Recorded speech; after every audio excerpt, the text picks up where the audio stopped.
And welcome back to the Merit Crystal Cove Hotel, Casino and Spa here in beautiful North Cyprus, where the sun is very much shining.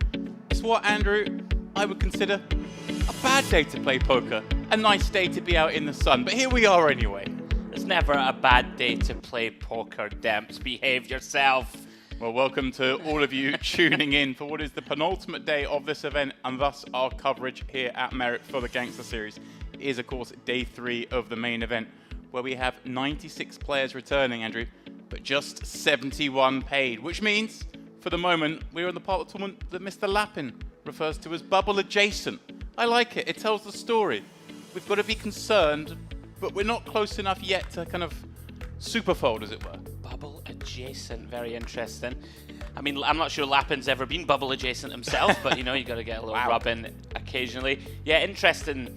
We're still 25 away, which doesn't seem like a lot, but in like a sort of smaller field, it's still going to take quite a long time to get there. I mean, you've just referenced. Effectively 25% of the field, near enough, has to bust out. So you're looking at probably at least a couple levels as things begin to slow down as we get near that, because of course, min cash 48.40 in this $3,300 buy-in event. But everyone will have one eye at least on the 295,500 chips up top.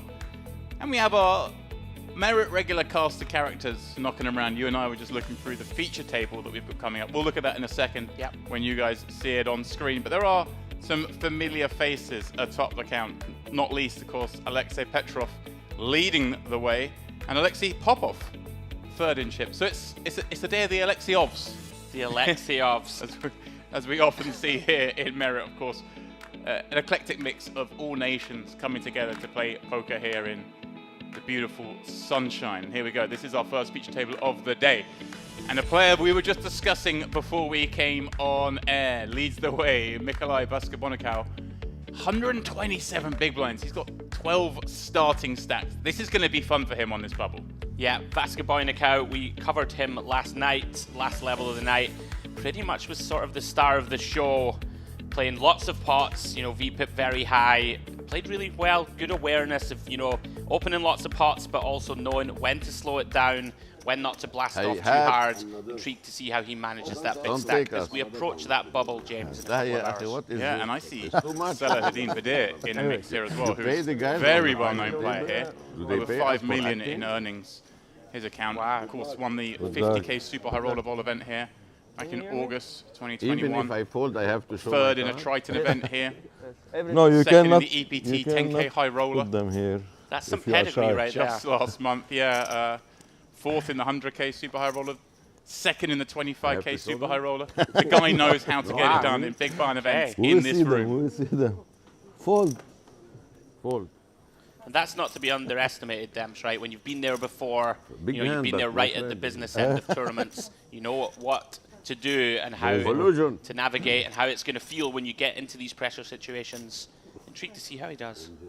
Come on, it's unbelievable walk, unbelievable. Small blind is not here. You have to try something. I have to bet. Yeah, you have. No. For sure. An early start for poker players. This midday hour. It is. Not everyone makes it out of bed just in time. Or perhaps that little extra plate at the buffet was calling for some of them. Yeah, I know. Almost had an extra plate myself this morning, Dems, not going to lie to you. Fueled up, are you? Yeah, ready to roll. Big day of action ahead, guys, here on day 3. I'm keeping myself hungry. Are you? Are you doing this fasting malarkey that's very much in vogue? No, I just... How much money he can afford? I don't know why. I had a cross on. I walked over to the Diamond, sat outside the tea room, basking in the sunshine. In your favourite spot? Well, no, this is my not usual spot, but I've recognised this time of the year the sun's that little bit lower. My favourite spot, not quite as hot, although it's beautiful to be able to see. So this is I've decided my December spot. Okay. But I was baking in the sunshine. Very warm there. Yeah, it's very nice today. So we see Ali Ashur, 26 bigs. King Jack O, gonna come in for a little raise fold, potentially, if he runs into anything. And here is Badir. High roller crusher. Something's tingling inside him. Yeah, this is the old MPO, isn't it, Demps? You never quite know. Ace 7-0 there, normally going to be a pretty easy laydown. Yeah, he was suspicious. Yeah, the spidey sense was tingling. Musa. Ah, look at this. Is that Voska Banakawa must be the one who's not even here yet, because the mountain of chips in front of the empty seat can only be those of the chip leader. Yeah, interesting decision here. Facing 26 big blind open. You know, Ashur going to have some raise folds, but typically going to have a relatively strong range. We can see he's quite low down, but does dominate the Queen-Jack suited of Musa. Tricky this, Stemps. Yeah, 37 blinds, as you say. Kind of nearish the money. Just electing to avoid situations. I don't absolutely hate it. I feel like a lot of the sort of lighter opens of Ali are going to be hands that probably dominate us quite a lot, right? Hands like King Queen O, King Jack off. And we can see he does hold one of those. Can be one of those sort of reverse implied spots, I think, Demps. Yeah. Where if you connect with top pair, not necessarily good. I like it. Kind of a situation where if there were 196 players left with play, but it in, the value of that 4 starting stacks he has, so likely to cash with it, or not avoid playing to the beat of somebody else's drum, as Ali Ashur is going to see bet this ace-6-5 board, and one presumes be successful against Pereira's peel with the King 8. And you've got to be careful. I see Ali's wearing a Triton Poker Series cap. It's the sign of, like, be wary, guys. I've been somewhere near a Triton event. The old flex. Yeah. I've been guilty of doing it myself. Like the hoodie on at the World Series of Poker. See, but this is the thing. It's interesting, right? I feel like Triton has this sort of cachet about it these days where everyone's like, oh, Triton player, he's been near Triton. Whereas if I'm at a World Series event and someone's wearing a big, bright WSOP hoodie, I'm thinking fishy. I don't know. Yeah. Maybe that's unfair. I get you. I get you. It's like when someone has pocket aces tattooed on their forearm. Oh, yeah, they're never too good, are they? I tend to think they're not the greatest. No, they... you like life against those players. It's a different deck. Maybe we should be getting these tattoos. I'll tell you what, you get it first, I'll see how it looks. How's that sound? A little bit of meta game. What kind of complication? If you're folding, Table change, please. If you're folding, you don't have to show it every time. Ah, you don't have to. Safi Hadir having some fun. 22. A man with a burgeoning list of caches on the hand number. All of them coming in this room, though. So often we see so many of the Merit players only play at Merit. Bravo. And the tickets, they keep them in the pocket. Oh, professional dealer. Is it a delay of 30 interesting minutes? sort of community of Yes. players There's here, still Dem. delay So of 30 minutes? they're going to have reads, right? They're going to have solid You reads on cannot lots keep of the the field. tickets on 1 hour? 1 hour. Oh my. Certainly are. Why? That's disgusting. We are actually on a 30-minute delay today. They're obviously being advised they wish to use their phone, step away from the table, as I'm sure they all will want to do once we get past that 30-minute mark, start asking questions of friends watching the stream. Well, welcome to all said friends who are watching us on the stream. The spies amongst you. Looking after your boys in the mix. 30 minutes, I told you. Yeah, always adds an interesting dynamic. Gecile. Bir saat Action was uyuyoruz yani. fast and furious yesterday. We hope for more of the same today. Oh, it was lightning fast all day yesterday. Steinbrenner, 2 5s, 24 blinds. He's going to try and sneak one through. This kind of feels like one of those hands that we were just referencing that maybe you don't want to play this close to the money. Yeah, these ones do feel like the kind of holdings that you could consider to start removing from your range now. You know, we're very shallow. If we get 3 bets, very difficult to continue. It can be hard to realize your equity across the streets, starting with 24 bigs. He's going to go for it. Yusupov. Having a little think here. Well, this is perhaps an example of why we don't necessarily want to open the 2 5s, because if we've got a player who's willing to flick it in with ace-5 off in position who covers us, okay, we've got way the best hand, but it's going to be very hard to win this pot. Absolutely. As Uhara looks down at ace-10 suited in the small with 27 blinds. Yeah, this is very tricky. You know, versus +1 and hijack peel, that ace-10 of spades starts to feel a little weaker than perhaps it would, you know, late position versus late position call. You might consider squeezing, but right. Uhara content to try and C3. Haidar. The deuce 3-0. I'm complete the action. Decides to flick it in. Going to be very hard for that one to find its way to first place. Ace-Jack 5. Piece for 2. But again, exactly that. Uhara, obviously flopping the best of it. But it's not the dreamiest scenario. Yeah, you still have to tread with caution here, Demps, for sure. I think it's fair to say Yusupov not going to be holding ace-king. Could, though, have a hand like ace-queen, ace-jack still in the range. Potentially in there for sure. I think Yusupov could have considered checking here four-way. Not really a hand that we're going to get multiple streets. And if we get check raised, it's not good news. Dreamy turn for Uhara. Yeah, I'm with you there. I think the argument for betting, of course, being that Uhara is going to have some continues on this board that we beat, get a little protection, maybe elect to check back. This was like one of those bad cards. Yeah.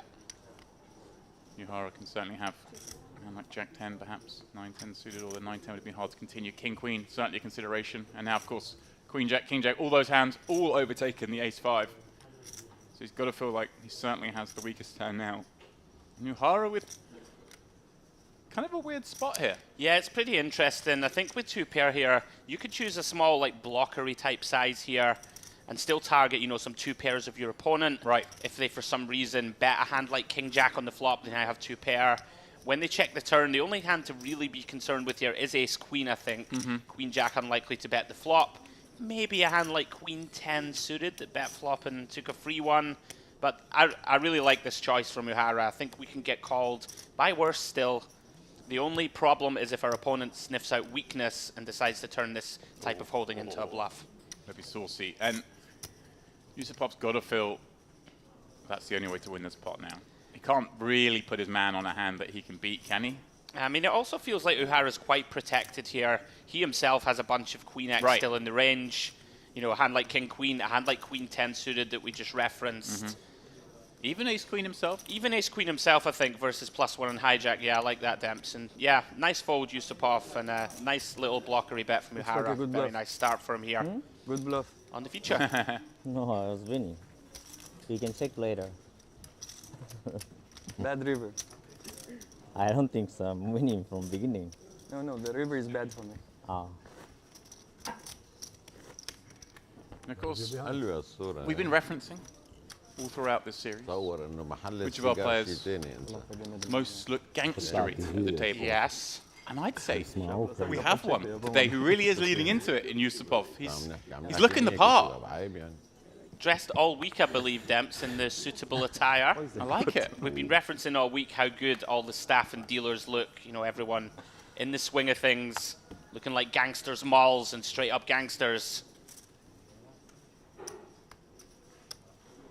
As we see, Zemin. Well, the name's changed all of a The sudden. name has changed, which is a little bit of a test for us in the booth.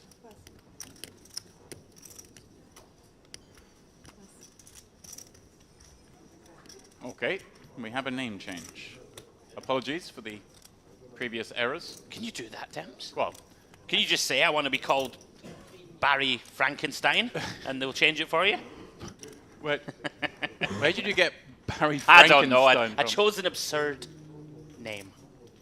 So I You ever heard of- apologize to Mr. Zemin for miscalling the name, but we didn't miscall the attire. Exactly. Yeah, he looks very sharp. Trouble ahead here for Ali Achur, though, Demps. Defending the ace-deuce of clubs. Yeah, and this time it is Zemin with the better ace in one of these situations. What the poker gods take away, they can give straight back pretty swiftly. Yeah, absolutely. And dicey waters here, potentially, for Ashur. You know, 26 bigs behind. Little third pot continuation here from Zamin. Has a pretty invulnerable type holding on a board like this. Nice to have that 10 of clubs and the ace of spades. Blocking Certainly some is. of those draws. Yeah, all the sort of bad turn cards are actually kind of good for you in a sense that they will give you increased equity, albeit they may be intimidating for Ali looking down at this ace-deuce. So the bet from Zemin gets a call for now. And the queen pairing turn is perhaps the worst card that Zemin can see, in that I would Ali agree. Ashur is going to continue all those queen X's.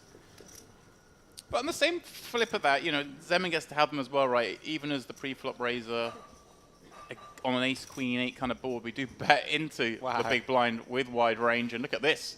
Queen runs out in the river. Both make a boat. Now it's a question of how to get chips in the middle. Yeah, pretty fortunate run out for the big blind here. Yeah. Obviously didn't realize quite how bad a shape he was in. And he has some natural bluffs here, right? He does, yeah. Spade combos, hands like 9-10, Jack 10. I think the most Jack 10 specifically, I guess, for the straight draws, but the spades. Yeah, I think most interestingly, Demps, like most of our bet sizes here should be large, right? Because we're pretty polar to an ace, potentially a queen or a bluff. So like large would make sense. He does go for about 70%. And it's funny, obviously, Aliachua bets there, gets snapped. It's the spot you don't want to get snapped. You want your opponent to tank call. Once you get snapped, you're like, okay, I guess we're chopping. Chop it up. Of course. Snap call is slightly better than a snap raise. Or any kind of raise. Then you'd feel sick. If you want to give me, it's fine. He is happy with the chop. He is not happy with Ben the chop. kapatırsam ama kendi kapatırsa. Ben kapatır mıyım lan? Ben açık attım, kendi yanlışım kapattı. Ben kapatsam zaten parayı da isteyemem. Gitti para. Only 10 and above save you. Huh? Gösterip kapattın zannediyorum. Yok, gösterip kapatsam da gidebilir yani. Maka atsa kapatmam lazım. Allah'tan kamerada. O tarafı da kabul etmesi lazım. Okudu, adam gösterdi de yani. River Cat'i geldiler. Good river. Thanks.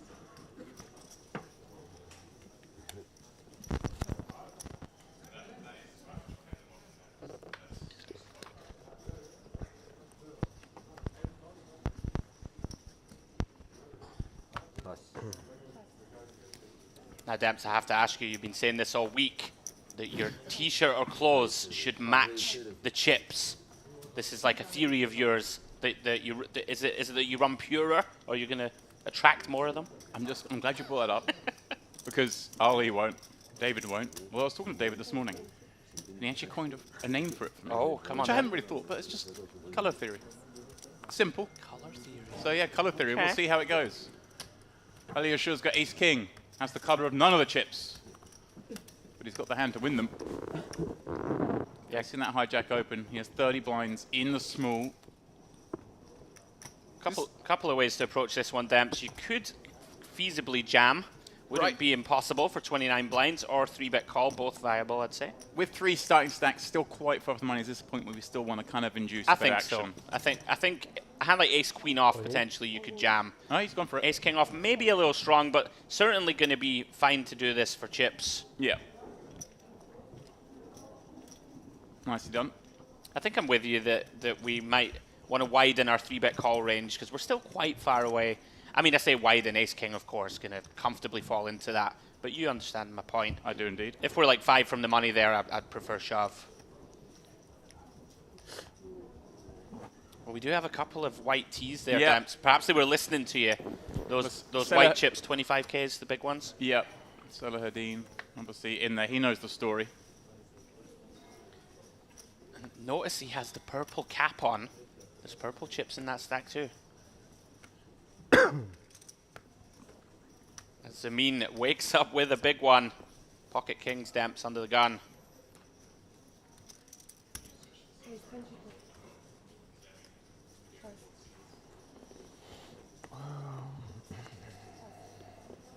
Here he comes. The butchers.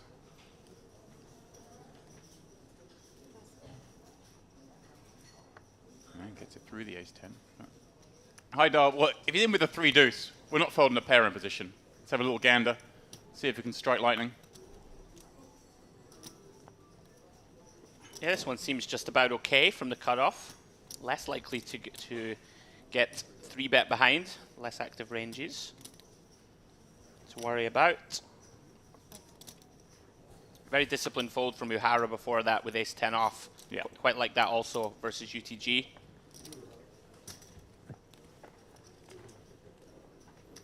Zemin's king still best on the queen high board.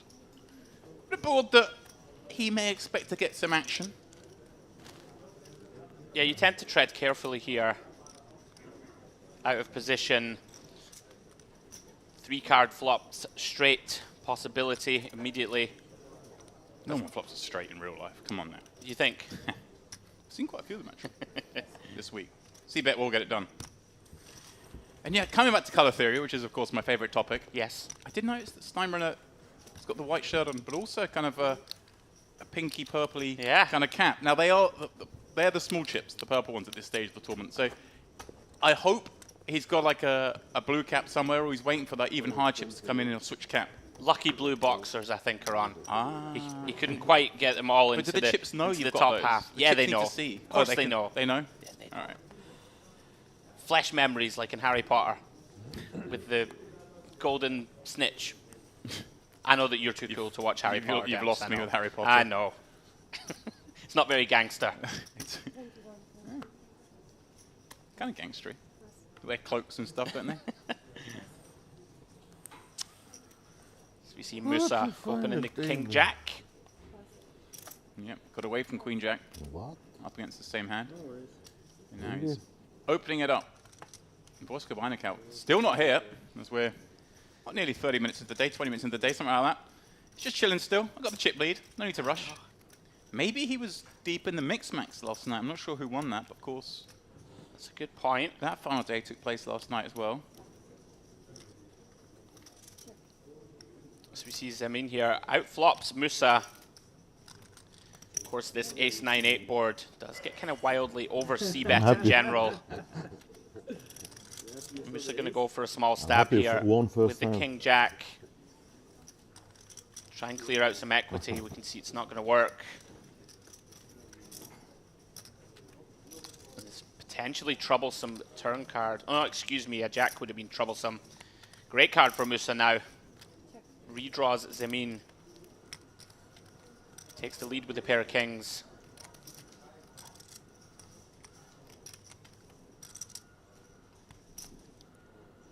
Zemin here likely to check. Yeah, they both just go check, check. Musa now content to take his showdown with his king. Wins a small one.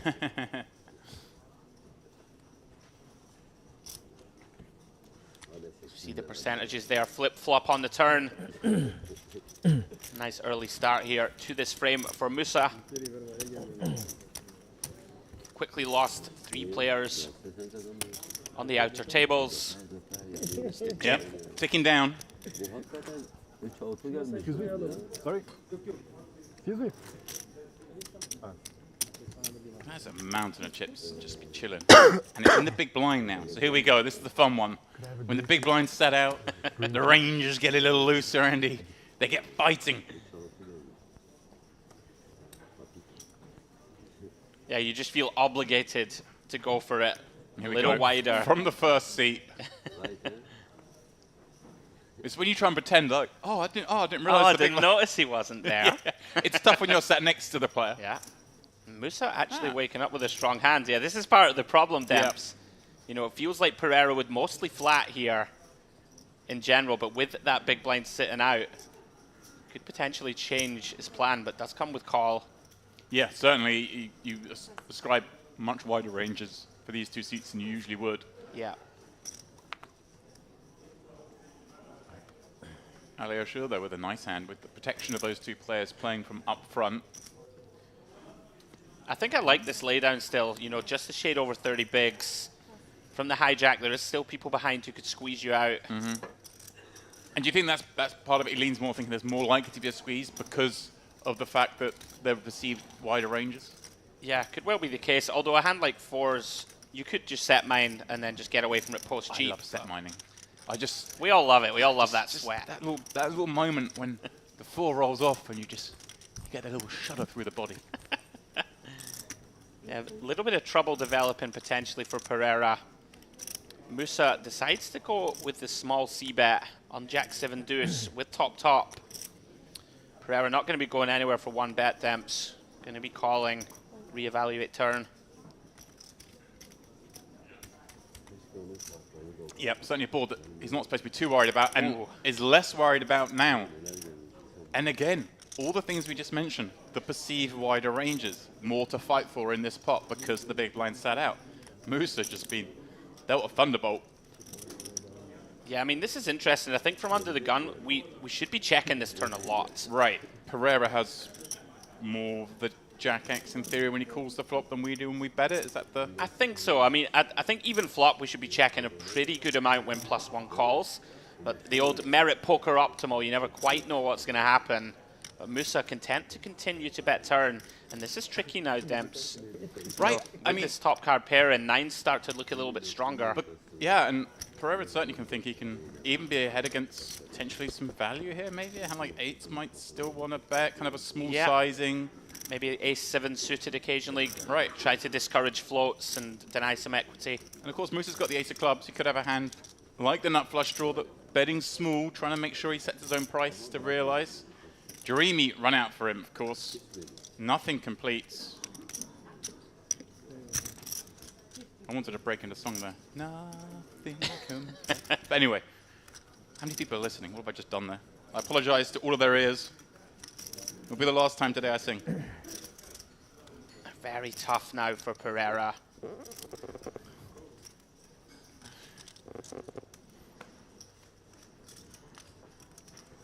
So Musa, 1/3 on the river Demps, hasn't gone greedy. Actually quite like this.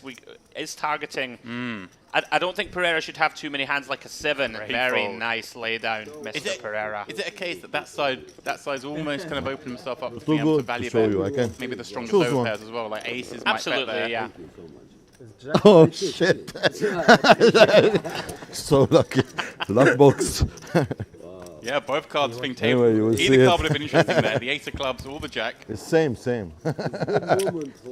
Yeah, Pereira feels Same great. 2 cards. Yeah, Got of it? course. No way. He preferred to show the other one, but he chose the right one. Every time.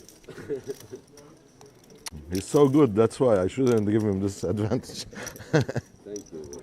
You will see it anyway. That's why.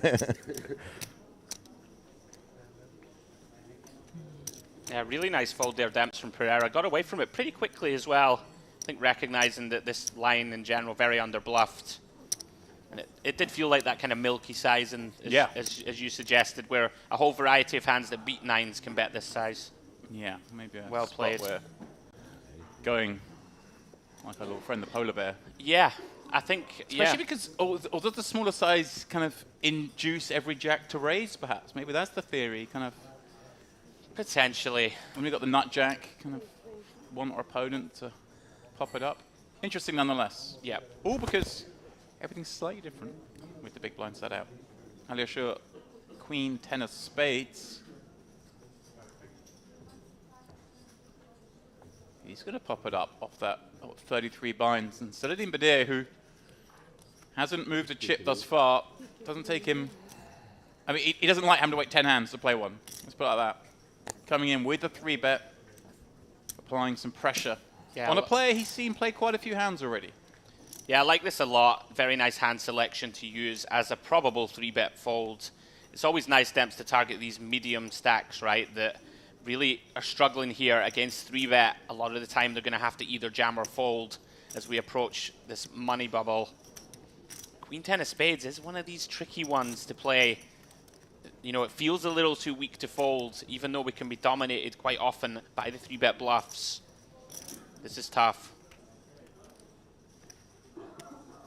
Like, you feel like you have to defend some parts of your range, and this seems like it would fall in there. So with that in mind, would you like to see Badir perhaps go slightly larger to a player who has over 30 blinds, or is this... I think it seems okay.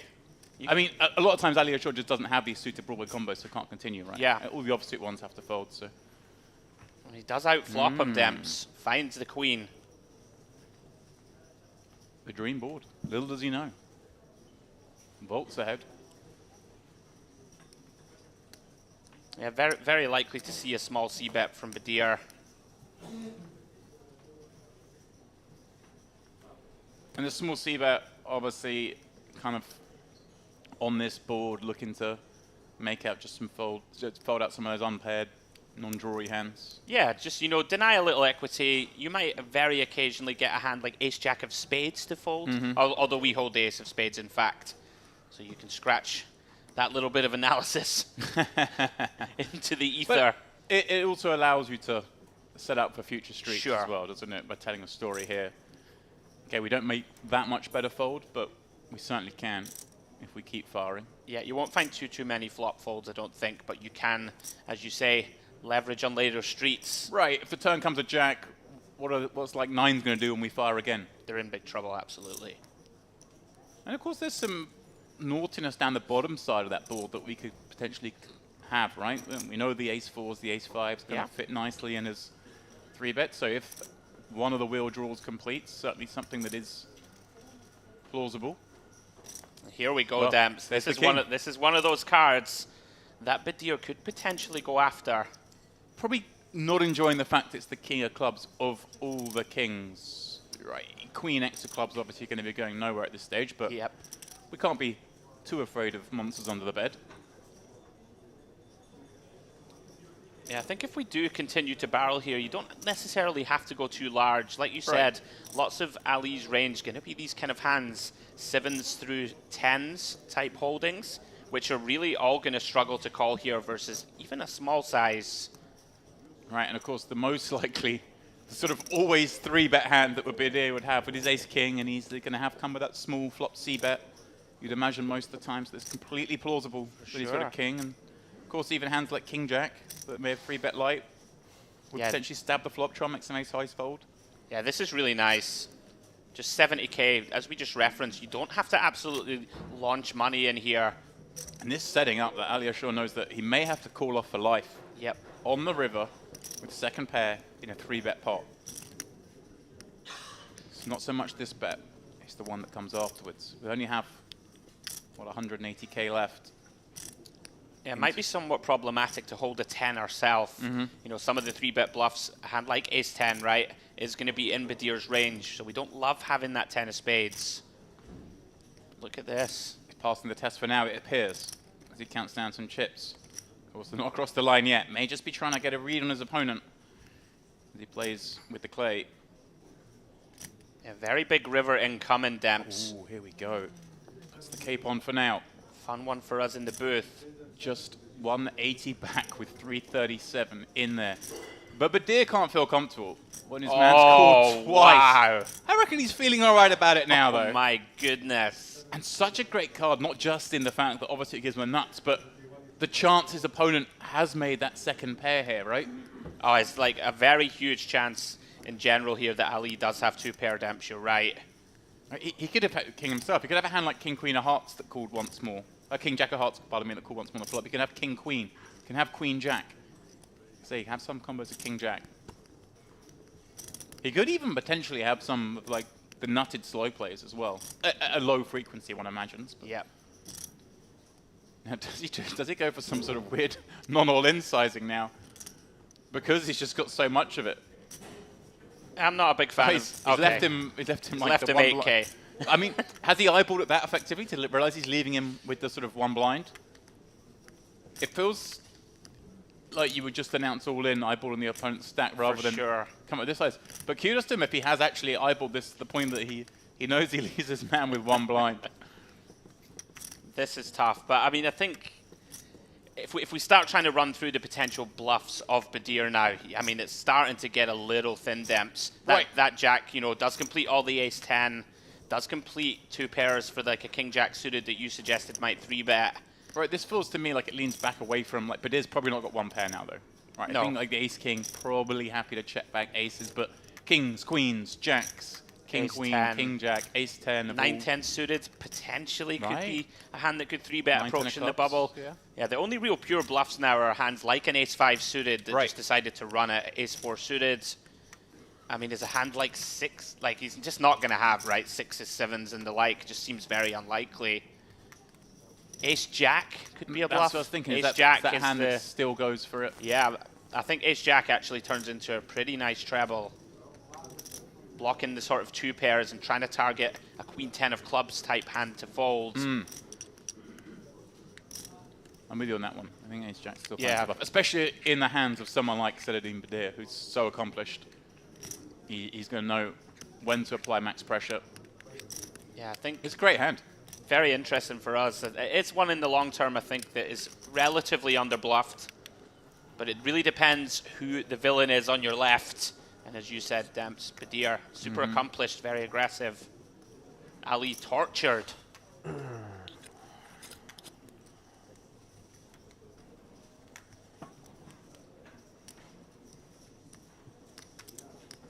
It's effectively for his life, with 94 players left.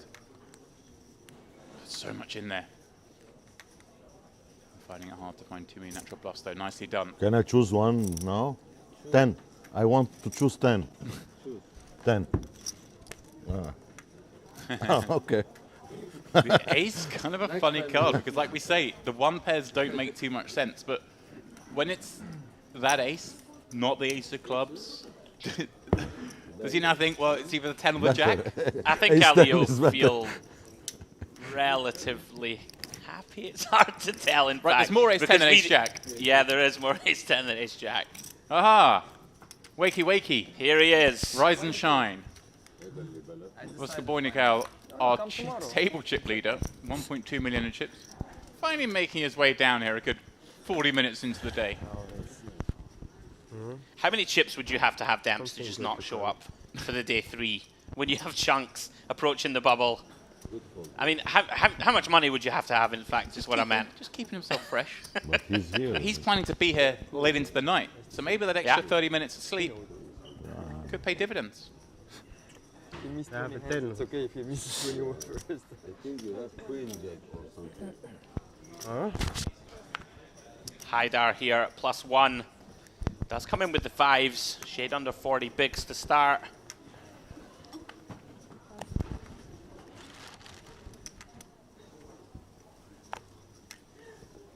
Vaska Boynikau gets himself situated. Just for you, my friend. Good fold.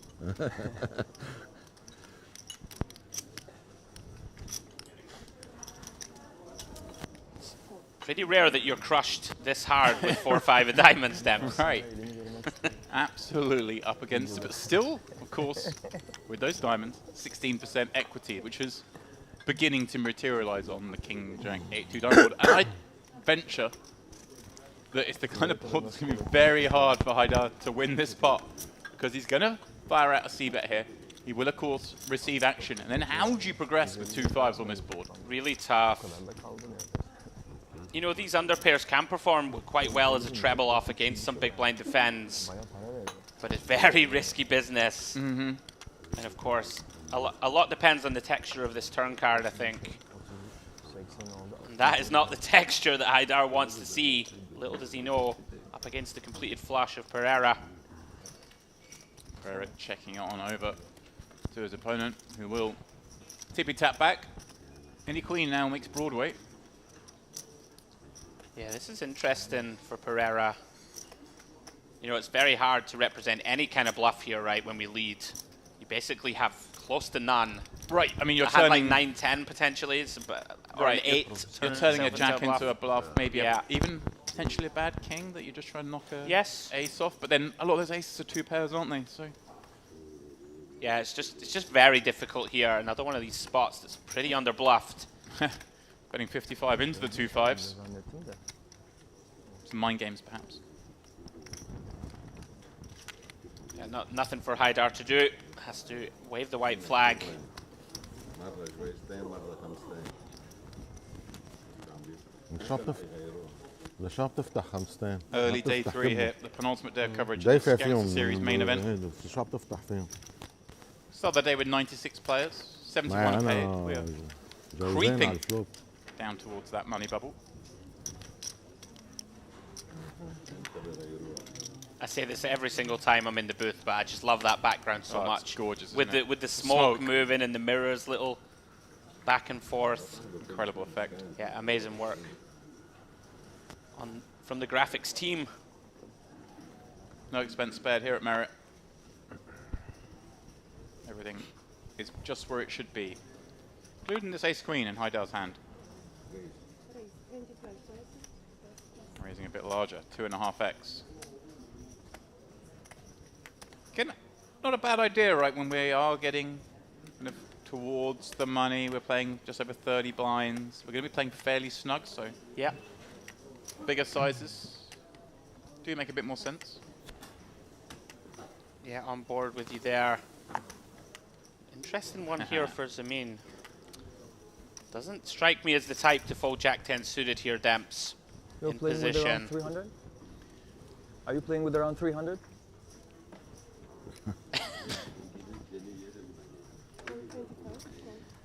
Oscar Boynikau. Snap flicks it in behind.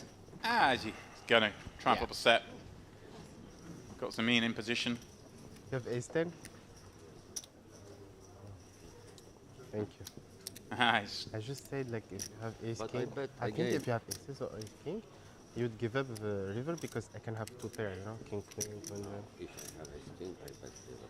Because I block yeah. king, queen, queen. If river bring, I bet again. Like this, you cannot call again. Impossible. Because Oh, listening in. fucking queen. Very interesting. It matches your analysis in the booth temps. The aces and ace king would be concerned with that last run out. Hard to get paid off for Give sure. up in the river. You see here, Vasca Boynik out in front. Gonna do a little stab demps, lots of small betting here multi-way, try and deny a little equity, but he's gone very large. Somewhat surprising. Right, just trying to clear it out, I guess. Doesn't want to encourage anyone to make a light peel. And you're coming in as the chip leader, you stroll in late, you just start splashing away first hand. Set the tone for the rest of the frame at least. Yeah, one of the benefits of this larger sizing, hand like ace queen, 2 overcards, backdoor flush draw, kind of forced to just let it go demps. Whereas against a maybe small 30k bet, could certainly get sticky for a street.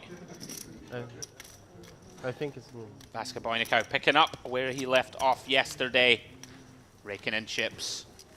I was in the booth with Ali Demps that you were sound asleep or chilling out, and he did cooler somebody. Aces versus kings last level for 600k in chips or so. So that boosted his stack right up to 1.2. It's Fishy Friday at the buffet last night. Ooh, Paraya oynuyor. Very much indulging. Fishy Friday. Love to see it. Was it now steak Saturday today? Actually, if I remember from last week, Saturday's the one evening at the buffet where the Asian station is replaced. Oh my goodness, it's a heartbreak for you. So you know how much I love hitting I do. that wok. It calls my name. Change dealer. Nice timing here, Demps, for Ali. Yeah, he has changed dealer. He's happy with this dealer. Maybe not. He's lost a lot of chips, but called twice with the best hand. Yeah. Folded when he went behind. And has been told by video that, hey, yeah, I did get there, had ace 10. Which saves him 20 more minutes of heartache. So in here, curious. Not even this gangster's going to play king 7. Yeah, recognizing Ashur, pretty short. Vasca Boynik out. This is a little tough to get involved, isn't it, when your opponent's opening off 18 blinds? But this man doesn't know the meaning of tough. Yeah, yesterday he was absolutely relentlessly 3-betting, lots of opens. Yeah. This one's a bit out of line, Demps, for sure. I think, you know, your opponent's opening off 18 blinds. He does have some relevant blockers, but we're close to the money. Is Ashur really going to just open with a weak range? Probably not. It's gone quite big sizing as well. It's not that big in the sense that he's 3x'd and under the gun open. Obviously, under the gun opens are going to be stronger hands. You want to size up against that range. But against an 18 big blind stack, you don't really necessarily have to go that big. And now he's kind of engineered a situation where he's put in a third of the chips already. Only 120 to call to win 264. You start throwing in some sort of 10s. Ace Queen, I think's better of it. Yeah, he's kind of painted himself into a bit of a corner there. A little too large pre, I'm inclined to agree. Like if nitpicking, 55, 53 may pretty much accomplish the same thing. And I mean, I think you can go as small as 4.5 to 5 blinds here. Yeah. You know, and basically, you know, if Ashur has a hand like Ace 9 off or something like this, or a King Queen off that is opening light, I don't think they can continue with any of these marginal opens anyway. So you can give yourself a better price on your bluff, I think, and make it a little smaller. This is a man 1.2 million who's yes, slept exactly. in. Have the extra chips. Come on, man. Whatever. Have an extra 10k. Yeah. Yeah. Nice timing there for Ashur after a rocky start. Here's another one of those 20 big blind opens. Nice hand to do it with. King Queen suited.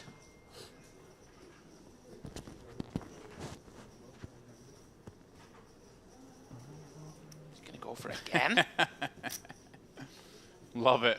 Yeah, yesterday he was going pretty ballistic Demps with 3 bets. Oh. This one's a new strategy you don't see too often. Now, the kids tell me that the suited king 6s and king 5s do play nicely, but against an undergun open, it seems a little fruity.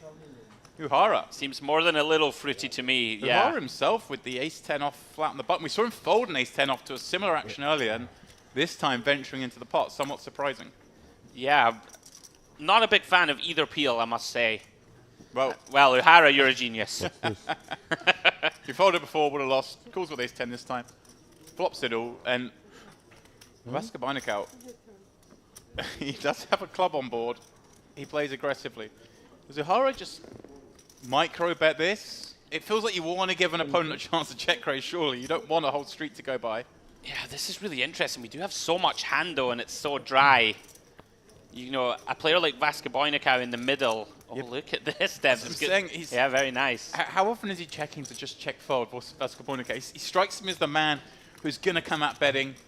If he's checking, he wants to play the hand. I thought he might fold this one, I'm not going to lie. King 6 of clubs. Offer 22k, deciding the price is just enough to have a... Oh, very nice. Uhara finds the deception. Right, trying to rep a hand like maybe 6s, 8s, Yeah. 7s. Obviously 7's getting there now, but... This is going to work out just beautifully. Vaskabinakau going to pretty much mandatory bluff dumps. And he's gone big, gone pot, at least here. 125. A little uncomfortable shuffle in the chair. Right, do we ever? I mean, it's hard with the body language to then raise. There's obviously some value in raising here, but we only really get called by like Queen 10, King 10. Yeah, and that's then it. We lose to Jack 10, we lose to 4s full. Lose to 7s full. Right. It's one of these where he's gone so polar where he's almost repping a boat or a pure bluff. Which is pretty rare, though, on 10-10-4. Right, I mean, I think he can still have sort of King 10. He could, for sure. Stuff. He could have Ace-10 also. Yeah. The old just cool. I think it makes sense, actually. Yeah, I like it. Again, I think for chips, we probably want to jam, but again, we keep referencing we are bubble adjacent. Although it's ticking down slowly, it will pick up pace, and if the extra 125k or 150k as you move all in with it get doubled up, when you do get called, it's not that great compared to the risk of losing that 150k and being out. I think also when Uhara does jam there, is a hand like Queen 10 even definitely calling? I would argue not. Yeah. You would have almost essentially no bluffs. You'd be as worried Uhara. about Jack 10. Sure. Got Just there a on the full turn. house, slow play. Sevens kind of makes sense. Might stab the flop, check back turn, and then fill up on the river. Yeah, agree with you completely. Vaskabinakau's late appearance certainly has changed the complexion of this table. The pots are getting He's a here little to bigger, play. a little faster, and a little fruitier. Yeah, big kudos to Uhara there for finding that turn deception. I think lots of players just autopilot this spot, try and play it as a 3-street hand. Against this play, he thought, I reckon this guy will just barrel everything if I It's check light back. enough that he's going to blast into me. Yeah, very nice. Henry.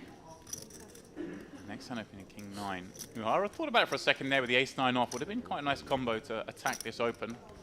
But he's still stacking the chips. Lets it go. Steinbrenner can defend. He defends in a very strong fashion. Moving all in for 16 blinds over that open. Nicely picked up there. And a kind of slightly warm fuzzy feeling when you do that with a pocket pair, in the sense that, hey, sometimes we get called and flipping anyway. Yeah, it's against a late enough position open, I think, that we can start making profit with a jam. Pocket fours, as you say, Dempster, never particularly comfortable shoving this one in. Nicely timed. King 9 of hearts, not enough hand to call. No, but I know it from your accent. Also. But I don't know if it's German or answer. It's German.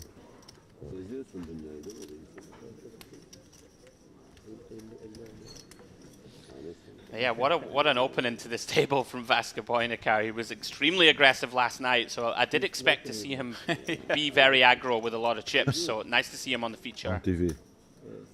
Look at him just studding Zameen up and down.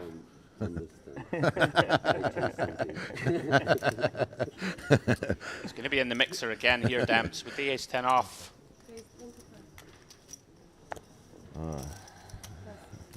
Yeah, I mean, Vaskabinakau, as a point here, mucked that hand when he got called with the King 6. He didn't show it. Yeah. So his opponent didn't show him the ace-10. I wonder if he'd best serve kind of like table or 10, just to find out how light potentially he got called. I'd want to know there if my opponent's... That's interesting. That's very true. Obviously he's going to find out in another 30 minutes. And it's kind of fun that you even get to table King 6 there. They know you're fighting for every pot. Absolutely. They will tighten up against you if they see you're playing King 6 there. Just thought about it now, but I think it may have been a... Mistake might be a strong word, but... As we see Henriquez here, peeling the 2.5x in position with the ace-queen off. Makes a lot of sense. Don't want a 3-bet call particularly. We know Vasca Boynikau is going to open a lot of hands we dominate. 9 deuce 3, 2 clubs. Yeah, this is it, the Vasca Boynikau effect. You're kind of always a little bit scared. That's it. You're like, I mean, if you see him 3-bet with ace-queen, I kind of got to go with it against this player. Do I want to get 34 bigs in on with ace-queen against the +1 open? So we see it checks down to the river. Enrique's going to be confident his hand's good, but it would be a little too thin to bet. Just takes his showdown. Take it down with ace-queen. Be relieved not to face too much pressure there post. Leader. Ace-10. Ace-10. Ace-queen.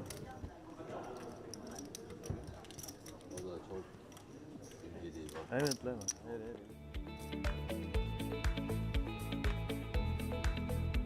That's how the chips stack up. As we continue to play this 5K, 10K level.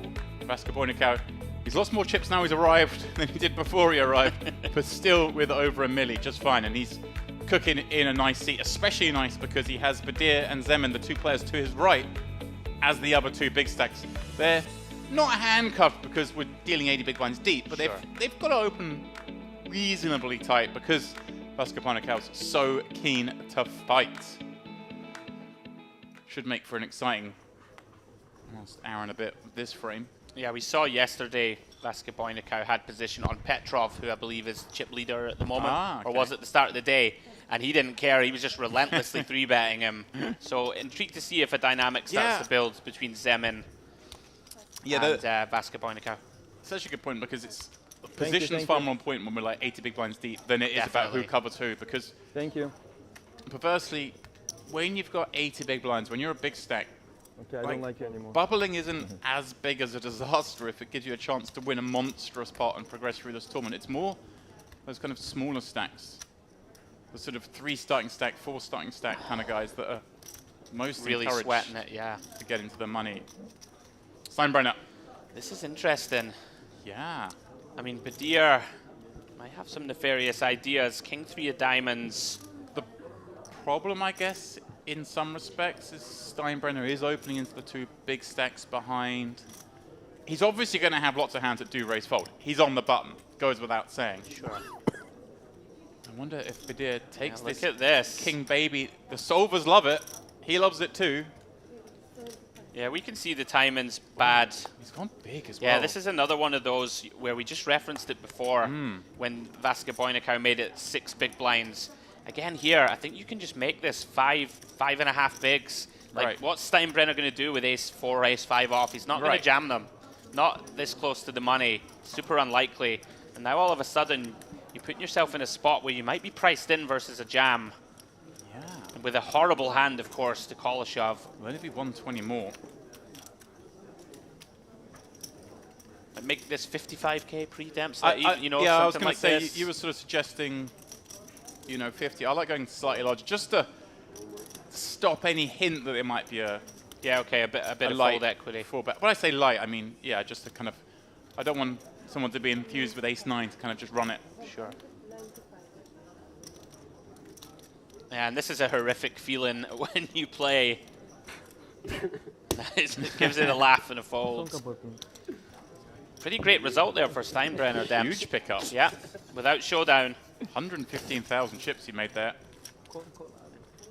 Always so interesting how poker works. If the small blind didn't 3-bet there, Zamin waking up with ace-10 off, very likely just puts it in pre. Right, he's just gonna jam on the button, right? And we'd have been off to a big all-in. Kol edip iyi mi oynayacak yani? And even Zamin himself there with an opportunity perhaps, and there's maybe Boş boş ellere şey. maybe credit to Badir, because if he had gone a small sizing, maybe Cold four. Zamin could have come out with a cold 4-bet with that Yeah. kind of candidate.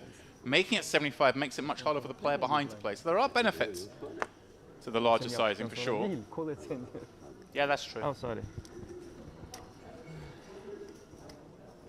Musa now with 50 blinds, 6-7 suited, not going to get played from that seat. He's got a pretty nice seat in the fact that those 3 big stacks are all to his right. Kind of the players behind him he covers, so as we get closer to the money, he will get to apply a little bit of pressure when those 3 big stacks give him the chance, which won't be too frequently.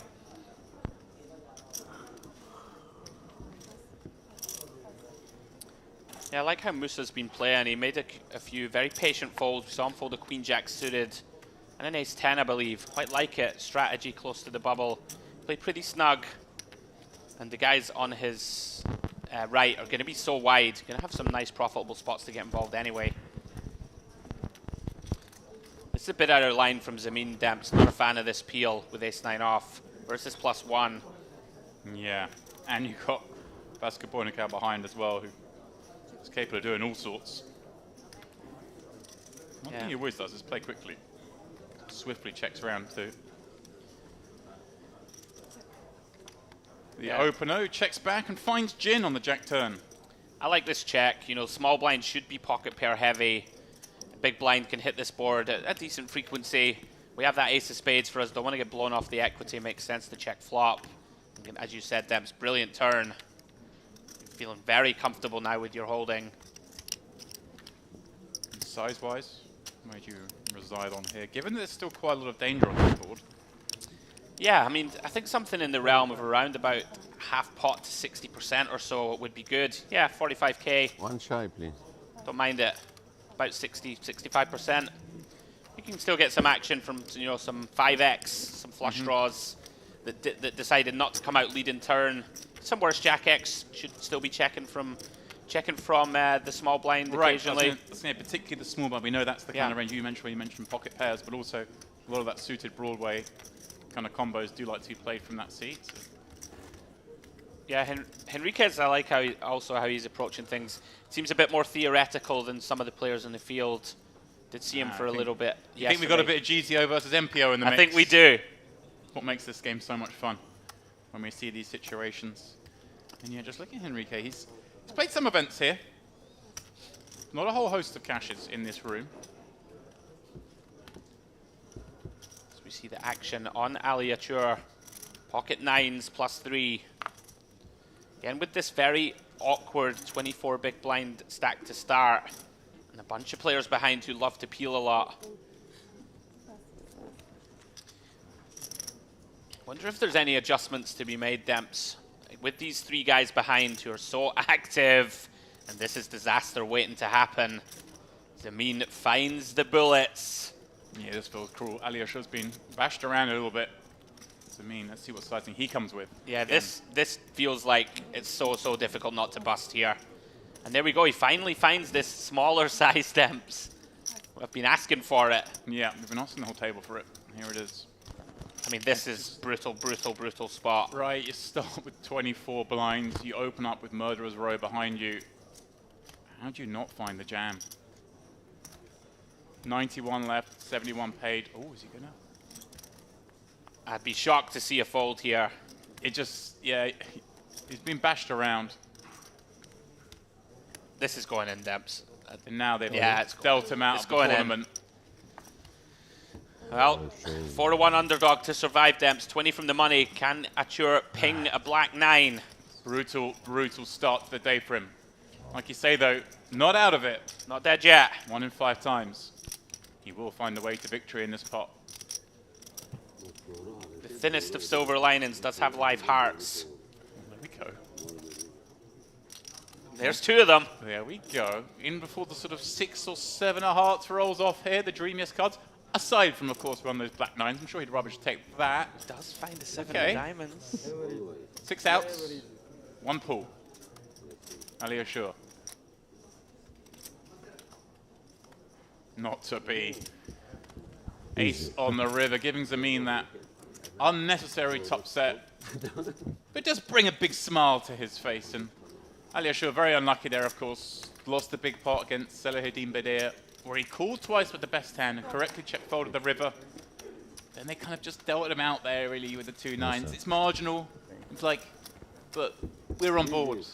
Absolutely. I mean, like 2 8s, 2 7s, we can look to fold. Sure. 2 9s, just a little too strong up there. And look at that now.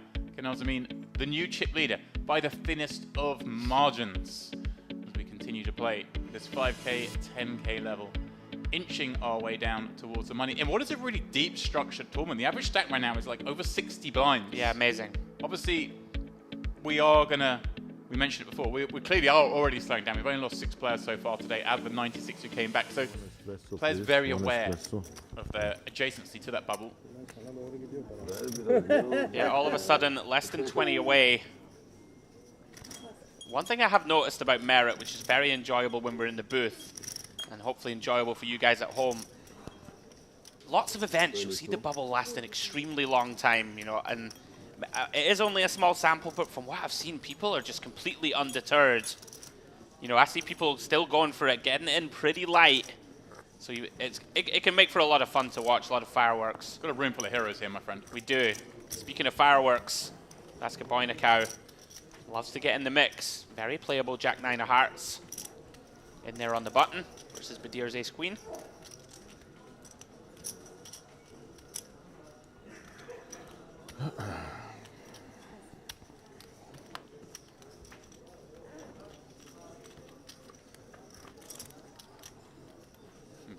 Out. Hello. Finding the best of it for now, but Badir, of course, with 2 overs and flush draw, is your equity favorite.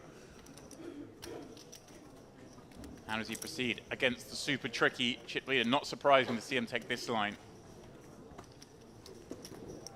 Yeah, big fan of this. We want to do a lot of checking here in general, late position versus button.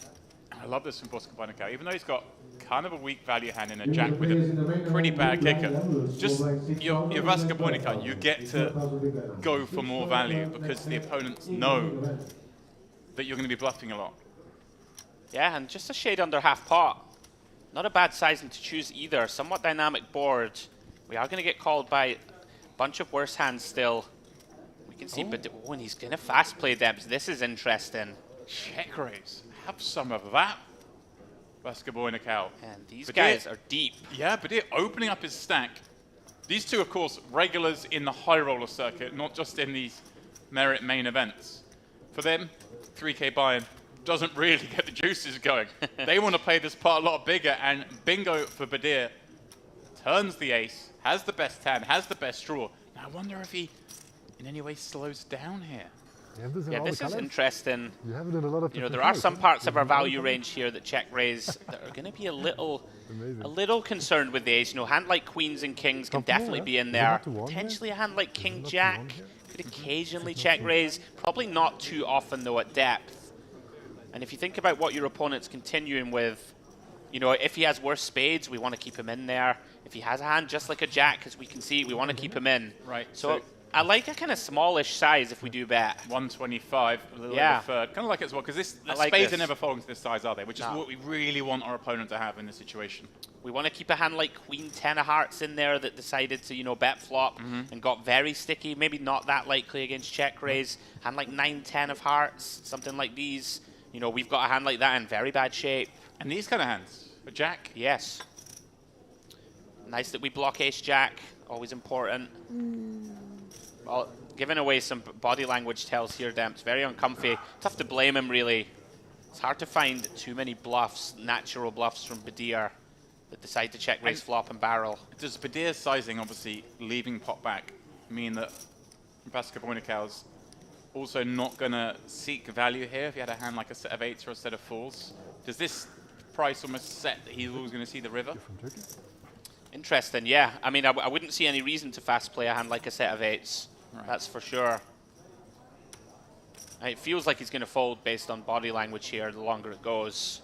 Very bad turn card, of course. Yeah, really bad. There were lots of good cards for that hand with top pair and the backdoor heart draw. And I mean, the nut flush draw is a usually just potential for, check raise like, bluff. events or Yeah. something. So he is aware that I think I've seen you before. could have just gone behind. You know, some of the bluffs in theory land going to be a hand like Ace of Spades 10, something like this. Right. You know, is going to check raise this flop. I think Ace of Spades Queen. These hands can all check raise flop as a Maybe like semi 5 bluff. times, 6 times. And of course, they drill the turn. Yeah, well played, Vasca Boynikau. And nice pickup for Badir.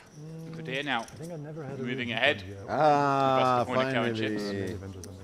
I would have loved to see, like, How we are always want you? blood in the booth, or I do anyway. I'd love to see a 10 turn there. Well, there we go. The players say finally because we are changing dealer. They've been requesting it. Don't know why. What was wrong with that dealer? Blind's going to 6-12.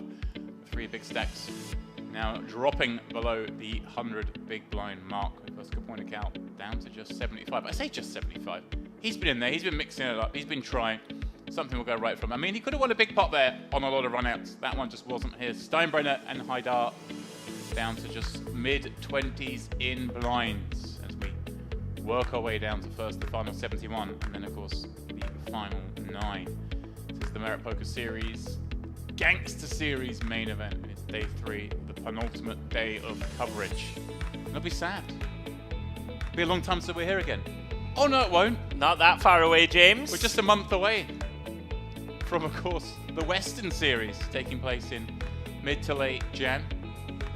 Just putting the finishing touches on that streaming schedule at the moment. We'll be back here for that one.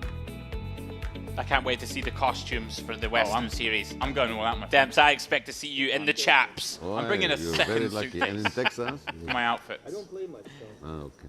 I'm really going to have fun with that one. I think we should have some prop bets where we have to dress and play a side event. Nothing has changed. I'm going to ask the Can powers it that be be at Merit if they my can turn? supply me a horse. If not, I will bring my own. Beautiful. As we hear Milbutis in our ear, egging us on, telling us to do it. He's going to regret that. He has to join too. Oh, of course he does. Well, he's been donning some pretty gangstery looking He outfits. has. I love the hat and suit get-up announcing the final tables. Oh, yeah. Pulls it off like a right boss. Ali stole the hat for his winners interview the other day. And He stole the hat. He made it look pretty good too. This is interesting. Vasca Boynikau is not at the greatest of starts here, Demps. You know, it doesn't seem like the guy that's going to get too flustered. No. He's lost about a third of his chips. Yeah, but it's one of those situations, I think, where you're at the table, you have to just take a zoom out, look at it and go, I've got 900k, things are good. And like you say, he got somewhat gifted them by the sounds of it last night, in the sense aces versus kings, right? Let's just, you know, yeah, you just got to pretend that didn't happen, and this is probably how many chips you'd have. Somewhat interesting open from Steinbrenner. I think an adjustment here could be to let hands like this go in EP. Like, you've got these 4 guys on your left, 3 guys on your left, excuse me, that are just ballistic. But this is really interesting. He's going for the delay, potential river stab, I think.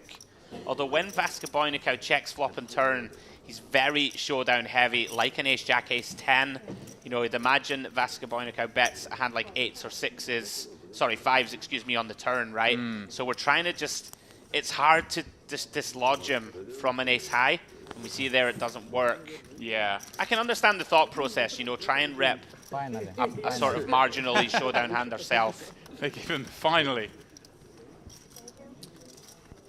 Everybody I try think to just bluff something. me. You try to bluff me. No? What you had? I will see you on TV after. I bet you too big. I have to bet you very small. Yes? I have very big. Ace jack. Bigger. Bigger. Aces. What's that? Very good hand. You will. No bro.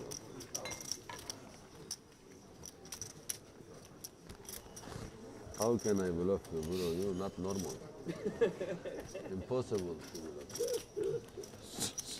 bluff. Sort of in the truth. Bigger than ace jack in the sense that he's got top pair with nut flush draw. Yeah. Of course, I believe we play some sport, blah blah, but like that, no. But they're right. Vasca Boynikau, everyone's trying to bluff me. What's going on? Not quite true. Steinbrenner with a much more reasonable EP open. Ace queen off. I do much prefer these kind of holdings when we're approaching the money with the aggressive 3 players to the left. Here we go, Demps. He's coming in again. Love it. Vasca Boynikau dominated this time. Changing strategy here. Yeah. Making some peels in position rather than 3-bet. I like that. Things hadn't worked out playing the aggressive route. He just quickly switches it up. I think this is a hand that probably does serve better as a 3-bet though than peeling with King Queen off. Okay. He's obviously someone who's exceptionally competent post-flop and confident in his abilities post-flop, so wants to take his opponent there. The Queen, the window, spelt disaster. The ace may save him losing a huge pot. Now Steinbrenner, don't mind this flop check. You know, we got so much of the board against an aggressive opponent. You give them the chance to bluff some hands in position. Still go for some value turn and river. Thanks. And here he comes, round about half pot. Vasco with the gut shot to go with middle pair. Gonna have to take at least one off. Does make the call. Steinbrenner just over pot behind Demps. Yeah, curious line, of course, with the delayed c-bet on this board. 10 almost kind of a bad card in the sense that he does have more value now. A lower card would have been more advantageous for him. I mean, it's very difficult to represent any kind of bluff here, in my opinion, when we check flop and a half pot turn. Gonna have, you know, some ace-x in there that didn't want to bet flop. Vasco Boynikau. Yeah, very nice. Just knows where he is. 120k bet, took less than a second to fold. Take it out. All right, he had a little rocky start, and even though he's lost that pot, that's a good one to lose. He has very good instinct. We saw that yesterday. Knowing when to shut down, knowing when to apply pressure. Steinbrenner, nice little recovery there with the ace queen. The Badir Oscar Banachal battles that are going to take place as this table it's going to be fun. Progresses through the day are going to be a lot of fun. And yeah, I can see one of them having a very big stack in the very near future. Yeah, those three, Badir, Zamin, and Vasco Boynikau, all working with over 800k. Could be some blood on the carpet for sure. It's Badir with the modern gangster apparel we've been calling it, Demps. I mean, that is a pretty gangster outfit. He's got the watch, he's got the sparkly bracelet stuff going on, the cool glasses, the funky t-shirt. T-shirt's white, just like the higher value chips. Yeah. Hashtag color theory. Just saying. Me and him, I don't want. Haidar looks to be Haidar looks to be given a walk. Steinbrenner will be delighted with that.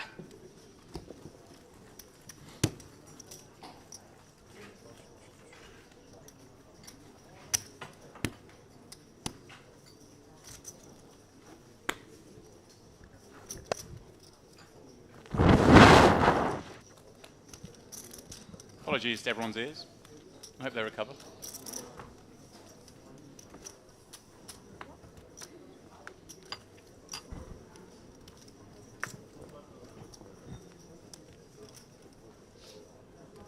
Bit of calm before the table. I was about to say, just, you know, things settling down just a little. Until Vasco Boynikau gets dealt 2 cards.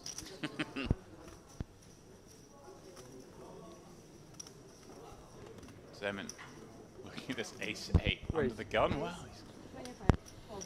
he's going to go for it. Actually, don't mind this. There's a lot of sort of middle to short stacks towards the middle and end part of the table who all have to play pretty snug. So even here, for example, Haidar, I mean, he is going to flick it in, but a hand like Jack-9 suited here, working just over 20 bigs, feels like a fold to me. You know, approaching that money bubble. So don't so much mind opening this sort of weakish ace-8. I think you get a lot of pre-flop folds. Maybe not here at Merit. Right, and this hand, is that something to consider? Like Badir's got, is a hand that obviously normally you like to flick it in against a single raise, but with a peeler in between, the ace-6 offs just get so hard to play. Yeah, a nice adjustment from there. I think against the open he was calling for sure. The 3-way recognizing the ace-6 does very poorly. There's the queen 9-3 flop sends Haidar into the lead.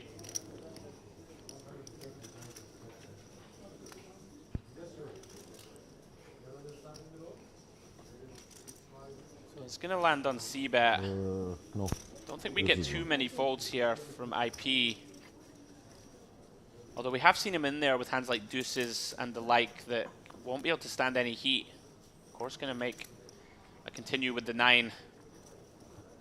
Interesting here, Demps. He's going to raise. Ooh. Just clean out all these hands from Zamin, but it's a little bit risky because Zamin has a hand, ace king of clubs or king jack of clubs, and rifles it in there. Then we just end up folding this 9 after putting in 50k. Not ideal. King queen. But on the flip, it makes life a little easier. It does make life simpler. تصعب عليه. In the old school parlance, it was find out where you're at, Demps. find out where you're at. And I mean, we all kind of mock that idea, but there is always some benefit to these old school ideas. They're not complete nonsense. I mean, it also stops wildly aggressive players from just barreling into you. Like you, like You don't want to call it off with a 9. No. Make it 50. Just make life easier. You are from where? I understand a little bit, don't worry. But you are from where? Turkish. What? Turkish? Turkish, you understand Arabic? Very difficult.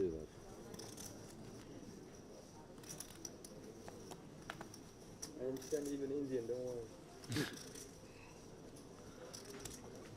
I understand Indian play game. This place certainly is a crossroads 25. of the world. Ah, okay. Much like Istanbul. Here's where Zeman says he's from. 24? 24, right? She's right. Considered the gateway from east to west. Merit is just the center of the Eurasian poker world. Yeah, look at the action, Demps. This is why we love it here. Approaching the bubble, not a bit of it. Jack 10-0 from Vasca, continuing his aggression. Uhara flicks in the king jack of spades. And Haidar, with that dicey sort of stack depth, still content to get in there with ace-5 suited. Playing the rush. Yeah. And Zamin with a very defendable multi-way combo. Yeah, unfortunately for him, spades are cooked. Just a 4-way. 89 players remain, 71 paid. Inching down very slowly. Yeah, it really is an interesting dynamic building here. Nobody shying away. Just one spade, and look at this, Vasca Boynikau. Drilling the flop, wow. Unpaired combination as well, allowing his opponents to all make big hands. But it is the flop that he's expected to drill. And he finds the check. I do like it. I think in the long term, the IP player is going to have a lot of 2 pairs here, a lot of ace-jack, you know, a lot of king-jack type hands, ace-10 that are all going to be content to get money and down the streets. And Haidar in deep trouble here, you'd venture, Demps. Checks it back, turns, trips. Wow, the double check. Double check. Does Uhara now think he just has the best hand, but has enough to just check? Yeah, I think so. I like check. Feels he's got the board probably locked, or he's goosed. Twice I've said goose this hand. Interesting. I must have food on my mind. Been very impressed with Uhara. Seems to have good awareness of what type of combos he can slow play or pot control. If Vasca Boynikau comes out with a raise here, is he not kind of over-ripping the hand in the sense that he has all the biggest pairs as the opener? He just calls here and trust that Haidar's going to bet trips again, or just because you're Vasca Boynikau, you raise and no one's ever going to fold an ace. Well, that's it. I mean, I think that is very salient point, Demps. He's so aggressive. I mean, Haidar thinking on the turn that he has the nuts, I think, you know, or close to the effective. Right. I mean, if your opponent's got an ace as well, the queen kicker's playing, ace, king, queen board. It's like, how can you ever fold this to this player? There are no flush draws on board. I mean, also, though, is he really going to bluff you here 4-way after check and flop, check and turn? It'd have to be psychotic. Right, could it be, you know, an ace-10, ace-jack, and trying to bluff the chop? Is that potentially? Is that an option? I mean, yeah. Vasca Boynikau gets to have ace-king, ace-queen. Haidar really doesn't ever get to have that hand as the third caller of the open. I mean, this is an awful spot to find yourself in. Yeah, I mean, theoretically, if we look at it, All in. yeah, Haidar's has the best hand he's ever going to have here. I'm not that shocked. I feel like we should probably just call here, Demps, and allow the crazy bluffs to bluff river. Vasca Boynikau thinking about this, but no, he's never beat here. Surely, yeah, queens, kings, aces, ace, king, ace, queen, all would have created action pre-flop. He flips it in. Haidar thinks he's good, I think, but Gonna get the bad news. Haidar perhaps thinking he's up against another race there. He's going to get shown the nuts, but at least he has a route to win that pot. Ace, king, queen, or 5 on the river. Massive pot depths, big river. 100k.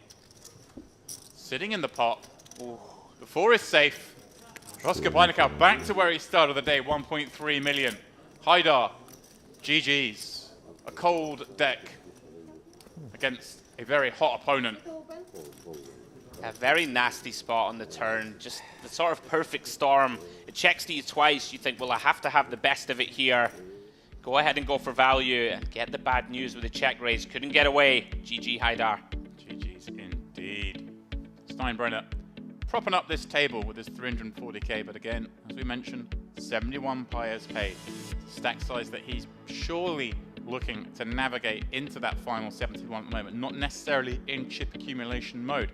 Unlike the 3 stacks atop, Saladin Badir, Kenal Zemin, and Mikolai Bashkapanikau are the ones building those big stacks. And Bashkapanikau, of course, with that pot back over the magical 100 big blind mark. It really is interesting. Look at the chip percentage on this table, 26, 20, 20, versus the other 4 all having less than 10% of chips in play on this table. The haves and the have-nots. Zuhara, probably the one most, it seems, attuned to and made the adjustments that I think is... I've been very impressed with him, Demps. We saw him find that deceptive check with the ace-10. Yeah. And, you know, got max value. Just that he's getting involved with the king-jack suited, but yeah, not going crazy post-flop, sees that board, happy to play things very passively. I like it a lot. Saw him manage to find the double check there. I think a lot of players would fall into the trap of betting that king-jack on the turn. Just a little bet for a bit of perceived value and protection. But he knows that with the jack in his hand's very comfortable to get to the river. And against these kind of players, yeah, I like it, who can just put you in the blender at any moment. Yeah, fun Steinbrenner, dynamics. the flip. Feels to me, Steinbrenner keeps popping his head up and having a go. But it's a little scary. Of course, ace-8 suited from the cutoff, we're going to have a look. But it's more that the sort of jack-9 suited opens. I didn't like that one. I'm much more on board with this for sure. And a great flop for him in the sense that there's 2 diamonds. And a board that he doesn't always have to bet, right? This might be one check bag, kind of our opponent might attack us. I like when we this. Make the nuts, or I the like effective this. nuts. Yeah, we always get to the river no matter what. We get our opponent to bluff or semi-bluff. Right. We have showdown. We can bluff catch rivers. I mean, it's a nasty run out for him. But check. Vasca doesn't go for it. Yeah, that's the fun thing. If our opponent does bet the turn, we get to call with not just the diamond drop, but the Everything. ace high that when they give up rivers, which they're going to do with some frequency, although Vasca Beinecke, I'm not sure how often he gives up. We build pots in position with the best hand and the nut draw. Yeah, I like it. I was Nicely sure he played. had this time. You know, the And 7 of left hand diamonds and rolls ace up on this turn. It's just wildly very low. overbluffed from the big. People don't give you credit for a flush. Think it's their board. As things stand, 10 jack run out, take it down. Yeah, Vasca Beinecke, I think, picking up on the fact that his opponent must have some sort of showdown value to check flop, not once, but twice, and thus electing not to bluff on a Broadway run out that his opponent can certainly have pulled a piece of. Yeah, we've got Henriquez, Uhara, and Steinbrenner all playing a little more kind of snug theory-based poker, I would suggest. And then we got the big stacks going a little bit ham. This is fascinatingly poised. I'm loving it.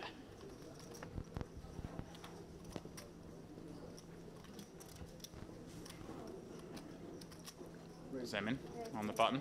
I've thrown one of those 25k value chips along with the big R word.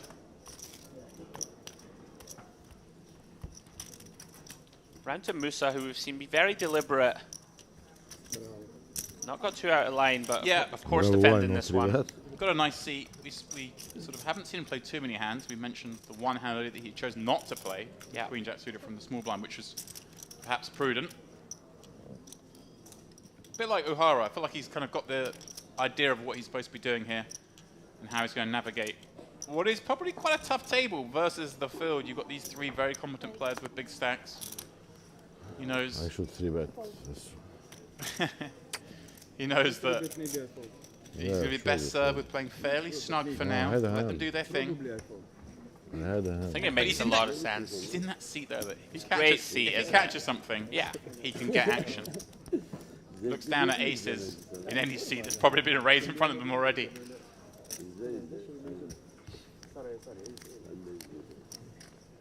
Have a new player?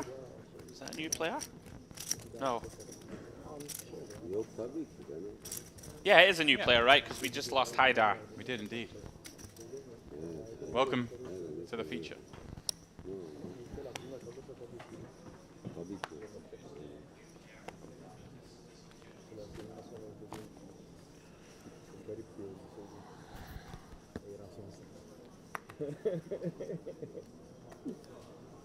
There he is, a fresh face. Anything I've noticed so far? Somewhat of a table presence. Kind of looks the business. Looks like a poker player.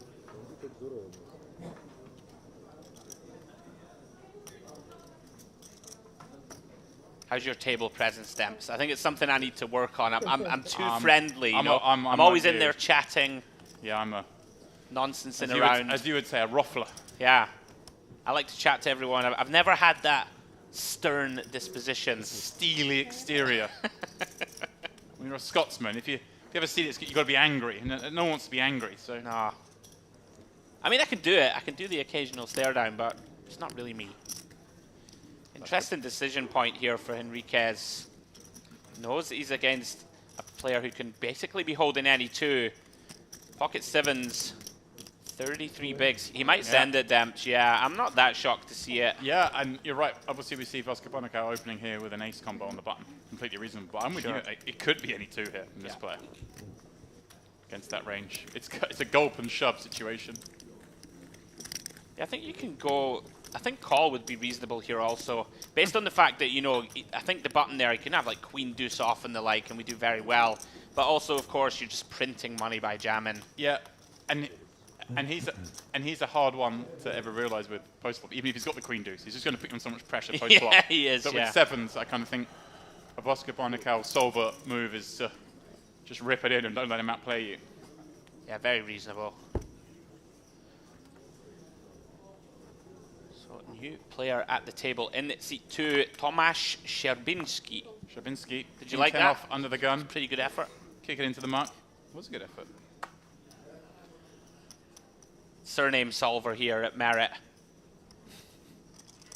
Gotta be Mr. Ali Nashad. Would be a hero. He's very good, Ali, at the surnames. Shortly. I gotta say. Yeah, Ali Nahad, of course, will be joining us in the booth after this first frame. Yeah, we'll be sending you off on the first buffet break. Yeah. I'll get myself off for a little relax. I'm going to go to the gym, Demps. I'm going to show heart. Gym. Yeah. Okay. Gym, It's funny how you always go to the gym when no one's there to see if you've gone to the gym. Hey, don't be mean. I'm doing my best, okay? Self-improvement and all that. So him popping it up. Musa, exactly what I just mentioned. When he does get a hand, it's very likely there's going to be action in front of him. I like this. Kind of goes for a very healthy sizing, dissuading peels against wide ranges and condensing them to real hands, making it a lot easier to play post-flop. See, it's interesting. I think in theory this is a bit too big, but against these specific players who we've seen continue wide and be very sticky, I actually don't mind just getting money in pre-flop.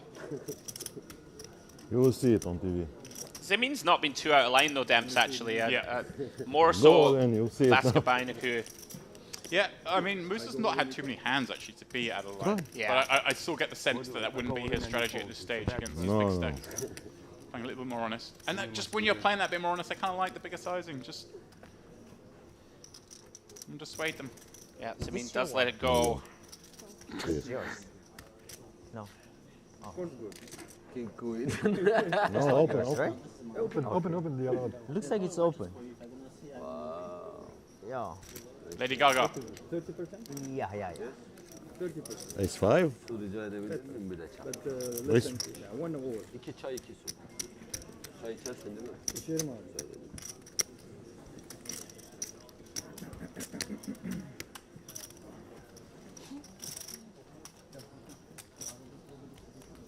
Aynen ya.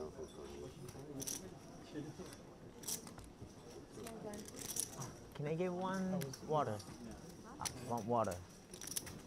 I think this is for someone. I don't know. Welcome. Hydrate.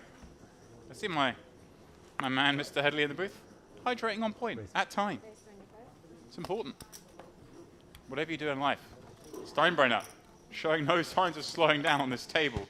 10-9 suited under the gun, giving it another go. Yeah, once again, we did say I would like to see some adjustments. He's sort of playing a chippy V strategy here. You know, 9-10 suited, gonna sneak into a 30 big blind opening range. But again, you know, you're at a table where +1's flicking in appeal. Then you've got Zamin behind. Then you've got the Enigma, Vaskaboyniku behind. I think it might be prudent to fold some of these hands. Not to say it's a mistake, because it's never a huge mistake. But at this exact lineup, I wouldn't mind to see some tighter folds. Perhaps this one will work out for him. Stravinsky.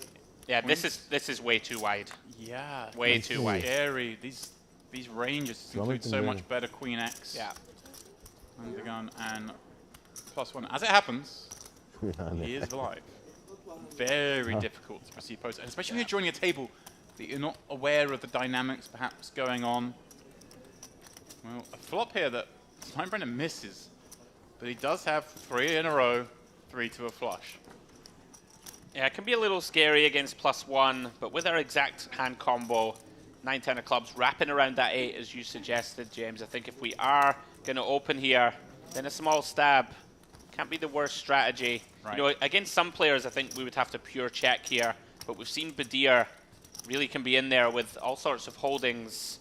Right, we get to have the strongest ace-X. We get a lot of good turn cards. Yeah, this Ability one's to going to barrel. work. He's going to turn the weakest hand into a winner. Yeah, very nice, Steinbrenner. You know, if we are going to open this hand, going to have to get creative post. Gets it done, well played.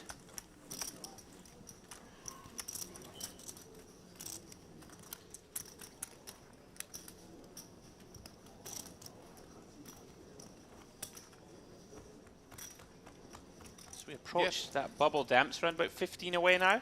Getting there. Yeah, again, the average stack just so deep.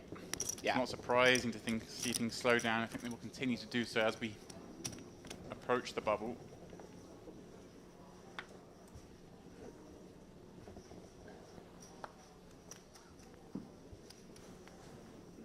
But yeah, the hand they could have done with last hand. Ace queen. Raise. Yeah.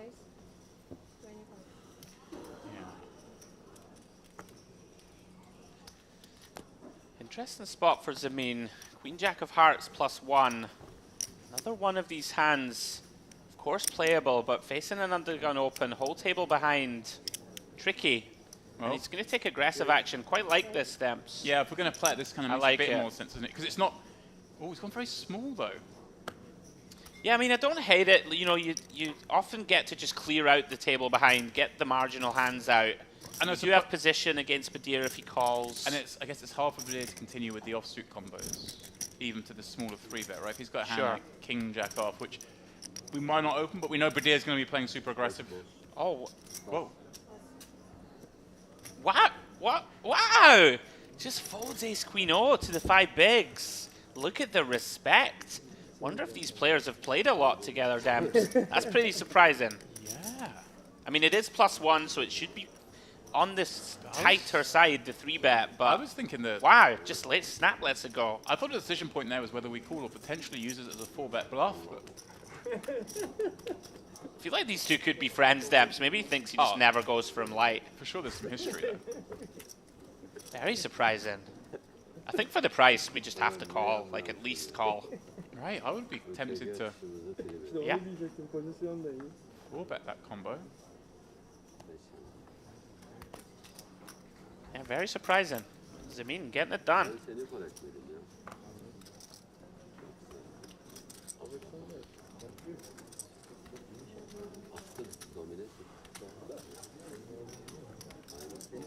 We know he's not folding Damps. It was never a consideration for this man. You got down 2 cards. Indeed. Can't fold with 2 cards in your hand. And again, with a lot of mid to short stacks in position on you, who're going to want to reshove. Having an ace in your hand, never a bad thing. Takes it down pre.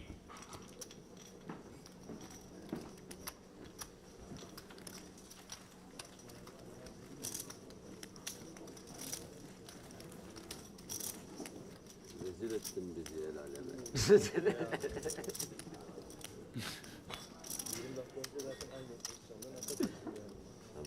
Tabii ki. MPO. It's a thing.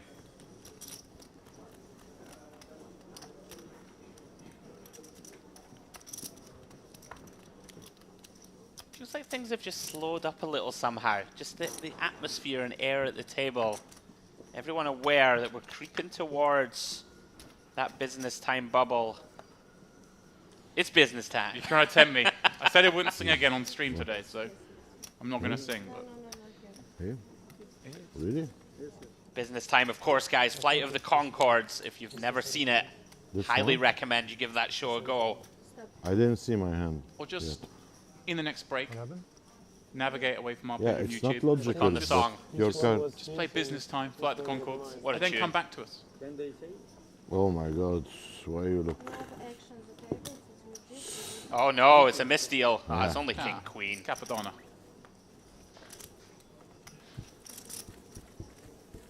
Nothing good ever came of looking Yeah, at your because card it's stamps. Oh, when I there's a Not disagree. misdeal. logical. No? This I You're love the it. other way. When you look down at the garbage and then you get the free hand.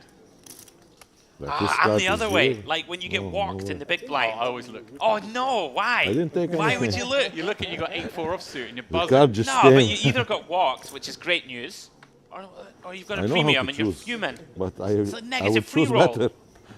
No. I get 8. I win a pot with 8-4 off. Not in life. Yeah, I'm but a, you, I'm a positive guy, you see. That's why. I don't I'm get upset. positive I too. agree. Let's see the. Well, here's a man who's going to play this hand in the redeal. Now there are some people who have a weird kind of juju with the redeals. They the misdeal. They don't like playing the hand. They're like, oh, I shouldn't be in this hand. Really? Oh, that's a common thing for sure. Okay. See, a lot of players don't like oh, I bust out when it was a misdeal. I shouldn't have been dealt this hand. It's all off. You see it a lot. I know there's the like, don't play a hand after the break. Well, let's go. Pinsky looking at an ace king in this redeal hand with just over 20 blinds against the super aggro opener. Good luck, buddy. This feels like only one path. Yeah, this is going in every time. And Vaska Bojnik out. Yeah, he's not folding jacks. Of course not. Loving Let's life. go. He's ready to reach and grab and put him in. And you won't like that as the jammer with ace king because you know ace queen's going to ask how many It chips is. have you got. Big flip here. Huge. Yet again. 14 from the money. Yeah, this all but confirms Szczepanski would get into the money if he were to hold here. And he finds a king on the king 8-5 in this redealt hand. No bad juju for him. King on the turn. Actually, it changes nothing. Vaska Bojnik out. Still searching for a hook. Isn't to be. The full double.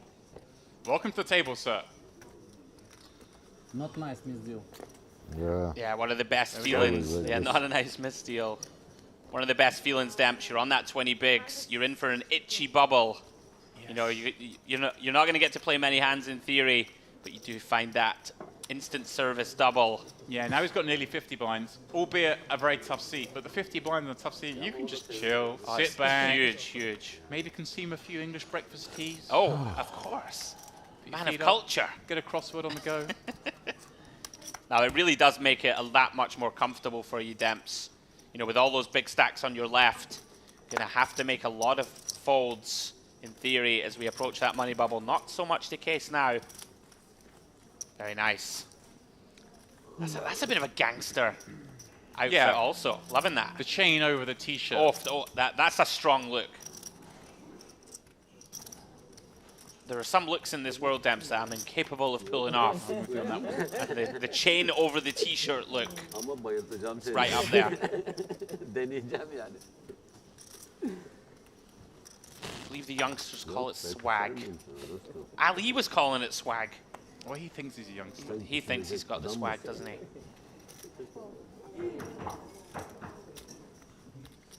So we see Enriquez, very impressive, very composed from what we've seen. Haven't seen him make any theoretical errors whatsoever. Certainly can open ace-queen. 24.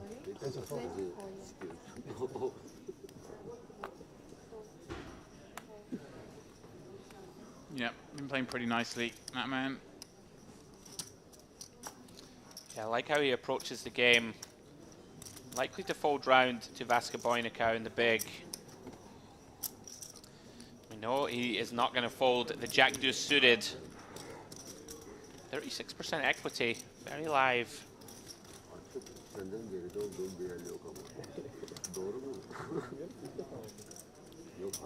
Has the faintest continuation here with the Jack on a board that just smashes the opener. Yeah, time to start getting money in. This is interesting because I feel like he will peel one. Does have backdoor spades. The backdoor spades kind of just enough, isn't it, to keep him interested? Oh my goodness me. Instant service. Wow. Bingo. And this is so spicy because when you've got the Jack X of spade combo, of course, if you do get the dream scenario where your opponent also has a Jack, you could be free rolling. Look at this, comes with lead. Very fun. Right, Henrique just going to check back a lot of hands on this turn. He's gonna have, and he's going to have a lot of strength that checks back in the form of these kind of hands, right? The two pairs, the sets. Yeah, I mean, there's an argument to suggest Enriquez could check range back on this turn. Yeah. And very interesting here, you know, we talk about balance a lot in poker. You have to think about what the bluffs would be of Vasca Boynicao. A hand like a 10 or a hand like a king 5 of hearts or something like that that decides to start bluffing, not out with the realms of possibility. So if you have those hands along with your Jack X, leading turn, actually quite like it, Demps, as you referenced. IP gonna check back a lot of the time. We want to get more money in this pot. Now the question is, what's the sizing on the river? I don't think you want to go too large, Demps. You want to target two pairs. You want to target sets. You know, you don't want to go too big. Something in the realm of half pot. He's gone really large though, Demps, and all of a sudden, I think this is a little too big. You know, you start to make two pairs shrink up a lot. It's fun when your name's Vasca It is Boynicao, fun when though. your name's Vasca Boynicao. Opponents are so encouraged to call against this man. He is so capable of Wow, finding look at creative that. bluffs. And There you go, Enriquez not able to get away. It's frustrating because you're sitting at the table watching all these hands take place. You're seeing him in every pot. And then you make aces up. You just want to see the cards. I like your range. Yeah, very well played, exploiting the image nicely. Especially when he looks like he might be steamy, just lost the huge flip. And you know, I'm willing to admit when I'm wrong. I think, you know, maybe there we are pretty polar, probably own. I mean, sometimes I would bet maybe some two pairs of my own. Hard though, isn't it, against the early Against the earlier open. They can so still have all the sets. Exactly. So we probably do want to be a bit more polar to mostly a jack and bluffs. So nice size and well played. I can admit when I'm fallible, Debs. I think it's unfair to say wrong. Yeah. Just there's always many ways to play hands in this game of ours. And first chink in the armor there for Enriquez, and that's a big blow, Demps. All of a sudden now we're down to 16 bigs with the big blind hunting us. Very painful one to get wrong. See the graphic in the top right corner, guys? All of a sudden we're 11 away. It's finally getting there. Yeah, people are busting quickly. Steinbrenner continues to be active off the mid stack. Opening ace-5 of spades. Badir gonna take a flop, or try to. Makes the call in position with ace-jack. Never quite know what Zamin's gonna do. Bit of MPO here, Debs. This is a bit dicey. Overcalls the button with Jack 10 off. At least they can see it on TV. Not generally a hand we want to use. We dominated a lot, so we can see is the case here. Does have position. And look at this, Demps. Bingo. Good. Steinbrenner in an awkward spot now. I Catching cannot do bottom pair in the anything, back door I nut flush guess. draw. Wow, and look at this. Wow. Look at this. Snap checks back the trips. Oh, Badir now. But, I mean, Badir must feel like he's got the nuts. He feels like his hand is certainly best. And he's certainly in a hand that can get action from Zamin behind. He's going to have some Jack X himself. Perhaps a hand like King Queen. Yeah. 68. 8-9 suited, Queen 9 suited. It's gone 2/3. Worst Jack X, Ace Queen, King Queen. So many hands that we are in front of. And Zamin with that very shrewd flop check. And if I'm sitting looking at him, this looks like a genuine kind of, oh, I don't know what to do. I've got a piece of this. Doesn't look, I mean, it doesn't look trappy to me. It doesn't look nutted. Yeah, it does feel like a spot to walk the dog and just call. Woof woof. Of course, you've got Steinbrenner in there, who can still have a hand right that might want to check call, not too often. And Badir on a brick river will surely go for value, for sure. Pretty big, I'd imagine. Is a brick Demps. Yeah, I can see him going really big here, repping those missed straight draw, flush draws, or having a super strong jack. It doesn't make sense for him to have too much 10x himself, given that he checked the flop, but I suppose he gets to have some. Sure. Whereas Badir should, pardon me, Zemin really shouldn't have any. Yeah, Badir about to get the bad news here on the river, and this is going to be very tough. There's 240 in there, and he's bet. Oh, he's gone small as well. A quarter pot. Yeah, you know, it kind of makes a little sense when we think that we do unblock these King Queens, right? These King Queens, the Queen Nines, the heart draws. We do have the Jack of Hearts, but there's going to be some flush draws in there. Some missed straight draws that could go for us here. But the problem with this stamps, you might end up leveling yourself here when you get raised. When you bet this size, you kind of almost have to call if the raise comes in.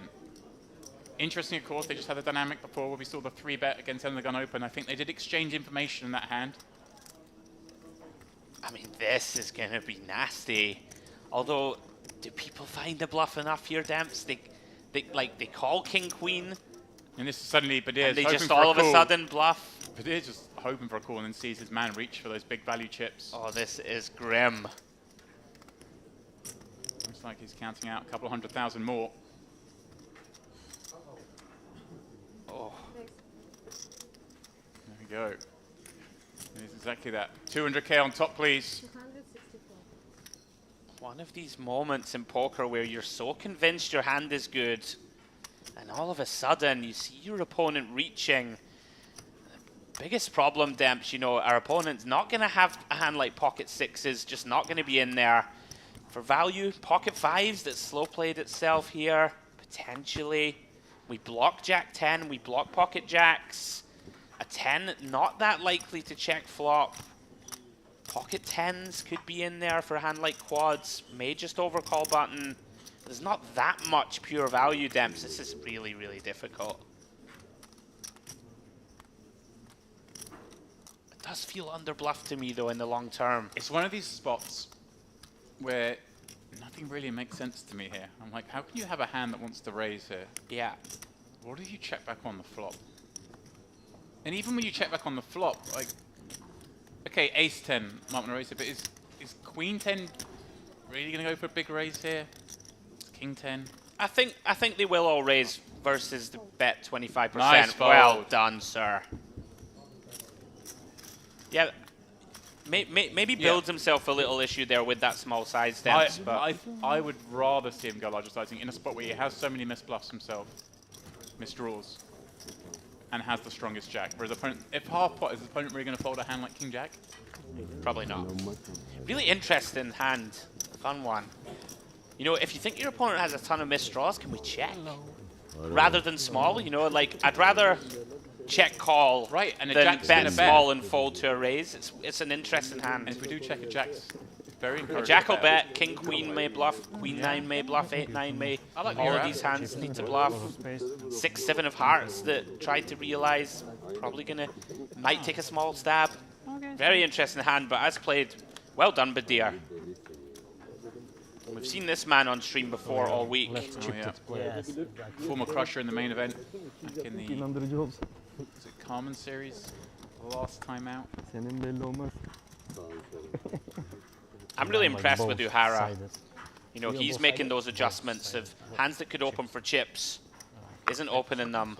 How much blinds? 10 from the money. Yeah, Oleg.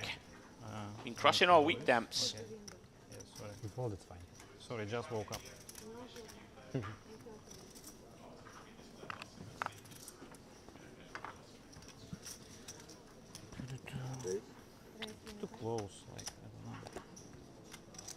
a little bit uncomfortable. But okay. You just came in, you didn't play it? Huh? You didn't play it? But yeah. You just came in? No, played. I played. Yeah. That's just joke. That was joke. Back on the horse. Huh? Welcome to the This is table. really tricky now for Enriquez. Again, showing his aptitude. Most of the time, we want to defend these kind of suited combos, but we're 10 away from the money now. You know, it's going to be so difficult to realize our equity post. Even if we flop a jack, not going to be comfortable going with it. 10 from the money. We did, of course, see him lose that big pot to Vaskaboinikis, but he was an unbeliever. He's kind of put himself in a bit of a cage now. Tough to blame him, of course, against that opponent. Fascinating dynamics developing here. We approach that bubble. Had some fascinating hands this week, Demps. That Badir versus the mean one there. The latest in a catalogue of fun ones. I'm telling you, we need a merit poker strategy segment hosted by James Dempsey. Don't think I'm qualified. Yeah, you are. I believe, even if nobody else does. Oleg bringing a whole bunch of chips over to what is School. a pretty rough seat for a man with that stack. As the table breaks, you get moved somewhere. You're thinking, all right, I can have some fun in this bubble. Maybe cover a bunch of players. Players on my left, hopefully short, can't do much against me. You look down at this lineup, and you recognise that the bubble might not be quite as fun. 81 players left in.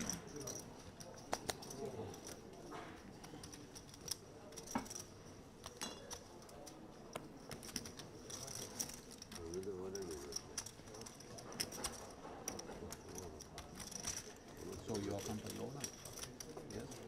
Big company. Poker company. Big company. I don't play poker. Big company. I don't know. Big capital. It's relative, right?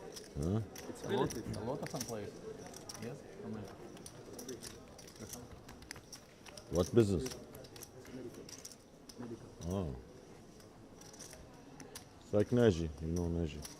He has a medical also. Naji Tanuri. He came here Cards now. back in the air as we approach Tanuri. our first break of the day here. Merit Poker Gangster Series, the main color. event day Lebanon, 3. everywhere. Flip it, yeah? Big, Oleg, company. Oh, new to the table. I thought it's Potential red. misdeal. No. No, spades exposed. Amazing. But I see picture, right? That's okay, yeah, exactly.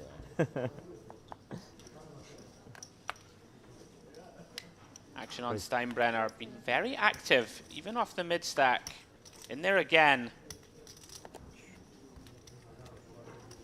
Pocket 8 stamps, +1. Here we go. Once again, these two are going to tangle. Badir with a very quick 3-bet. Makes it 6.5 bigs.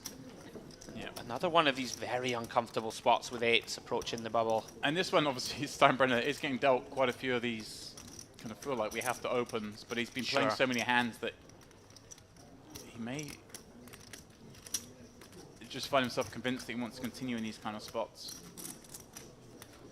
We have seen Badir just call him often, and with these table positions in general, you are inclined to give respect to this 3-bet.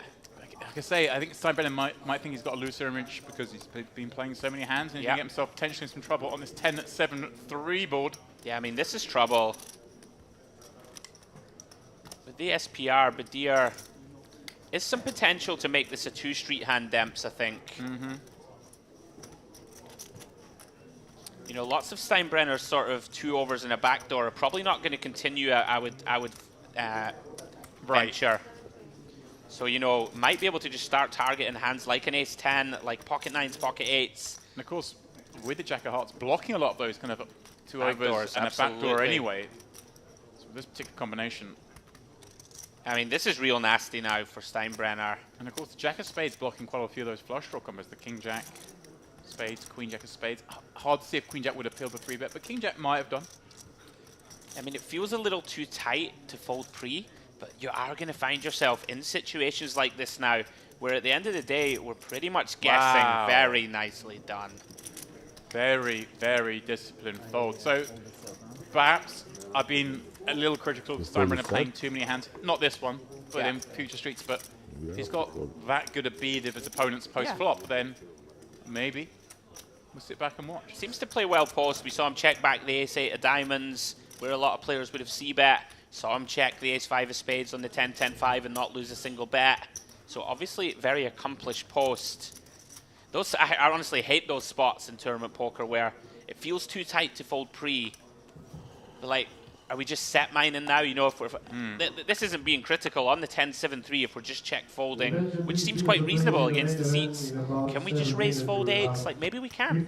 Yeah, it feels a bit I don't know. grim, It does feel grim. when he's been playing quite a high frequency. Sure, feels very grim. Kindly ask the chief leader of each table Playing well, to start buying the especially towels post. by the end of the level in order to do one single As we approach this first break, Vasca Boynikau, ace 10 of hearts.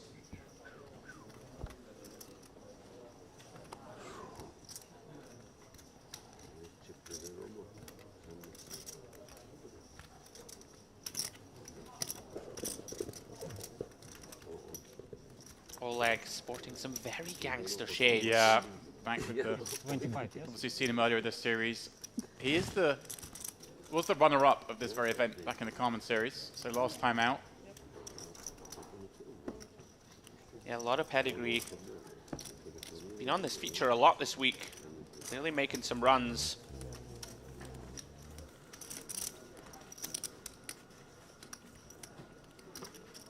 There's a lot of fun characters on this table. Been a joy to watch. First couple of hours here. Well, here we go. Our next lineup, as you referenced, we are approaching the break. And that Tunari in C4, my man. It All is right. your man. There he is. We saw him last night on the feature table. A lot of fun, a lot of chatting. You can see already involved in the conversation there. And of course, he had the great joy of knocking me out in the PLO tournament, which I'm sure is a career highlight for him. I'm sure he has no idea who I am. The great joy. I thought it was pretty standard. Pretty standard stuff. Send you off into the night.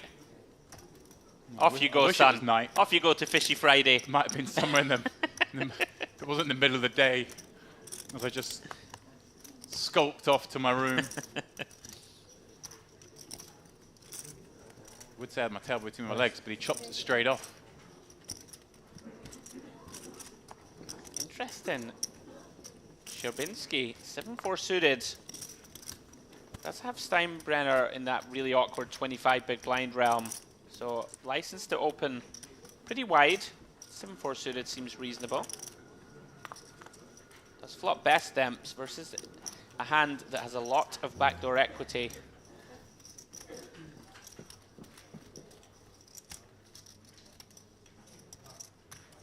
You would expect some c-bet in here, just clear out or attempt to clear out some of that backdoor equity. Does come with quarter pot.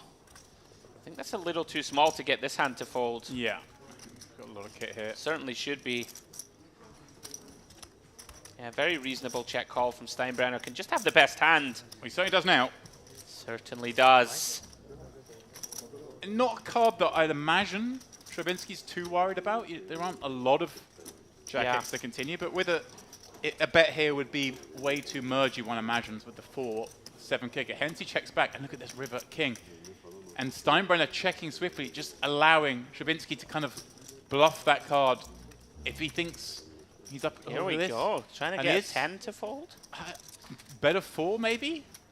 Yeah, I mean, this is really interesting, of course. The big blind doesn't have any ace-queen, doesn't have any ace-king, doesn't have any pocket jacks, doesn't have any pocket 10s, so basically has no nuts. So it does make some sense here to check his Steinbrenner. And of course, he has beautiful sort of blockers, top two pair. You can induce some just pure airball bluffs. I mean, it's interesting because when Szczerbinski just has showdown, which he did have enough, I think. Is it a case of just to check river? Is it a case of yes, he had showdown, but he thinks maybe the missed spades and the 5-6 kind of combos would always have to bluff? That so makes a lot of sense, then. Just feels like it looks like a lot of weak. Yeah, some better 4x. 4x, some kind of Maybe weak a 10. Yeah.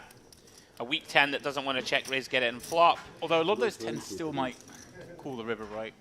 Yes, it's an intriguing one. Steinbrenner, well played. I think Steinbrenner there trying to induce bluffs from you know, like an 8-9 suited or something. Well, that might bet turn, but you understand what I mean. A hand that has absolutely no showdown. You know, an ace 7 off that gave up, stuff like this. It's going to bluff river. Doesn't juice the bet from his man. Well done. Of course, has a mandatory river raise. Executes it nicely. Check them. I trust you. No, maybe I'm wrong. I trust all the bunnies. He's showing us some nice chops post You shouldn't. Yeah, as I said, I'm going to reiterate.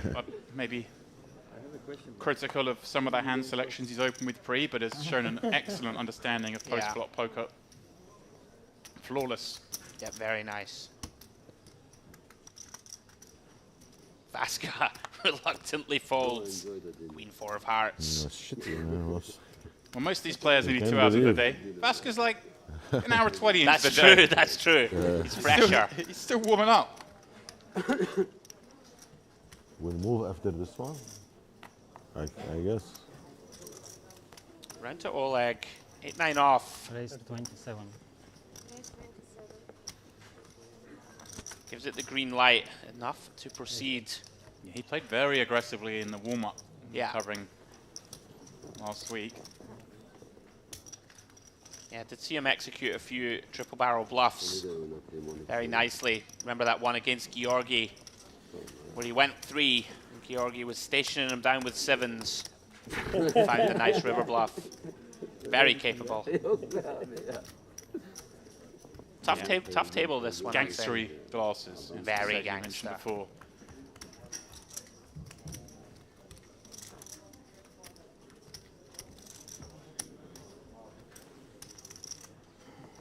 Last few hands, I believe, Demps for the first break.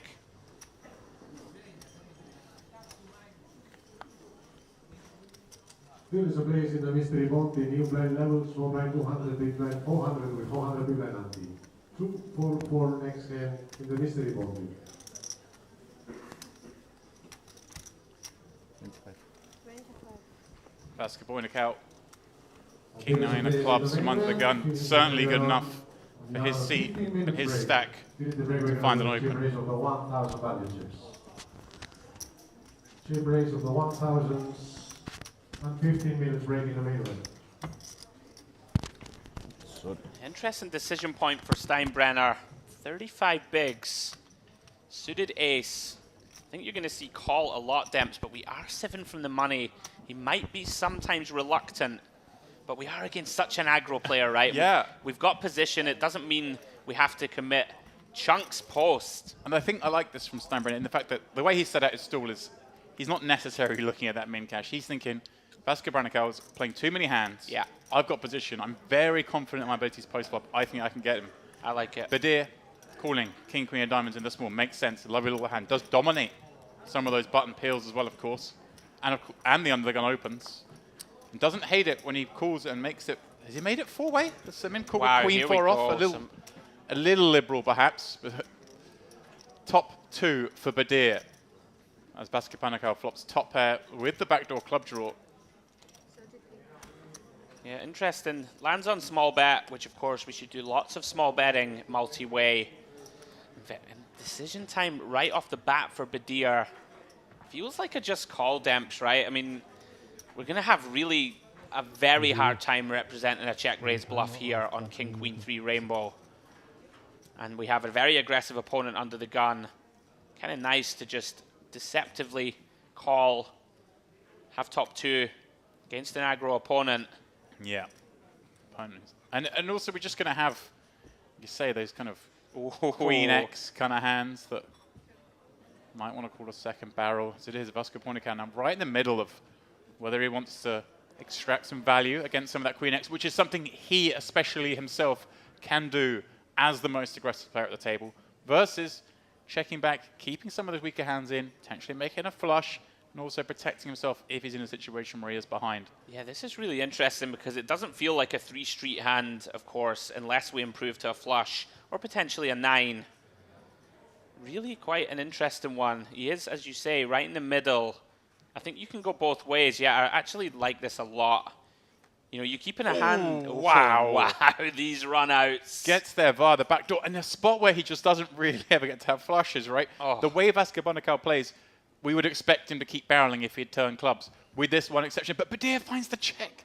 Just again thinking, Vasco Banacao is such an aggressive player. I'm going to get paid by letting him bluff more than I am going for value.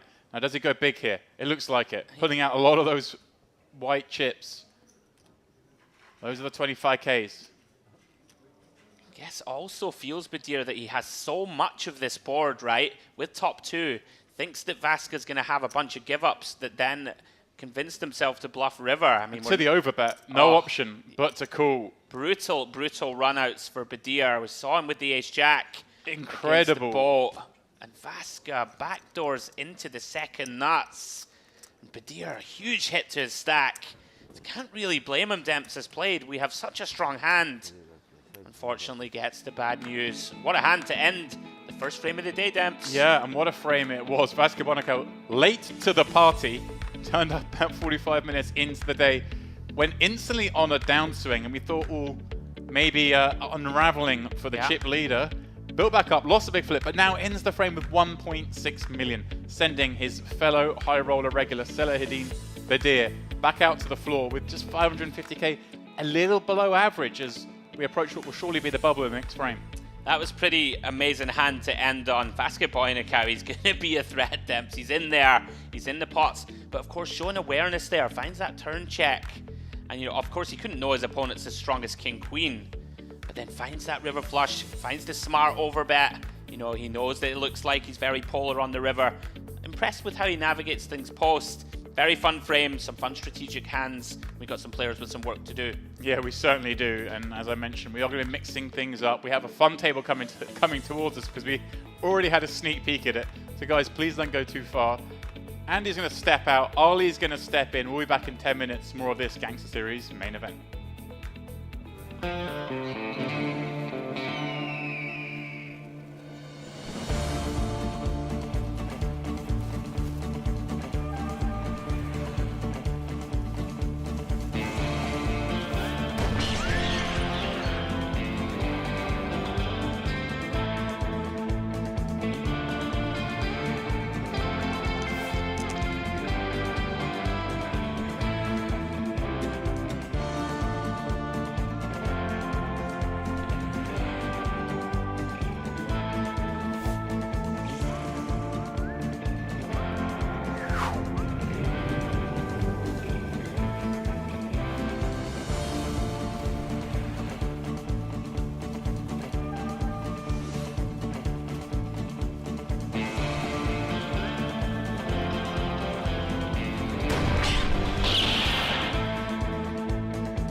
Guys behind who are so active, and this is disaster waiting to happen. Zamin finds the bullets. Yeah, this feels cruel. Alyosha's been bashed around a little bit. Zamin, let's see what sizing he comes with. Yeah, this feels like it's so difficult not to bust here. And there we go, he finally finds this smaller size Demps. We've been asking for it. Yeah, we've been asking the whole table for it. Here it is. I mean, this is brutal spot. Right, you start with 24 blinds, you open up with Murderer's Row behind you, How do you not find the jam? 91 left, 71 paid. Oh, is he gonna? I'd be shocked to see a fold here. It just, yeah, he's been bashed around. This is going in, Demps. And now they've it's dealt him out of the tournament. Well, 4-1 underdog to survive, Demps. 20 from the money. Can Atur ping a black 9? Brutal, brutal start to the day for him. Like you say, though, not out of it. Not dead yet. 1 in 5 times. He will find the way to victory in this pot. The thinnest of silver linings does have live hearts. There we go. There's 2 of them. There we go. In before the sort of 6 or 7 of hearts rolls off here, the dreamiest cards. Aside from, of course, one of those black 9s. I'm sure he'd rubbish take that. Does find a 7 of diamonds. 6 outs. 1 pull. Ali Ashur. Not to be. Ace on the river, giving Zamin that unnecessary top set. But just difficult.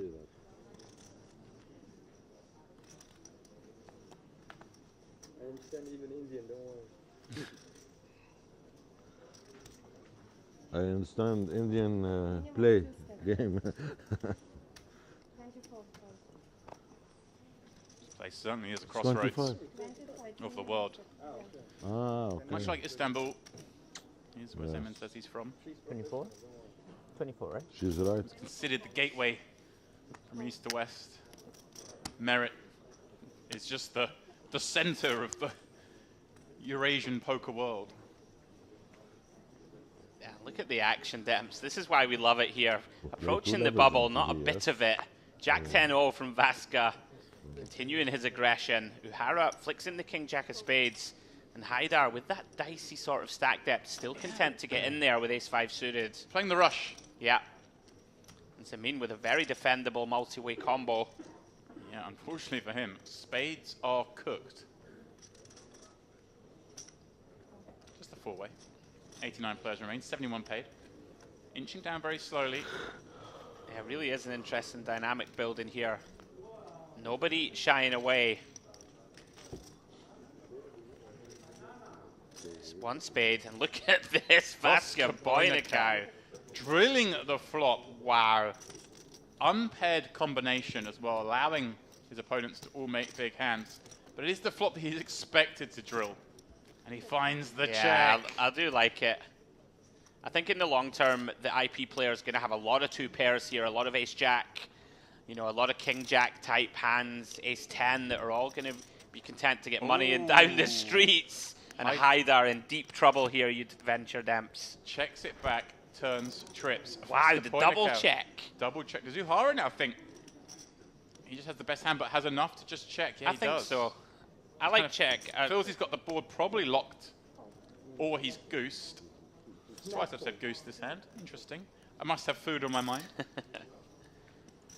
Been very impressed with Uhara. Seems to have good awareness of what type of combos he can slow play or pot control. If Vasca Boynikau comes out with a raise here, is he not kind of over-ripping the hand in the sense that he has all the biggest pairs as the opener? He just calls here and trust that Haidar's going to bet trips again, or just because you're Vasca Boynikau, you raise and no one's ever going to fold an ace. Well, that's it. I mean, I think that is very salient point, Demps. He's so aggressive. I mean, Haidar thinking on the turn that he has the nuts, I think, you know, or close to the effective. Right. I mean, if your And opponent's now- got an ace as well, the queen kicker's playing, ace, king, queen board. It's like, how can you ever fold this to this player? There are no flush draws on board. I mean, also, though, is he really going to bluff you here 4-way after checking flop, checking turn? It'd have to be psychotic. Right, could it be, you know, an ace-10, ace-jack, and trying to bluff the chop? Is that potentially? Is that an option? I mean, yeah. Vasca Boynikau gets to have ace-king, ace-queen. Haidar really doesn't ever get to have that hand as the third caller of the open. I mean, this is an awful spot to find yourself in. Yeah, I mean, theoretically, if we look at it, All in. yeah, Haidar's has the best hand he's ever going to have here. I'm not that shocked. I feel like we should probably just call here, Demps, and allow the crazy bluffs to bluff river. Vasca Boynikau thinking about this, but no, he's never he's folding never this. beat here. Surely, Yeah, queens, kings, aces, ace-king, ace-queen, all would have created Never action folding. pre-flop. He flips it in. Haidar thinks he's good, I think, but gonna get the bad news. Haidar perhaps thinking he's up against another race there. He's going to get shown the nuts, but at least he has a route to win that pot. Ace, king, queen, all 5 on the river. Massive pot depths, big river. 100k. Sitting in the pot. Ooh. The 4 is safe. Roscoe Beinecke back to where he started the day, 1.3 million. Haidar. I'm positive too. Well, let's see well, here's a man who's going to play this hand in the redeal. Now, there are some people who have a weird kind of juju with the redeals. The misdeal, they don't like playing the hand. They're like, oh, I shouldn't be in this hand. Really? Oh, that's a common thing for sure. Okay. See, a lot of players don't like oh, I bust out when it was a misdeal. I shouldn't have been dealt this hand. It's all off. You see it a lot. I know there's the don't play a hand after the break. Well, let's go. Shevapinski looking at an ace king in this redeal hand with just over 20 blinds against the super aggro opener. Good luck, buddy. This feels like only one path. Yeah, this is going in every time. And Vaska Bojnik out. Yeah, he's not folding jacks. Of course not. Loving Let's life. go. He's ready to reach and grab and put him in. And you won't like that as the jammer with ace king, because you know ace queen's going to ask how many chips have you got. Big flip here. Huge. Yet again. From the money. Yeah, this all but confirms Szczepanicki would get into the money if he were to hold here. And he finds a king on the king 8-5 in this redealt hand. No bad juju for him. King on the turn. Actually, it changes nothing. Vaska Bojnik out. Still searching for a hook. Isn't to be. The full double. Welcome to the table, sir. Not nice, Miss Bill. Well, he thinks he's a youngster. He thinks he's got the swag, doesn't he?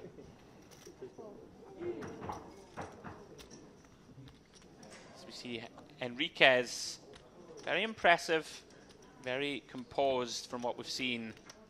Haven't seen him make any theoretical errors whatsoever. Certainly can open ace queen. 24.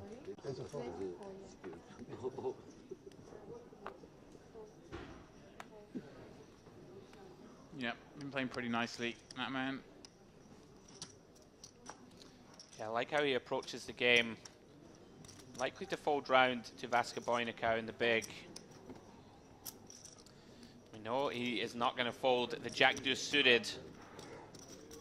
36% equity, very live.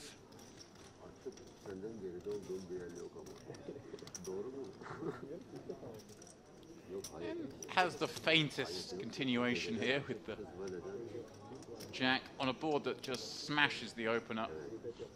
Yeah, time to start getting money in. This is interesting because I feel like he will peel one. Does have backdoor spades. The backdoor spades kind of just enough, isn't it, to keep him interested? Oh my goodness me. Instant service. Wow. Bingo.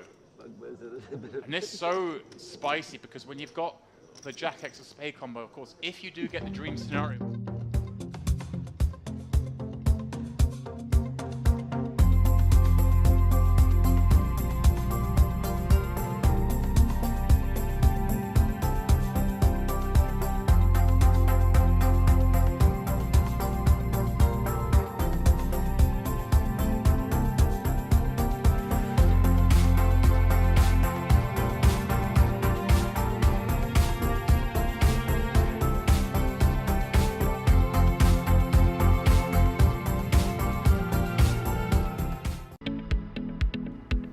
And welcome back to the Merit Crystal Cove Hotel, Casino and Spa here in what is today a beautifully sunny Cyprus as we work our way down to our Gangster Series main event final table. It is the penultimate day of coverage and we have traded out Andy Headley and replaced him with a bit of a downgrade, but we got Ali Najad in the mix. The good news is I've got friends like you two in the booth here. Obviously, we're always ribbing one another, and we are always pleased to have all of you with us here for each and every one of these Merit Poker Series. This one winding its way toward the money right now. 78 players left. 71 are going to get paid, so 7 unfortunately less than happy souls are going to be the next to be eliminated. But then, once that bubble bursts, I expect that it'll be swift in terms of short stacks being absorbed and us working our way toward that $295,000 first place prize. I talked to Andrew, by the way, as I came in today, and I was asking him, are we still seeing MPO on display? Because when you get this close to the money, you wonder, is everyone going to just go, wait a minute,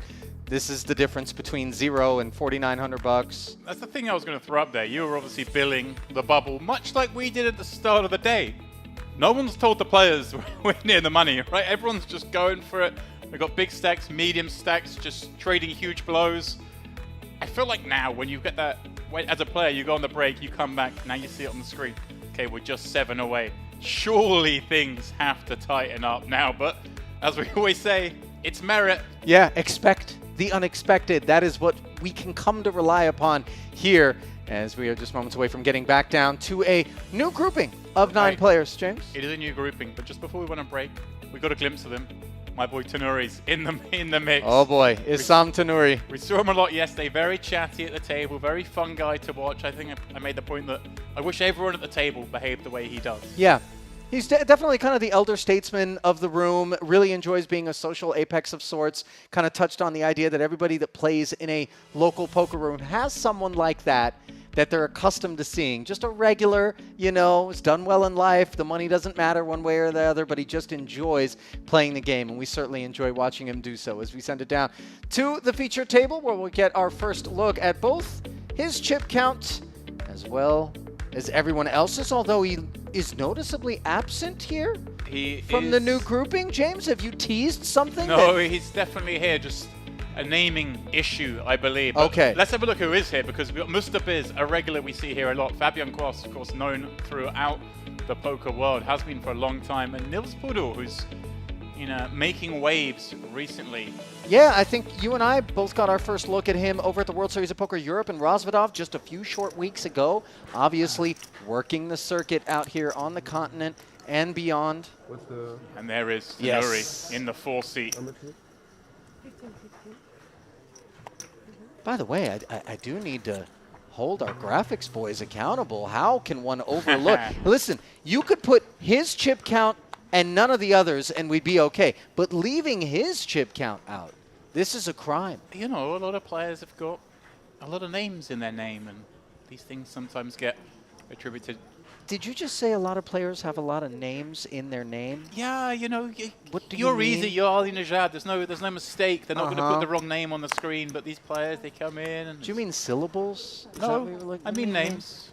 Oliver. Multiple names. Ah, okay. All right. You could be put up there as Oliver, and everyone will be confused. Yes, that they would, except the airport security personnel, who are certainly accustomed to seeing me transit. First pot underway. Being told, by the way, that the whole card graphics will be absent for this particular hand. We did have the whole cards for a second there, actually, pre-flop, but I didn't take it upon me to memorize what these two players had.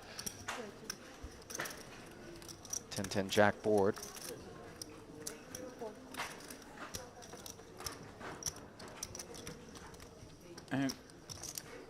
So it looks like a couple of open enders. I'm being told King Queen for Niels Pudel, who is pictured to the left, and then Tanuri on the right has 8-9. Neither of them improving here on the turn. Niels Pudel looks like he's come straight off the golf course. A place you're familiar with? Yeah, I think at the invite. There is one course this part of the island. It's about 35 minutes drive from here. I've been there on, let's say, well, you reference you go through airports a lot. I've been to that golf course a few times as well. Yeah? Is it a good one? Yeah, it's nice. There you go.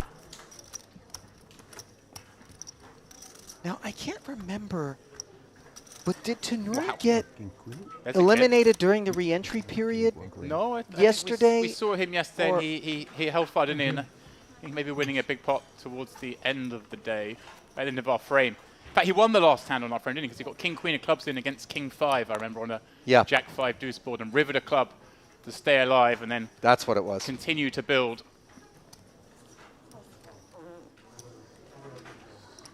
Look at this little get up. Do you think this man here is an Arsenal fan by any chance? Not Mr. Biz. I was going to say, I don't know what would lead you to believe that as I was staring at Biz, who opens with King 8 suited, but certainly his neighbor to the left. Very much. Yeah, Christos. The Knights.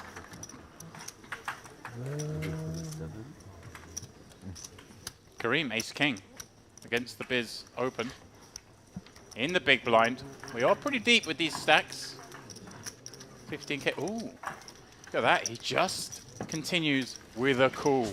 And that could be trouble in the event a king were to show up on the board, but instead not one but 2 8s show up on the board. Yeah, and Kareem just got still a really strong hand here, having peeled from the big. The nut ace high on this 8-8-4 board. You don't expect Musa to have improved on this board too often. Of course, he could have pocket pairs and the like. So, and when we play the ace-king as a flat pre-flop, obviously we are very compelled to make an investment in taking a peek at a turn on a board such as this, where we do hold the ace of spades and the 2 overs. He looks like he's coming out with a check raise, which is a somewhat curious line with this hand. We kind of make all the hands that we beat fold, and the ones we beat are going to call. But he does have the backdoor club draw with the king of clubs, so maybe setting up for multiple streets. Obviously from the big blind as well, he gets to have more of this kind of 8x. I'm not sure this is the hand I want to do it with, and now he's caught an ace on the turn to give him top. Disaster. He is drawing live, of course, James, but he's drawing thin. You know, these guys are so deep coming into this hand, over 50 bigs. He was obviously looking at a way to play this hand to minimize kind of jeopardy as we're nearer to the money, even though he's the covering stack. But in actual respect, he's done the opposite now, because he's generated this pot into a way that he has value now. Blinds of 10 and 15,000, now a bet of 85. As Kareem might be thinking he just made the nuts on the turn. Doesn't ever really give Biz credit for an 8x combo. Yeah, kind of a weird one now. Obviously, Kareem thinking maybe our opponent's got a hand like jacks, 10s, queens, and gets faced with the raise on that turn. This is just all weird. MPO from the off. Oh, yeah. Kareem may think his opponent could have a hand like he has, although I think most of the hands just want to play as calls in position, because Kareem has represented the potential of having an 8 himself. And we're just a long way away from the tree here, are we? He's made it very difficult himself. He played this hand to play low variance and has somehow found himself in a spot where he's been requested 225k. Well, you know, I mean, he played at low variance pre-flop, but then he decided to take a much higher variance approach as the follow-up on the flop. Well, you say that, but it's actually lower variance check raise ace king on this board, because you kind of just win the pot there, or you give up. It's weird. But when it comes the ace and Biz raises with his 8 here, we end up in a situation where there's 665,000 chips in the middle. We only have 470 effective back, and a somewhat brick river rolls off. I don't think we can expect either player to have improved on that 6. Biz going to feel very strongly. He's up against the other 8, the way this one looks. And in that case, obviously, he has the best kicker. Yeah, I don't think 8-4 and 8-6 rate to be the hands that he's up against. Maybe 8-ace every now and again. If you got it, you got it. Yeah. Like, you just beat too many other 8s here. Maybe pocket aces and some weird worlds is lurking, but again, like you said, James, if you've got it, you got it. Yeah, there are some hands, of course, we're beaten by. Yeah, I think pocket 4s as played would be slightly more likely, but even then, why check raise the flop and lose customers? Well, he's gone for a smaller sizing that basically makes it impossible for an 8 to ever fold. So perhaps considering his opponent might be there, or perhaps thinking maybe his opponent has got ace X of clubs that elected to check raise. Yeah. I don't think that does that too often, but you never know. Perfect sizing by Biz up against this particular holding. Kareem just created situation raise in somewhat of no man's land. Check raise flop, bet call turn, and now checks and faces a milky sizing on the river. Positively seismic activity here, just a couple of hands in to the new frame. Crazy stuff. This is an MPO hand. And you can tell Kareem has some real concerns, despite holding ace-king.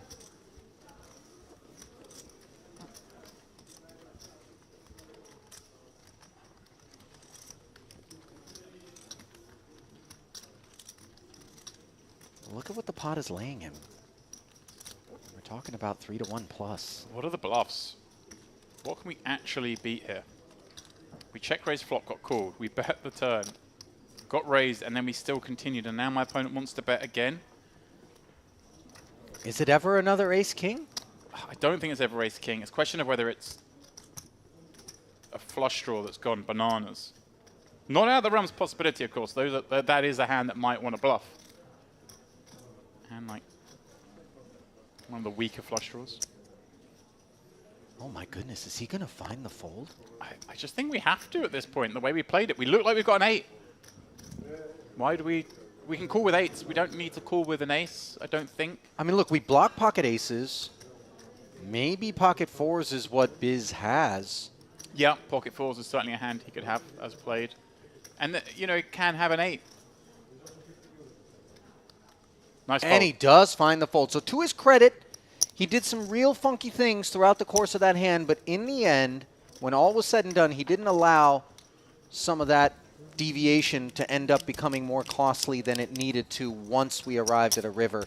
And ask yourself whether or not you would be able to find that fold with ace-king on the river. Aces? Aces?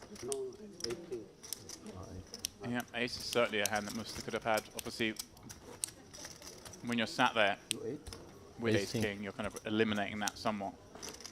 But yeah, it's a funky hand. I can see he tried to play low variance, ended up losing a massive pot. As it happens, if he just 3-bet pre-flop, not to be results orientated, Ali, but we would have just won the pot and we'd have moved on with our lives. Fair points. Fun one, though. You never quite know at Merit how the hands are going to play out. That much is for sure.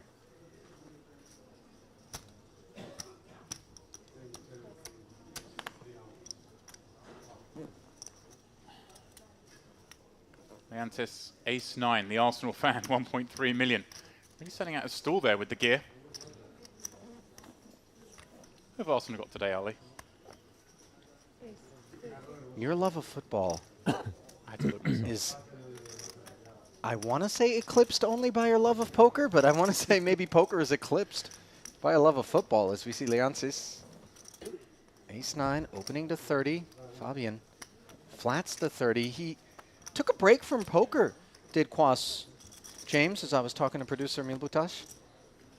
He was advising that back in 2018, Fabian decided to take a step back from the game. Nice to see him back out there, obviously, from here in the booth. Not so nice if you have to contend with him out there on the felt. A very competent and experienced player, and one who dominates Leonsis.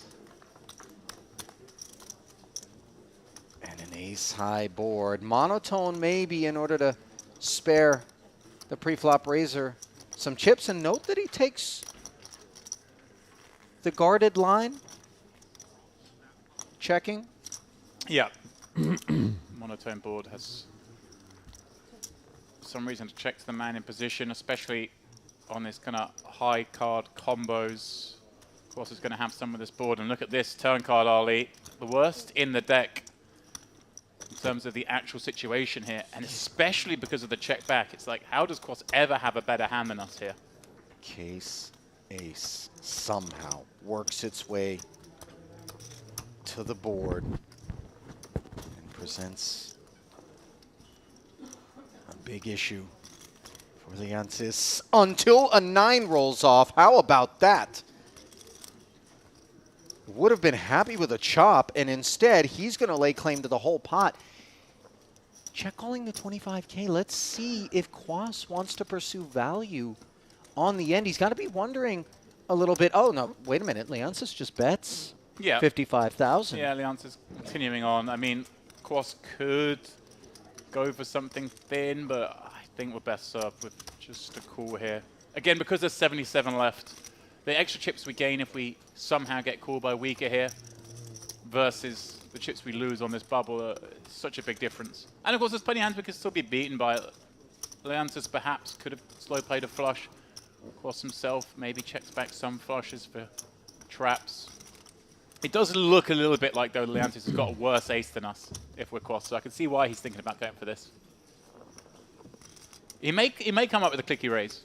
Wouldn't surprise me to see him go kind of exploit 130k, something like that. Here we go. It's going to make me a lie by about 5 or 10k, I think, Ollie.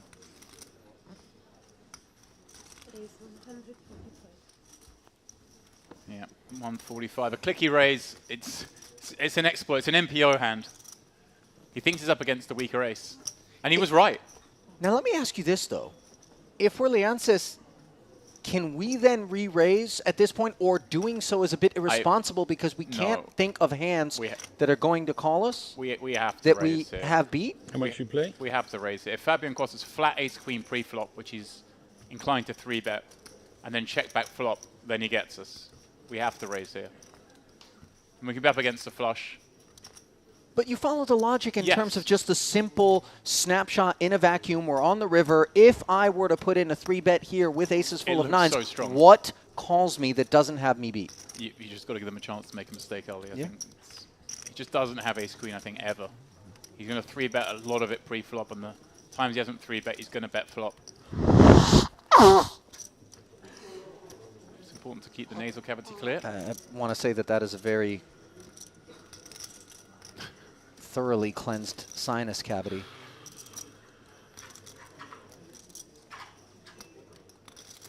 Kos loving life right now. Thinks this guy's about to tank cool. Okay, I won't raise. I won't raise. Not what you want to hear. Across his face. Most definitely. When he hears I won't raise. Oh, but he's in the mindset of you, Ollie. He's thinking, what's actually going to call me? Yeah. Yeah. I don't think you call a raise. Evidenced by yeah, it's one his of those. comment. He's very rarely going to get called, but I just think he's never behind in that case. You just got to give them a chance to make a mistake. Fun hand, though. And I like the fact that Kos went for value. That I don't think he's going to do that in a super high roller field kind of situation. That's very much an MPO exploit attack there.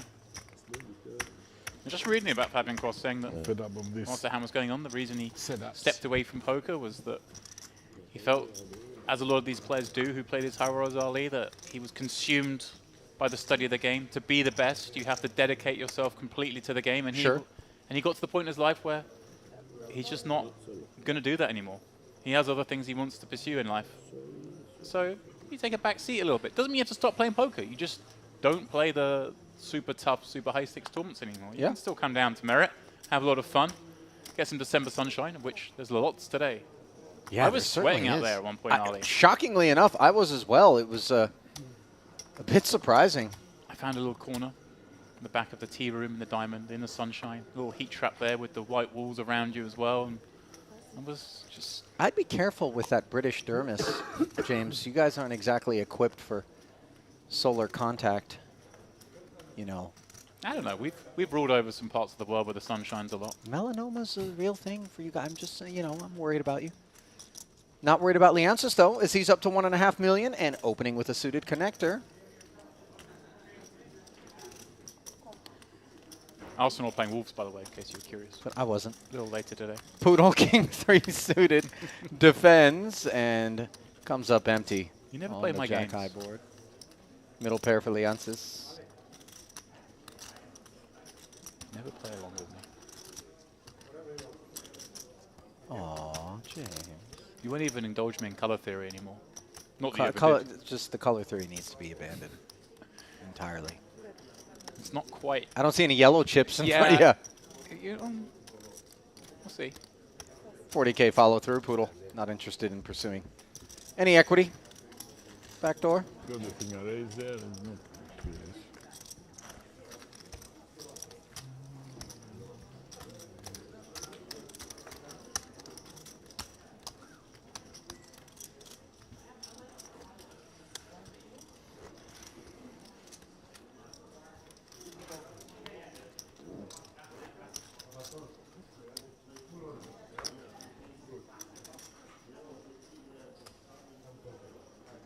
There is Tanuri, the man who eliminated James from the mystery bounty.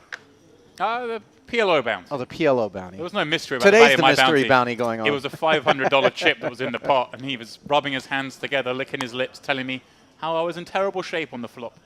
He wasn't wrong.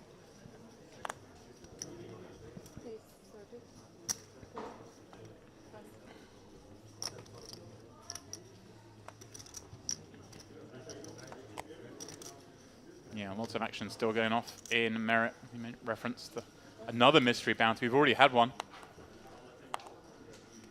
Today on Saturday is day 1A of that. There's 2 day 1s for the mystery bounty, both of which are today early. It's 3,300 wine with 1,500 going towards the bounty portion. So a spicy one. Kind of quicker levels, as you'd imagine, as we get to this stage of the series. 25-minute clock on that one. Even a turbo flight in that tomorrow, actually. A lot of fun. But not long to wait as well until the Western Series. Just around the corner. We'll be back for that one in mid-January. Very similar docket to the one that we have here at the Gangster Series. I failed the brief early for the Gangster, and I can only apologize for the powers that be, but I am bringing the heat for the Western Series. Is that so? I'm going to have it all. You wait and see. I assume that you're referring to not having packed wardrobe that was commensurate with the theme. You got a lot of cowboy gear back in your closet, do you? Actually, funny you say that. I have a cowboy hat on top of my wardrobe at home. Don't ask me why. I won't. 10-10 deuce. Goes check, check. 9 on the turn here. Still no betting. No, backdoor hearts and the ace roll off. Where do you keep your cowboy hat? Don't have one. Yeah. Ace king. Arsenal will lose this one.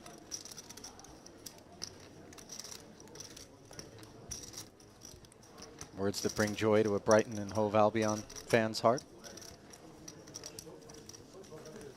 I wish they were rivals, Ali. They're a little bit too good for us. Man taking that one down, by the way. Ahmed Silmen. 6-7. Silmen has 18,000 and change in career earnings. All of it coming here at Merit. Okay. I'm first with 18,000, Ollie. I'm going to go out on a limb and say a cash game regular. He just dabbles in the tournaments. Possibly. Did pick up 5K during the warm-up event in 2022 at the Mediterranean Poker Party, which you were in the booth for right here. Oh, yeah, the MPP. That thing was crazy. Huge fields in the MPP. Lots of prize money. Lots of different events. It was fun. I believe there is one kind of... They're certainly not given up on the concept of having the MPP again here. I know that much. Bringing together all kind of pan-European poker brands together. Some of the smaller events all running one event here each. Pooling players. It's a nice trick.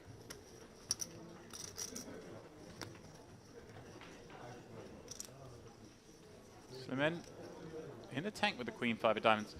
I'm not sure if he's thinking about doing something dirty there with that combo. It's possible.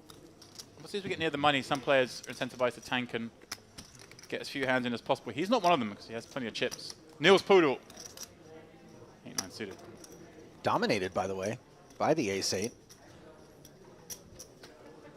Let's see if Biz finds something on this flop. He does indeed, and it's more than the opposition. Middle pair. The 4-high board. Yep, certainly a board that favors him. Kareem's going to have a lot of ace-high. The 2 overs gut shot combo like he does here. Poodle, of course, can have some of that in the form of overpairs, but again, all the Broadway combos just toasted on this board. Yep. So Biz, well, I'm sure to continue with that pair, but do so gingerly, one hopes.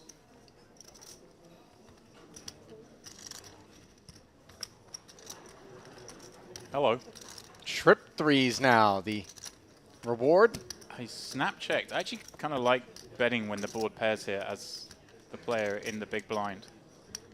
Because Kareem's just going to check back so frequently. Yeah. And Biz is going to have some hands he can't check cool with as well.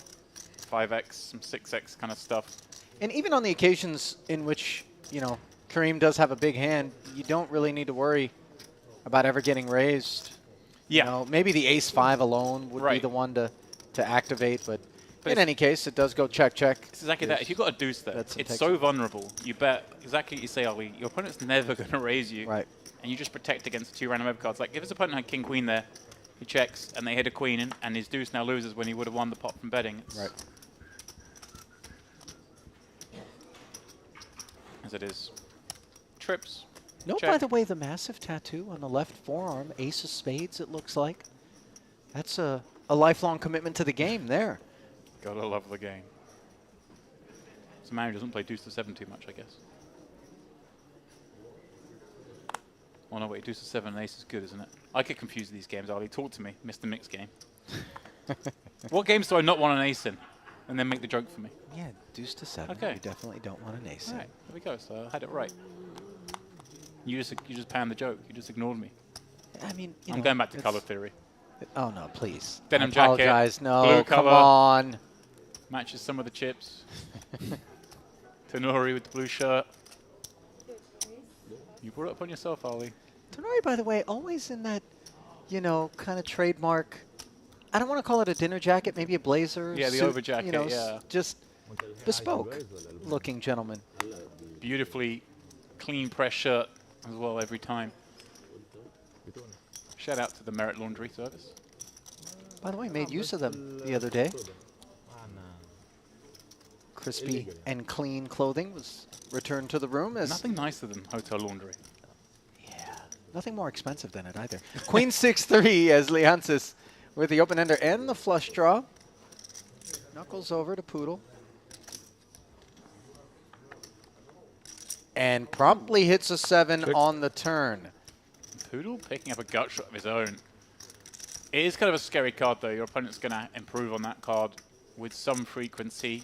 Also 3 clubs on board, certainly consideration. But a barrel here would make it really hard for a 3 or 6 to continue. Not surprised to see him reach for chips with that 5 in hand, Ali. Not only that, but just a naked, you know, middling club that felt compelled to peel in the face of the 15K bet might get a little bit more sheepish in the face of an 80K follow-up on the turn. So you kind of understand why Poodle is taking the approach that he is. But here we are at the river, 275K in the middle. Leonsis called very quickly on the turn. But sometimes, you know, that skews us into thinking it's kind of those one-pair hands that just want to get on with it. Yep. Maybe he comes in with something very meaty. And I love the fact that he just snap-checked as well, because I mean, Poodle's a very experienced player, clearly, but it does fluster some people, and they check too quickly. They think, oh, I've got to act quick. Why is this all happening so fast? I haven't had time to process the information. But you can see here he is taking his time before deciding his action. Yeah, it feels like we've come this far. We've got this hand. I mean, we can make it really hard life for a queen here. And he is sizing up, obviously betting straight into it. Well, the body language. I was going to instant call. Well, you like hearing that? If you're Poodle, at least the snap call didn't take place. No, I mean, he knows he's getting called, I think. Obviously, the Knightus with way too much hand. Beats plenty of value here, Ollie. You just can't lay this hand down. Yeah, he's calling. And the Poodle feels sick when he hears that, because he knows it's got to be a pretty strong hand. And a hand that's going to check instant call surely isn't going to fall for this sizing of 200K. James, how many times have you and I been in a booth here at Merit and we've thought that something was a foregone conclusion, and then we are corrected? No. I'm just telling you, all the it's sets, a non-zero chance, James. All the sets are still betting, like ace queens betting kings, aces, all the 2 pairs probably going to bet. Sure, there are some hands that beat us. That's why we're not going to raise. What would you lay right now, 10 to 1? Oh yeah, he's calling. We saw this before. A friend of mine said I shouldn't be defending with this kind of cards. So now Poodle's thinking, okay, he's got like a raggedy 2 pair. A 7-3 suited. 6-3 suited, something like that. Not expecting to see a straight with a club blocker. Yeah, the club blocker in particular, I think, lends itself to a must-call situation. Okay. There it is. I mean, Poodle's going to feel pretty good about his bluff spot if he got a straight to tank call. What did he show? 5. Right, this is the right man to be bluffing if he wants to fold a straight. Really made me fold, man. The straight. Straight good hand. Wow. So you bluffed me before. I folded kings. Okay. Some earlier activity. Yeah. See, we're hour 3 of the Okay. day. By the way, I really would love No, if you production would maintain a static shot know. of Issam Tanuri just for situations like that, because his facial expressions are the best. Well, I was going to say, I was like, how long is he going to wait to interject himself in this little conversation that went between them? I saw Tanuri's face going, the mouth started moving. He's getting No, ready. he doesn't have to say anything, No, though. he doesn't. He wears it right on, a little wry smile, you know, Oh, okay. a look over at one player, a look over at the other. Maybe Sign me up, Ali. I said I was the founder of the Gia fan club here. Georgi. We haven't seen him yet in this main event. Don't know if he's still in. But I may now switch my allegiance to Tanuri as my favorite player in here. It's only for this week. I'll tell you, it's tough not to be a fan of Issam Tanuri.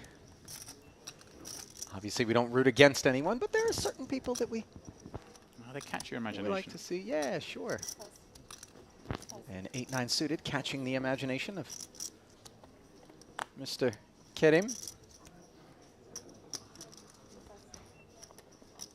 Alper Karim exclusively plays here at Merit Poker. All 10 of his career caches So many do, taking Ali. place So inside many. these walls. And why wouldn't you? I mean, you really want for nothing here. And on this particular flop, you have a club draw and a gut shot. The betting lead against Quas, who defended. Yeah, we just have all the broadways. Get to bet this flop very small. Well, he's actually going to go pretty big. It's like about 40,000. But you can bet very small though. Betting big's fine as well, of course. You just, if you bet bigger there, all the pocket pairs below the jack are just really desensitized to call. The light ace-high peels, perhaps those with a backdoor flush draw, now have to go away as well, of course, and some of the gut shots. Karim's last caches came at the Retro Series back in August of this year. Double board bomb pot. There we go. 1K event. Finished 13th in that one. And listen, Player. we are now playing in the little after hours game. Half double board bomb pot, half no limit hold'em, 5-5. $5 ante in the double board bomb pot. And I got to tell you, the no limit hold'em isn't going to last much longer at the rate at which we're all gobbling up double board. It is so addictive. It's so much action. It's so fun. Those games at home when you play like round of each hold'em and Omaha, and even the hold'em players after like an hour of it are like, should we just sack off the hold'em and stick to the open? Come on, it's way more fun. Exactly. Double board bomb pot PLO is Omaha on steroids. That it is. Yeah, you don't want to go back to playing hold'em after that. You're like, oh, I've got 2 cards. It's boring. Yeah. Just a raise and I miss. What's It's the point of this? I know the first hand of hold'em that's dealt after the double board bomb pot. And I look down at 2 cards and I'm like, we're not done dealing, are we? Like, what? Surely there's more to it than ain't this. so. Harley, what time did you get to bed last night? Were you playing to the wee hours? No, I was doing work on my computer back in my room till about 7 in the morning, I want to say. You're a degenerate. No, I wasn't playing online poker. I was, you know, just invoices, booking things. Actually, oddly enough, making phone calls because with the time difference, it's an okay time to catch up with people. And how about an okay flop for 7-8 suited? This is button versus big blind. And Leantis has caught a bit to continue with here as pre-flop raise. But I like this recognition of the 4-5-6 board not being his board, checking that back. But it gives him a flush draw on the turn. To go with the open-ender that he had on the flop. So now suddenly he is drawing live against this 7-8, which has no idea. Yeah, and he faces just a small bet, gets the call. Obviously with an option to potentially bluff rivers. He's not going to get given the option though because Pot is surely just going to bet himself. With all those draws missing, he has plenty of bluffs he can rep. And he has gone around about half pot. I like that. Leantis looks like he might have some showdown early. He raised pre, checked back this board and called a turn. Yeah. Sure, he's going to have some draws that can't continue like this one. Maybe keep some of the ace-highs interested from time to time. Yeah, if you've got an ace-high here, you think, well, my opponent can have, you know, a hand like 8-9 of diamonds themselves or any kind of draw, really. It may get sticky. Of course, if he's hit a 10, he'd find it very hard to fold. If he had any flop pair even, if he has got a 5 here or a 4, wouldn't be able to play that one.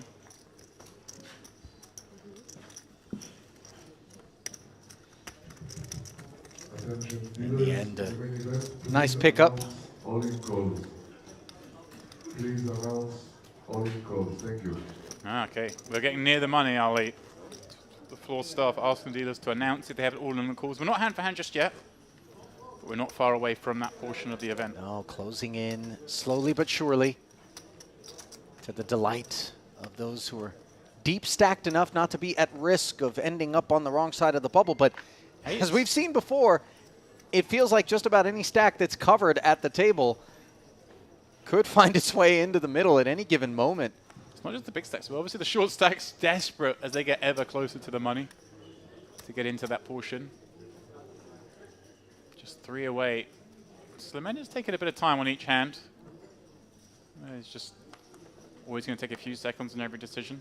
Whether he himself is just keen to play fewer hands and getting the money despite having a very healthy stack, but maybe feels more comfortable as someone who we referenced, not the huge amount of tournament career cashes, but obviously more comfortable playing hands for their natural values, so unfamiliar with the bubble dynamics perhaps, wants to just get inside the money and go back to playing his game.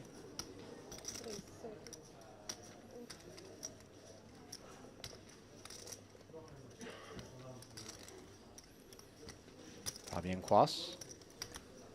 Jack 8 suited. Then raise. A flat with 5-6 offsuit from Papa. This is not what either of us would anticipate. It does lay a nicer price to the 6-7 suited, which was likely going to be calling anyway for Alper Kerim, as it comes Queen Jack 3. Yeah. Middle pair for Quas, the pre-flop opener, the best of what's around. Tough for him actually to bet this though. Theoretically, the small blind peel is going to be a lot of the Broadway combos. He's obviously behind any Jack or Queen that's peeled pre. It's not like Jack 7's going to be in there. So no surprise to see him check that one back. And ace on the turn now obviously leans much more towards Quas. As that raise, they're going to play all those kind of hands from the button. But again, also the kind of hand that a small blind peel can hit. Kareem thinking about what to do here. So no surprise if we see Quas just check this one back again. I think he's just happy to get this to showdown as played. Can't really get value from anything else. Doesn't really need to protect with such a strong hand in a pair of jacks. Here we go. Innocent enough looking deuce on the river. It's funny because he's going to get to see the 5-6 offsuit. That's the first hand at table, unless he just decides to muck it, of course. Kareem, you've got to be worried when Quas has checked twice on this board. He just has something.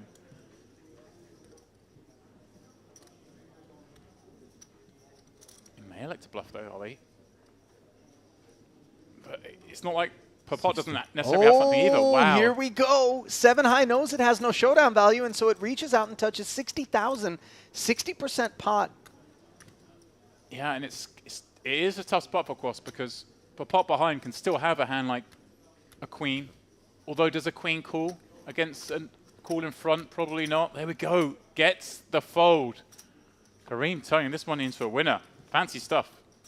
You know, I know it's just a single bet on the river after 2 streets of checks all the way around in a 3-way pot, but it's emblematic of a guy who's thinking about exactly what the ranges are that he's up against as played and seizing initiative, sensing nobody's got the ace. Yeah. I can definitely represent one at this point. But he's leveraging against Quas the fact the small blind's still in the hand, having peeled and open. They can still have a queen. They would have checked the queen in the flop, then of course check when the ace came, and then check the river. So it's not like he can just be bluffing willfully there, even though he was in this instance. So Quas suddenly in a much harder spot with a jack or a queen himself. Nicely done. Very much so.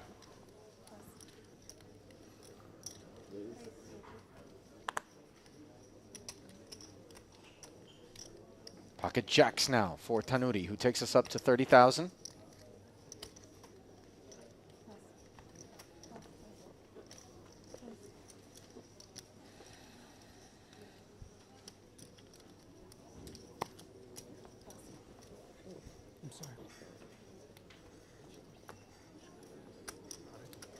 Those of us in the Tanuri fan club, just happy to see him pick up the blinds. We're okay with that for now. Shows the jacks, by the way.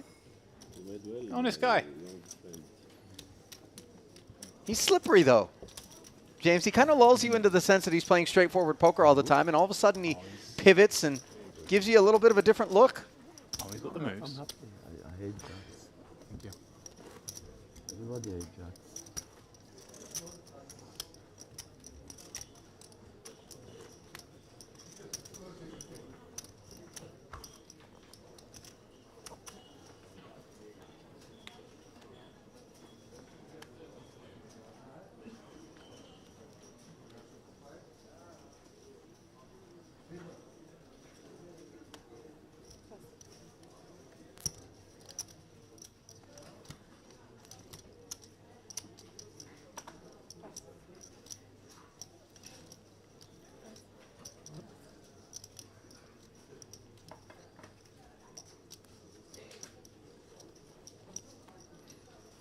You got designs on that cash game tonight, Ollie? You just thinking double board, bomb pot, PLO? Is it in your mind? Do I have that look on my face? You really do. Glancing off into the distance. It's hard to tell with you, though, because you are just a full-time degenerate. And I feel like you're always thinking of ways to gamble. I avoid the casino, though. You Yeah, know? it's weird. I abstain. You gamble on everything, but not table games. And sports. Yeah, well, the sports, I've just seen too many people. Right, okay, yeah. You they know. Yeah, people get bludgeoned in that. Implode over It's a time. slippery slope. Yeah. And casino games, too. It's wise to Yeah, perhaps yeah. refrain. I think someone with your disposition is probably best not to visit the pit too That's often. an excellent point, James. I don't really have the stop-loss button. Yeah. Queen 10 offsuit, meanwhile. Getting after the blinds here. Poodle mulls it over with 3-4 off.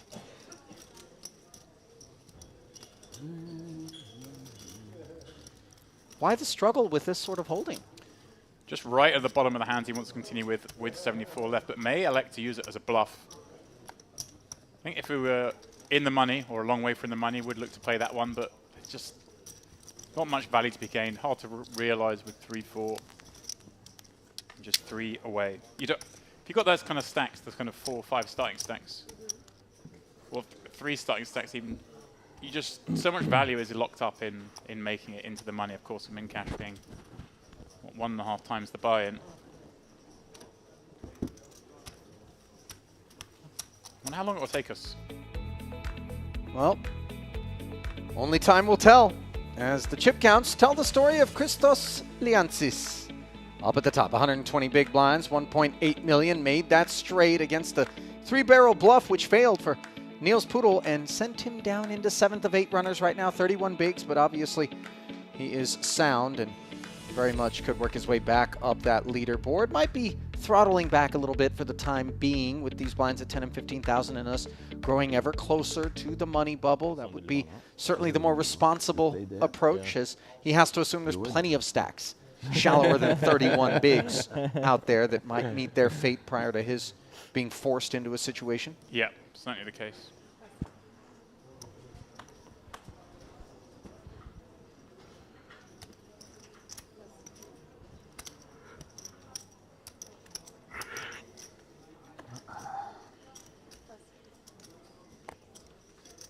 Pass. 73 remain, just 2 from the money. Of course, when we get to 72, Ali, we will have 8 full tables of 9.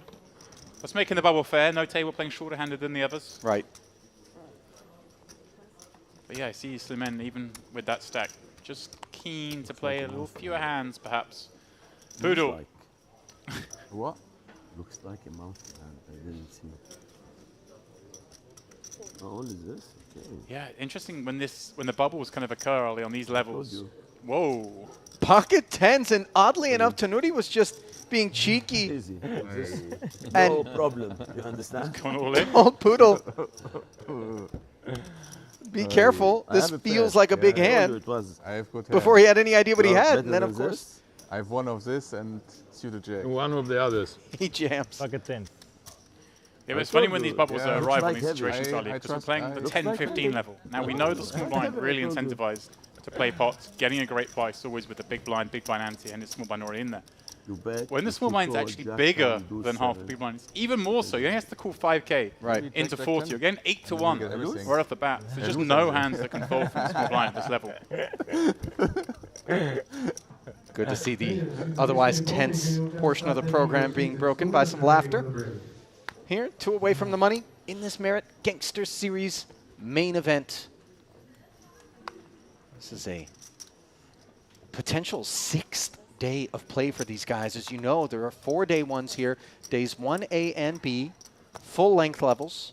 Day 1C, we go to 40-minute levels. And then day 1D, a 25-minute turbo. Hyper turbo, let's call it. Same number of levels are played, by the way, by all parties, so as not to allow for any advantages, depending on which flight you choose. Don't forget, you can reg for half of day 2 as well. Yeah, 5 levels of day 2 you can pop right on in there. And then here we are. And you're forgetting, well, you're not forgetting, but you're just not mentioning, of course, they were playing the warm-up, the high roller. Yeah. And of course, the mix maxes run alongside this event, so some of the players would have been playing like a day 1, bagging up, running over to the mix max, playing that, bagging up, then playing both day 2s.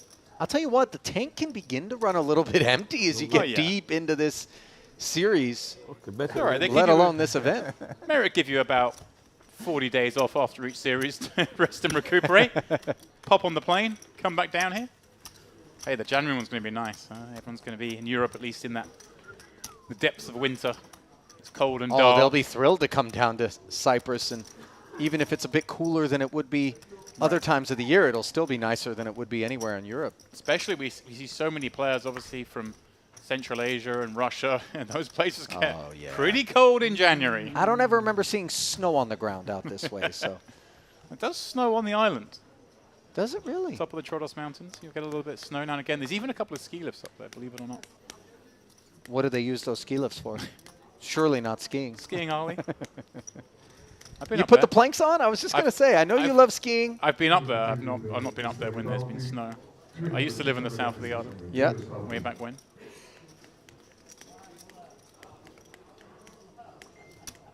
That was before your presidential pardon and expulsion back to England? Is that We have a monarchy, Ollie. The Queen let me off. I asked nicely. Good thing you slid in there before she passed on. You know? No. That would have been tough. Oh. First name basis, are you now that yeah. she's passed? A6 suited here for Mustabiz. He likes it in the small blind, enough to take us up to 40,000, a little north of the minimum. Shows the ace. No time to smoke. So. Of course, Ollie, by the time she ascended to the throne, this island was part of her empire. All right. James, you're not making any friends with that chatter. Shout out to the plug sockets on the island. Yeah, okay. So for those that don't know, James is British. I know, dead giveaway, the accent and the arrogance. But we'll talk of empire. He loves that the power outlets here in Cyprus are English format. It's the only place I visit in the world outside of home where I don't have to bring a but I can't imagine that it is the only place in the world. India, I would imagine. There'd be a lot of places around the world. Yeah. Yeah, well, you know, the gift that keeps on giving from the old empire, huh? James, awkward shaped plugs. Nobody else uses but you. And also driving on the funny side of the road. I'm sorry. Yeah. Right-hand drive vehicles here on the island of Cyprus. You need to have your sword hand free if you're going to pass them. It just makes sense. You're going to pass them on your left side? No chance. You good with a... I mean, come on. Nonsensical. These are issues that in the motor vehicle age, I don't think people are facing quite the same frequency. No, these days the cars drive themselves, so you can wield that broadsword with both hands. That's right. Or in the case of those visiting Merit Poker, the cars drive you over. At least the drivers drive you over. You got picked up in a Maybach the other trip, I believe? No, they must have been all out of Hyundais when you arrived. I actually this time didn't get the full luxury that you received, Ollie. I had the longer drive from Paphos, so they... someone drew the short straw and I have to drive 2.5 hours down there to get me and drive 3 hours back. You're the only one. And you did this because you wanted to fly EasyJet? What are you doing? Time of day flight worked out better for me. Deuce 3 not working out quite as good as 9-5, given that it's a wheel gut shot against a flush draw. But Leonsis doesn't know that, so he will lead into Quas for 20K. Limp pot pre. Blind versus blind. See how Kwasa likes to proceed. I would imagine that he's going to want to be fairly conservative right now. Although every now and again, people will leverage the bubble in order to kind of put pressure on people. No, we don't. As the stack with just 235K, we don't really get to do anything but cool with pretty much everything. We have to play very honest in this situation. Now suddenly a 9 for Kwas, improving his hand greatly, but still falling to any ace-x, queen-x. Well, let's see if Leantis continues to apply the pressure. I love it if he does, because he can just put a queen in the bin here. Now remember the last time that these two squared off, Yep. he flat called a raise on the river with ace-9. Now I'm not sure what Kwas made of that in terms of, what kind of profile. And don't forget, he also tanked with the 7 high straight, and Fabian has seen that. Yep. And so when the second barrel comes in, it's coming from a guy he thinks is fairly snug. Exactly that. Lends more credence to this bet. Fabian not enjoying this 45K barrel, but has picked up a 9 now. Of course, he's ahead against some hands. Still has that live draw. I don't think we can do anything but call here, but he's not enjoying having to call 45. Leave himself with just over 10 blinds if he doesn't get there on the river. Yeah, this is over 20% of his remaining stack. And I don't think he's thinking he's going to... I mean, as we know, I'd imagine Leantis is going to give this one up on a brick river and he would win at Showdown, but I don't think he's expecting that as one of the outcomes.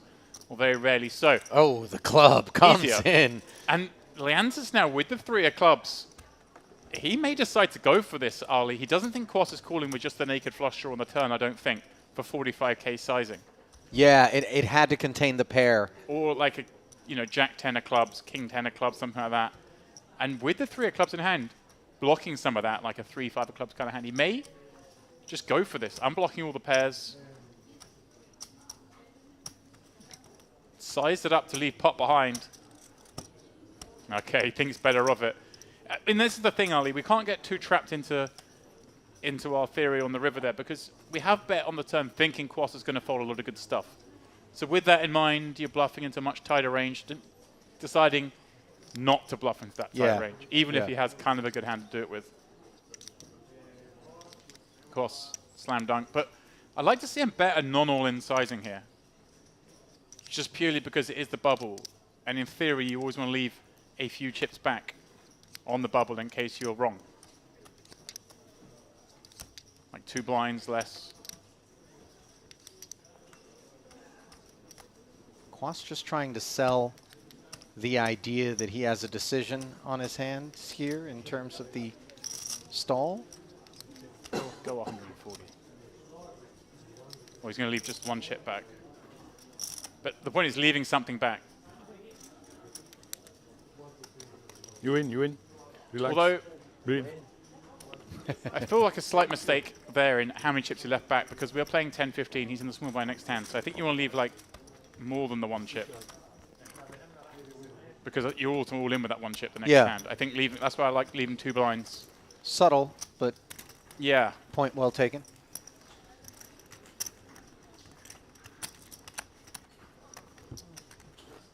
If he was on the button, certainly leaving just the 1 chip would be grand. Nicely done, though. And Leantis just a little unlucky that Fabian picked up a pair on the turn to go with that flush draw. Yeah, I think without that pair of 9s, that 9 high flush draw does find the muck a decent amount of the time. Very hard to call. Turkish coffee, no sugar, please.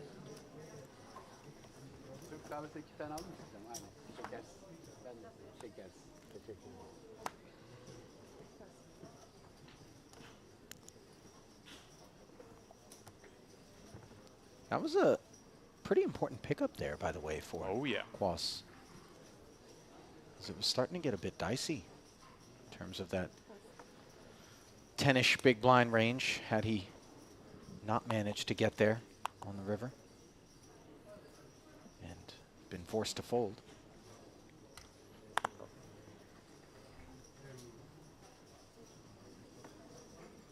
Poodle, 10-8 offsuit.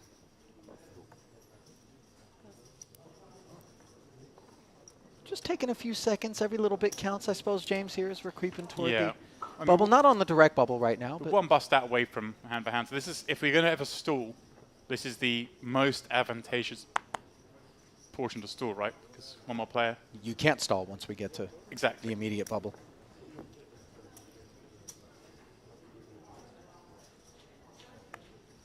One of the cards has a I'd say, Ali, you're fingernail mark, looking this one. pretty gangstery today yourself. The jacket, the scarf. Again, I realise I'm calling attention to your attire in a audio format, but I know you've just been filming some content for the social media team, so no doubt it's out there for those that way inclined. Yeah, can't wait for that stuff to make its way to the Merit Poker Instagram page, by the way, which has a lot of cool things that kind of pop up, bit grassroots. Beautiful stuff that we see on there all the time. They do a great job of producing little clips, showing off the venue, showing off the fields, but doing it in a very artistic manner as we continue. The best of jobs is obviously that which the administration here takes on when creating each and every one of these series. So much thought, so much preparation, so much attention to detail in ways in which we're just not accustomed to other, you know, poker series necessarily thinking about, you know, specifically their player base also, you know, what catering to the folks that come here on a regular basis, being very receptive to feedback. I'm going to say catering be the key word there. You're a big fan of the catering. We know that much. I even, you know, just there in the last break, went for a little snack in the poker buffet area. Some beautiful little spinach chicken cooked to perfection, bit of rice, bit of vegetables. I don't know who I'm kidding here, but that's what I did actually eat. I didn't even have a dessert. Interestingly enough, the reason that James is taking the liberties to wax poetic is because I'm being told we are down to 72 players, and as such, we are prepping for hand-for-hand action. Otherwise, this really would be a questionable amount of specificity that you gave the buffet today. It's exactly that, Ali. There's 72 left. We're breaking a table. It's taking a minute to get everyone moved to their new seats, settled in. Obviously, we have to pause the action on every table at that point because it is now going to be hand-for-hand. So we have to wait for those players to finish off what they're doing, and it looks like we have a player walking to our table. So we're set because we had an empty seat.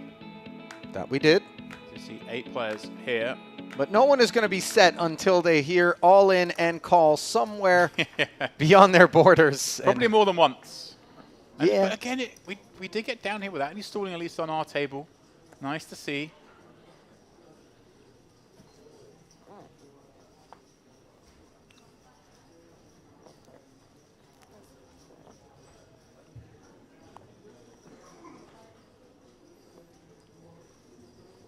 Field still showing 73. Don't believe that's accurate, but could be wrong. We'll keep an eye on it. Yeah, I didn't hear the announcement of hand-for-hand, so...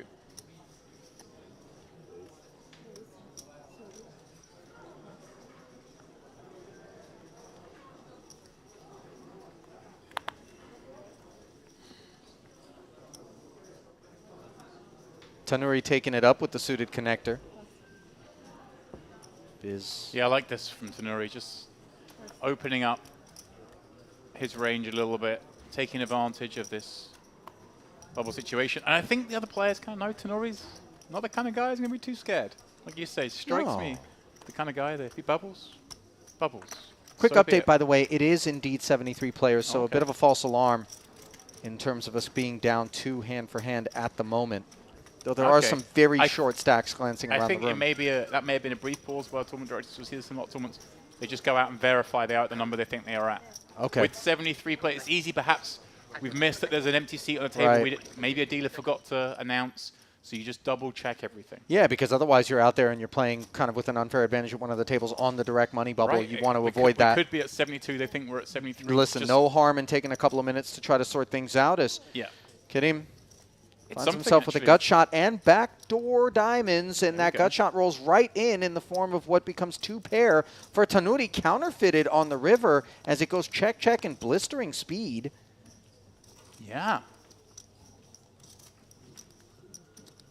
145,000 chips in there.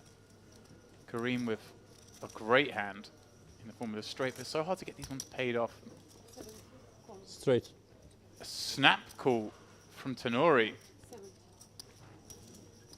With the counterfeited 2 pair, pays it off. I was going to say, this kind of hand actually fits really nicely as a potential bluff in that you block the best boats.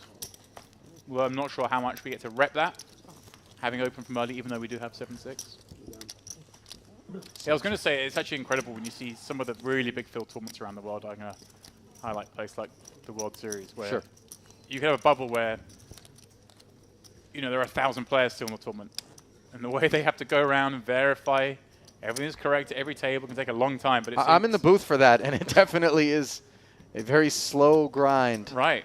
But it's exciting, It's great. It's incredible how well they do it. And, I mean, tournament staff all around the world, including this place, just got so good at it. Kind of things have standardized somewhat. And the staff we have here during the series are those who do travel around Europe. Some of these big events get exposed to all sorts of different ideas. Yeah. How to manage these situations. But I have to say, Merit is such a refreshing place to come to in that we do see so little stalling. So little concern. It's just, we just play in the spirit of the game. Yeah. And I think it's kind of infectious, too, because players who might otherwise observe other people engaging in that behavior and then thinking, well, monkey see, monkey do, I better do as they are because that's par for this course. Conversely, when you're out there and you watch people that are absolutely not doing that, you feel like, well, okay, we're all on board. Let's just get on with it. And also, like, I can imagine someone like Tenori being at the table if someone starts stalling, just calling him out. Yeah. Like, come on. Yeah. Like, yeah. Love that. Much like Leontis loves ace-king suited. Yeah. Doesn't necessarily love not getting some action, but he's happy to take that one down. Yeah. Profit is profit. It's a drawing hand after all. Yeah. Ace-king. Gets to show it. Hey, guys, I might be the chip leader, but I still get good hands. Been fun. He's had some fun hands. Double barrel the deuce 3, gave up. Managed to make aces full of 9s in an unlucky spot. Got raised. There's an event where the new blind level. Small blind, 10K, big blind, 20K, All right. Little squeeze on the short stacks early as the big blind raise at the 20K. Yep. Please complete the hand you're on and stop dealing. Oh, there we go. Stop dealing Wait a in minute. the main event. Sounds like we've lost one.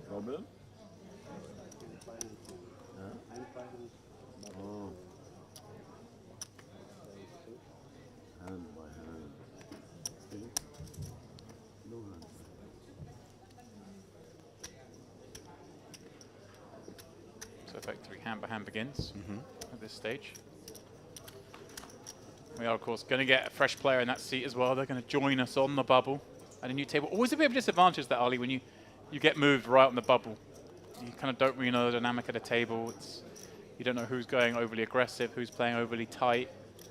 Ooh, hello. Nothing overly aggressive or overly tight impending here. This is just two aces on the button. This is so fun, because you're just supposed to play really honest against the big stack, and then you actually find it. 8-5. Like, you believe that they've got it, but at the same time you're like, come on, how can you actually have it? So I wouldn't be surprised if Leontis kind of would occasionally go for a light 4-bet here.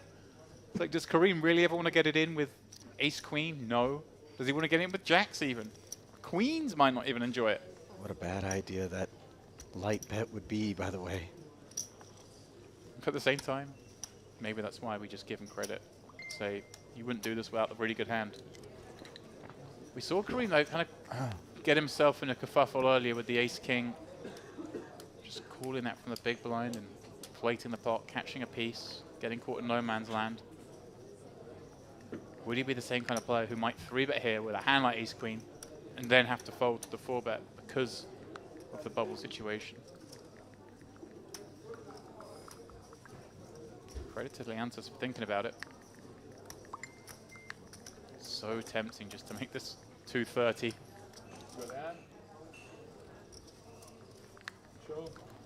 Like you said, though, he's supposed to have it when he gets after us as the big stack here. You know that I know. American Airlines. Oh. Wow. A free peek at the aces, and in turn, a look at the ace-10. So you have your hand. Sure.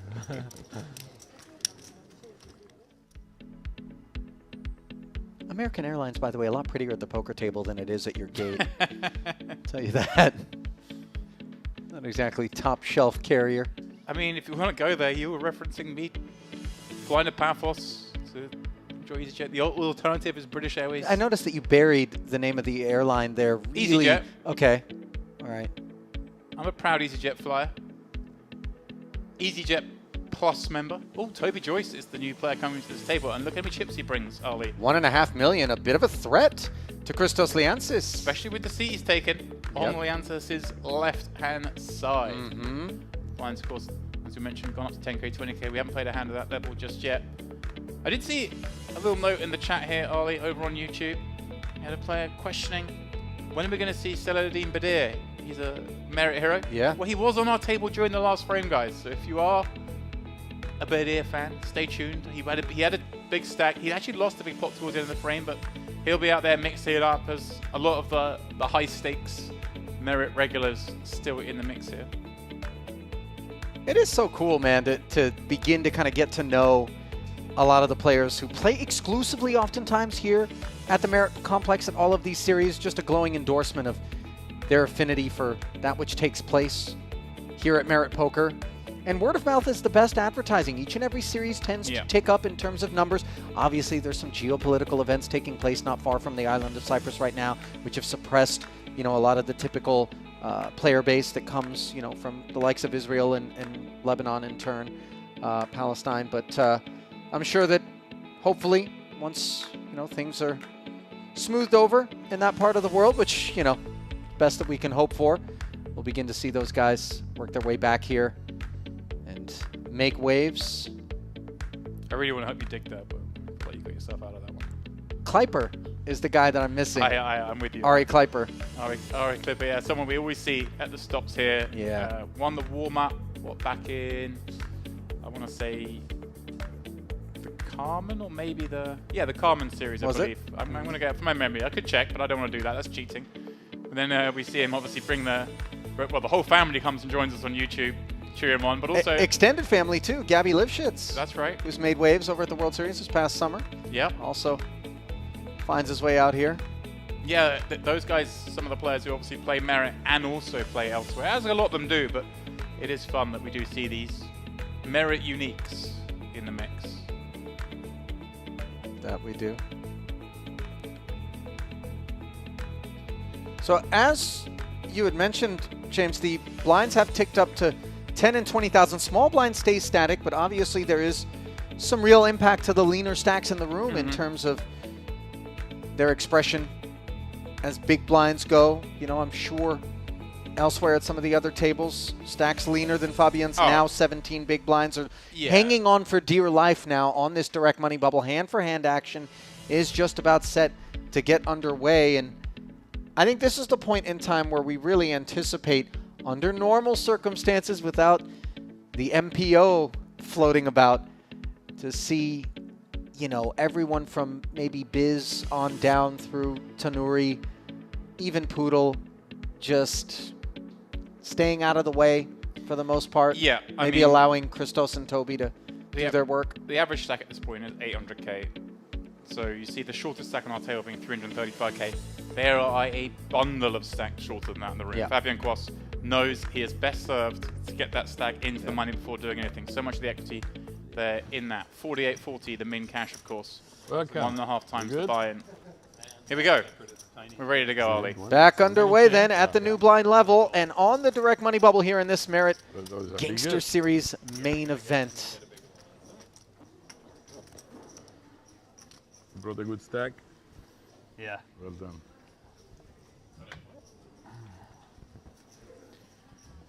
So, Biz, a big stack with big stacks behind. Now, interesting, Ali, of course, the big stacks actually, they kind of got the least to lose in terms of if Biz can somehow play in a 2.5 million chip pot with the best hand, he's going to be more than happy to do so. His stack, a lot of the value comes from deep runs rather than min cashes. As Joyce is the chip leader once he forces him. Here we go, look at this, Ali. Case in point.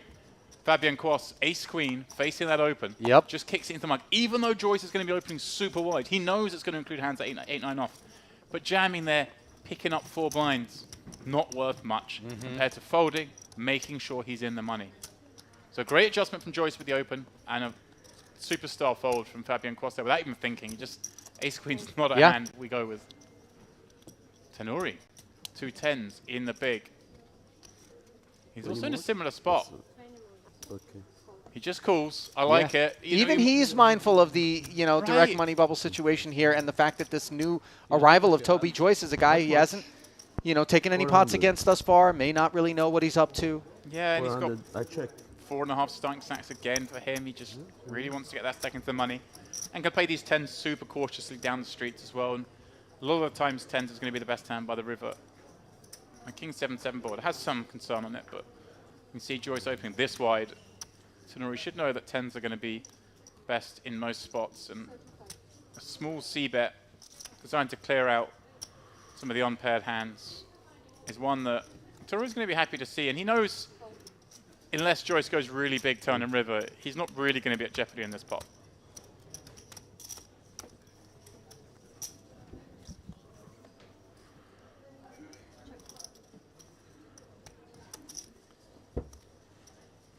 Deuce on the turn. Tonuri checks again. Joyce has to be concerned. I mean, he's c-bet this flop to try and knock out a lot of the nonsense. Being called. It's going to be some King X, potentially some 7X that continues.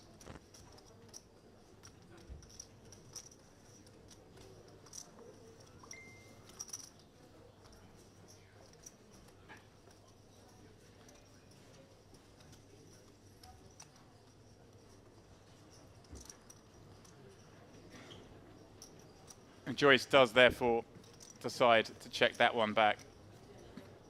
And finds a piece, Ali, but enough that he's going to think he may have the best hand for a showdown. Tonuri picks up a small pot, but he's happy. It's horrible playing that hand on the bubble. Happy just to win a small one. Sure, on that board texture where you just don't know where you're at. King 7-7. Yeah, you get the protection in the fact you're just going to flood all the hands free. So a nice adjustment for Joyce there not to go blasting, recognizing that Tonuri probably had some strength. Probably better than 10s most of the time. Probably a King X kind of hand. You know, for as wily as Tonuri can be out there, Again, he is 10-10 a in thinking the player. He What? understands what's going Again, on 10-10 out in there. the Chooses to make some deviations from time to time. Maybe even part of his marketing budget, a little bit of advertising, earn action that he wouldn't otherwise Always get. Lebanese good. I eat fish. You eat the fish. You eat a nice I like fish. I like fish. I like fish too. On the tables. No, I like fish. Eating fish on the tables We are and just friends, poker we are tables. not fish. Did I look like a fish? No. The latest person you are the fish in this field. See how he just gets these guys enjoying You know, themselves. we ate a very, very good fish here in Royal restaurant. Was So- it nice? James riveted by the I am. culinary review there from But he's referencing Mr. the, Tonuri. I think I want to call it Blue Sea or something. There's a restaurant Yeah. that's right down on the pier here. Yeah. Underneath the Royal. Beautiful seafood place that obviously in the summer stretches out over the pier. You could be in the evening having your dinner with the sea lapping underneath you. It's something else. Oh, wait a minute. Anytime we're taking an outer table on the direct money bubble, that means we've got ourselves an all-in and call situation. And it's going to be Ace-King against Ace-King. All the short stacks in the room. Well, they're rooting for clubs, actually. That they are. I'm not sure. At maybe risk is Mehmet Samsa, by the way. Yeah, he's the one who's with got the the club. Ace-King of clubs. Yeah. Is that the Queen of clubs on board there? They're rooting for the offsuit combos. Okay, that's going to be a chop, no matter what. Yeah, all the short stacks. They hear all and call, they get excited. Yeah. Walid Abu Habib was the other Ace-King. He was the covering stack. So they'll carve it up. Wait a minute, is there another all-in and call happening? The Yep. camera just in motion there. Looks like they're hurrying over to catch what appears to be yet another all-in and call. So that will keep the pause button pressed on the feature. As you see, Sliman wants to go and get a front row seat. Player all-in shows 10-9. What have we here? 10-9. This Getting was off the table. Vaska Boynikau had pocket sixes and rivered a set. I'm being told it was a 10-deuce-3-9-6 run out.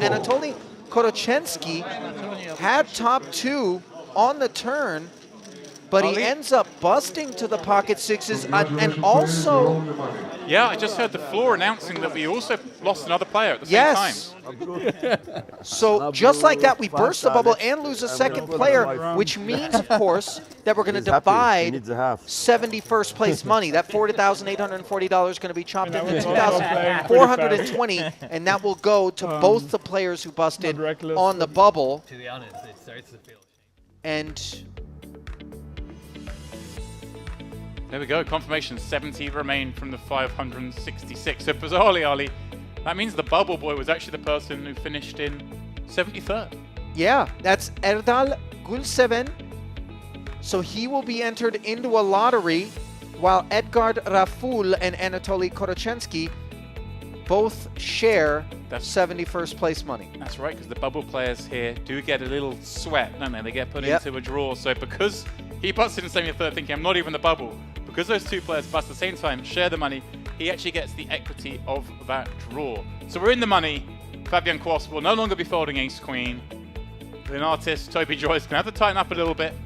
Can't go quite as bullying. Niels Boudou and Issam Tanuri, of course, the other two on this table, most enthused at that development, being that they both have sub 30 blinds. That lottery, of course, that Erdal Gulseven is entered into is going to be good for a main event ticket opportunity. Right. So the chance to win basically is 3,300 back. I'm not sure how many players that's gone by. I think, is that the bubbles in all the tournaments, or is it just... I would imagine. Yeah, 15 to 18 total players. Okay, so it's all the events here you get a chance to... Wow, I would have tried really harder in that bounty tournament, Ali. Maybe To bubble, James? Is that what your aspiration was? Although then I wouldn't be able to do the commentary if I was playing the main event next time. Although having said that, we only pick up coverage on day 2, so I'm sure I'd have been just fine. So then, with the bubble burst, there will be a little bit of reshuffling of the deck, so to speak, and rebalancing out there. Yes. Yeah, we should be getting play back underway any moment. Yeah. Nothing else to do apart from go around, high-five each other, text the friends, text the family. We're in the money and getting that Cyprus flag. I don't have one yet, Ali. By the way, biggest stack in the room at last so you check. know, I'm laddering. And obviously this may not be precise, but being told was the Romanian, Razvan Sabau. 2.4 million in front of him, and Vasca Bonicau, a little north of the steps on the 2 million. Well, Vasca Bonicau, of course, was going bananas on our table. We just saw him That's burst what the I'm bubble looking in a sense there with his rivered set of sixes. That was a big pickup for him. Yeah, he had a torrid time to start with on the feature table at the start of today. But Was a mostly, laddering Ali, fold. because he turned up 45 minutes late to the day. Yeah, I heard about this. How do you turn up 40 minutes late? You got 1.3 million. I know, but still, I mean... He quickly lost like 400k Under of his chips. Got them Under back, your then lost a flip, laddering. and then won a big run up, Didn't get Is took there sort of I think 1.6, everybody's 1.7 away. laddering. I don't know. Some people are laddering, some people are jumping, Oh, some people jumping. are... There's Okay. all kinds of different approaches. Wow. Every day you learn. That's why I informed him, so he knows. Okay. Pocket nines here for Popot. What do you do now? Who's the money? Who cares now? A little bit of a lot of things. Tanuri immediately announcing who cares, we're in the money. Holy man. Gear shift, but obviously the king-queen suited has I don't more to know. do with the I call read a lot, than the fact that the bubble burst. I try to stay up to date on a few different topics. Do some investments. Interesting. What do you like to read? I don't know, lots of different stuff. I read a lot more history stuff in the last 2-3 years. Okay. Putting recent things more into context of like Yeah, that's sick about history. cyclical You read trends. enough history and you're like, whoa. It's like, yeah. I thought I was living in a unique time. Humans gonna human. Ooh, ace king for Biz, that which is responsible for this 3-bet up to 185,000. The nines. Oh. Finding the bin. Forget Tanuri was in the pot. He kind of Went to throw his cards in. Does that... Well, that sway Tenori into thinking that Biz could be lighter? Just 3-betting against an open rather than appeal from the small? Unclear, but It's obviously weird. 185 is a lot of Tenori's stack on request. It's weird to miss the player on your right being in the pot, though, when you're sat in this seat. Maybe Biz was engrossed in the conversation. Fabian Quas, pardon me. Planting some wisdom on the table. So like, Everyone's loosened up a little bit. The bubbles burst, the friendly chants get going. Sure. Yeah, you can take it. Oopsie announced as Biz gives Tanuri a free look. Like, take it out like this. So you've got like a button here? It just locks in here. Very quick, very convenient. And the one that I showed you is exactly the same, with the blue rubber and leather. Watch chat, Ali. Sounds like you should get involved in that. Oh, yeah. I think Quas and Popot, the two engaged in that convo.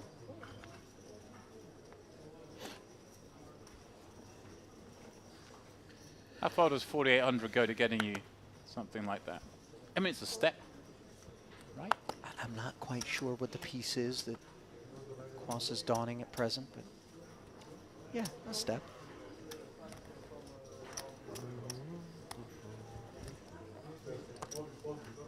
Can buy you a lot of Fitbits. Wow. My heart rate currently. Well, first off, you're wearing an Apple Watch, but you called it a Fitbit. It's a Fitbit. Not an Apple. Wow, it's not even an Apple Watch? Not even an Apple. You're no, one it's of a the few Fitbit. people still wearing a Fitbit, James?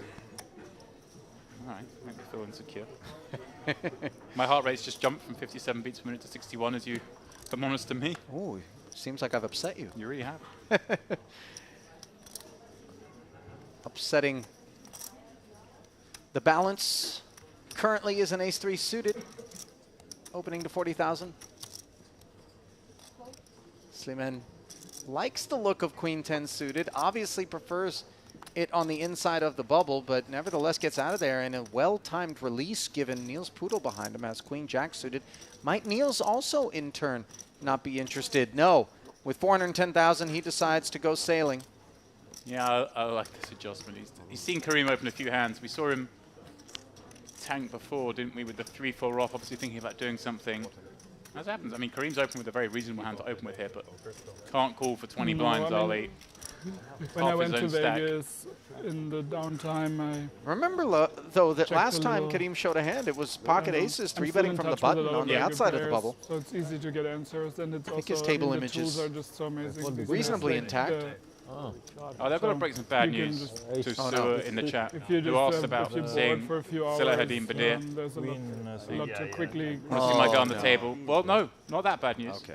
Because they've also said they've seen Triton veteran Vasco Banaco not in the Third Level something chips, I another spend Gangster normally player. any time Hope on, we get him but on the feature once table. I'm, like, Well, at he a was swap also and on the feature something, table it for that becomes first very- frame. This guy just wake like, up. I'm a competitive person, so it becomes interesting and fascinating again.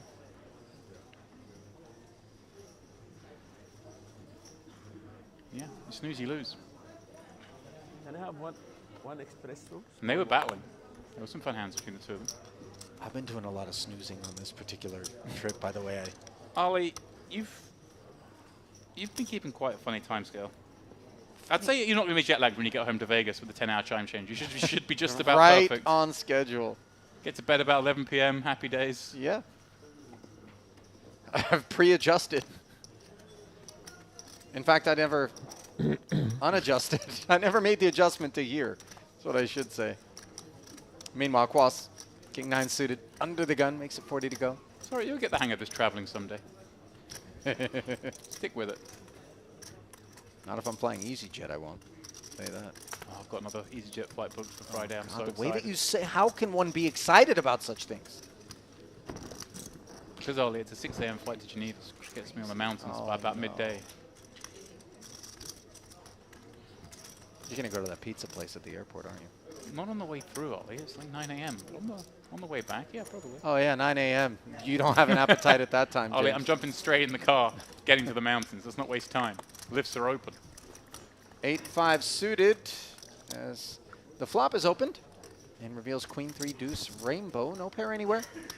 Let me shout out as well to a couple of the players here, donning EasyJet orange. Oh, God. Kareem and Biz both rocking the color. I don't think they're rocking the plus status, though. I'll tell you that. You got to earn that by forking over 200 pounds. By pressing your knees up against the seat in front of you for Doesn't happen. 3 or 4 hours at a time. Doesn't happen. Stretching out. Nothing good. C-bet and take it for Quas here.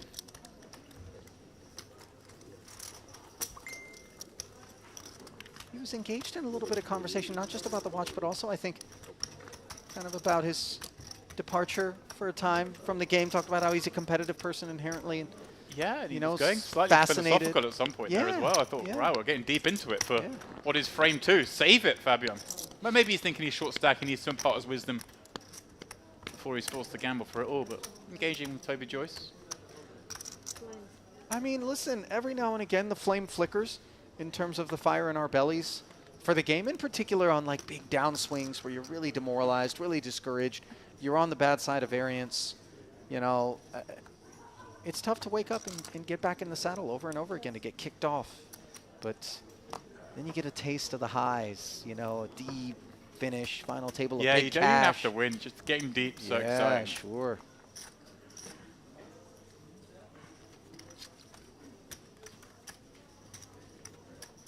To see, of course, I think this is my first time actually commentating on Toby Joyce in action. Player with some very good results lately. Yeah. Mustafa Biz in action here. 1.6 million plus in career tournament earnings for the Turk. Yeah. Speak of the devil. And aces for Toby Joyce. Not going to allow Biz to take a flop for this price. What will be the new price point?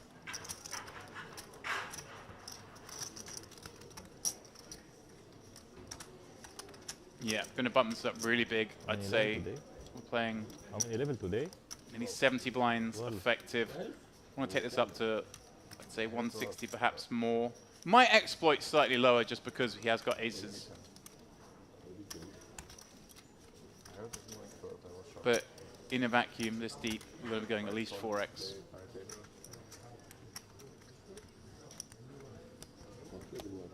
Sometimes you see these, you know, GTO players, Ali, mixing in a bit of MPO. Yeah, that's what he's done. He's gone 4x. There we go. Right on the number. And 120 is a lot to ask of Jack 10 suited. It is. But we've got Jack 10 suited in position, Ali. Some good things happen with these cards. With position, obviously, is the key. Mm-hmm. You're getting 2 to 1. Kind of the good flops. The concern is obviously some of the bluffs are hands like King Jack offsuit, Queen Jack offsuit that have got you in bad shape. But on the flip side, there's going to be some raggy Ace X stuff in there. And even some of the value like Ace King, Ace Queen, when you hit, you're clean from. But Mr. Biz deciding it's easier to make money elsewhere than a 3-bet pot against Toby Joyce.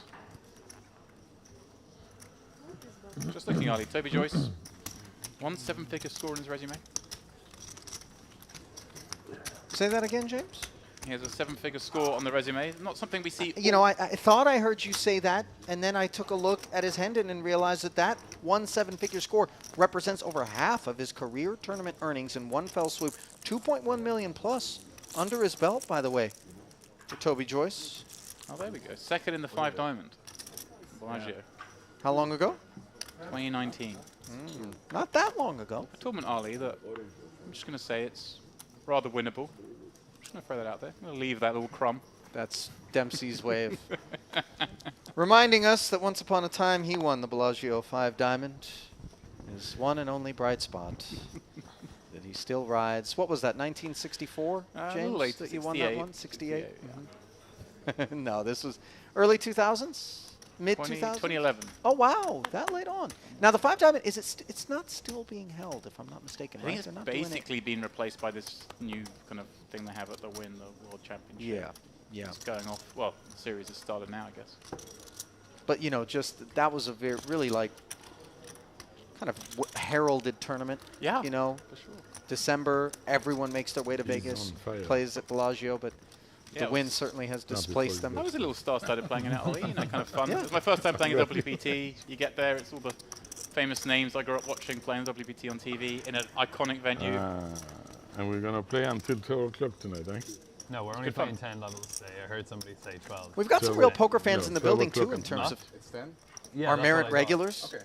James, you know, when What the I'm saying is Super 12 High o'clock Roller at Series night. came in, yeah, and some of those big names that you're mentioning There's a dinner break. were out there playing. You saw a lot of guys. Yeah. Oh yeah, got to pop coming my head in over. through the door. Yeah, Which just- honestly, Wow, after Phil yesterday, Ivy's at I'm Marriott, you pro know, that's dinner kind of break, fun. 'cause Yeah. Yesterday I tried to get food about 4 times. I mean, and it is was always exciting, gone. you know. Yeah. It's far from home, Pineapple and all day.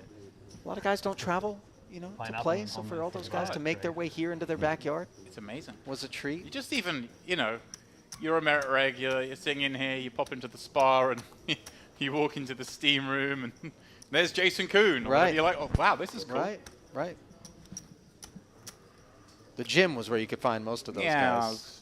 I didn't find them in there. They must have been training at a different time to me, Ollie. For those, by the way, that might want to meet James at some point, don't come to the commentary booth. Just make your way over to the Diamond Buffet at any given service. Specifically the Asian station / pasta station is where you'll find me. Yeah. It is Saturday today, and as discussed earlier, I think that's the day the Asian station is replaced with something else, which is, this is a bad day for me. The fact that you know this is deeply alarming, and for Ace 3, this jam from Quas is equally alarming. Leonce is not going to be a customer, I would imagine. This shirt's pretty snug today, I'm not going to lie. You're not talking about the ones on the screen. You're talking about the one you're wearing. Yeah. James. A Yeah. week into the Yeah. trip, everything's a little tighter. In fact, this is the second shirt I put on because the other one was definitely too tight. It was 3, 4, This is the 5. looser Confessions the of a two color shirts. analyst. Yeah. Sorry? It was 3, 4, 5. Yeah. Would you have called it if you had 6, 7? Nothing Why too should I tight fold? about folding the Ace 3 in the face of the Doesn't matter. jam I would from could. Quas. No, I don't understand. It doesn't matter. I should have catched this. Normally I do. So It's three. fine, it's not funny. The bet was 3, 4, 5. Shot with So would you call the movie you had orange 6, 7? with pamplemousse, something like Lost in this. translation. The Was it bet shots was you are Yes. talking about? It was 3, 4, 5. But no lemon, no Oh. citron. Okay, we'll try to explain. Thank you, my friend. Oh well. Numbers Still didn't Humor catch it. by Toby Joyce. It's slower. Missed the mark, but that's all right.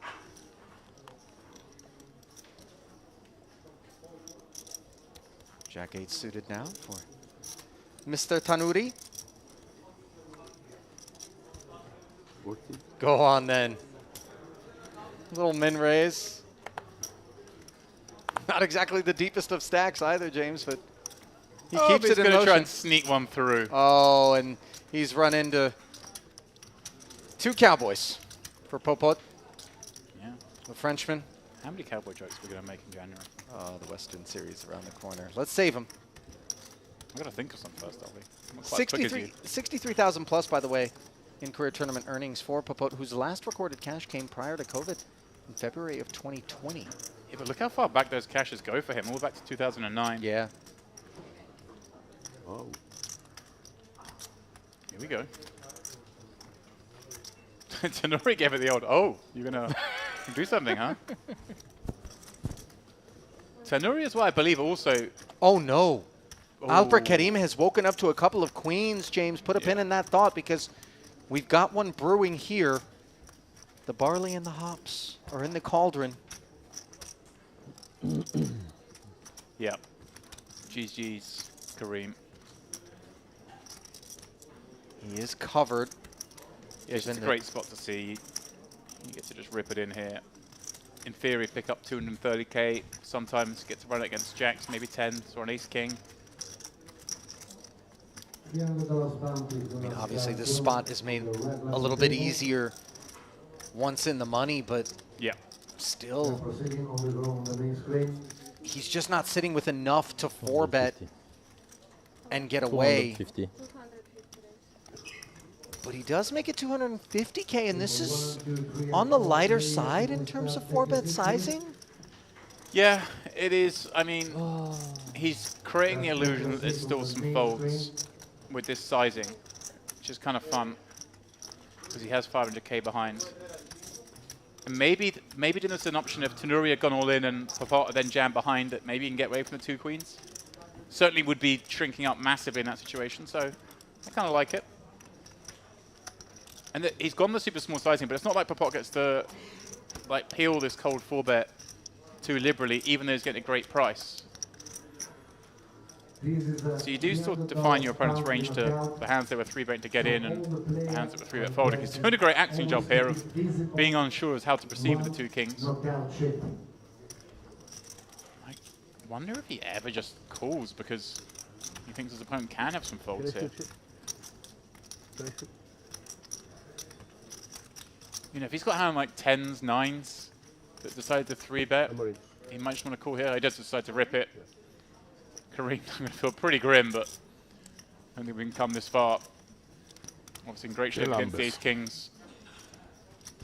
There's more ace-kings than there are kings and aces.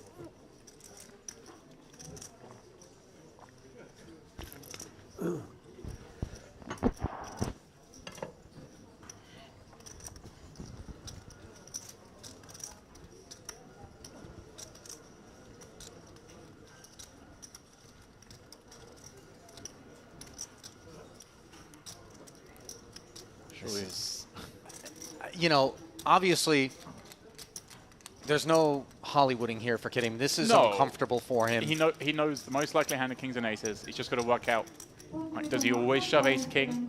Is there ever a world where he folds ace-king? If he thinks his opponent is going to fold ace-king with his cold 4-bet, suddenly things get a little trickier.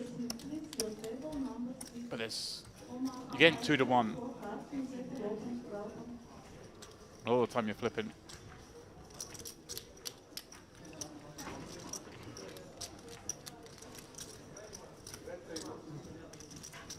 He did make it a size that makes it look like he can get away. Can he actually get away?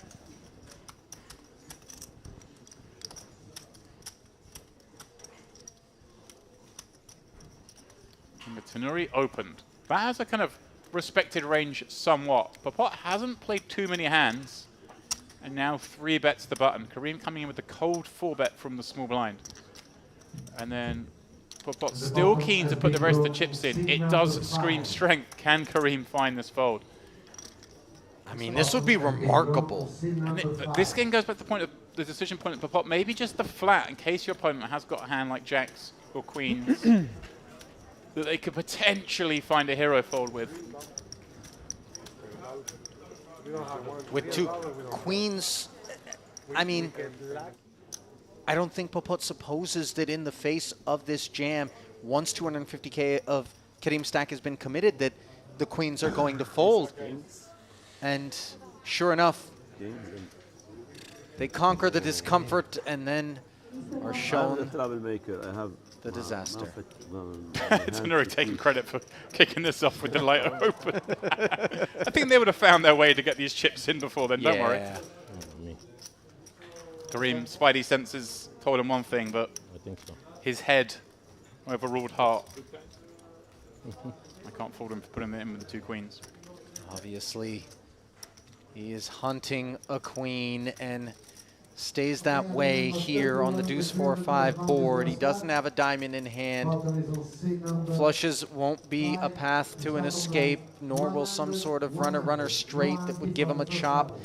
This 1.6 million chip pot feels like it's headed toward 2 kings, and now it's official as the board double pairs, although some accounting will be done just to verify that Alper Kareem's 745,000, I believe, is covered. Yeah, pretty sure it is. But it's important to check these things.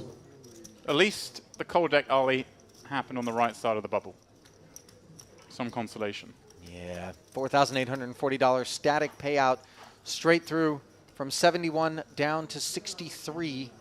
And then the first of our pay jumps. No, 695. 6. It will be a min cash. No. I think we meant the like short. Yeah. No? Ah, it's 5. I'm sorry. Small one? Small, short one, my friend. The small. Red one. Red one. Always nice when the players step in to help out and are wrong. Ali, you think you see something, speak up, even if you're wrong. Just get these things right. Is it good? It's good, yes. Yeah.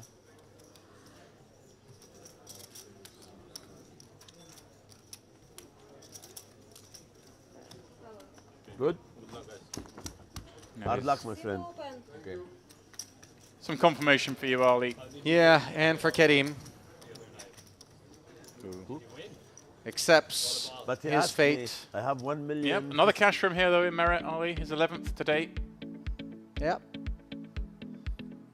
Had some higher hopes though, as his stack was certainly deep enough to make some waves moving forward. And what have you stumbled upon here? Well, I was just looking through his caches, and he cashed the main event here during the Poker Cup last year, 2022. Then he decided, why not cash the main event again in the Western Series? Cashed the main event once more in the Retro Series, and yet another main event cash. So someone who perhaps knocking on the door of a big score here. At Merit. Deepest of those finishes in the main events? Deepest looks to be a 22nd place, which, oh no, pardon me, a 10th back in the Poker Cup. Final table bubble. Yeah.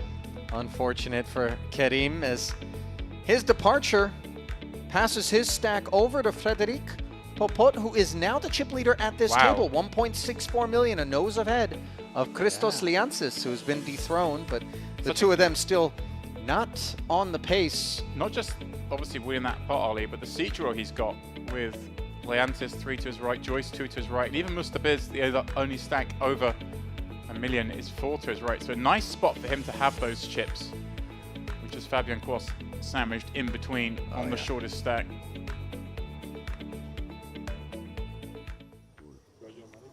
Play resumes then.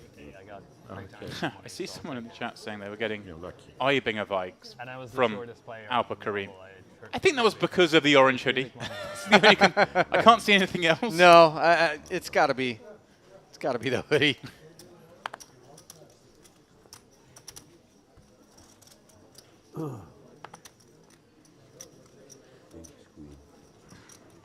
So we continue. 65 remain, as you mentioned, Ali. Heading towards the page up.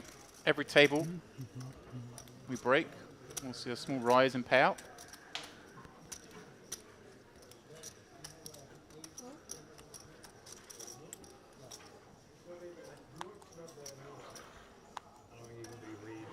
History books, to be honest, but I did read Queen 7 suited, limping in, a suited queen. Also for Poodle. I think I heard about, is that Who's about the dominated. messed up Nazis during World War II? And then I'm like, obviously. You know, like. Then you look at the footage and the Avoids any the trouble. events, and then it all makes sense. Yeah. So he checks back and then finds a 3 on the ace-high rainbow board.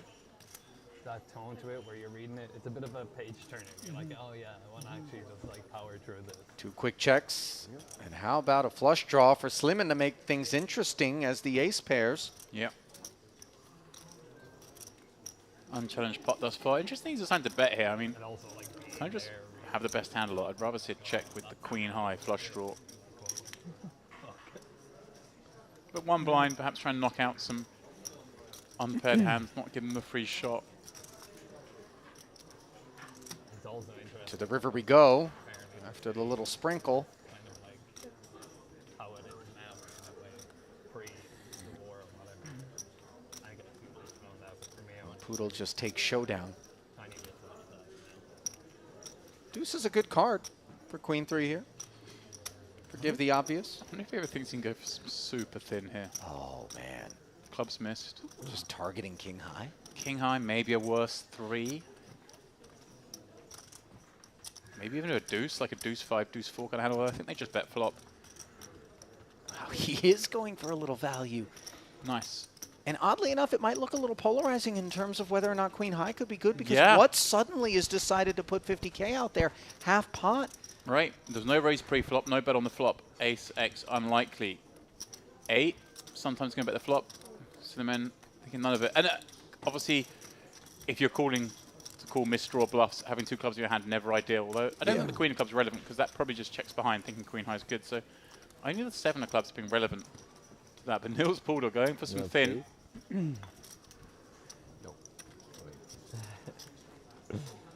Eight. 8. You bluff myself. I will watch after. Hold with a hand on an 8 and I bluff you. That was mine. It's more. Yeah. That's GTO meeting MPO right there, Ali, in that conversation. Say, just say. Maybe we can get like a translation book. Queen 7. Okay. Yeah, but you get queen eye. That's like on Instagram where like Queen 3. different species of animals meet and you see them just kind of curiously getting on with one another. Like, oh, a duck and a dog are best friends. You know, a goat and a cow. I mean, I've wasted some time on Instagram this morning. I saw a French bulldog scaring away 2 bears. Kind of, that kind of thing. Like, wow. Yeah. And I mean, the bears are running over things to get away from it. I mean, I would think that a French bulldog would be a delicious little snack for a bear. The bear climbing over the wall and falling over the other side to get away from this tiny dog. And it wasn't like one of these situations where the dog ran up and, you know, you see these kind of things where it gets too close and realizes, uh-oh, I've made a mistake. Yeah. But like the bear was always ahead. Oh, the dog got up to the bear and was kind of trying to bite it, nip it. Like, my goodness. That's a ballsy dog. Probably a dog that's not going to live too long. 10. No. Million No, times. it's not. That's not getting to the ripe old age of 13, that thing. Show them so. Tanuri, by the way. His favorite hand. Red one. Same Good. You Bit of a bulldog with the 2 10s. What is this? Every time. Scares off an ace 9. I hate 10s. What? I love 7s. Oh. 7s I don't raise. Okay. The follow-up to the words I hate 10s is generally not I love 7s. Every time 10. No good 10. Good? Very good hand. Pair theory. You know, like Big nuts in a row. One notch ahead of color theory. Big nuts in a row. I know, but I don't like it. Trust me. You won every hand with tens. But all in. And one time you just trapped. Yes. Yeah. Also. Yes. You remember all. 3 times he's won with those hands. That hand. Follow me.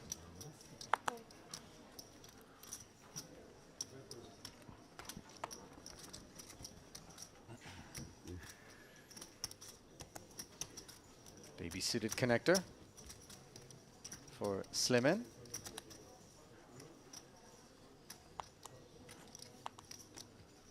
He's not interested.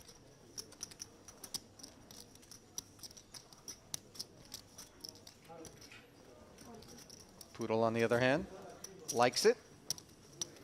The German, 644,000 in I thought you career were going to tournament jump earnings. from the obvious one.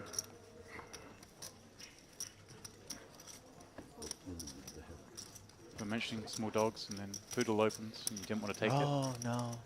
Ollie. Well, there's standard poodle and there's toy poodle. I think we're dealing more with the standard variety here as it comes 8-8-4, king high against king high. He's certainly got a bite, this one. Yeah, you're right about that. Just looking at the Hendon, he picked up 3 caches in Rosvadov, 6 in the main. Yeah. That was a If you protracted want a 6-handed really battle good as well. Could have gone reading, any way. There is a blog You and I post sharing by Mark duties Andreessen, that day. Maybe from 1 year ago. From who? You taking the blog first post is half of the called day. something like what I've been Half up to is lately. kind of a generous way to describe it. James, as I recall, and, 85% of the... books that I Well, you took us have from 9 ever players to read 6, from and that yeah. list, took us and, from 6 to I'm the sure win, all the so other books are probably pretty did good as well. the lion's share. Mark That was a Andreessen, tough the hour guy and who 10 invented minutes. the web browser, now he runs one of It's the about 2 biggest hours 40. Let's not overcook things now. investment funds in the world. He hasn't forgiven me. One is called The Ancient City. It's about, well, For the fans. Silence. Mid-conversation. What does that mean? Yeah. Playable kit. That's what it means. yeah. Ace-9 suited. I It mean- wasn't awkward and abrupt sort of abandonment of Do the... you reckon he got dealt the ace first and suddenly went awkwardly silent? Yeah. Or the other. If you are going to carry a conversation on, yeah, you've got to work it around your cards. You've got to be careful with that because it is a bit of a giveaway. Obviously, from +1, only affecting the under the gun opener, but if he'd been 3 seats round and I had a marginal spot to the right of him, I probably would just fold.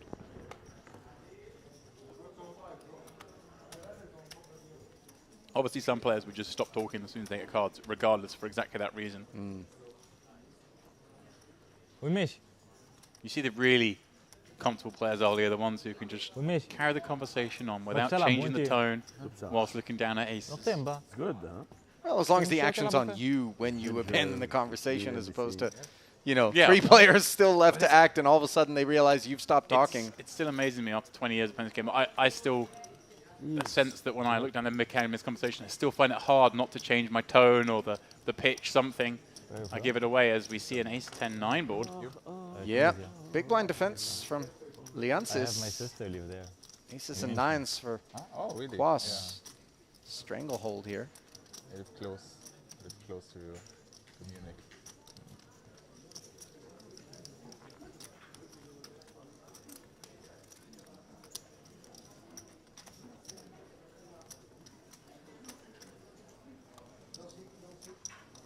Yeah, Bordy's going to attack a lot. Obviously, he gets to have a lot of strong hands on it. Hello. All right. Liansis with the unexpected check call. Pure float here. Looking for clubs or backdoor straight draws. It says reminders of a hand last night we saw with a Jack 4 peel. Oh, that was ugly. That was a little Aces fell to that Jack 4 peel. And Liansis, well, if you are going to check call, you've got to have some nefarious thoughts on your mind. And a card that doesn't give you any extra equity. I mean, that's the issue here is he defends the big blind, check calls, and then leads when the 4 rolls off. I'm thinking specifically aces and 4s, but even then, why would one lead with that hand? I mean, no other story makes sense to me. No. And usually when things don't make sense, they are bluffy. Yeah. It's a general rule.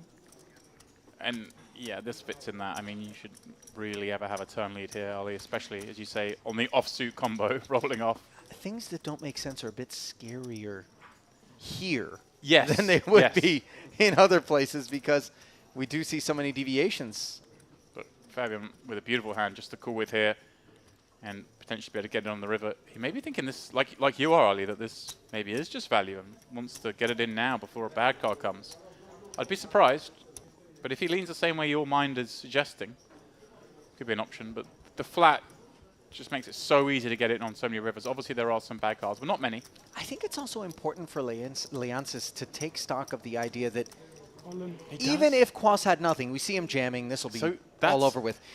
You have to be self-aware. Like, what is the story that we're telling? Well, credit to, in a sense, Liansis' bet there, because Fabian Quas clearly believed it was strength, because that's why he went all in with aces up. He didn't think there were any bluffs there. Right, okay. So, in another world where he was in there with a not premium hand, maybe it gets through. He just gets it through because he obviously arrived. Okay, fair point. Fair point. Yeah. Obviously, I still maintain that It's, just an basically offsuit 4 is such an awkward one to choose history to of lead all with. civilizations like pre-Roman Empire and Greek Empire, how religions, where the origin of religions is, and how myths formed. And it tells you a lot about the stories that humans tell themselves. Stories like, hey, maybe this Jack high can win. That was a fun hand, though. The fact that, what's interesting is the fact that Fabian decided to jam that turn is exactly like you said. Maybe in these parts, the lead there does mean something else. More so than anywhere else, I would say. Quas is building up chips, though. Getting dangerous. 600k in that man's pile as Liansis looks down at 2 4s. Wants to take his man on again. This gets a bit ugly, playing 30 big blinds deep against under the gun. Perhaps trying to get his man in one hit. Find that ace 4x flop. Here is a place in the bone Picao. New blind level. Small blind 100, big blind 100, with 100 big blind empty. 111 next hand, please.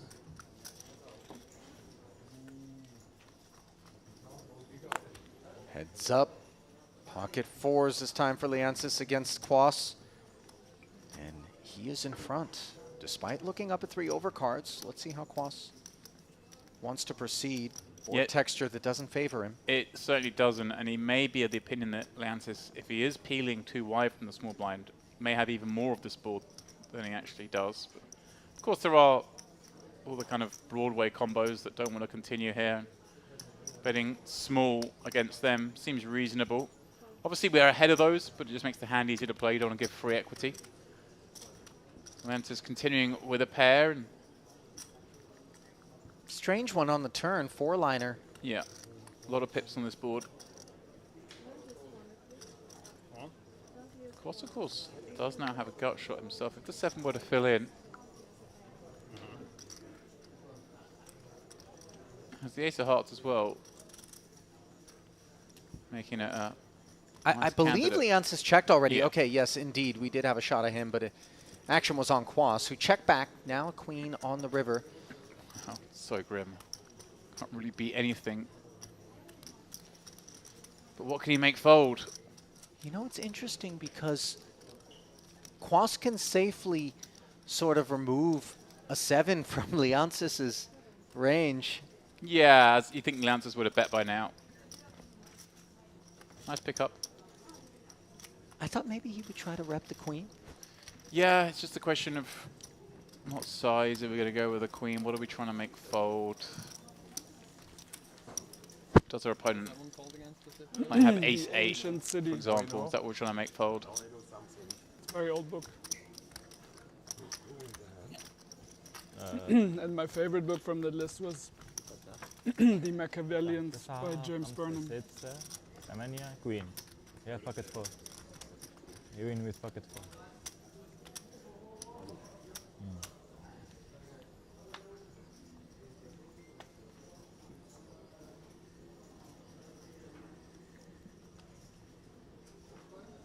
61 remain.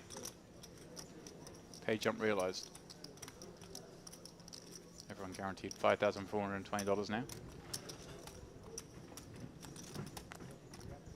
Modest pop in yeah, terms of payouts, but you know, creeping up. Yeah, they will help.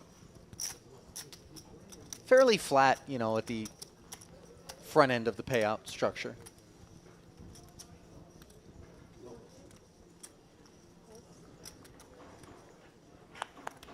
I can remember back when every single spot that you ascended came with some nominal Oh, really? pay jump. Oh, yeah.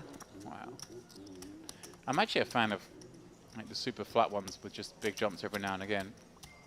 Just so you eliminate some of the stalling that goes on in...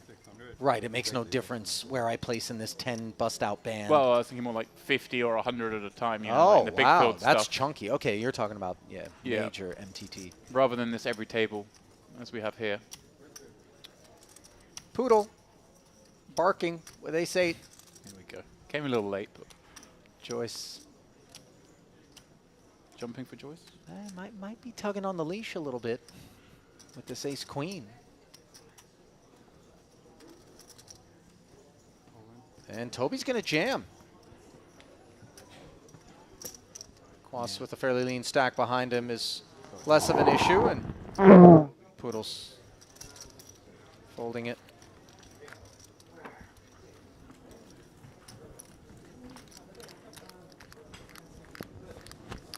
How familiar are you with Toby Joyce's game? Not at all. James? First time seeing it. I thought, you know, perhaps given he's flying the Irish banner and he's got the kind of results that he does, that maybe he would have been on your radar up there. Kind of missed him, as it were, and from when I was playing a lot to when he was playing a lot. Obviously, a little bit younger. I suspect that David Lappin might know a thing or two about Toby Joyce. Of course, David has given way to Andrew Headley. Yeah, I know he's someone with a huge online presence. But his career seems to have started in Galway, playing a lot of low-stakes tournaments there. I mean, his first career cash on his hand mob, he won a €5 tournament in Galway. That's a recorded cash of stop it. Right here. A €5. The rake was quite high, 5 plus 5. Wow. A rebuy, no doubt, with 23 entries, obviously. I've never seen something like that on a Hendon. That is incredible. What was the pay structure on that one, just out of curiosity? Well, it must be a rebuy because, I mean, there were 23 entries, but the prize pool got up to $665, so they started playing. He won $300. Top 5 got paid? €300, I should say. How about it? Blind versus blind. Quas. 9-6. It's not the first time he won that tournament. Trying to Or the limit last stuff. time, Just even. come on. Exactly 1 year to the day, he won the same event again. I'm not even joking. 11th of August, 2012, he won the €5 tournament. 2013, the same event for the same money. How about it, Toby Joyce? This has got to be a mistake. It's just posted twice. He beat the same player heads up otherwise. No, okay, there you go. Come on. Wow, he's just got this double result on his Hender mob and hasn't confessed. He's padding his stats. Outrageous stuff. You want to talk about outrageous 8-deuce offsuit? Oh, yeah. There we go. Finger wag there to cross his limp as Popo, showing that he understands the concept of bottom of range, not wanting to take a flop. Exactly that, Ali. Nice to see. When I see that in particular, that move right there, James, by the way, I'm always like, player. Exactly that. That person is a player. I was about to say that, Ali. We haven't seen much from him yet, and you know we saw his Hender mob results going back 15 years, and then a big gap. Maybe he doesn't play many tournaments, but to see that understanding of why that hand becomes a bluff. It is a strange thing, you know, just on the surface to say, when I see a man raise 8-deuce offsuit, I know he's a player. But, you know, it's specifically limp small blind. We wake up in the big blind with trash, and we go, I'd sooner just get it over with here and now. Yeah. That's an evolved concept in tournament poker. Tu me fais perdre la tête. La, la, la, la, la. Tanuri singing. Tanuri, I want him to be the soundtrack to my life. He's so wonderful.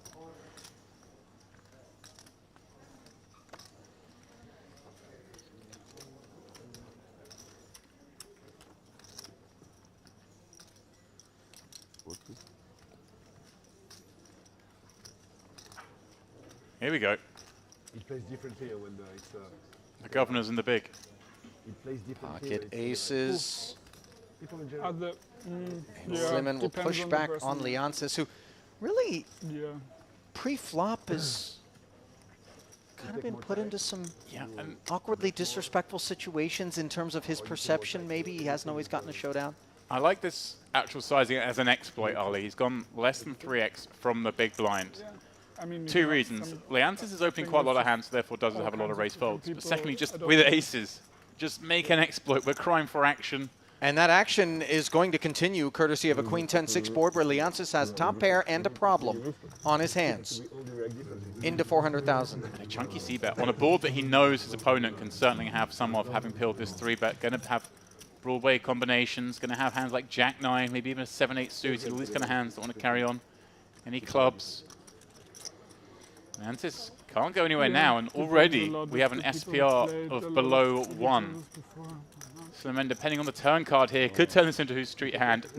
Very hard to do so on that club, Ali. That is a very unwelcome sight, and you can see Sliman immediately slowing down. Let's see whether or not Leonsis wants to begin to maybe pave a path toward taking this one away. Not that he thinks that, you know, the Queen 8 isn't good as played right now. Feels like with some frequency it's the best hand. It might be ahead. You still have to give Sliman light 3-bets to even be ahead, because you think he's going to be 3-betting with ace-king, all the big pairs. They're all still ahead of this queen. Is he going for like a really small bet here to try and buy a showdown in case he's up against a hand like ace-jack? We're about to find out. Ace-10 maybe? 275, and that is exactly half pot. Yeah, that's a weird one to go with. So Men's going to feel sick now, but... Or at least like a little bit challenging, but not too good. So it's... And he does so rather quickly in a manner which, if I have this Queen 8, makes me feel like it isn't good all that often now, you know? I think we kind of felt like the Queen 8 wasn't good in the turn, we should have done. Strategy to play against the One of Leontis is setting up. Oh, wow. The king of clubs on the river. 4 to a straight flush on board.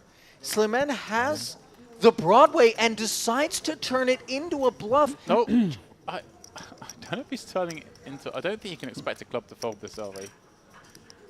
Yeah, but I mean...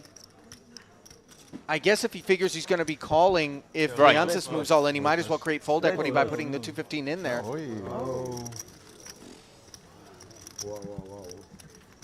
Yeah, some interesting decisions during that hand, I'd say. The generous turn way to describe bet, and I think if I'm Sliman, I just want to jam the turn. If I'm going to play the hand, it's like, if you've got it, you got to have my extra 200k. I don't want to... Yeah, weird hand. Yeah. And then the river jam, it's like, I think there you just want to check and allow your opponent to maybe bluff versus jamming. Unless you they're just going to check back like all the 2 pairs and stuff. Weird hand. Yeah, it just... Merit. We'll leave it at that, I suppose. I love it.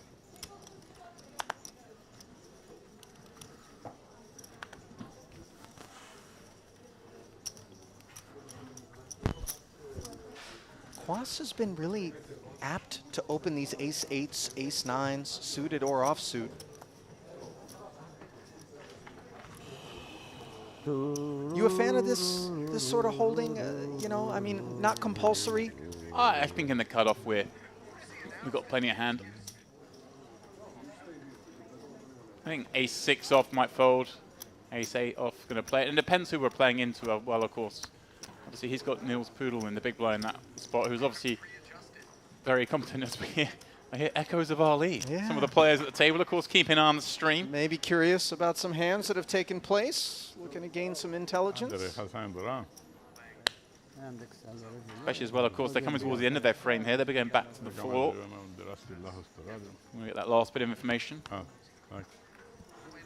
That hands played in the last 2 hours.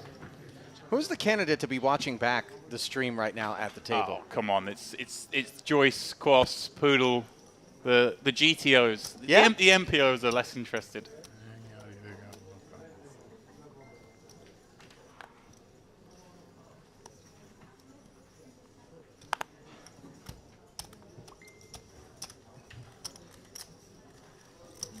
Could have been Mr. Biz. He was away from the table. Maybe he was watching it out of sight. Leonsis was also away from the table briefly. 8-9 suited here. Popo. Sorry, yes, Leonsis is the one in the yellow. You're quite right. That's what I meant.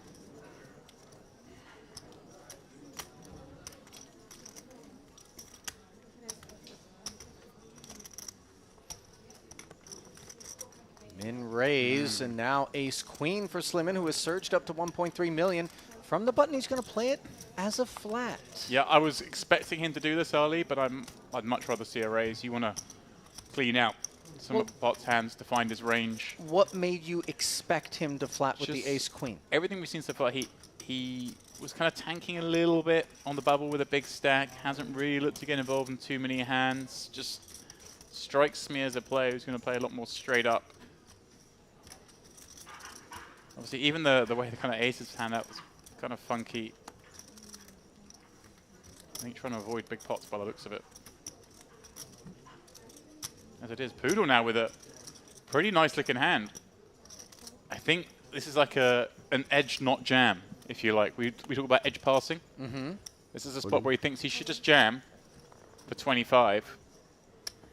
And instead, his flat allows Tanuri to be the man who's jamming with ace-jack, which is dominated by Slimen, but... Yeah, the fact that we've played this as a call on the button means we are inducing this kind of action behind, which is kind of fun thing to do with ace-queen. And with that in mind... Oh, man, I don't know if he thinks his ace-queen's good against Tanuri. Right, but Tanuri can have pairs as well. He can have ace-jack, can have ace-10. I think we've got to play this, especially as pen. I think he has. Maybe. Yep. Here we go. So, actually a nice move by Slimen and encouraging the 225 big blind stacks behind to potentially jam. The ace-10 didn't, the ace-jack does. Tanuri at risk. I'm standing up with him, Ali. Yeah. Solidarity here in the booth as both Issam Tanuri and James Dempsey are on their feet. So is Ahmed Slimen. Though he is the covering stack, King 9-7 is safe. We do have the same barber, Ali, so we know each other. Tanuri does have the ace of spades working. No longer. And only a jack will rescue Mr. Tanuri from elimination. 5 of diamonds. Nice to meet you. On the end. And thank you. That will be an energy very much missed here at this feature table and in this event as Issam Tanuri is eliminated. What a spin up for Slimen. Obviously just almost double up with aces. Now picks up another 25 blinds here. Plus, of course, the 4 dead blinds that were in the pot from the opener and the peeler and the small. Suddenly has a very big stack.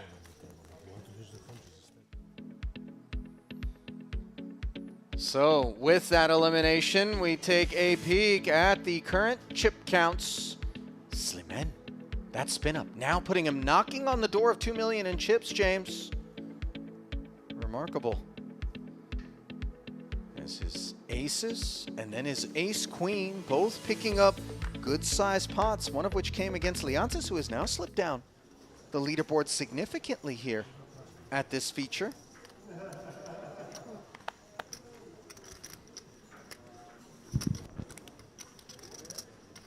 Fabian, ace king.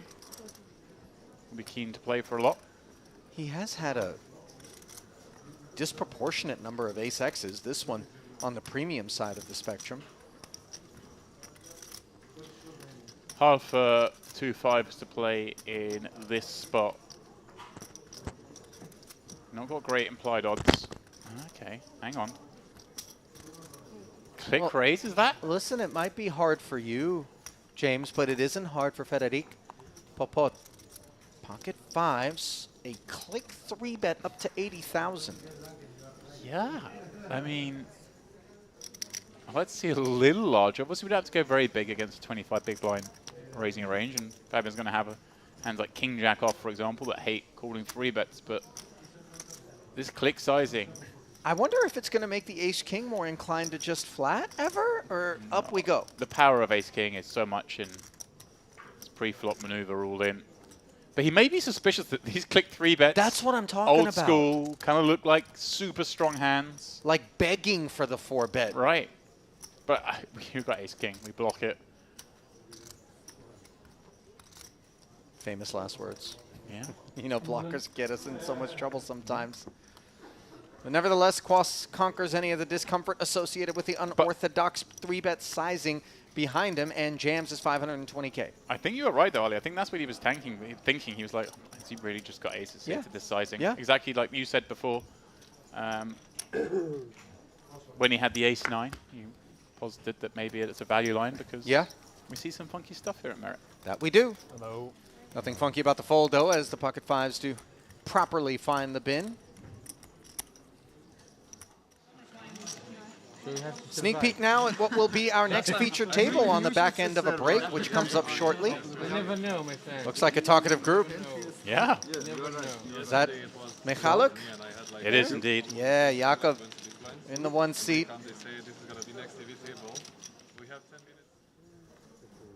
Pascal Hartmann as well on there. We've seen already in this event yesterday, and Balut Chelik as well. I think I saw that. He was also on our feature table yesterday.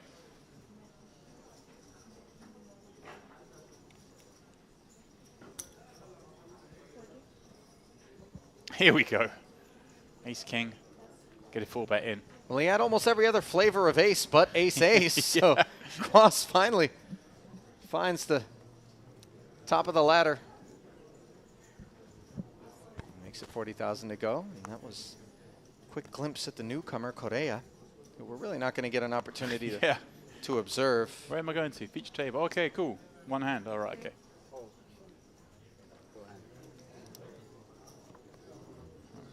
That's disheartening when you're Fabian Quas. Mustapi's folded out a turn. That's how keen they are to get these cards in the muck. Leonatus, though, with ace-9 offsuit, is going to continue. Round 8. Yeah, these two really have faced off on a number of occasions, and this board texture could see Leonsis losing some more chips. Couple of diamonds, pair out there, and the 9 dangler. Yep. Board that Fabian's just going to bet range on, you'd imagine, as the opener from +1. I'd see him go very small here. You can actually start to size up here because it is a 2-diamond, somewhat connected board as an expert. Whoa, okay, he's checking back. I mean, we have seen Leontis take the bait in spots to bluff with, so maybe he's thinking the hand is best served as a bluff catcher, or against that range will just overbluff. Now with 2 flush draws on board. The problem with the check back is it now looks like you've got a more realistic hand, and Leontis is 9. It's suddenly shrunk up. There you go, in a spot where he's supposed to get chips. Ends up getting nothing. But I can understand why he's checking back. If you think your opponent's going to overbluff, give him the room to do so. Sometimes it works out, sometimes it doesn't, although when we're scooping a pot, there's not too much to complain about, as Fabian Quas has done that on a number of occasions, but in spite of that, still finds himself sitting on just north of 700,000. The blinds creeping up to 10 and 25,000 when the players come back from their break, which will be happening momentarily.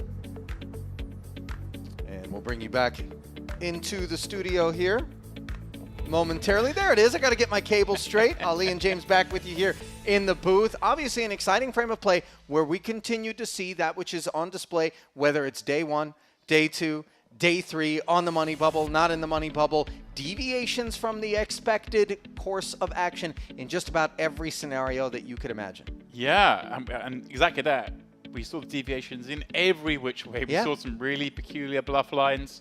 The 5s, 3-bet click right there. I mean, the aces play from the big blind. Kind of mergy on the river Sure. with straight. I mean, this is the one thing we always say when we're watching Merit is expect the unexpected. The guys keep it exciting, that is for sure. So look, we'll keep it brief here, give you guys an opportunity to go out, grab a bathroom break, grab a drink, do whatever it is that you need to do, and then come back and see us, as in about 10, 15 minutes time, I think we'll be right back here in the booth with continuing coverage of this penultimate day, as you like to put it here, in the Merit Gangster Series main event, $3,300 buy-in where the money bubble has burst. Stay close, we'll see you in a few.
With just over 20 blinds against the super aggro opener. Good luck, buddy.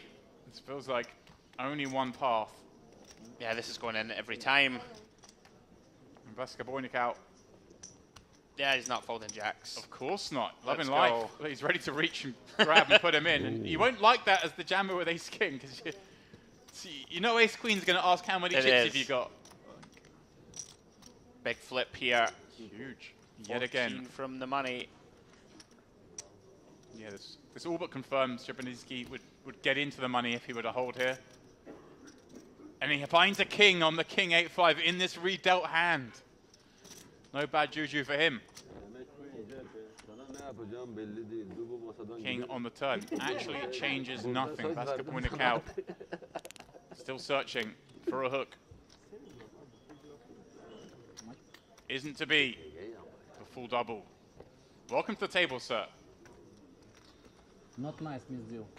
Well, he thinks he's a youngster. He thinks he's got the swag, doesn't he?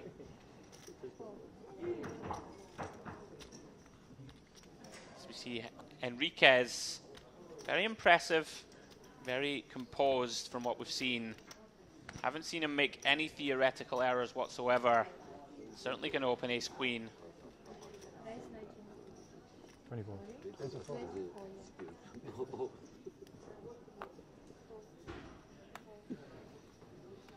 Yeah, been playing pretty nicely, that man.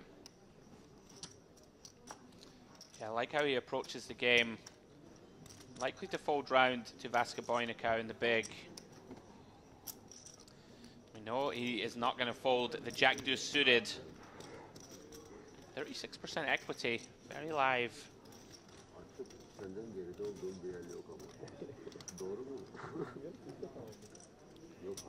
Has the faintest continuation here with the Jack on a board that just smashes the opener. Yeah, time to start getting money in. This is interesting because I feel like he will peel one.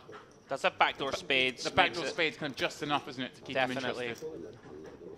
Oh my goodness me. Instant service. Wow. Bingo.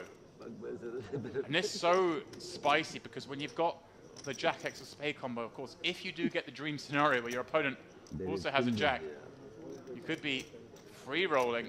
Look at this. Comes with lead. Very fun. Right.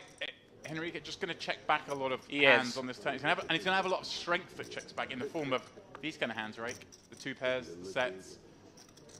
Yeah, I mean, there's an argument to suggest Enriquez could check range back on this turn. Yeah. And very interesting here, you know, we talk about balance a lot in poker. You have to think about what the bluffs would be of Vascoboinicau. A hand like a 10 or a hand like a king, king 5 of hearts or something like that decides to start bluffing, not out with the realms of possibility.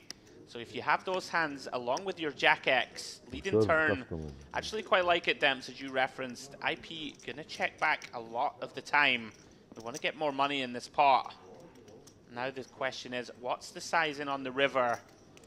I don't think you want to go too large, Demps. You want to target two pairs. You want to target sets. You know, you don't want to go too big. Something in the realm of half pot. He's gone really large though, Demps, and all of a sudden, I think this is a little too big. You know, you start to make two pairs shrink up a lot. It's fun when your name's Vascoboinicau. It is fun when your name's Vascoboinicau. Opponents are so encouraged to call against this man. He is so capable of finding look at that bluffs. And there you go, Henriquez not able to get away. It's frustrating because you're sitting at the table watching all these hands take place. You're seeing him in every pot. And then you make aces up. He just in the armor there for Enriquez, and that's a big blow, Demps. All of a sudden now we're down to 16 bigs with the big blind hunting us. Very painful one to get wrong. See the graphic in the top right corner, guys. All of a sudden we're 11 away. He's finally getting there. Yeah, people are busting quickly. Steinbrenner continues to be active off the mid-stack. Opening ace-5 of spades. Badir gonna take a flop, or try to. Makes the call in position with ace-jack.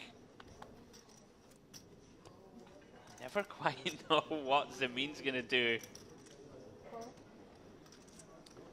Bit of MPO here, Debs. This is a bit dicey. Overcalls the button with Jack 10 off. At least they can see it on TV. Not generally a hand we want to use. Be dominated a lot, as we can see is the case here. Does have position. And look at this, Demps. Bingo. Steinbrenner in an awkward spot now. I Catching bottom pair in the backdoor nut flush draw. Wow, and look at this. Wow. Look at this. Snap checks back the trips. Oh, Badir now. But, I mean, Badir must feel like he's got the nuts. He feels like his hand is certainly best. And he's certainly in a hand that can get action from Zamin behind. He's going to have some Jack X himself. Perhaps a hand like King Queen. Yeah. 8-9 suited, Queen 9 suited. It's gone 2/3. Worst Jack X, Ace Queen, King Queen. So many hands that we are in front of. And Zamin with that very shrewd flop check. And if I'm sitting looking at him, this looks like a genuine kind of, oh, I don't know what to do. I've got a piece of this. Doesn't look, I mean, it doesn't look trappy to me. It doesn't look nutted. Yeah, it does feel like a spot to walk the dog and just call. Woof woof. Of course, you've got Steinbrenner in there, who can still have a hand that might want to check call, not too often. And Badir on a brick river will surely go for value for sure. Pretty big, I'd imagine. Is a brick, Demps. Yeah, I can see him going really big here, repping those missed straight draw, flush draws, or having a super strong jack. It doesn't make sense for him to have too much 10x himself, given that he checked the flop. But I suppose he gets to have some. Sure. Whereas Badir should, pardon me, Zemin really shouldn't have any. Yeah, Badir about to get the bad news here on the river, and this is going to be very tough. There's 240 in there, and he's bet. Oh, he's gone small as well. A quarter pot. Yeah, you know, it kind of makes a little sense when we think that we do unblock these king-queens, right? These king-queens, the queen-nines, the heart draws. We do have the jack of hearts, but there's going to be some flush draws in there. Some missed straight draws that could go for us here. But the problem with this stamp, you might end up leveling yourself here when you get raised. When you bet this size, you kind of almost have to call if a raise comes in. Interesting, of course, they just had a dynamic before where we saw the 3-bet against end of the gun open. I think they did exchange information in that hand. I mean, this is going to be nasty. Although, do people find the bluff enough here, Demps? They call king-queen. And this is suddenly Badir's they hoping just for all a of a call. sudden bluff. Badir's just hoping for a call and then sees his man reach for those big value chips. Oh, this is grim. Looks like he's counting out a couple of 100,000 more. Oh. There we go. It's exactly that. 200K on top, please. One of these moments in poker where you're so convinced your hand is good, and all of a sudden you see your opponent reaching. The biggest problem, Demps, you know, our opponent's not going to have a hand like pocket sixes, just not going to be in there. For value, pocket fives that slow played itself here, potentially. We block jack 10, we block pocket jacks. A 10, not that likely to check flop. Pocket 10s could be in there for a hand like quads. May just overcall button. There's not that much pure value, Demps. This is really, really difficult. It does feel underbluffed to me, though, in the long term. It's one of these spots where nothing really makes sense to me here. I'm like, how can you have a hand that wants to raise here? Yeah. What do you check back on the flop? And even when you check back on the flop, like, okay, ace 10 might want to raise it, but is queen 10 really going to go for a big raise here? Is king 10? I think they will all raise versus the bet 25%. Nice fold. Well done, sir. Yeah, maybe builds himself a little issue there with that. In the mystery board.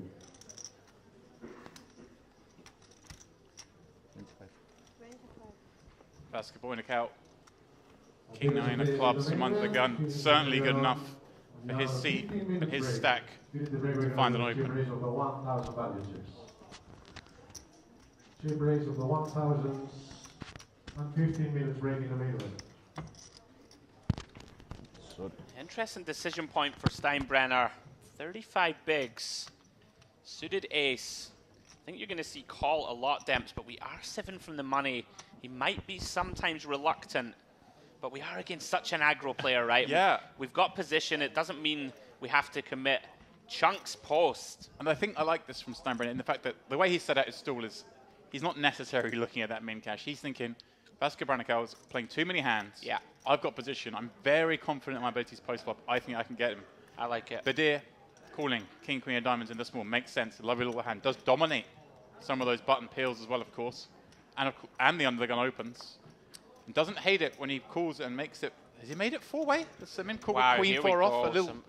A little liberal, perhaps. But top 2 for Badir. As Vasco Branacao flops top pair with the backdoor club draw. Yeah, interesting. Lands on small bet, which of course we should do lots of small betting multi-way. Decision time right off the bat for Badir. Feels like a just call, Demps, right? I mean, we're going to have really a very hard time representing a check raise bluff here on king, queen, 3 rainbow. And we have a very aggressive opponent under the gun. Kind of nice to just deceptively call, have top 2 against an aggro opponent. Yeah. And also we're just going to have, you say, those kind of queen X kind of hands that might want to call a second barrel. As it is, Vasco Branacao now right in the middle of whether he wants to extract some value against some of that queen X, which is something he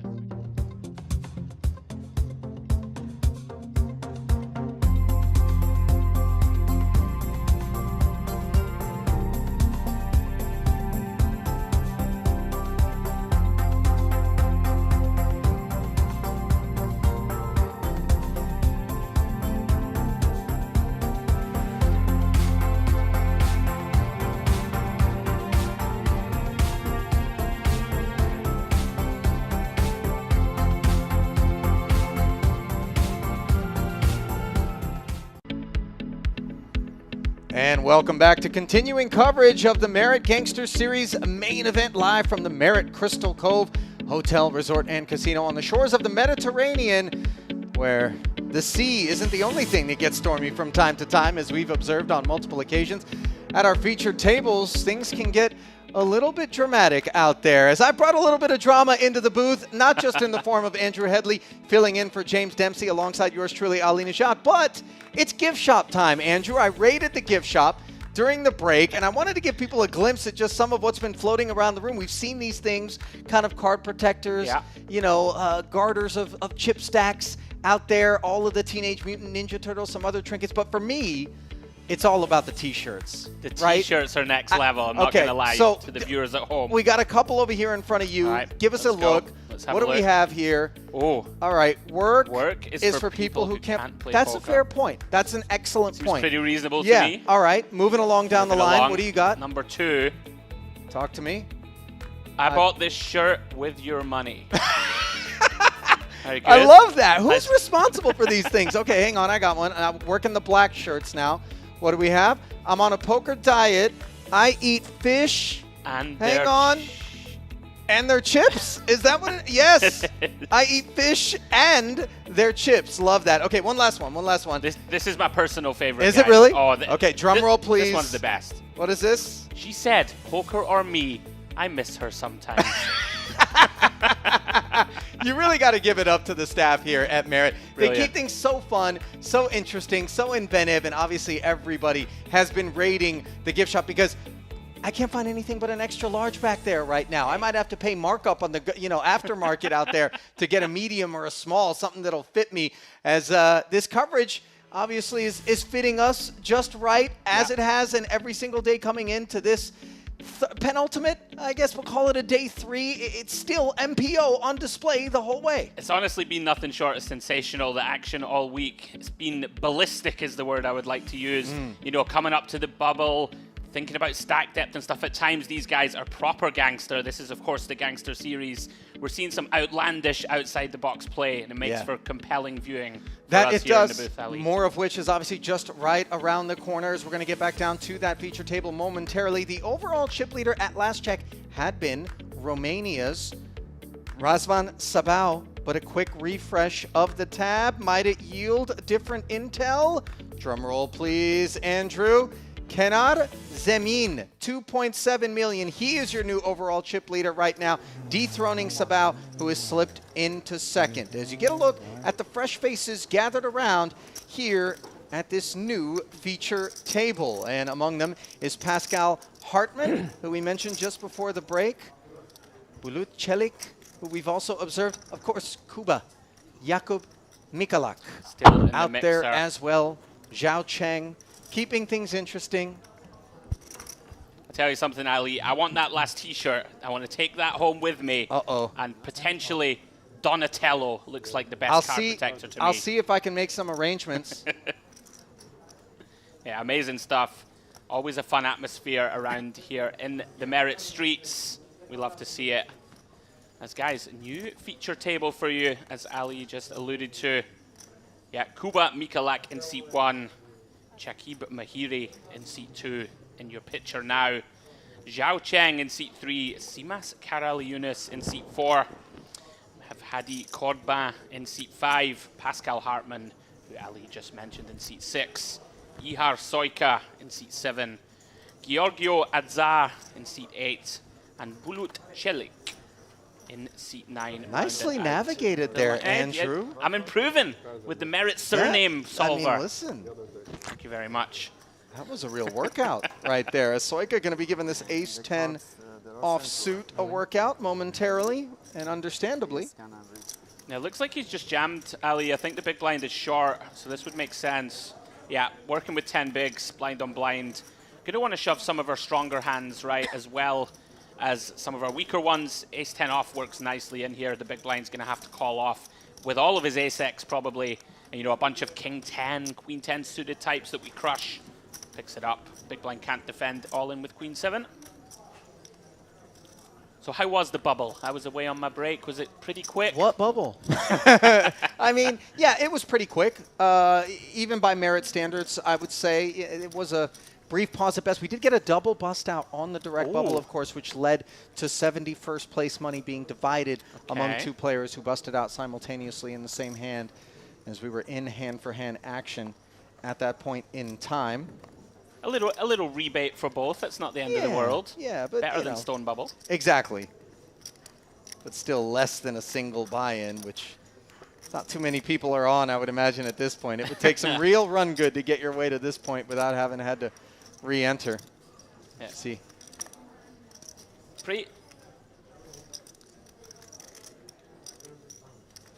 Wow, there we go.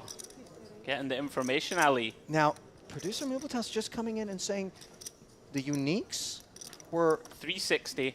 360, and the rebuys were how many? 206. I mean, we're talking about over half the field on average. Everybody firing. On a second barrel, as we see this King 10 offsuit for Caraliunas. Yeah, very interesting spot. Working with 20 bigs, Ali, you're going to want to have some raised folds still.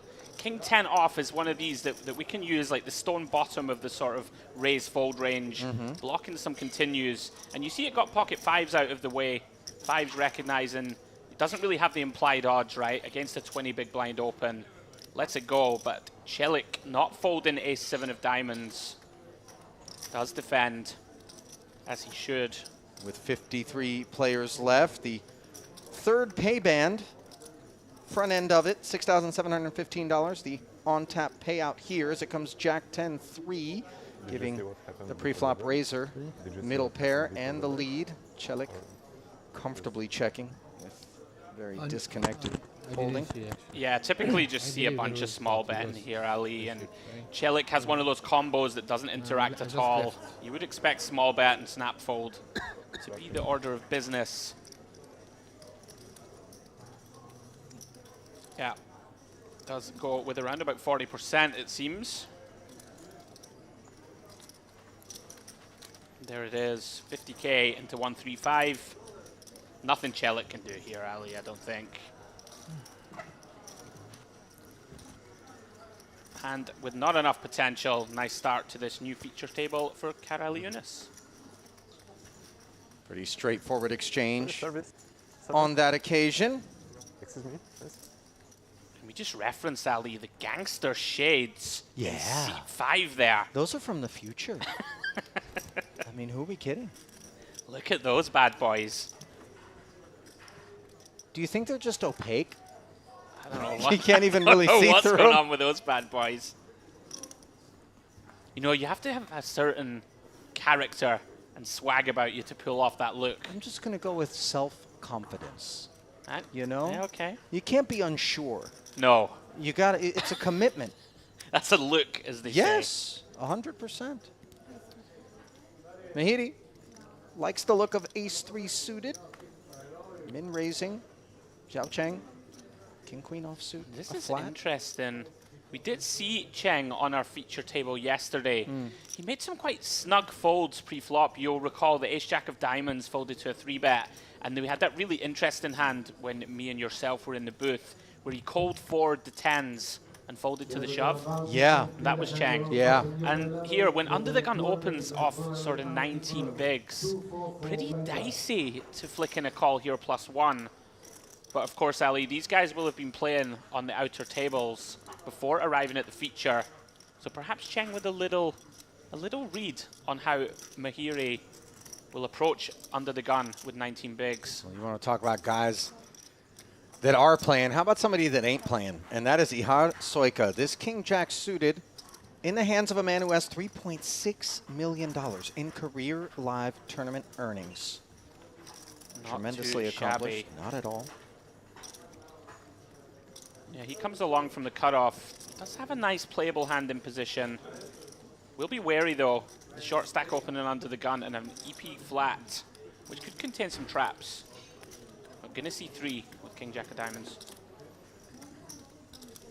So then, a couple of Broadway combos, and then a suited ace. Walk into a bar. Queen 10-8 is on offer. Top pair for Cheng. Open ender for Soika. And really just an air ball for the party starter, Mahiri. Yeah, very likely we see this heads up between Cheng and Soika.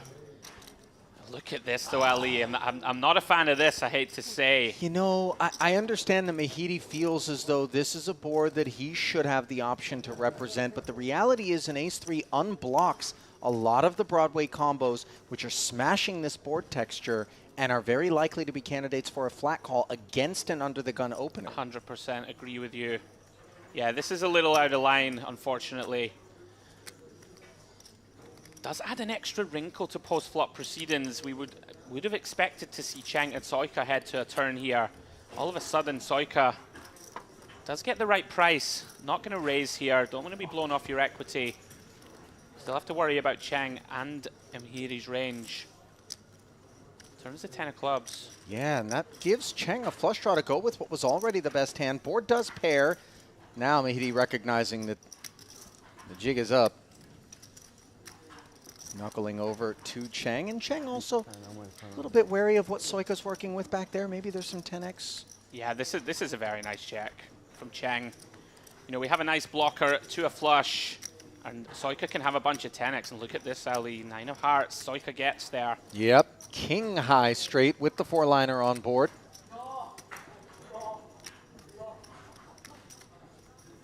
Oh, don't do it, Mihiri. This would be suicidal. No, merciful check as each and every one of his chips are quite thankful not to have been deployed to the front lines of a battle they were never going to win. Yeah, this is interesting for Soika. Of course, going to value better hand, but Cheng has shown a fair bit of passive. You know, not so much weakness, but played this hand very passively. So likely just has a one-pair type hand. We really are targeting to get called by a queen here, Ali. There are, of course, 3 clubs out there and 4 cards to a straight. Almost impossible for us to represent a bluff, right? Like, I can't think of one. No, this would just be an absurd spot to try to bluff. So Soika recognizing this. Looks like about half pot. That makes some sense. And you know, the interesting thing about this is, granted, there's a pair and 3 clubs out there. We do have a king high straight, not a queen high straight, so that's nice. Yeah. But, you know, there's other hand classes that do beat us. The thing is, it would be so difficult for one of those to be present as this pot has been played. Absolutely, yeah. Cheng really not representing many full houses, if any. You know, could potentially have a hand like queen 10 suited or quad 10s that's been trying to get Soika to bet. Seems somewhat unlikely. Yeah. I mean, it's so hard for Soika to find a bluff. Like, if we try and, even just looking at this board, I can't find one. It would need to be something like 8-9 suited that turns the full house blockers into a bluff. A hand like ace-9 of spades, potentially, right? But even that is very optimistic, very unlikely that it calls pre versus the 2 stack depths. Yeah, this is a really nice fold from Cheng, but at the same time, very tough for Soika to be bluffing. Good laydown, though. Cheng's been very sound from what we've observed of him thus far from here in the booth in this main event and beyond. Yeah, I think just recognizing that Soika has close to no bluffs makes a prudent fold. Might have been Gangster there, Ali, to see a check raise. That's the probably the best way to approach that hand if you want to try and win it. It's so funny. Yeah, even though the story doesn't really check out, sure, save for all but the strongest of holdings, like you said, the 10s. I don't know how much queen 10 is going to flat the under the gun open from right to the left, so we begin to remove that. Queens would have spoken up prior, pre-flop. I mean, Jack 9 of clubs isn't going to be a flat caller pre, so what are the hands that can credibly, you know, represent? Yeah, something like the ace-jack of clubs for the nut flush could still be in there. Sure, that one specifically. Pocket 8s, potentially pocket 10s, but that's it, Ali, I'm with you. Even pocket 9s rivering the boat would have been more inclined to bet. You know what I mean? When checked to, I think. Yeah, I think he just runs out of bluffs and Cheng sniffs it out. Nicely done.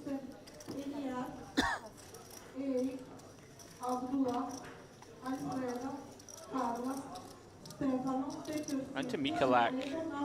Deuce 5 off.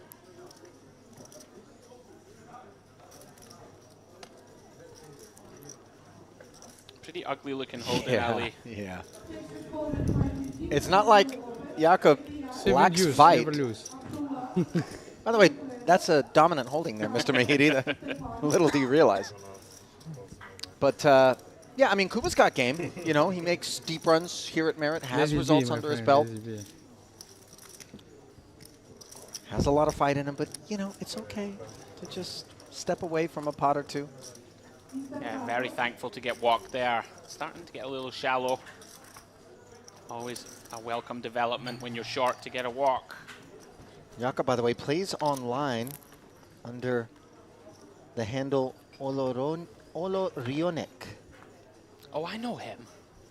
I've battled with him in the streets there on you many an occasion. Who knew? 2.4 million plus in career tournament earnings for Mikolak. Yeah, you can swell that by several multiples for his online resume also, I would suggest. And wow, Hartman, super short now, Ali, post-bubble. In it goes. Queen Jack, the one that is nominated for this final 60K, just north of 2 big blinds. And Azada knows the feeling of being short stack, not quite that short.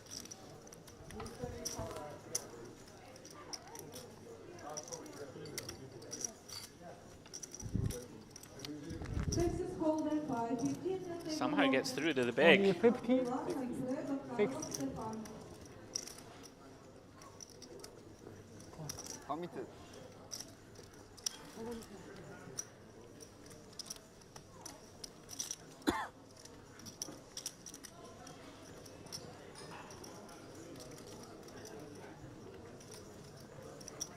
Here we go. Cheng calls it off. Yeah, Of King course. 7 suited. The nominee, as it comes Ace 8 deuce and King High holding. Hartman in need of assistance. 10 does add outs, and you can see that's not a fact lost on Pascal. He has diamond, right? Shrugging his shoulders, bobbing his head from side to side, looking for a 9-jack or a queen, but instead Cheng is the man who pairs on the river, and that will spell the end of the road for Pascal Hartman. Button is good. Yeah, GG's, nothing to be done. 2.5 bigs, of course, goes in.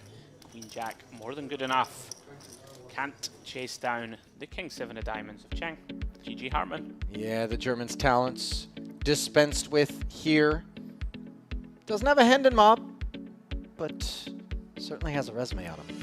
As producer Milbutas doggedly digging up a little over $2 million in career tournament earnings on Hartman's card player resume. Yeah, I recognize the name well. I know he has a lot of experience. Sometimes though, Ali, you get short. Experience doesn't count for much. No, it doesn't when you got matter. 2.5 bigs. Hands are going to play themselves.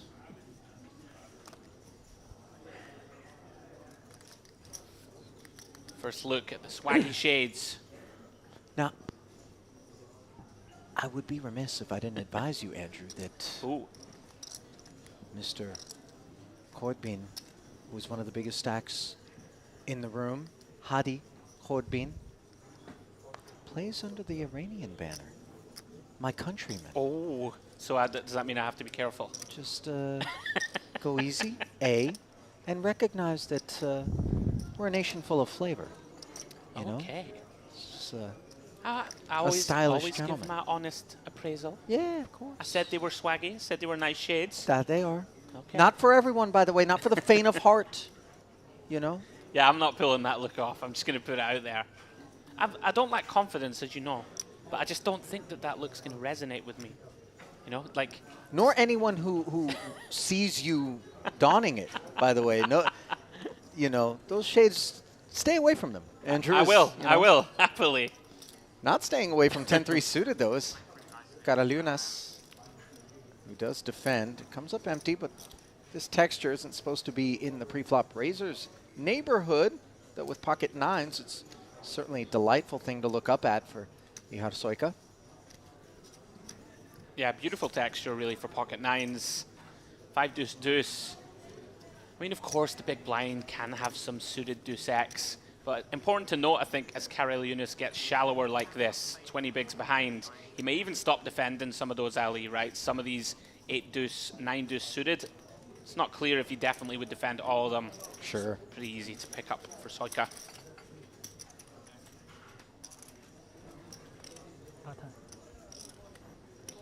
10% of the field left.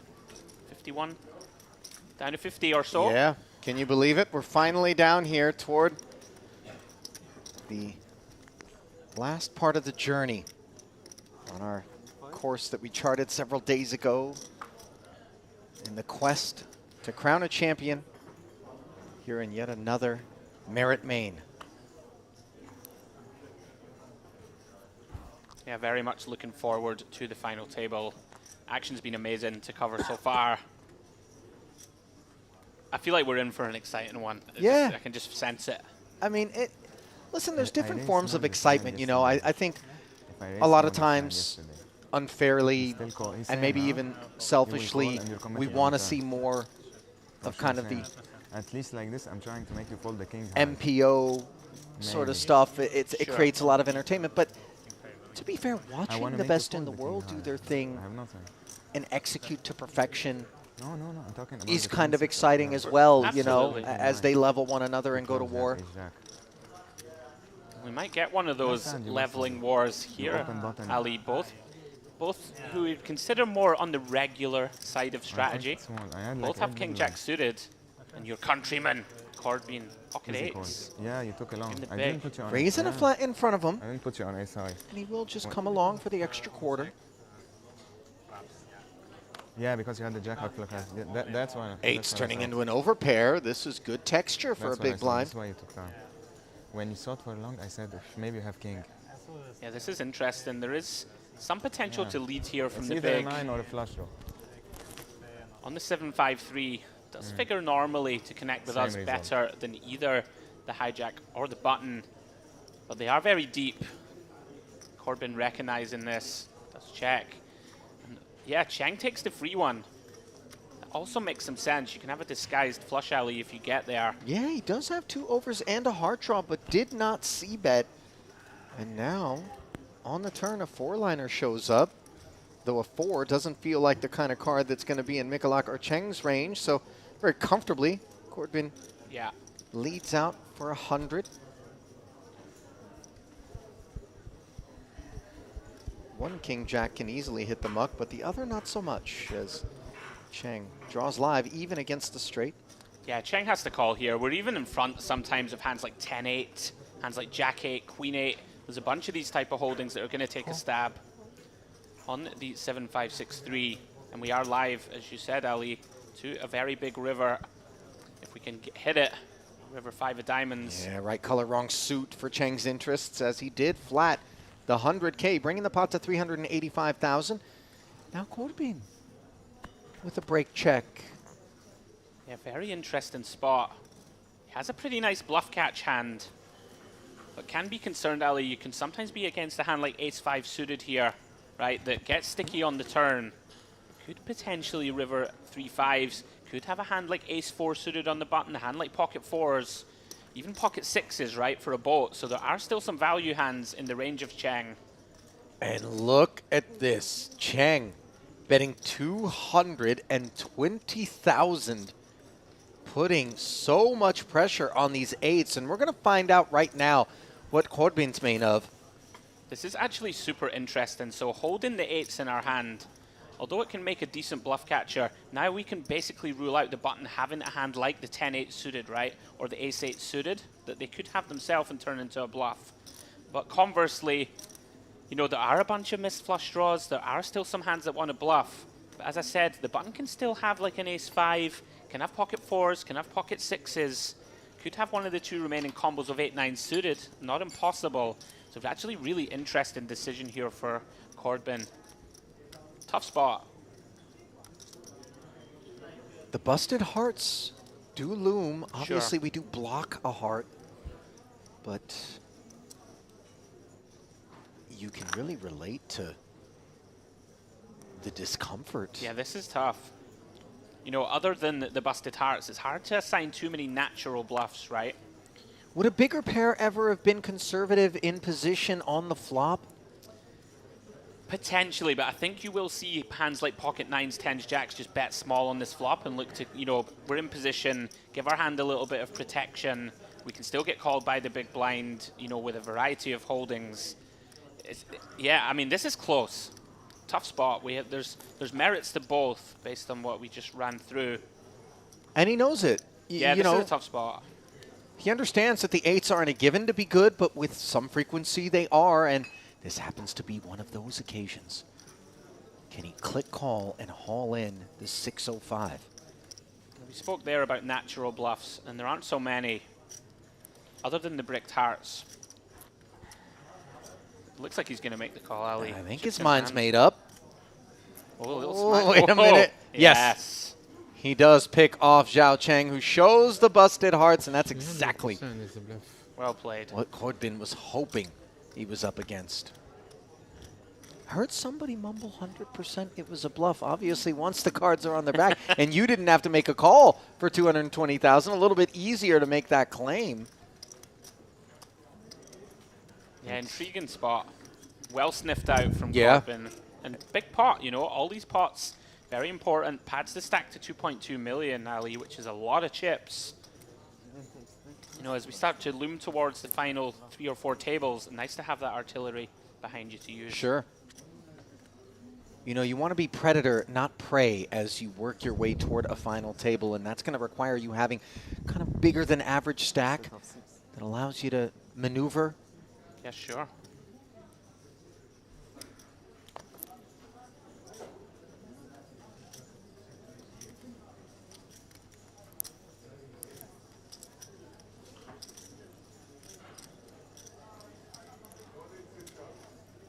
Mikulak now. Suited king 7. Little raise. Mahidi with ace 10 off suit. Yeah, potential go spot here, Ali. 370 back. Yeah, I mean, 15 bigs. Does feel like a hand that we could choose to run. And here he comes. Yeah, he agrees with you. Yeah, I think I like it. Mikulak seems to be a very experienced regular player, so he's going to find some of those lighter raises, Ali. So if we're going to shove on anybody, you know, this type of player profile seems like a good one to choose. Just got to fade run into things behind. Yeah, nicely done. Yeah, very much so for Chucky. Mahidi. You know, never the most comfortable of jams here with still 4 live ranges behind. But sometimes, you know, we're getting short. Got to take some spots. Mahidi, by the way, plays under the Tunisian banner. A little over $200,000 in career live earnings, and his last cash came in November in France, in Provence. In a 500 euro, no limit deep stack event. Finished 18th in that one. Most of his cash is coming here at the Merit Complex, though. Had a number of them during the EPT. In total, 4 caches. Yeah, I can see a bunch of flags there.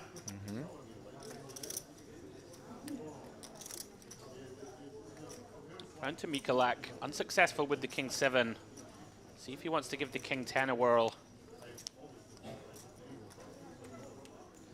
Again, towards the very bottom alley of the hands we'd consider opening. Gonna go for it again.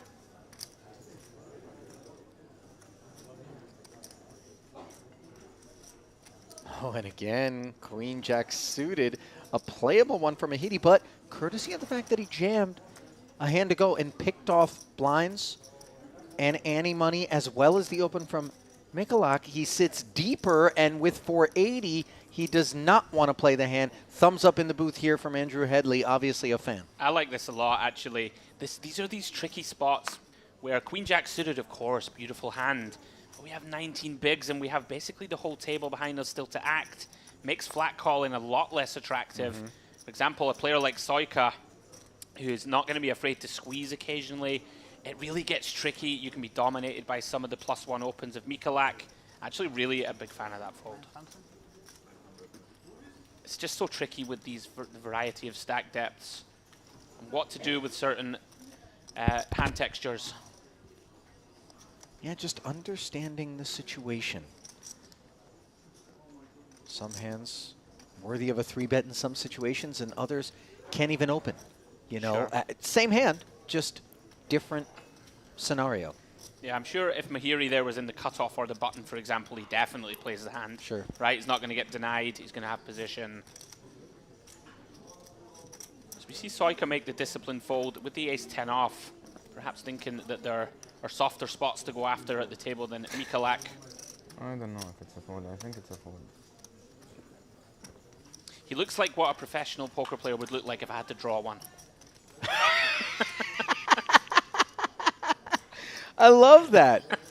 I really do. I could understand. Yeah, you're like, all the trappings are there, you know. It's a little bit unassuming, though, in terms of not having the hoodie or the scarf or the headphones. Does have the sunglasses, but you can still see his eyes behind them. They're not, you know. He's got a cool vibe about him, you know. That's what I mean. Yeah, he just the way he holds himself and stuff. He just looks looks like he belongs. When you've got a bankroll the size of this man's, you're not nervous playing in a $3,300 main at basically, you know, your home stadium of sorts.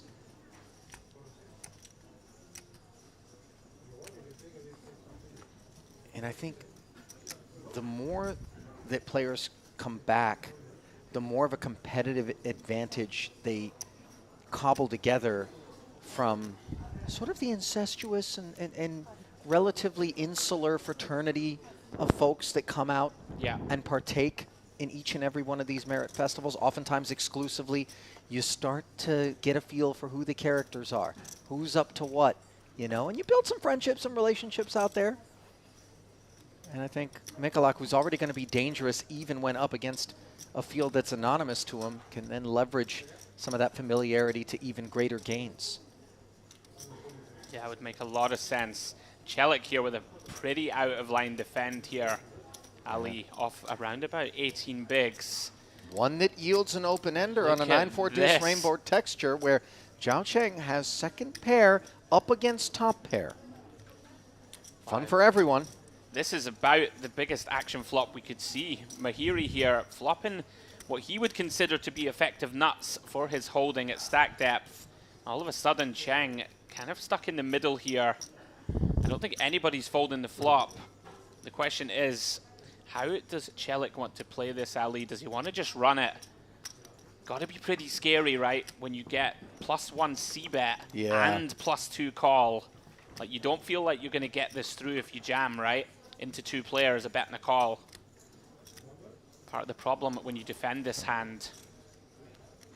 But we're going to have to continue, Ali. We got too much equity. We're off to a turn 3-way. If you want to see a grenade hit the felt, This is it. ask for an ace. If it comes, it's going to be chaos. Queen, not the one. There's inert ordnance. Slides off the top of the stub. Yeah, this is really a fascinating spot now. Mahiri, of course, loved his hand on the flop. All of a sudden, called in 2 spots. The big blind doesn't have many natural draws. 3-5 suited would be one of them. All of a sudden, called in 2, but look at this, undeterred. Finds that turn barrel. That's some instincts right there, Ali. Lots of people would be very wary of Cheng in position.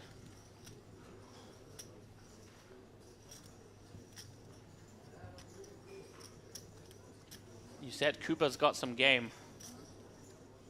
Yeah. You thinking Celik isn't going to be outdone somehow with 5 high? I think he's folding. I just don't think we have anywhere to go, Ali.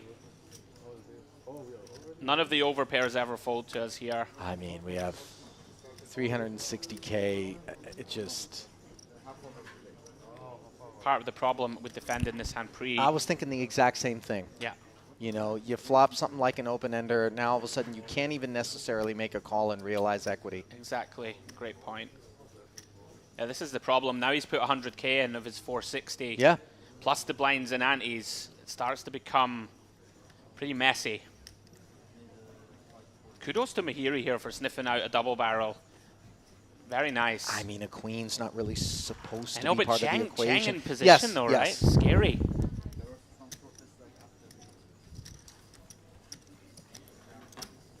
So second barrel does get it done as the 5 high.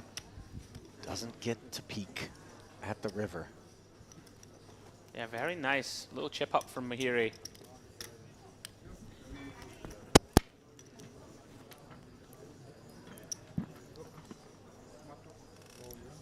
Good turn card. Sorry? Good turn card. No, no. Or, Ahead of top. I had pre-flop, flop, everything. Ahead from the flop. I mean, Very he had bad small hand. pair or something.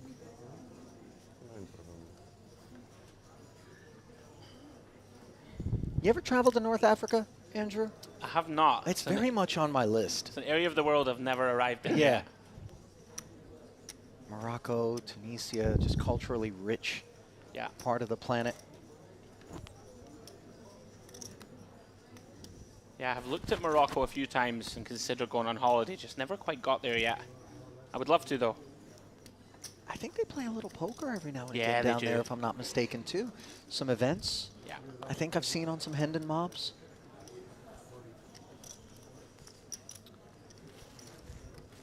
Here we go, Ali. Chelik. 14 bigs. This one's going in. A7, blind versus blind. Rates to be the best hand so often. Yeah, this is just a hand that just wants to jam. You know, these offsuit ace-x, anything sub 20, very profitable shoves. And look at this, though. He's going to play it trappy, which is very interesting to me.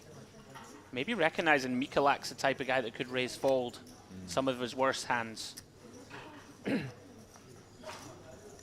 mean, not readily apparent that it's a limp shove that he's after. It could also just be Look at this, some it's timidity, but Mikulak does put it on request. Okay, so now when we see the apprehension from Celik, we understand this was not a trap. This was more A7 isn't quite strong enough, in my estimation, for me to feel comfortable getting it all in. He would have preferred just seeing the flop, and now not going to be given that opportunity without committing the entirety of his chips. Looking over at the tournament clock, obviously, trying to get a sense of whether or not there's a pay jump on hand, getting his bearings. Yeah, you've read this situation really well, Ali. For me, if we're going to limp here into a reg as strong as Mikulak, this is a fist pump call off. I know it doesn't feel amazing, but I mean, we can't limp fold. And note that he had Oh, dominance he had in him the in form of sharing the terrible 7 shape. and the ace of hearts, just in case Mikulak slides into a flush before the river. He's going to have the redraw. So Jakob, with aggression, able to just haul in more of Celik's chips. Tournament poker, just amazing. You know, little does he know how lucky he got there to get to Right, dislodge his opponent, right? Yeah, this is just a little too tight, unfortunately, from Celik. You know, a little too loose in the 3-5 spot, and then definitely too tight here, blind on blind. You know, those are the spots where I think those who have put a lot of study into the technical aspects of the game find themselves far more comfortable, and those who haven't necessarily embarked upon the rabbit hole that is the solver streets will be less adept. Yeah, no, I agree with you completely. I mean, a player like Mikulak, he's just going to find jams with every ace. He's going to jam every pair, deuces through fives are all going to shove. He's going to have a bunch of like king 2, king 4 offsuit. Believe it or not, these shove pretty much pure against a limp for 15 to 20 bigs. Ace 7, just too much hand. With the blinds and antes so big, right? Sometimes you got to just make an uncomfortable call off. Yeah, yeah. I mean, look, emotionally speaking, I always relate and sympathize because I know what it's like to be out there. Yeah. I know what it's like to be a little bit uncertain about a situation. You know, we've come this far. We've battled across so many days. How many buy-ins, re-entries? Do I really want to throw fate to the wind, you know, with A7 all of a sudden randomly? And when you get showered, you're like, wait, what? Did I really have to do that? But at the end of the day, the math says you do. Yeah, I mean, I'm with you. Sometimes it doesn't feel great. Blind on blind against a capable guy. Good luck, sir. Yeah. If you got me beat, off I go. Yeah. Reminds me of Giraffe Ganger with the Kings, you know? We call and we lose. That's it. That's what we do. Real men don't fold A7 blind on blind, man. We call off and we lose. That's how it goes. That's an excellent impression, by the way. For those that are questioning what it is that Andrew's talking about, Giraffe Ganger, a content creator in the poker space, look him up on Twitter. a video that really just ran like wildfire through poker, and rightfully so, because he was streaming himself playing an online tournament, and he was up. Was it Juan Pardo, Malacca Styles, who had the aces, or he was just referring to him at the table? This was from a Triton event, I believe. We'll get back to it in a moment because your boy Cordbin with pocket kings +1. You can't spell Cordbin without a K, my friend.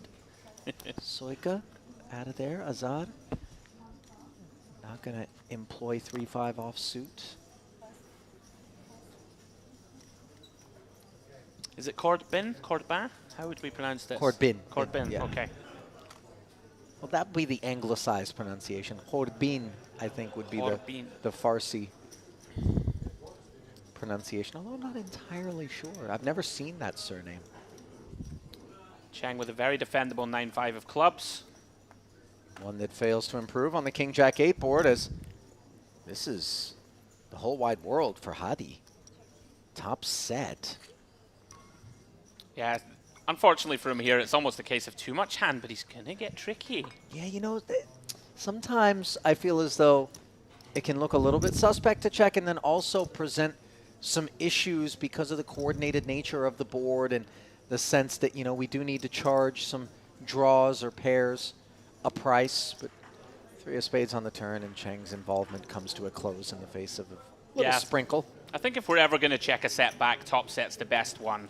You know, if we have a set of 8s, for example, I'm blocking all the King X, Jack X, and draws. But yeah. Good point. It's one of those.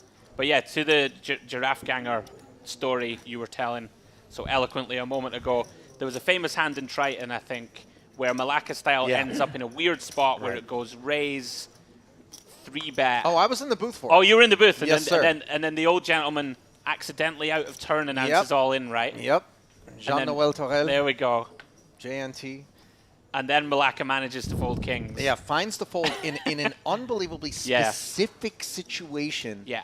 Courtesy of that out-of-turn action, which was an honest mistake by JNT. And obviously that's what Ganger was referring to when he said, we don't fold kings. Yeah, he finds the world-class we call fold. and we lose. Yeah. that was even funnier because this was a specific online hand where it's gone, I think it's gone raise from Ganger, small blind peels with aces, the big blind squeezes, someone else calls it, and it's this weird thing, and now the small blind just clicks half his stack. So he's just telling you I have aces. Yeah. And then Ganger goes crazy in the It's like- chat, and he's like, this guy is telling me I have aces, man, but we don't fold. Yeah. It was almost like a Braveheart speech or It was something, you know what I brilliant. mean? Like, generally that level of passion is reserved for a man leading a battalion into a doomed battle, you know what I mean? Like, Yeah. we're going to die today. That's it, no matter what. We can't win, but I'll be damned if we turn back. We'll take down several thousand others as we Yeah. go. Yeah, very funny. I swear, he would be like the best ever CoCom guest for you in the booth. Oh, I'm going to put it how out much there. fun would He we be- have with him? Yeah. I might be talking myself out of a job, but there we go. You're talking the poker world into an opportunity to laugh their butts off. Yeah, he is great. I just like people that get excited, you know? Absolutely. No matter how many hands they've seen, no matter how many years they've played, that they still have a passion and a fire for the game. Yeah, I'm fortunate myself personally. I still feel every time, you know, I come into the booth or I go to play, still have that buzz. Good for you. Been in the game for 20 years odd, still love it. So we see Soika. Oh, this is an interesting one, Ali. Decides to open the suited one-gapper under the gun, a little bit unexpected. Obviously, he's deep enough to do things like this, but how long will we stay that deep if we choose to be this liberal? A much higher variance approach, but you see the impact that it has on Azar's king-queen suited. Not necessarily in love, but going to pick it because those blinds are coming around fast, and this rates to be the best hand that he's going to see between now and when those blinds come around. This king-queen suited for Celik, though, I mean, he would have loved to have been a caller or a jammer himself, maybe in the face of Soika's open. But with an under-the-gun razor and a man jamming over the top of him, he decides king, queen of hearts, not the one. Yeah, I like it a lot. You're just can be absolutely crushed here. Azar basically just has to have a real hand, Ali. Yeah. Like king queen suited might be the worst hand he would shove, in fact. You know, the worst unmade hand. Soika now, kind of nasty situation where your opponent's shoved 9 bigs, but that range of hands +1, it's so narrow that we're not getting the right price. Lets it go.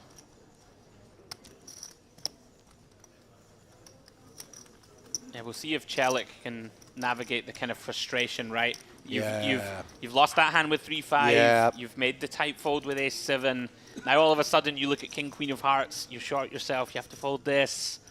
It can be very, very frustrating tournament poker. For sure. And kind of frustrations that can mount and then really come to a head in a spot and influence you in a manner that you might not have acted upon a subsequent hand later on down the line.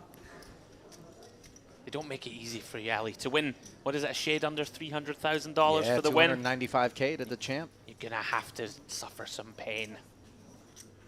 Poker is pain. It is. My friend. You know? Tournament poker especially. 95% of the time, in fact. This is why I play mostly cash. Cash, we just rip the Band-Aid off, I think. You know, it's a little more immediate. We can't get enough of it, though, as evidenced by people that are out there year after year, whether they're recreational or professional. You see Soika getting the walk. And one of the sort of delightful attributes of specifically these events here at Merit is the broadness of the spectrum of talent and experience, age, you know, every demographic metric that you can think of. It all gets loaded into really the Hadron is, Collider, and it just makes for such a unique viewing experience, commentating experience, playing experience.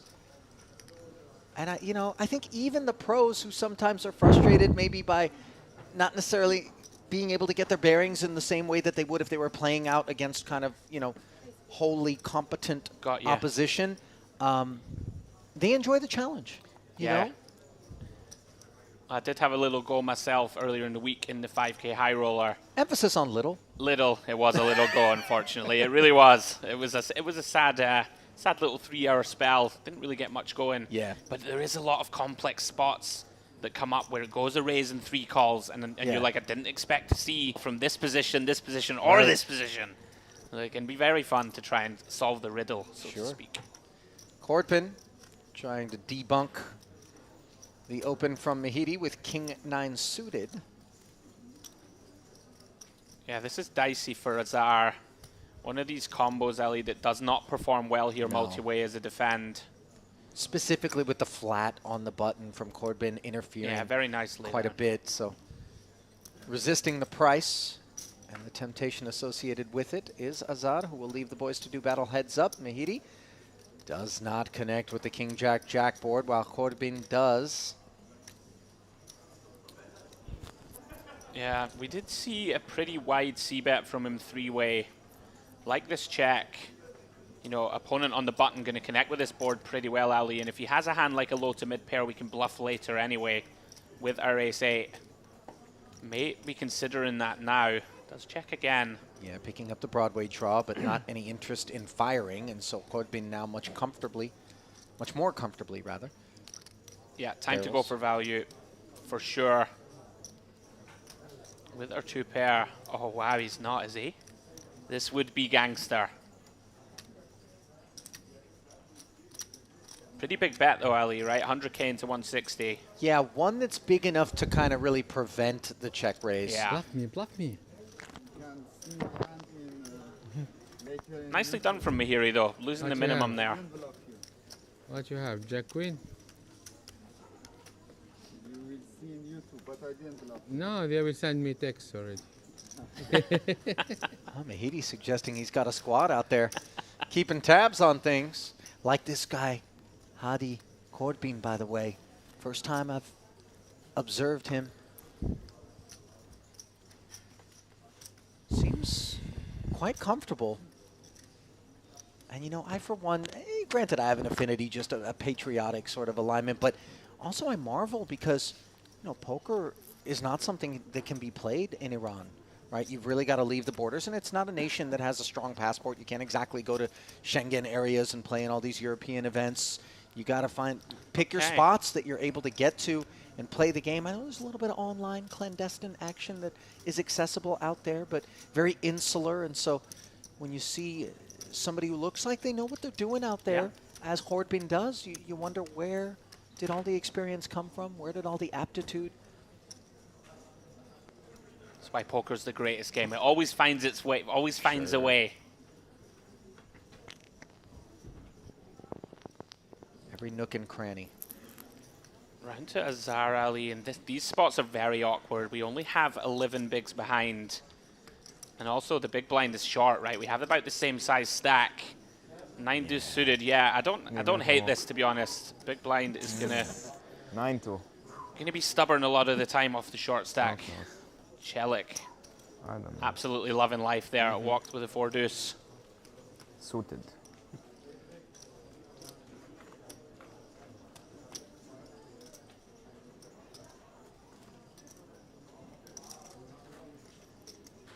Walks like that are so important when you're short because It's the so big blind big. and big blind any gets pulled right back into your stack. That's a significant chunk of what you had going into the hand. And then you slide the small blind over and play the orbit for free. Yeah, genuinely huge when Yeah. you're working with, you know, 300K or so. Right. You know, you're basically picking up 20% of your stack by getting that walk.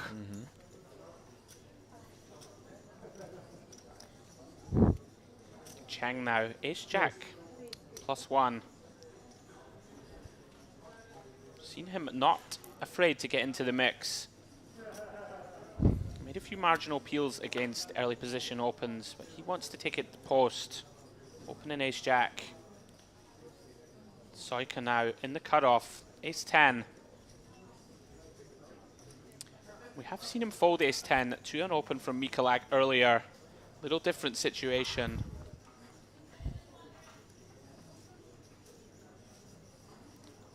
I think it's quite likely he uses this as a 3-bet bluff, Ali, if he continues. Cheng with about 37 big blinds, so we can put pressure on this stack. Likely plays this as fold or 3-bet. Don't think Soika will call very often. Really taking his time on this one. Yeah, here it comes. Question going to be asked of Zhao Cheng's under the gun +1 open range here as the dominated ace-10 plays it as a 3-bet. The suited connector would have been an otherwise pretty one for Azad, who's short, so obviously needs to find a spot. I don't know if that would have been the one, but Yeah, this is very interesting now. You know, Soika gets to leverage the big stack against this sort of medium stack. And these are the spots, Ali, it's very difficult to proceed here with a hand like ace-jack off, out of position. Like, hand doesn't perform particularly well as a call, right? Out of position. It feels like we have too many chips to shove. Cool. He is in there, gonna get sticky. boy, ace-jack offsuit really feels like it's around the bottom of It the is, range yeah. that Cheng, who's wary of the fact that under the gun +1, he looks strong, and in spite of that, Soika came after him. So should have a stronger holding than ace-10 offsuit more often than not, I think Cheng would imagine. And yet he is the dominant ace, still in the lead on this paired board, where he defers to the 3-better. 330 in the middle, and how will Soika choose to approach this one once his 3-bet has been called? Yeah, these are the spots where you really earn your money in No Limit. You know, Soika has a pretty strong range advantage here in general, has the overpair advantage. Yeah. Has the betting lead. Typically, you will just see small c-bet here, Ali, and then potentially barreling off down the streets depending on run out. Anything from 25% upward. Soika experienced player, I expect 90k-ish. Yeah, there we go. Pretty much bang on quarter pot. A little bit more. And even now, this is part of the problem, right, with ace-jack off. We might think we have the best hand here, Ali, but what, I mean, what, like, we can't re-raise, we're out of position. We've got no compass. We can't locate the North Star. It's really tough. We've got a single crooked oar, and we're in a rowboat with no idea which way the current's heading. Well, the It's rowboat... time to abandon this ship. The rowboat has gone tumbling down the rapids. Yeah. Yeah, very nice play, Soika. Just the power of position, Ali, that Sure. hand. Just a huge illustration of it. And a bigger stack as well, Yeah. you know. I mean, it all comes together. And you know that these are waters that Soika is very comfortable navigating. Yeah, if Cheng has like ace-jack suited there with a backdoor nut flush draw, I don't think he folds, for example. But ace-jack off, you know, no real way to immediately to improve down the streets. I think that point in and of itself maybe illustrates why the dividing line between ace-jack suited and ace-jack offsuit is so huge. Very big, yeah. You know, on the surface it may not seem like a big deal, but it is insofar as it might allow Cheng to peel against certain sizing as a c-bet there on the strength of the 2 overcards and, of course, the prospect at a pull at the nuts on the turn, which he was never going to have with the offsuit flavor. As another offsuit ace, this time considerably stronger, is delivered to Karalunas, who's got a couple of 7s lurking to his left. How will Hadi Corbin choose to play this one? Can't imagine a 3-bet's on his mind against such an early position raiser, especially given that Karalunas is short. You can expect the remaining 435 to maybe get stuffed into your face. Sure. Yeah, we're seeing some interesting ones. Earlier we saw Corbin release 5s. Honestly, wouldn't hate a fold here with 7s. You got the whole table behind. Yeah, I honestly classy. like this. Honestly, that was like a classy muck right there. Yeah, 7s isn't making you much money here, right, in the long term. Absolutely not. You got the full table behind you. Right. Don't have great implied odds against a stack of only 18 bigs to begin the hand. So short of flopping a 7, I really like this from Corbin. Showing his chops. Ooh, and avoiding pocket queens for Mikolak as we've got a classic on our hands developing. Yeah. Good luck, boys. Time to saddle up the horses. Yeah. Money's going in. Mikolak just deciding, Ali, whether to 3-bet call or just jam. You know, I think that Mahiri in the big has about 20 bigs himself, so large parts of our range might just shove here, right? If we have a hand like 9s or 10s, sure, we might decide just to stick it in. But Mikolak wants to represent that he could have some 3-bet bluffs. Also reasonable. Does bump it up. Oh, and unfortunately for Karalunas, 1 king is busy in Mahiri's hand. Headed for the muck momentarily, and now it's back around. Yeah, little tank. If there's no pay jump, off we go. Big flip, Ali, coming in. Over $1 million in there.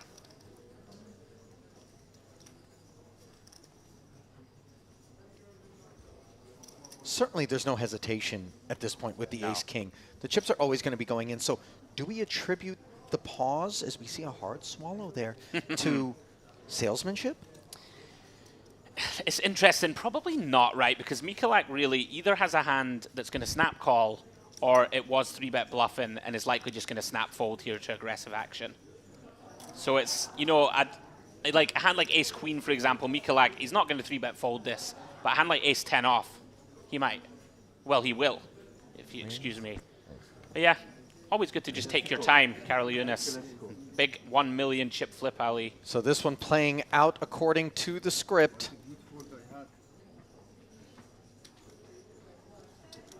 These are vulnerable women in the stewardship of Mikolak. No, no, no. Pocket 7.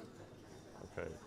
Ace and king free board, though, and suddenly the advantage strengthens for Mikolak's queens. Karalunas fails to find the necessary ace or king, begins to ready himself for a potential exit. Does have 5 actual outs, and the 3 of spades is not among them. So a wrap of the rail for the online player who has paid us a visit for the first ever time here at Merit Poker, and certainly assume that, much like all others, he will be back. But that return will be coupled with a payout on his resume here in the main. Yeah, nothing to be done there, Ali. Just sometimes you got to get it all in. 20 bigs, ace king, let's go. Unfortunately, can't run down the queens. Yeah, $6,715 payout will be going to Karalunas' way. As you see, Mikulak working his way up that leaderboard. 1.5 million, plenty to work with. Yeah, Don't need to be in a rush. Kudos to Cordbin there for folding the 7s as well. That's right. I've been very impressed with him, actually. You know, we have seen quite a lot of splashy play, right, on the feature table. People see a playable hand, and they're in there from all sorts of positions. Oh, yeah. It was very disciplined. And avoided that car crash of the queens and ace-king. Soika. Ace-queen.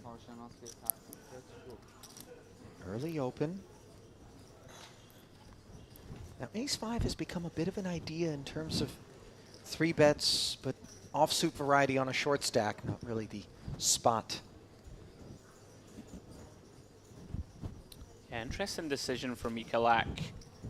Obviously, we know he's very accomplished, and the best players in the world, Ali, they want to defend the button. King-Jack, more than good enough against an aggressive player like Soika. You know, Soika's going to be in there with hands like King-9 suited, Jack-10 suited that we do really well against. Content to call on the button in position. We are on a direct pay jump, by the way, of roughly $1,100 as 44th collects 7,810 and 45th is the steady payout band of 67.15. Mahiri. Hello. Ace-5 off, a 3-bet squeeze, and Zhao Cheng wakes up with a couple of jacks, and it's not lost on him that the setup is ideal for Mahiri to pull off a squeeze such as this one, Andrew, and yet jacks are like that one really gross kind of hand that isn't really certain how it wants to proceed. A fold, a jam? What? I'll tell you something, Ali, this is pretty sick. This is Merit Poker Solver in action. Mahiri with a very, very non-standard squeeze here. But think how strong that can look. But Cheng's just sniffed it right out, Ali, and moves in. Yeah. Oh, Mahiri, hand in cookie jar. Clearly the fact that Mahiri is well covered by Cheng lends greatly to his comfort in taking this line. Sure. Yeah, 23 bigs to start the hand, Mahiri, and puts 8.5 of them in. It looks really strong. Yeah. But Cheng just knows his man. We've just got our hand caught in the baklava jar here. Absolutely. Kudos to Cheng for moving in so quickly there, Ali. You've still got under the gun to worry about, right, in the hand also. Mahiri's range for making this 8 bigs off 23, it's very tempting to assign no bluffs in spots like this against some players. Yeah. It looked really strong for Mahiri. I would have loved to see what under the gun would do. Actually, I'm surprised that Cheng came with the jam as quickly as he did. I thought he was going to chew on it a little bit more. Yeah, Mahiri just saving face here, Ali. Can't call this off. As horrible as it is to have committed 210K. No, I mean, we're going to be sending this gentleman an invoice for the last 80 to 90 seconds of our lives. Absolutely. Maybe just trying to save a little face, but it is on stream, Mahiri. They're going to know soon enough. Oh, I mean, come on. This can't possibly ever be a call. No, never. Yeah. Okay. You know what, though? Mahiri, he's here to play, Ali. That's a play that most players just don't have don't have it in the arsenal, you know? Listen, he got the memo. This is the Gangster series, you know? That was Gangster. He tried it on for size. But unfortunately for him, he ran into the 2 jacks of a very astute Zhao Cheng, who finds the rip and finds his way up to 37 big blinds. Those blinds 15 and 30,000. With the 30K big blind ante, 75K a whirl. The price of poker, and you can see just how impactful that is for the likes of Mahiri, Chelik, and Azar on these 12 and fewer big blind stacks. Yeah, they need to be aware now these short stacks of the open jam ranges. Look to pick spots, look for some rejam opportunities against the aggressive big stacks. A not insignificant blind jump here, Ali, for sure, putting a lot of pressure now on Kadra and the stacks below him. Daniel Enriquez, the newcomer to the table. Yeah, we saw him earlier on the feature, very accomplished, very sort of calm, relaxed, takes his time, plays very well technically, and he went short, I believe, so he's battled back up to 30 bigs. Going to be a threat if he gets a double. Just shy of $60,000 in career tournament earnings for the man who flies the Portuguese flag. Last cash came at the Battle of Malta in October, Autumn Edition. Look at this, Ali. This is like Groundhog Day. We did see Soika open under the gun and Azar jam on him with King Queen of Clubs. Same scenario about to unfold. Yeah, the pocket eights all too happy to get the chips forward. Yeah, this is a pretty grim spot for Soika. You know, it is only 10 bigs, but once again, table positions, early versus early. Ace-10 off starts to shrink. I'm committed. He might feel compelled to flick this one in though, Ali. You know, he already got 2 big blinds committed. Another 7.5 or so to make the call. You don't feel great about this though. Ace-10 off figuring to do very poorly against the jam range. You do flip against 7s, 8s, 9s. Potentially a king-queen suited. Other than that though, you're going to be dominated a lot.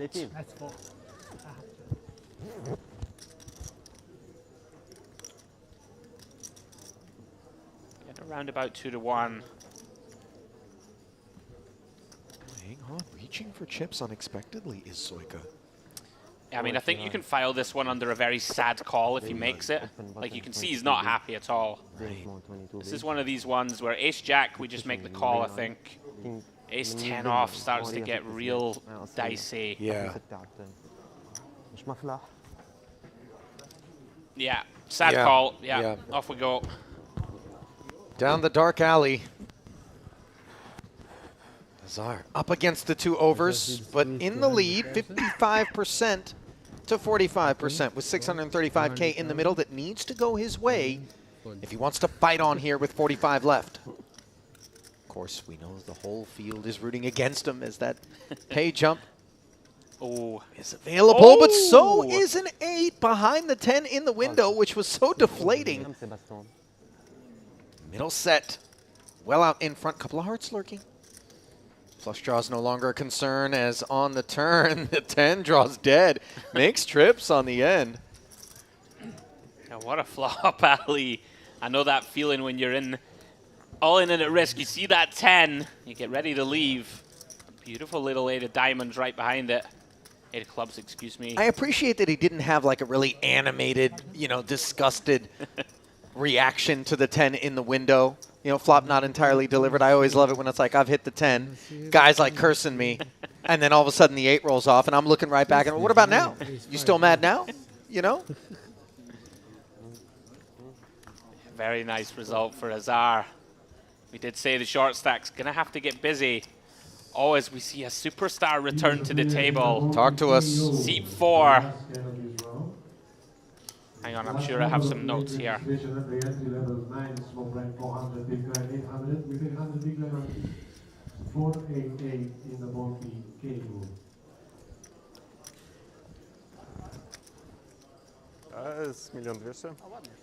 Hadi Kadra? That's the one. I'd forgotten. There's been a lot of names. I hope you'll forgive me. Honestly, this guy, wait till he earlier on what in the earned week, him this designation? Earlier on in the week, just very chaotic style, capable of going for it with any 2. Also capable of making some big folds. He went very deep in the warm-up event. A lot of fun to watch, Ali. Hopefully he continues that streak.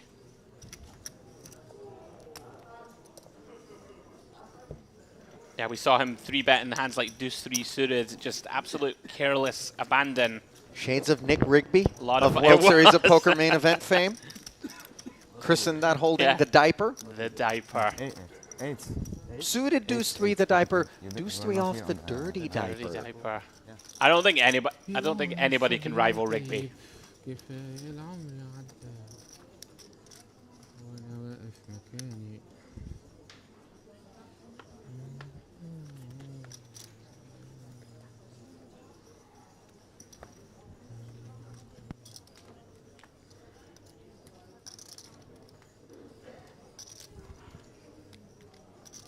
You see action folding round. Shelik looking to get something going. Kadra, by the way, won the retro warm-up earlier this year. So whatever that style is, it has paid off to great effect for him. 362,000 plus in career tournament earnings for the Lebanese national. Only 4 recorded caches, by the way, all coming here at Merit. Deep runs, though. 11th, 9th, 8th, and 1st, the most recent. As we see, Ali, your countryman, Corbin, wakes up with the rockets, and this is potential trouble for Enriquez. Corbin going with not trappy, looking to get money in. And this is a very troublesome situation with ace-5. Definitely can't fold. Manages to avoid inflating the pot further, but does make a call. Oh. Little does the newcomer know that his goose is cooked as he does connect with middle pair on the king 5 deuce board. The straights are dire. Yeah, this is very precarious for Enriquez. Look at this. And a bit of a sinister knuckle on the flop from Corbin, who is looking to get a king, maybe to put a little something out there, or maybe air to try to lay claim to the pot. Yeah. Quick check back from Enriquez, by the way, does not bite. Non-compliance. Yeah, Corbin ace-5. Perhaps thinking with that ace of spades in his hand, you know, blocking some backdoor flush draws, blocking some wheel draws on a very innocuous looking king 5 deuce, trying to induce some bluffs as you suggested, Ali. Now is the time to pounce. This is tricky. I wonder if Enriquez might smell a rat here. You know, when we're light here, right, and we've opened from the small, don't we just c-bet this king 5 deuce, right, with a weak hand just to try and dislodge a hand like queen jack? You know, if we were bluffing pre, like, don't we just c-bet?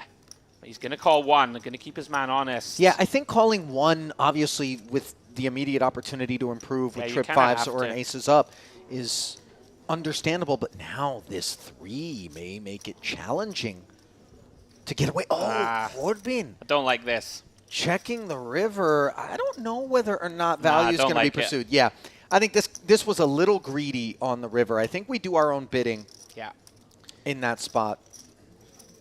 You know, I think our opponent just has so many showdown hands of their own, right? A 7, a 5, even a sticky hand like a deuce, like a queen deuce suited or something. All these hands are going to check back. A lot of the time, Enriquez, if he has a king, would bet the flop. Yeah. You know, I think a little strategic error from Corbin there. Played it a little too trappy. Look, he knew what he was up to. Sure. You know what I mean? And I don't think that 100% of the time he's going to take that line per se, right? There's going to be some balance, I presume. But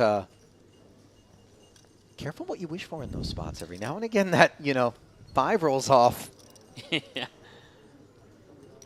Yeah, I mean, Enriquez there managing to escape relatively unscathed. He's going to be pretty happy once he sees the aces. Sure. Bizarre now. Jack 10 suited. Up the front. Yeah, don't mind this. This actually can be a very shrewd fold. Working with just 21 bigs. Catch me in a cash game, my friend. That Jack 10 of spades ain't going anywhere. Oh, absolutely not. Ace 7 suited doesn't rate to be going anywhere either. Certainly not in the hands of the deeper stacked Mikalak. You know, I think just important to note, we are down now to sort of 8% of the field remaining, so your opening ranges do want to start tightening up a little bit with ICM involved. Uh-oh. Yeah, here we go. My man, I gave him the big build-up. Hadi Kadra. And the deck is giving him big slick. Dominating this Ace 7 suited in the cutoff. Yeah, a couple of ways to go, Ali. Could just send it. Yeah. Does decide to. Certainly going to be fine to do so. Shade over 22 bigs. 3-bet call certainly an option, but electing to just rifle it in. And in turn, the A7 rifled into the deck. Or the muck, rather.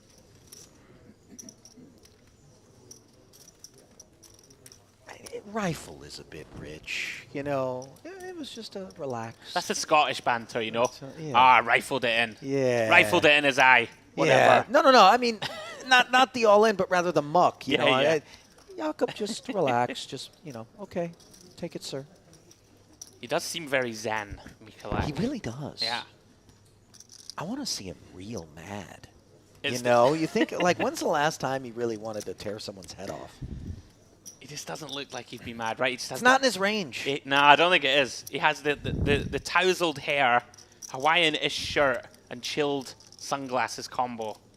Like, this is the guy where you're in the car park, you both pull up to the empty spot, you snipe it, you know, and then we're like Black Friday level busy. Okay. And he's like, Yeah, you think? Just, He's you just know, like, you goes take on. my... Yeah, no, you're not going to come back to like a Slash Tires, you know, a keyed quarter panel. Well, speaking of Slash Tires, Mahiri ready to go.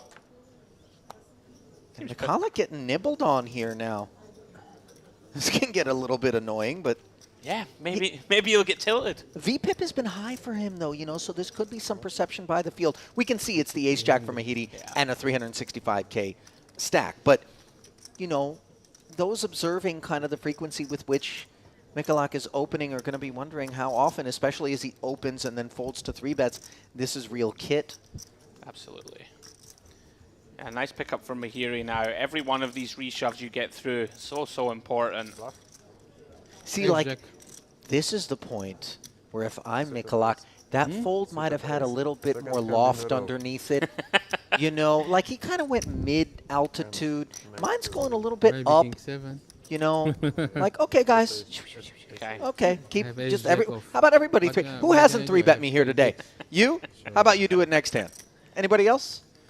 So, like, there's a... what you're saying is there's a sort of scale. So where the first muck was just like a spittoon, second one was a slingshot, it's getting a little bit... And then what's up next? Handguns third. And RPG. Then, oh, and then... I go straight to the big stuff, Yeah, you just know. go from 0 to 100 on the tilt scale within 2-3 bets. Listen, I've been known to steam it off, you Okay. know, out there. It gets personal. But I'm always playing with the same guys, you know. So we behave badly.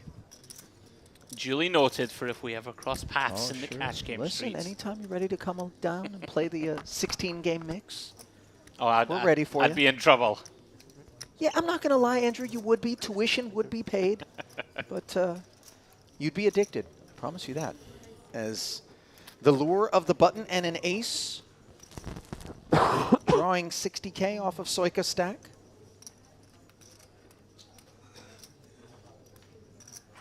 We see Soika been raising. And Chelik, I did reference that frustration, Ali. He really hasn't gone his way. You know, I would much rather see somebody be a bit demonstrative with respect to set frustrations, you know, even at the risk of maybe compromising their table image, than to allow their decision-making with respect to a hand to be, you know, the manner in which they hit a purge switch, you know.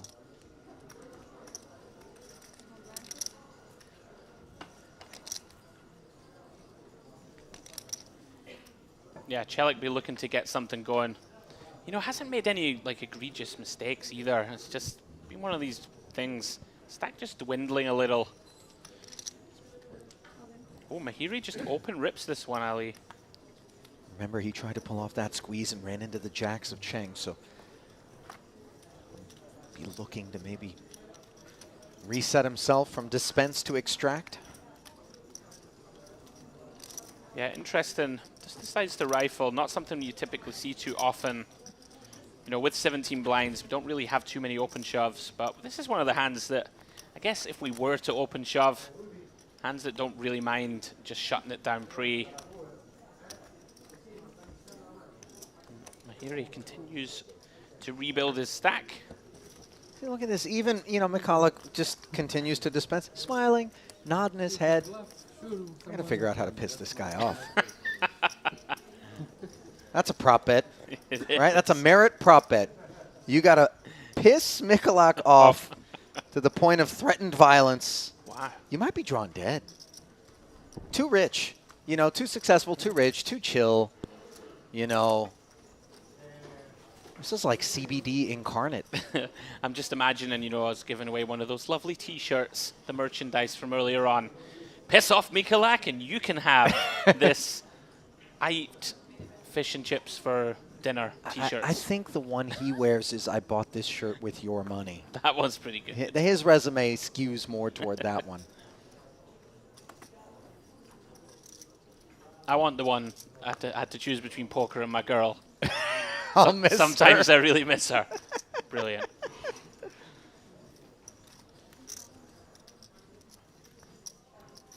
Can Cherkin find something here? Oh! Oh, Chelik, excuse me.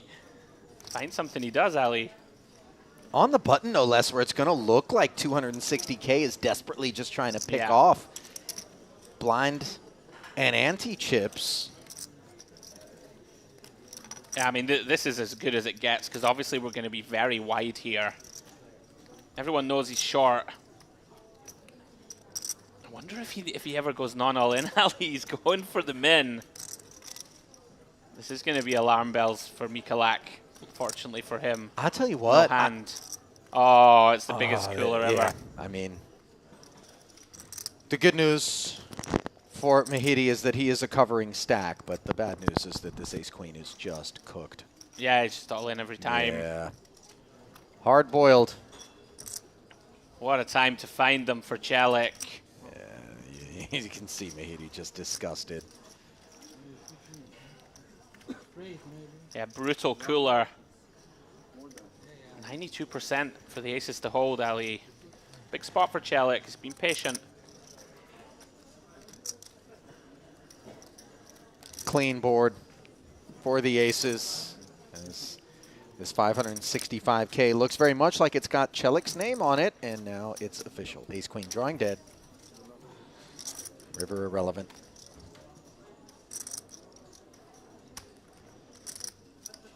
Patience rewarded for Chelik. Yeah, absolutely. And back in the hunt, Ali. Just a shade under 20 bigs. One more double and he'll be right in the hunt. Doubles at this depth, this newfound depth, will be a little bit tougher to come by as he creeps closer to 20 bigs. Sure. Than when we're at that 10 big blind and below kind of spin stage.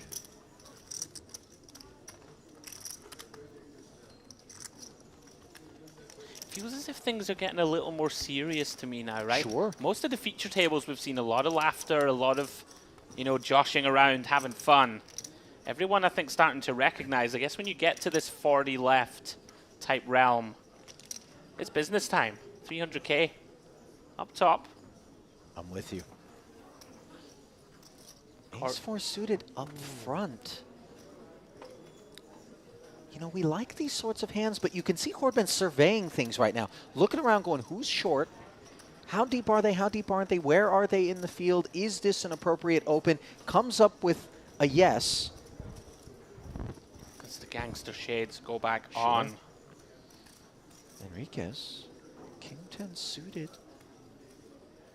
You know, we're not going to play it as a 3-bet, and the trouble is if we flat, we absolutely encourage people to target this pot. I really like this laydown. Yeah. We saw a similar one earlier with Queen Jack suited. Just these hands that are like crushed by the steals very often, a +1. And you have all these live ranges behind you that can just, you know, squeeze, can call behind with a hand like King Jack, King Queen that crushes you. Really like that from Enriquez, good discipline. Zar now with the decision, Ali. Another similar sort of mechanic. Can't shove our hand, don't really want to call sub 20. Two disciplined laydowns.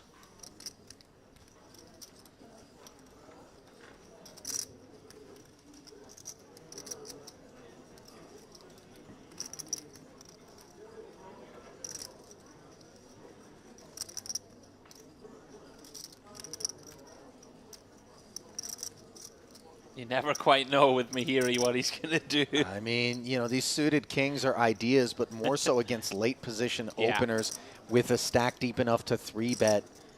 Not really the all-in. Yeah, this would be wild, but I wouldn't put it past the man. After that ace-5 squeeze we saw, does think he better knows of it. better. Wow, look at the respect Cord been getting. Somewhat surprised not to see Chang defend. We've seen that he likes to take it post. As I said, Ali, as we creep down, you know, less players, we're getting closer to that sort of last few tables. People playing a little bit tighter. You know, I think also that might have had a little bit to do with the fact that it was Corbin and the big stack and a guy who seems quite slippery. Yeah. You know, front row seat for Chang to the aces pot. You know, this is a guy who's going to maybe be a little tough to proceed against out of position. Well, now downgraded clubs, but connected. See if he wants to play this one as well. No, just doesn't make a meal of it whatsoever. Lays it down. Poker always just so fascinating to me how different depths work.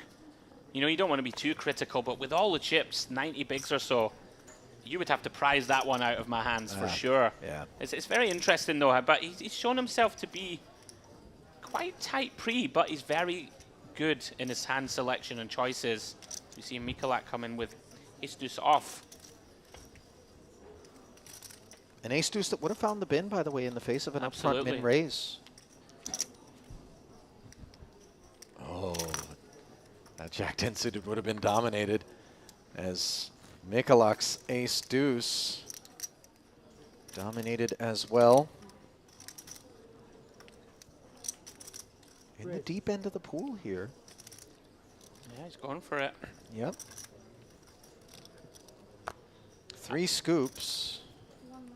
Leaders and players in the mystery both in new blind levels, over 1,500 and 93,000 with 3,000 in penalty. Yeah, very nice from Chang. These spots are interesting. You know, you are against a cutoff range, which of course is going to be pretty wide. Mikolak, we know, is accomplished. Going to find the correct opens. That's going to include quite a few weak hands. I think you can just split there between flat call and squeeze. 3-bet, excuse me. Either fine.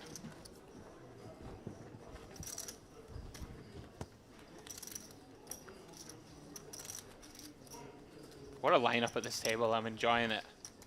You know, Mikolak's the kind of guy that you could just like, he could be enjoying a coffee in his robe in the morning, staring out of the window of his home as your dog relieves itself on his front lawn, and he'd still just wave to you, you know? I'll get that later. Don't worry. You know? Oh, wow. If it's a number 2, he's going to get that. He can't. No one's that relaxed. Come on. I'm telling you, man. I think he might even look at it like, you know, organic fertilizer. He'd be like, oh, you know. Oh, no. The lawn likes it. Yeah, I'm just saying. He's on a different level as the aces-rich environment now pays a visit to Azar, who's already enjoyed one double and now seeks to haul in another if anybody decides to do battle here pre-flop. Queen 10 suited, can Mahiri resist? Just 270 back. Not a hand that performs particularly well. Well done, sir. Yeah. Oh, no. Well, the meat locker for Zhao Cheng. Yeah, another one of these coolers, Ali, that just arises in tournament poker. We're not getting away from this. You know, 19 big blinds to start for Azar. Pretty mandatory to just 3-bet call this off, Ali. Nothing much more to be done. Yeah, because the 3-bet sizing is going to be such that, you know, Azar's never going to be flatting, and you're never going to be able to step away from a hand like Jack's for a total of 500. So the fuse is lit. Yeah, this is unfortunate for Chang. You cannot blame him whatsoever. Oh, no. Absolutely automatic. How much? Yep. 190. Azar going to start the acting job.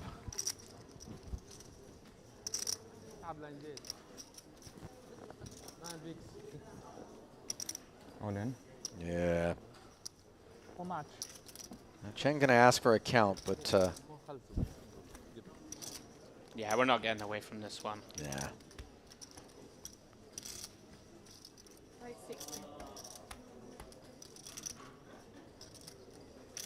5, 6. Call. Here we go. Yeah. Like silverware in the microwave. Some sparks flying here.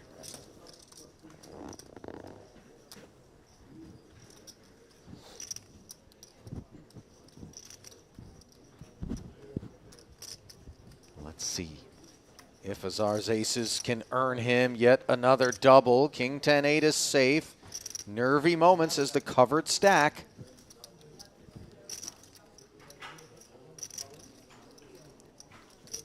Relieving turn.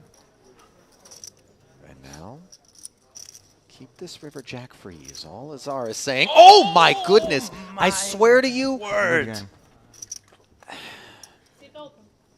You say it as just a perfunctory matter of identifying that Cheng is drawing live. You just never expect it to show up. A barbaric turn of the jack on the end, showering Azar. Aces leading to his demise and leading Zhao Cheng up the leaderboard, 1.8 million in front of him. Nary a moment to eulogize Azar, who's just brutal. showered. Cruelty of the highest order, Ali. Yeah. Nothing worse. In the no limit, you know, the board's clean. You just got to fade 2 outs. You're going to be right back in the hunt for this title. Painful, painful exit for Azar. Very good game, sir. I actually felt the pain for him there. That was a brutal one. And for Man. Cheng, that's massive, Ali. Up to over 60 bigs. Just amazing. These little pieces of run good in a tournament can completely change your trajectory. It's like standing behind an irritable donkey. You just know that the kick is coming there. You're on form, Ali, with right these today. in the abdomen, you know. Hoof prints. Oh, that was rough. That was rough. Oh, wow. This is beginning to become a bloody orbit now as Chelik with ace-queen. Opening to 60, Cheng, who's already macheted his way through aces with jacks, now going to be the dominant force in this one. I mean, this is grim as well, Ali, for Chelik. Yeah, I thought. And look at this. He didn't even know it was his turn to act. Whoa, he just jammed? Plays it as a rip. Yeah. I don't really understand this. It feels unnecessary. Just a standard 3-bet, just in case, you know what I mean? You have Corbin behind, right? Right, If he wakes up with 2.5. aces here, you're just out the tournament. Not sure about this from Cheng. I'm not a fan of this. And Chelik might be able to read into this, Ali. This is very important to note. There's no way in any universe that Cheng, for example, 3-bet jam shoves ace-jack of diamonds here, right? Right. Ace-jack suited. He's never going to 3-bet shove 9s, 8s, 10s. Jacks, like, name a hand. In particular with, as you mentioned, the presence of a covering stack. Yeah. You're number 2 at this table. The big blind could wake up and end you. And yet you rip. I mean, this is supposed to be a bit of a bazooka. If you think about the type of hands that are willing to do this and are just going to launch in 70 bigs or so, ace-king, it becomes one of the only hands that you see people use, excuse me. Honestly, Chelik might sniff this out, Ali, whereas if Cheng makes a small 3-bet, Chelik can think, oh, you just won a big pot, you're going for me, and can jam the ace-queen. It's just, his hand stinks of ace-king, Ali. Of course we have the benefit of seeing it, I understand that. I mean, it does feel like we've shown up to the gun range with a water pistol at this point. I mean, I can't think of a hand we do well against that would want to do this for 60, 70 bigs. With that big stack lurking behind him in Corbin, I think Chelik's going to get away from this, Ali. Really do. I tend to agree with you. Remember, this is the guy who, off of a leaner stack, limp folded the ace-7 against Mikulak. And yeah, as a data point, that suggests we're leaning toward a muck. Sure. He's got to be thinking best case scenario, he's got 2 overs to a pair. And like 10s just isn't going to nuke it in, right? With the 2.5 million behind, it's just. And from what we've seen of Cheng, who's very measured in general, this is a bit out of character. Clock has been called, by the way. First occasion on which we've seen that, That here seems a at bit the hard. feature. That seems a little bit It harsh. hasn't been that long, has it? That seems harsh to me. I'd say 2 minutes maximum. For his tournament life. Not sure about that one, Ali. And I don't know who called the clock, by the way. But obviously take him off your Christmas list if you're Celik. Yeah.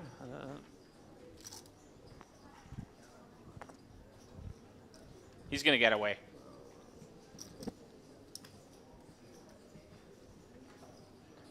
Yeah. I agree. I think this one's done. 30 seconds to take a decision. It's going to be 25, 5 seconds countdown. We've seen some last-minute pivots. Everything about him right now says fold, but does. You know, it's that emotional reluctance. Oh. We did hear 25 seconds announced by the floor. Oh. Oh, now suddenly I'm leaning the other direction. Me too. That looks like a stack of blue. That was, Ah, okay, well all done, right. well done. He was pretty balanced there. He was throwing us for a loop. Yeah, I do wonder if Cheng had a little bit of adrenaline coursing through after pinging that jack. You know, still hadn't quite composed himself. Showed a king. I mean, I think you can You feel know? pretty good about the fold once you get shown a king. That's Sure. ace, king, king, king. It's just always ace king, I think. Ace queen. I just can't really think of many hands, Ellie, as I said, that just 3-bet rip for absolute chunks here. I think he might have sensed that Celik was just in a spot where he was going to need to call. You know, maybe he didn't realize that he was as deep as he was and could actually open and fold. Yeah. That's the only thing I can think of. And even then, it's a bit irresponsible when you consider Cordman in the big with the covering stack. Yeah. Right on the heels of having showered aces with jacks and spun your way up into second here at this table with an overall kind of top 5 stack. Yeah, it would I be think such if, a disaster. Yeah, I think if, you know, if the 3 stacks on your left all have sub 25 bigs, Sure. let's go. Yeah. Let's jam it in. Yeah. Sure. Then we get it. Because then we can, you know, have a wider theoretical range that would 3-bet jam. But yeah, maybe a little strategic error from Cheng, I think. And we're nitpicking a little. But, you know, if he just clicks it small there, I Yeah. think there's a definite chance that Celik thinks, you just want a huge pot. You're trying to run me over. My ace-queen does good Yeah. against your 3-bet bluffs. I think, it's almost flattering, dare I say that, and I don't mean to be putting the spin cycle on the criticism, the modest criticism of the decision, but I think it's because we sort of expect Cheng to be such a sound operator procedurally, based on everything else that we've seen. So that kind of was an outlier in terms of 100%. choice, as we see here the ace-3 on a paired flop. In the lead against this 10-8 suited. Mikulak, though, following through, taking it away. Nice little board to put a small c-bet out. Yeah. Ace-3 with just the 3 of spades, not quite enough to defend. A very interesting little adrenalized spell that last 10 Sure. minutes. Back-to-back Sure. huge hands. It's like we handed out a round of Red Bulls. Everybody was a little bit wired.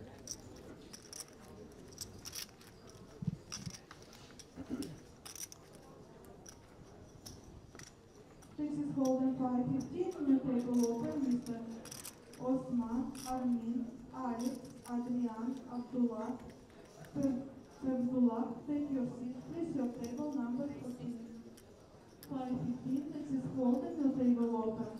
Osman, Armin, Alex, Adrian, Abdullah. Ace-5 suited. Under the gun open for Mikulak.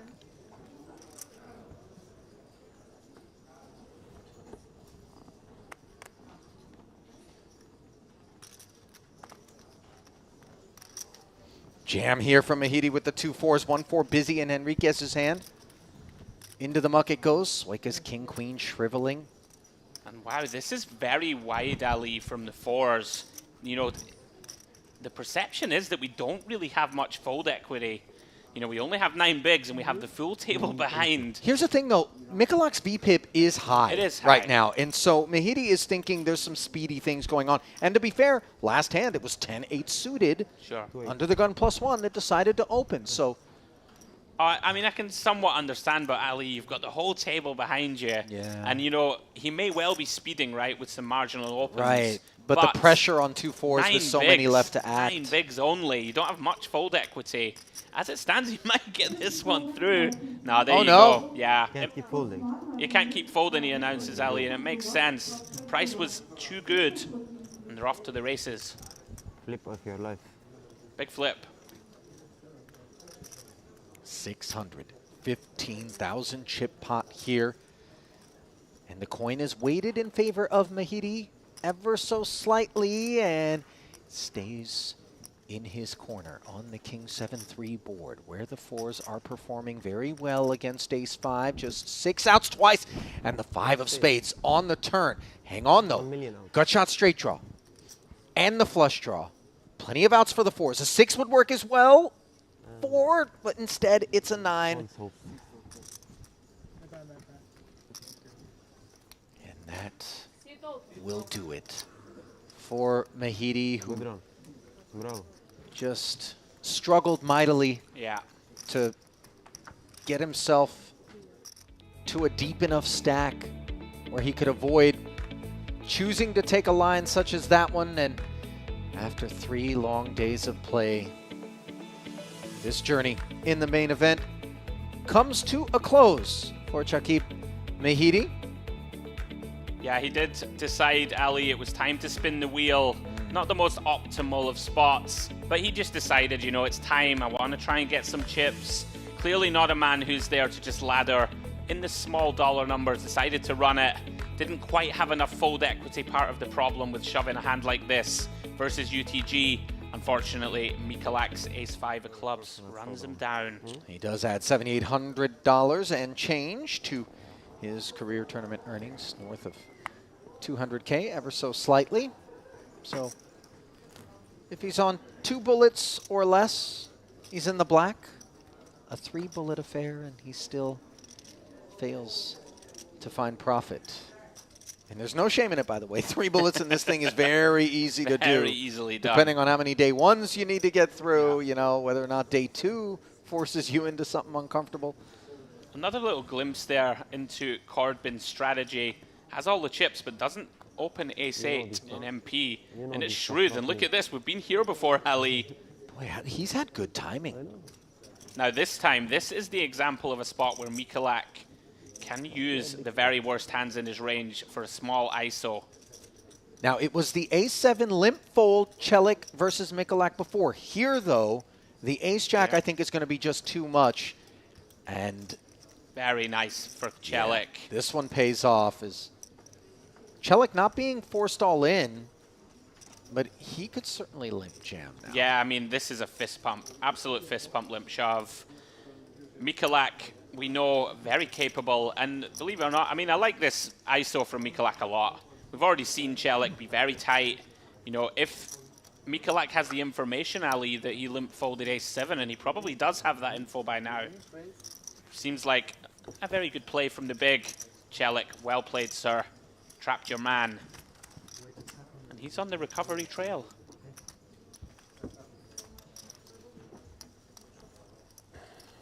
Just bad timing from Mikolak, but we see this all the time from the pros.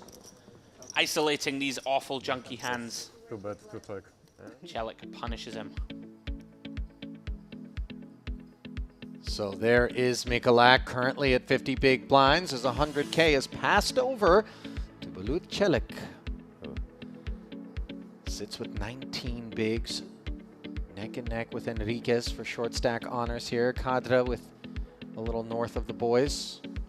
That's the dividing line. 50 bigs on up the ladder to Corbin, who rates to have the overall chip lead right now, with 2.5 million in front of him. Looking at the latest updates. So we have a new contender at this feature table. Dealt immediately into the big.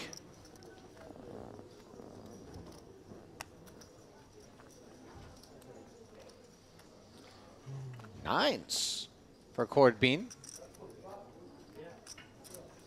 Yeah, we've seen Corbin being pretty tight pre. You know, has passed up some spots that lots of players would take. And that's not a criticism. He's just building his overall strategy. around a slightly tighter opening range, but of course 9s always getting opened.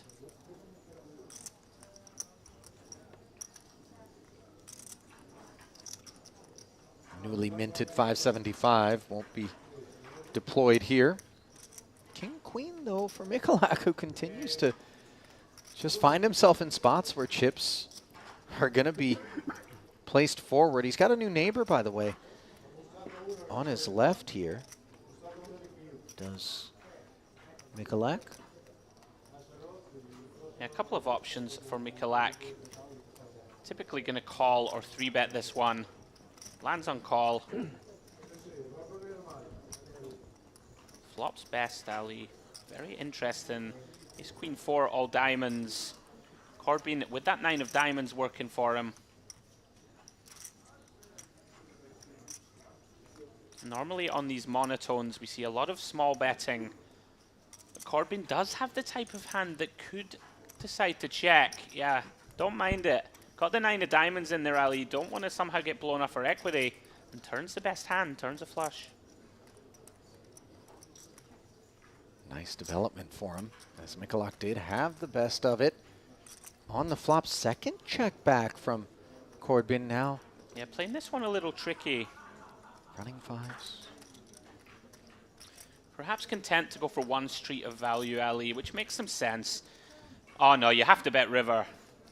Perhaps the first misstep, real misstep we've seen from Corbin. This is a little too tight, Ali. Tough to imagine, you know, a hand that beats the 9 of diamonds as played that would end up checking all 3 streets there. Yeah, I mean, I think we have to allow the small blind to hero callers, right? He's going to have a bunch of suited ace-x, going to have a bunch of queen-x, as we saw. A little surprised to see Corbin not go for some river value there. Seems a little too tight to check all 3.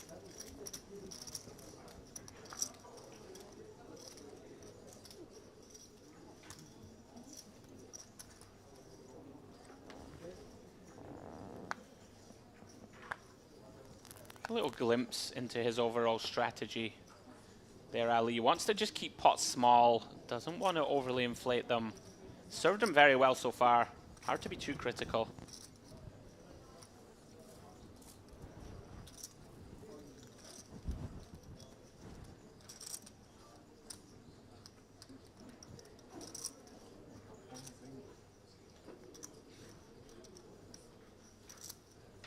Folded around to Mikulak, and 5-3 offsuit on the button will be the kind of hand that will keep him uninvolved, which has been more in the minority than the majority.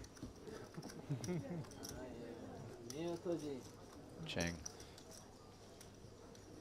enjoying the walk there. Now we change, yeah? Yeah. Now I have to go. Destiny.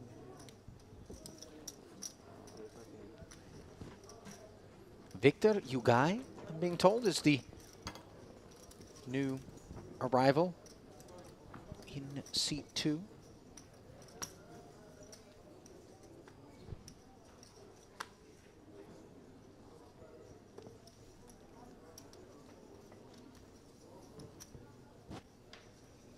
So we see Corbin here. We've seen him be pretty tight with his opening ranges. Very reasonable to fold King 10. Enriquez, +1. King 9 of diamonds. Gonna try and sneak one through here, Ali. Off 20 bigs.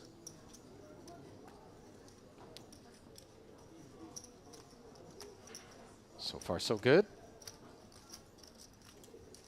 Mikulak has enjoyed the look of suited 1-gappers, but more as an opener. And a little bit up the ladder. There was Yugai. Yeah, this one's going to get round to Cadra. Very dusty looking 7-3-0. Oh, yeah.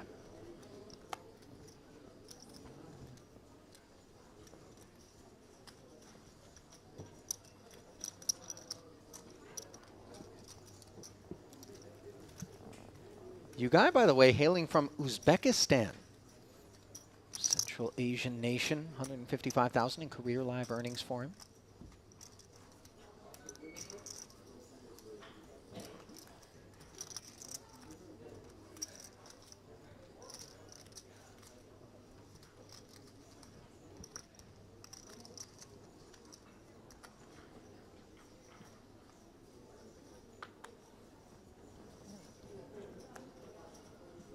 There's actually a smattering of attendance coming from that part of the world.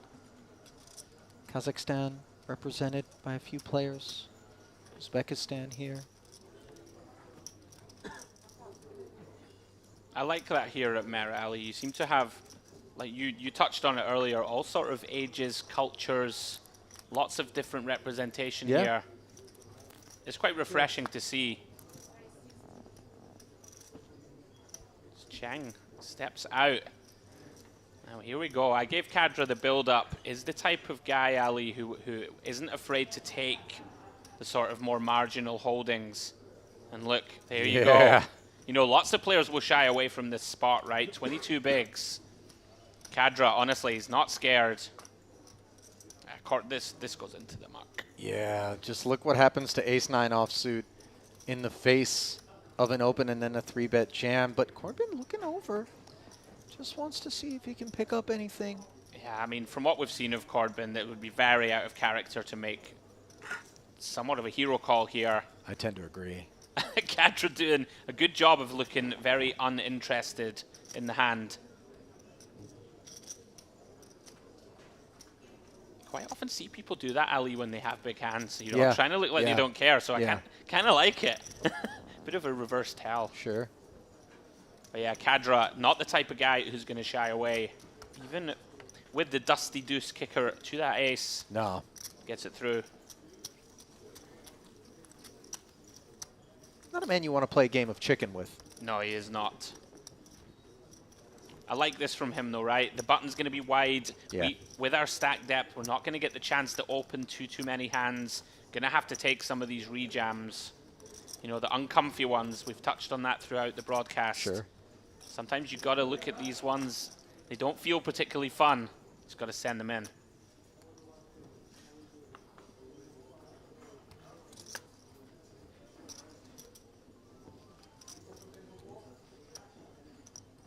Haven't seen too much out of Soika, right? Been like somewhat card dead. No. Nothing too exciting. Mikolak been in there a lot more often. Will be again. Ace Queen of Hearts. No question. Now that was a rifle muck. That's some hang time. Oh, another ace queen now. Surfacing on the button for Kadra, who against Chang moments ago was willing to rip ace deuce. How will he respond to a different position opener? Yeah, looks like he's going for 3-bet call. Yeah, similarly aggressive, but not in the form of the jam, mindful of under the gun +2. Yeah, these spots are interesting. You do see the button just call here quite often in modern poker especially. You know, we get to dominate Mikolak's king queens, his ace 10s, hands that might fold to 3-bet. So now when you 3-bet and he does shove, can actually give yourself a little bit of a problem, right? You still have 22 bigs back. And if Mikolak jams, you know, that ace queen off starts to shrink. And I did say I thought he was going for a 3-bet call, but I'm not so sure now. You know, all of a sudden when you try and give Mikolak a range, Ali, that's going to 4-bet jam, ace queen not doing great. You know, there will be some bluffs in there, like an ace-5 suited, right? We see it often. Potentially a hand like king queen suited. Does it ever just decide you're 3-betting me too wide from the button, I'm going to shove? Would you have favored a flat then from Kadra? I mean, you kind of sympathize when you consider the VPIP for Mikolak. He's been so active. You think, I surely can pick this off new here. To the table, right? So he hasn't seen too much of that. Yeah, ace queen in general, I would flat here in position. Keeping the weaker hands. Part of the problem is now, like, we end up, if we fold this, we're turning such a strong hand into a bluff. Like, I would much rather 3-bet fold ace-9 off here, for example. King-jack off, king-queen off, right? Hands that you don't mind if you get jammed on. And all of a sudden, it feels like we have such a good hand, such a strong piece of kit, as you call it. And it feels nasty to 3-bet fold this. But on the flip side, does Mikolak have enough 4-bet bluffs? I mean, how is the ace-queen offsuit performing against the range of an opener and then 4-bet jammer? Yeah, not that great. All of that's on Kadra's mind. Mikolak can have some 10s and jacks, of course. Can have the occasional lighter one, but he has decided to run it, Ali. He's going to get the good news. How relieved is he going to Yeah. be to see that he's up against ace-queen? Obviously, both players have some paths to a scoop. It would require 4 clubs or 4 spades on board for Kadra, but just 3 hearts for Mikulak, hence the 5% edge. Somehow a queen finds its way to the board, and heart-free is the texture. So we'll haul it back in. Look at Mikulak just smiling. I mean, back on the lawn with his... Yeah, I'm telling you, or man. back on the balcony, you said. Right. What does he have then? Like a mocha latte? I don't know about coffee. I'm the wrong guy.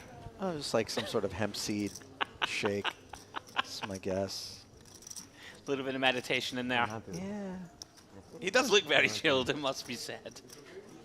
We joke, but he holds himself very well. You weren't calling, I was like, You know, like those Carney booths where it's like make me laugh or like, you know, punch me, whatever, for $5, something like that. Where you got to like defeat the challenge of whatever the sideshow freak is. Seconds, I was like, Jakob could really, you know, if he hangs up the poker boots, just print money as a guy. Just stand there with a sign behind you that says "piss me off." You know, $5. You're drawn dead. All right, okay. And if you don't piss him off, you have to pay him. Right. Is that okay. Got it. You know? That's high praise. I'm telling you. Same, but mine was better. He's got something coursing through his veins that the rest of us don't. Corbin here waking up with a very strong hand and the chip lead. Going to be perceived, Ali, to be a lot wider than he is, I believe. Might be a reason he wears these outlandish shades, I think. You know, try and give off that crazy image, but he's been pretty snug. Maybe. Yeah, I like it. Bit of advertisement. Bit of deception. Soika, beautiful looking 9-10 of clubs with the defend. And out flopping the ace-queen is the man who's been very quiet for the most part here at this feature table with just 39 players left. Second pair. Nice interaction with that jack of clubs. More than we can say for Corbin's ace-queen. Yeah, interesting one here. You can go either way. C-bet would be okay. Ace-queen can make a pretty good check also. Decides to C-bet it. Third pot. Soika, of course, going nowhere. Middle pair and backdoors. Makes the call. Improves Ali. Turn the 5 of clubs. Soika now with a little backup to go with that 9. Turn in the club flush draw. Corbin now. In this kind of middling spot, Ali, where, you know, do we really want to barrel off with this hand? What are we targeting to fold? Are we going to try and make a 9 fold? And looks like that's what he's going for. First time we've really seen him get out of line also. He's gone big. 175 into 270, 265. What's the story we're trying to tell, though? I think this is reasonable. I mean, you can get some 9x, some deuce x to fold, right? You can put pressure on a hand like King 10. Just if you can get King 10 to fold, that's a pretty good result. King Queen, 8-10, right? You can deny some equity. So that's not the worst. We can see Soika never ever fold in this combination. Very easy check call. You know, we can still have the best hand. We can improve to a flush. Soika, very experienced. Of course, flicks it in. Big river coming. Well, this is a fun one. 8 of diamonds. Very interesting, Ali. We do have that powerful Queen of Hearts in our hand, blocking Queen 10, which would certainly be a hand that could potentially check call too. He might have to run this one. Ali knows his hand is never good. Look at this. You gotta respect this, Ali. He's going for it. Wow, and he bets the pot. This is a great bet. Great sniff out. And Soika now with one of these hands. What's he representing as played, though, Corbin? Yeah, I mean, one thing about going pot here, which can be a little bit of an error. Well, I don't want to say error. That's incorrect. But It's polarizing. Yes, that's it. A hand like King Jack, for example, like this 8 is a pretty scary river, right? Bunch of draws get there. You know, is a hand like Queen Jack or King Jack going to bet full pot? I don't think so. You know, an overpair even, are we going full pot? Maybe. See, all of that is part of the gears that are turning in Soika's Yeah, head right now. this is As a a guy big who's bet. very experienced and not afraid to kind of crunch all of the information and then spit out the right decision more often than not. Yeah. You see the eyes. I mean, this is really interesting. We, of course, block 2 pair, right? And it's very important when on the button, Corbin's going to have Jack-9 off now, right, in his Yeah. opening range, or should. It's going to have a hand like Jack-9 suited.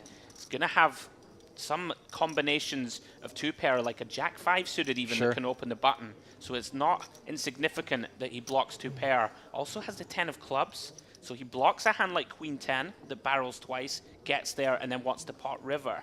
So you can see Soika a little confused because there are some segments of Corbin's range that wouldn't want to bet pot. You know, like a Jack, is it really just going pot? Wow, What gets it what a through. Good bet. What a good bet from Pocket Corbin. fives kind of came to my mind as Right, maybe, can have you know, something like the this. one credible. Oh, look at this. Sorry, Ali. Oh, the please carry on. paranoia, by the way, now. Oh, if I'm you're hating Soika. life. I'm hating it. You know, he didn't whisper his last 4 of his social security number over there. That was bluffed him. Yeah, I'm You hating know. that so much as Soika. Peek at the next featured table, by the way, which is going to be coming up on the back end of a dinner break, which is just a few minutes from us. Dmitry Gromov out there. Sinead Priestley. Oh, she's still in we the observe. mix. Yeah. Sinead was on the feature yesterday. Got a big stack in front of her, it looks like.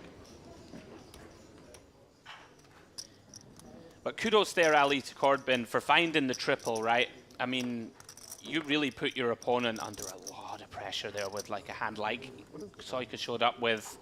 Of course, Soika blocking the backdoor clubs that missed, right? This is one of those things. He's not happy to have clubs in his hand.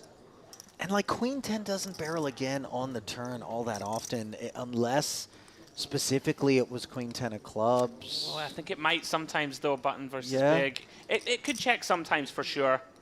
I think it would mix. Like, this is one of these ones where you could just take your equity. So but the hands that were falling to felt more nutted, like the Queen 10 and the 5-5, more so than even the overpair. The overpair just doesn't go full pot on the end there with the 8 rolling off in particular. Button versus big blind, it does start to change a little, but I'm with you. I hear what you're saying.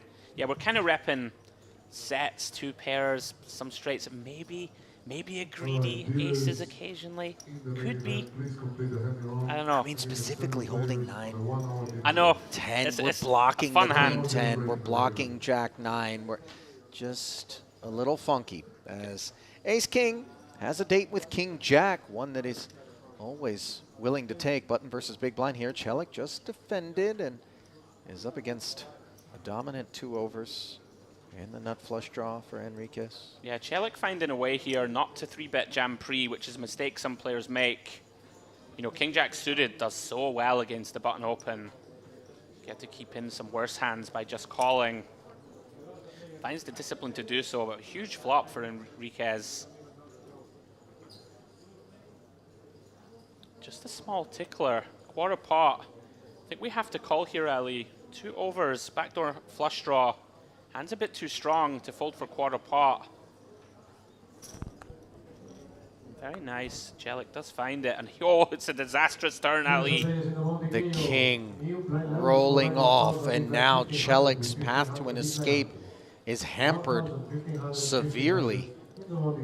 Yeah, I mean, this is good game very often. Enriquez very much going to be presumed to overbluff this card. From the button, his range is going to be pretty wide. Going to have a lot of bluffs in his range. Chelik in huge danger here, Ali, of being eliminated. Enriquez looks like a pretty clean hand to triple off. Well, clean from Enriquez's perspective and very filthy from Chelik's at a showdown, as he cannot fold to this 125K. Yeah, I mean, it's going to take a miracle, Ali, not to bust here. Feels like GG.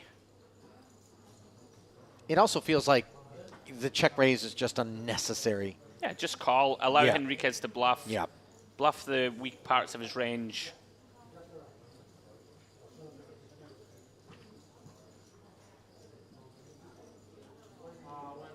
Huge momentous moment in Celik's tournament.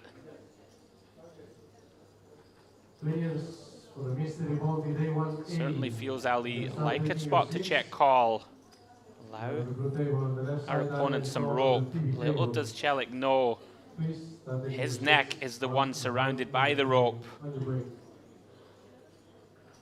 It does make the call. Yeah, predictably, as the noose tightens This might ever be the so only gently. river that saves him, Ali. Double paired board now, and it does feel like if he faces a request for all of it, which feels doubtful, Yeah. as played, Enriquez very vulnerable with the ace-king. I don't think he's worried about a 6, but 10x in particular. Look at this. A block bet from Celik of Very 75,000, and I think a flat really has to be the only path for Enriquez. Credit to Celik. I think he may have earned a check back on the end anyway, think not potentially. 100% positive, so it isn't saving him chips, but obviously his hide is going to be saved, and more so by the arrival of the 10 than anything else. I mean, this is very interesting. I mean, Enriquez, I don't think he can raise. No, come on. Well, you also have to ask yourself, Ali, what hands are going to do this and then lead tiny? Like, does a 10? I mean, I guess he's repping a 10. A 6. Very unlikely. Feels like Enriquez is just going to call. What a run out, Ali. This could very well save Celik. I mean, it's going to, right? Even if Enriquez jams. I don't think Enriquez is ever well served to jam. No, he's here. not. I I'm just mean, saying, if he ever did jam, I think Celik can possibly fold anyway. Right. I mean, Yeah. we would call a neurologist before we did anything else if Enriquez were to have jammed with ace-king there. As he does find the flat, and how about Celik? So fortunate to not be hitting the exits, as he'll hit the dinner buffet with chips in front of him. Not a whole lot, though, as the blinds will be creeping forward to 20 and 40,000 when we return. Before we head to that break, we will head right back into the broadcast booth, where I'm still alongside Mr. Headley, Ali Nejad, and a crew of what is now 39 players, I believe, remaining here. A lot of hides, a lot of skins, you know, a lot of pelts have been collected so far as pay jumps have been realized. Very broad payout bands, by the way, still stuck on the $7,810 payout. That'll be the case until we reach 35 players. Then we move up to 9,000 and change, and obviously 295,000 up top. But again, our cup runneth over, Andrew, in terms of a frame where we had plenty to chew on. A lot of fun, always a lot of stuff for us to dissect. You do get the sense that things are warming up and starting to bubble. You know, people starting to be a little bit more cautious, but we're closing in on that big money, as you suggested. We're still a little while away from it yet. Yep. Kudos to Celik there, as we just saw, for not Sure. busting the tournament. Sure. That could be huge for him, still in there with a chance to spin. Yeah. But yeah, all to play for as we approach, you know, final few tables. Looking forward to the next frame. We'll find it's like moving day. We'll see if people can position themselves to win the tournament. Absolutely. Celik keeping his appetite intact as the players do head to a dinner break. That means that the break that we're going to take here is going to be about an hour's length, giving you guys a chance to go take a little breather, you know, soak up everything that you've seen, maybe send some text to some buddies and go, did you see this hand? Run it back on the YouTube stream. But certainly after that 60 minutes is up, we expect you all to come back here to YouTube. Merit Poker streaming coverage of this Gangster series, third and penultimate day of the main. Continuing coverage comes your way in just about an hour. Come back and see us.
such an honor to have the lady among the chip leaders starting day 2. How's your new table when you start day 2? It's okay. I was chip leader starting the table. There's quite a few short stacks, but I haven't really got involved too much, to be fair. How's it going for you this festival, especially after last one, you know, when you get like, because it's the weaker in your life? Still nice for me as well. Like I got 11 in the high roller. Oh, okay. Now I had a decent stack. Oh, you have a good one, yeah? Yeah, so I'm happy. We just were watching you on the TV for a couple hours. What was the experience this time for you? The game is obviously very exciting, and honestly, I had no idea what to do in couple spots because I haven't been expecting like people to open a race with 5x or something like that. So just trying to get a good hands and win chips. I wasn't getting them many, but it was fine. The first time you're here and enjoying? Oh no, it's my third time. Oh, yeah? I came here first time in August and then during APT and now the third time. I love it here. I mean, next to the sea, exactly, all-inclusive hotel. You have, I don't know, 50 waitresses waiting for you. Great. It's great, yeah. And what about the players? You feel like they play differently against the women, you know? It's like, especially the women with the stack, you know? I prefer to play against men than I do females. I find playing against females is more difficult, for sure. They try to bluff you more, or like... You just can't bluff a female. If you're playing, I feel personally, if I'm playing a female, you just can't get a bluff through. They'll call you a bottom pair. Maybe your strategy will be changed after 2 levels where they stop to re-entry, you know? Because now we see they bust, they go to cashier, take 1. Yeah, it's not about the re-entry thing, but it's like, you know, the balance structure, stack sizes, how many big balance I have. Not a special plan for this. Have you seen some players who are playing a little bit different on the TV table than off the table? It's pretty hard to say because when we weren't playing at the TV table, we couldn't see any hands. But it was as crazy as before. But I think that people were a little bit stressed, so there was not that much table talk as we had before. Because it was amazing table. Love it. What about last time? You got the patch of the merit in the EPT and you won that, yeah? Yeah. And now I'm with the sticker. Oh, they're that same one, yeah? So you're free rolling, basically? Yeah, free rolling. That's beautiful, huh? Okay. Cheers. Do that from the free roll. We just found Harut, who just maxed late reg, yeah? You just entered the tournament. Yes. What's your feeling? Totally normal, because I just woke up now and I feel it's a must to play the main. Of course, of course. And even if I'm not in the mood, I have to play. Oh, you have some cheers here. Is it first time you're here in Merit? No, this year I went to EPT here. It was the first time in here, and you come back next month, yeah? Yes, I will come back, come again, because very good poker experience this time, yeah. And I see so many players now from China coming, yeah? So your friends as well enjoy your countrymen this place, yeah? Yeah, enjoy and feel good.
Fold as we approach this money bubble Queen 10 of spades is one of these tricky ones to play. You know, it feels a little too weak to fold, even though we can be dominated quite often by the 3-bet bluffs. This is tough.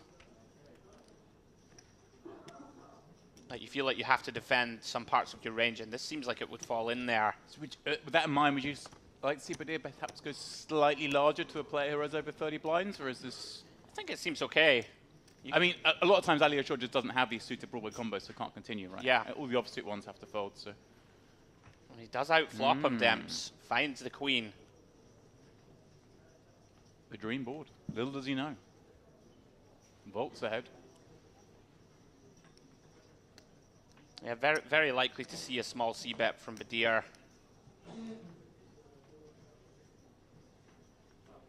And the small c-bet, obviously, kind of on this board, looking to make out just some fold out some of those unpaired, non-drawy hands. Yeah, just, you know, deny a little equity. You might very occasionally get a hand like ace-jack of spades to fold, although we hold the ace of spades, in fact. So you can scratch that little bit of analysis into the ether. But it also allows you to set up for future streaks as well, doesn't it? By telling a story here. Okay, we don't make that much better fold, but we certainly can if we keep firing. Yeah, you won't find too many flop folds, I don't think, but you can, as you say, leverage on later streets. Right, if the turn comes a jack, what's like 9's going to do when we fire again? They're in big trouble, absolutely. And of course, there's some naughtiness down the bottom side of that board that we could potentially have, right? We know the ace-4s, the ace-5s going to fit nicely in his 3-bet, so if one of the wheel draws completes, certainly something that is plausible. Here we go, Demps. This is one of those cards that Badir could potentially go after. Probably not enjoying the fact it's the king of clubs of all the kings. Right, Queen X of clubs obviously going to be going nowhere at this stage, but we can't be too afraid of monsters under the bed. Yeah, I think if we do continue to barrel here, you don't necessarily have to go too large. Like you said, lots of Ali's range going to be these kind of hands, 7s through 10s type holdings, which are really all going to struggle to call here versus even a small size. Right, and of course the most likely, the sort of always 3-bet hand that Badir would have with his ace-king, and he's going to have come with that small flop c-bet. You'd imagine most of the times that's completely plausible that he's got a king. And of course, even hands like king-jack that may have 3-bet light would potentially stab the flop, try and make some ace-highs fold. Yeah, this is really nice. Just 70k, as we just referenced, you don't have to absolutely launch money in here. And this setting up that Ali Ashur knows that he may have to call off for life. Yep. On the river with second pair in a 3-bet pot. It's not so much this bet, it's the one that comes afterwards. We only have, what, 180k left. Yeah, it might be somewhat problematic to hold a 10 ourselves. You know, some of the 3-bet bluffs, a hand like ace-10, right, is going to be in Badir's range, so we don't love having that 10 of spades. Look at this. He's passing the test for now, it appears, as he counts down some chips.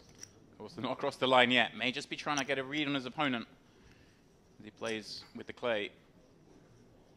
Yeah, very big river incoming, Demps. Ooh, here we go.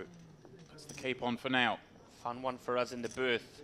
Just 180 back with 337 in there. But Badir can't feel comfortable when his man's called twice. Wow. I reckon he's feeling all right about it now, though. Oh, my goodness. And such a great card, not just in the fact that obviously it gives him a nuts, but the chance his opponent has made that second pair here, right? Oh, it's like a very huge chance in general here that Ali does have 2-pair Demps, you're right. He could have had king himself. He could have a hand like king, queen of hearts that called once more. King, jack of hearts, pardon me, that called once more on the flop. You can have king, queen. You can have queen, jack. See, have some combos of king, jack. He could even potentially have some of like the nutted slow plays as well. A low frequency, one imagines. Yep. Now, does he go for some sort of weird non-all-in sizing now? Because he's just got so much of it. I'm not a big fan. He's left him like left the him 8k. I mean, has he eyeballed it that effectively to realize he's leaving him with the sort of 1 blind? It feels like you would just announce all in, eyeballing the opponent's stack rather than come at this size. But kudos to him if he has actually eyeballed this to the point that he knows he leaves his man with 1 blind. This is tough, but I mean, I think if we start trying to run through the potential bluffs of Badir now, I mean, it's starting to get a little thin, Demps. That jack, you know, does complete all the ace-10, does complete 2 pairs for like a king-jack suited that you suggested might 3-bet. Right, this feels to me like it leans back away from, like, Badir's probably not got 1 pair now, though. Right, No. I think like the ace-king, probably happy to check back aces, but kings, queens, jacks, king, queen, 10. king, jack, ace-10. 9-10 suited potentially could Right. be a hand that could 3-bet 9-10 approaching the clubs, bubble. yeah. The only real pure bluffs now are hands like an ace-5 suited that just decided to run it, ace-4 suited. I mean, is a hand like 6, like he's just not going to have, right, 6s, 7s and the like, just seems very unlikely. Ace-jack could be a bluff. That's what I was thinking, Ace-jack that is hand the... that still goes for it. Yeah, I think ace-jack actually turns into a pretty nice treble. Blocking the sort of 2 pairs and trying to target a queen-10 of clubs type hand to fold. I'm with you on that one. I think ace-jack still finds Yeah. the bluff, especially in the hands of someone like Saladin Badir, who's so accomplished. He's going to know when to apply max pressure. Yeah, I think it's a great hand. Very interesting for us. It's one in the long term, I think, that is relatively underbluffed. But it really depends who the villain is on your left. And as you said, Demps, Badir, super accomplished, very aggressive. Ali tortured.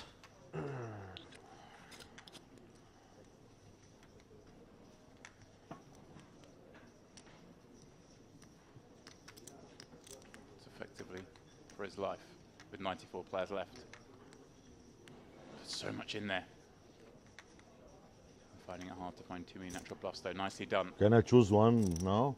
10. I want to choose 10. 10. Oh, okay. The ace, kind of a funny situations. And yeah, just looking at Enrique, he's played some events here. Not a whole host of cashes in this room. So we see the action on Ali Achour. Pocket 9s +3. Again with this very awkward 24 big blind stack to start. And a bunch of players behind who love to peel a lot. Wonder if there's any adjustments to be made, Demps. With these 3 guys behind who are so active, and this is disaster waiting to happen. Zamin finds the bullets. Yeah, this feels cruel. Ali Achour's been bashed around a little bit. Zamin, let's see what sizing he comes with. Yeah, this feels like it's so difficult not to bust here. And there we go, he finally finds this smaller size Demps. We've been asking for it. Yeah, we've been asking the whole table for it. Here it is. I mean, this is brutal spot. Right, you start with 24 blinds, you open up with Murderer's Row behind you. How do you not find the jam? 91 left, 71 paid. Oh, is he gonna? I'd be shocked to see a fold here. It just, yeah, he's been bashed around.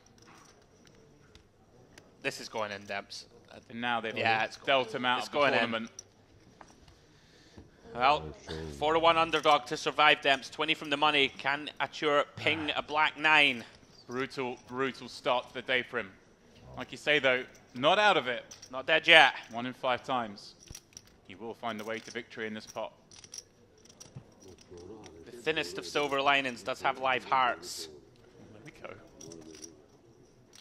There's 2 of them. There we go. In before the sort of 6 or 7 of hearts rolls off here, the dreamiest cards. Aside from, of course, one of those black 9s. I'm sure he'd rubbish take that. Does find a 7 Okay. of diamonds. 6 outs, 1 pull. Ali Achour. Not to be. Ace on the river, giving Zamin that unnecessary top set. Difficult.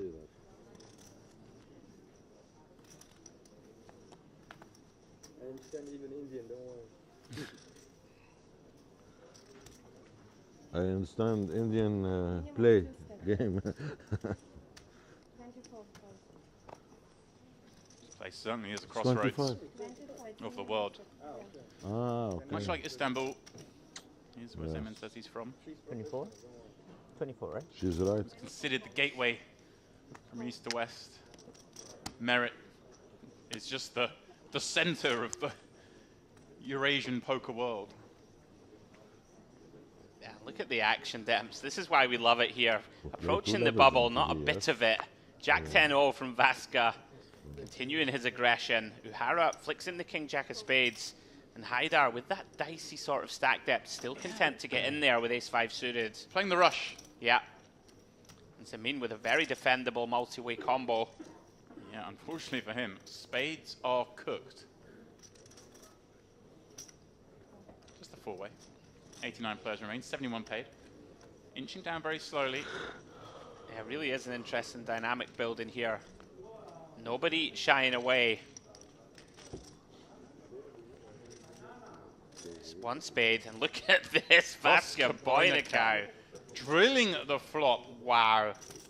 Unpaired combination as well, allowing his opponents to all make big hands. But it is the flop that he's expected to drill. And he finds the check. I do like it. I think in the long term, the IP player is going to have a lot of 2 pairs here, a lot of Ace-Jack, you know, a lot of King-Jack type hands, Ace-10 that are all going to be content to get money and down the streets. And Haidar in deep trouble here, you'd venture, Demps. Checks it back, turns, trips. Wow, the double check. Double check. Does Uhara now think he just has the best hand, but has enough to just check? Yeah, I think so. I like check. Feels he's got the board probably locked, or he's goosed. Twice I've said goose this hand. Interesting. I must have food on my mind. Been very impressed with Uhara. Seems to have good awareness of what type of combos he can slow play or pot control. If Vasca Boynikau comes out with a raise here, is he not kind of over-ripping the hand in the sense that he has all the biggest pairs as the opener? He just calls here and trusts that Haidar's going to bet trips again, or just because you're Vasca Boynikau, you raise and no one's ever going to fold an ace. Well, that's it. I mean, I think that is very salient point, Demps. He's so aggressive. I mean, Haidar thinking on the turn that he has the nuts, I think, you know, or close to the effective. Right. I mean, if your opponent's got an ace as well, the queen kicker's playing, ace, king, queen board. It's like, how can you ever fold this to this player? There are no flush draws on board. I mean, also, though, is he really going to bluff you here 4-way after check and flop, check and turn? It'd have to be psychotic. Right, could it be, you know, an ace-10, ace-jack, and trying to bluff the chop? Is that potentially? Is that an option? I mean, Vasca Boynikau gets to have ace-king, ace-queen. Haidar really doesn't ever get to have that hand as the third caller of the open. I mean, this is an awful spot to find yourself in. Yeah, I mean, theoretically, if we look at it, all in. Yeah, Haidar's has the best hand he's ever going to have here. I'm not that shocked. I feel like we should probably just call here, Demps, and allow the crazy bluffs to bluff river. I'm thinking about this, but no, he's never beat here. Surely, yeah, queens, kings, aces, ace, king, ace, queen, all would have created action pre-flop. He flips it in. Haidar thinks he's good, I think, but gonna get the bad news. Haidar perhaps thinking he's up against another race there. He's gonna get shown the nuts, but at least he has a route to win that pot. Ace, king, queen, all 5 on the river. Massive pot, Demps, big river. 100k. Sitting in the pot. Ooh. The 4 is safe. Vasca Boynikau back to where he started the day, 1.3 million. Haidar, GG's. A cold by this hand in the redeal. Now, there are some people who have a weird kind of juju with the redeals. The misdeal, they don't like playing the hand. They're like, oh, I shouldn't be in this hand. Really? Oh, that's a common thing for sure. Okay. See, a lot of players don't like oh, I bust out when it was a misdeal. I shouldn't have been dealt this hand. It's all off. See it a lot. I know there's the don't play a hand after the break. Well, let's go. Sherbabinsky looking at an ace-king in this redeal hand with just over 20 blinds against the super aggro opener. Good luck, buddy. This feels like only one path. Yeah, this is going in every time. And Vasca Boynikau. Yeah, he's not folding jacks. Of course not. Loving life. He's ready to reach and grab and put him in. And you won't like that as the jammer with ace-king, because you know ace-queen's going to ask how many chips have you got. Big flip here. Huge. Yet again. From the money. Yeah, this all but confirms Sherbabinsky would get into the money if he were to hold here. And he finds a king on the king 8-5 in this redealt hand. No bad juju for him. King on the turn. Actually changes nothing. Vasca Boynikau still searching for a hook. Isn't to be. The full double. Welcome to the table, sir.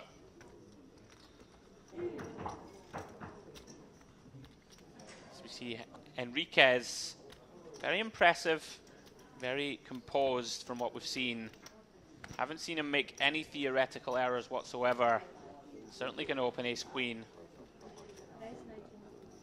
24.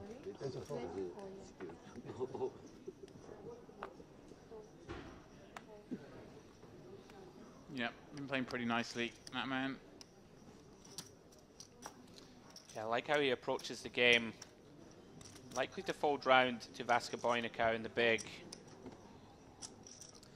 We know he is not going to fold the Jack-Deuce suited. 36% equity, very live.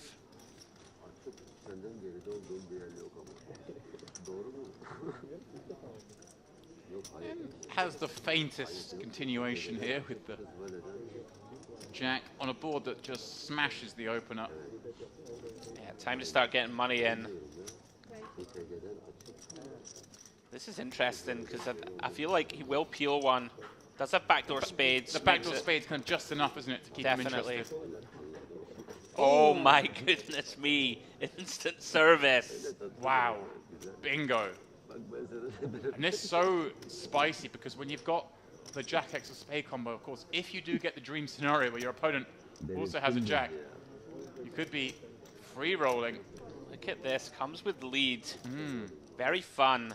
Right, Henrique just going to check back a lot of hands on this turn. And he's going to have a lot of strength that checks back in the form of these kind of hands, right? The two pairs, the sets. Yeah, I mean, there's an argument to suggest Enriquez could check range back on this turn. Yeah. And very interesting here, you know, we talk about balance a lot in poker. You have to think about what the bluffs would be of Vasco Boinicao. A hand like a 10 or a hand like a king 5 of hearts or something like that decides to start bluffing, not out with the realms of possibility.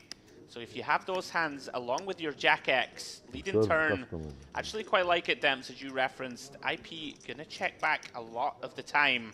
We want to get more money in this pot. Now the question is, what's the sizing on the river? I don't think you want to go too large, Demps. You want to target two pairs. You want to target sets. You know, you don't want to go too big. Something in the realm of half pot. He's gone really large though, Demps, and all of a sudden, I think this is a little too big.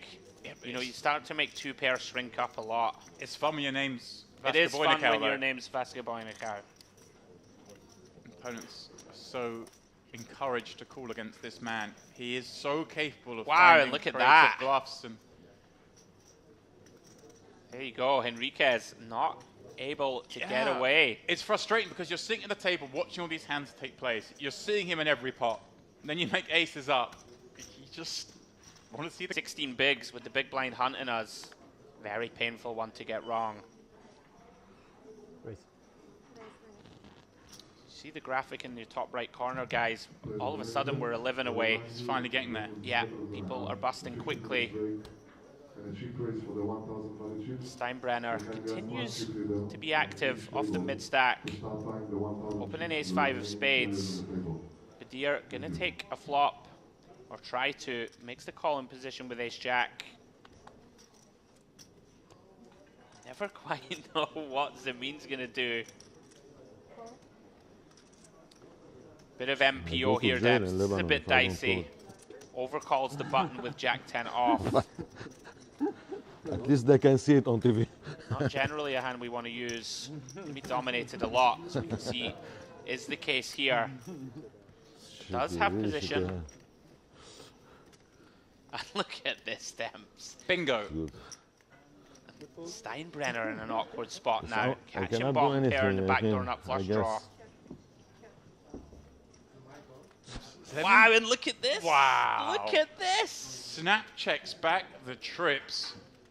Oh, Badir now. But, I mean, Badir must feel like he's got the nuts. He feels like his hand is certainly best. And he's certainly in a hand that can get action from Zamin behind. He's going to have some Jack X himself. Perhaps a hand like King Queen. Yeah. 8-9 suited, Queen 9 suited. It's gone 2/3. Worst Jack X, Ace Queen, King Queen. So many hands that we are in front of. And Zamin with that very shrewd flop check. And if I'm sitting looking at him, this looks like a genuine kind of, oh, I don't know what to do.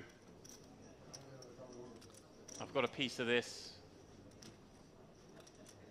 Doesn't look, I mean, it doesn't look trappy to me. It doesn't look nutted. Yeah, it does feel like a spot to walk the dog and just call. Woof woof. Of course, you've got Steinbrenner in there, who can still have a hand that might want to check call, not too often. And Badir on a brick river will surely go for value for sure. Pretty big, I'd imagine. There's a brick Demps.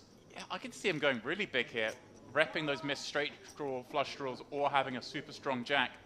It doesn't make sense for him to have too much 10x himself, given that he checked the flop. But I suppose he gets to have some. Sure. Whereas Badir should, pardon me, Zemin really shouldn't have any. Yeah, Badir about to get the bad news here on the river, and this is going to be very tough. There's 240 in there, and he's bet. Oh, he's gone small as well. A quarter pot.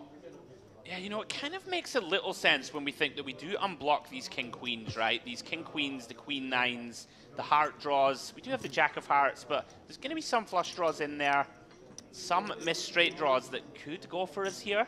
But the problem with this Demps, you might end up leveling yourself here when you get raised. When you bet this size, you kind of almost have to call if the raise comes in.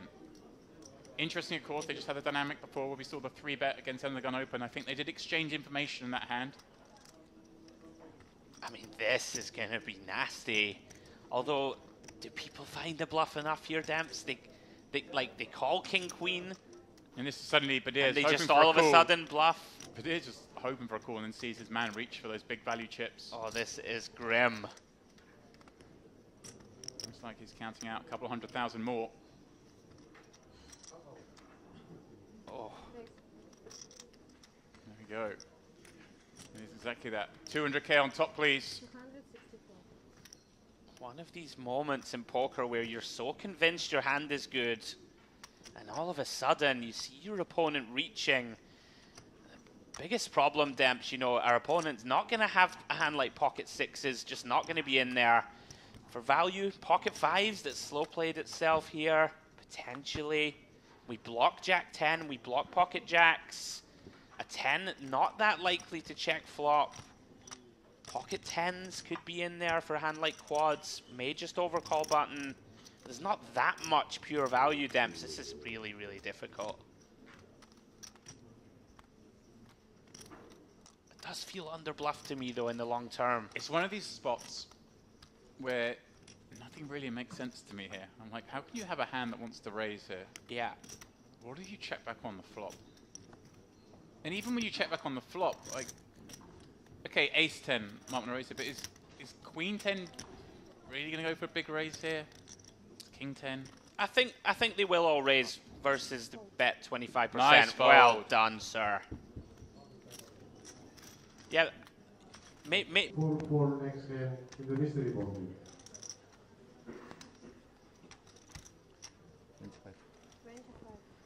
Basketball in a count. King 9 of clubs from under the gun. Certainly good enough for his seat and his stack to find an open. Chip raise of the 1,000 value chips. Chip raise of the 1,000 and 15 minutes break in the main event. Interesting decision point for Steinbrenner. 35 bigs. Suited ace. I think you're going to see call a lot, Demps, but we are 7 from the money. He might be sometimes reluctant, but we are against such an aggro player, right? Yeah. We've got position. It doesn't mean we have to commit chunks post. And I think I like this from Steinbrenner in the fact that the way he set out his stall is he's not necessarily looking at that min cash. He's thinking, Vasco Branacal's playing too many hands. Yeah. I've got position. I'm very confident in my abilities post-flop. I think I can get him. I like it. Badir calling king, queen of diamonds in the small makes sense. A lovely little hand. Does dominate some of those button peels as well, of course.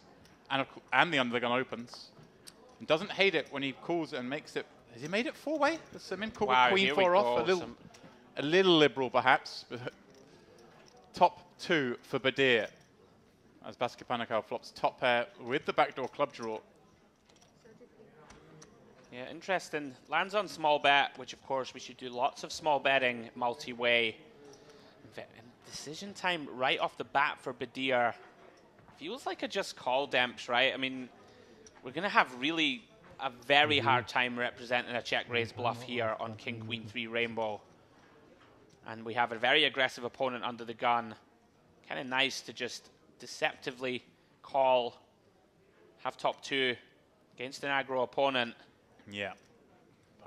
And also we're just going to have, you say, those kind of Queen X kind of hands that might want to call a second barrel. As it is, Vasco Ponica now right in the middle of whether he wants to extract some value against some of that Queen X, which is something he, especially himself, can do as the most aggressive player at the table, versus checking back, keeping some of those weaker hands in, potentially making a flush, and also protecting himself if he's in a situation where he is behind. Yeah, this is really interesting because it doesn't feel like a 3-street hand, of course, unless we improve to a flush or potentially a 9.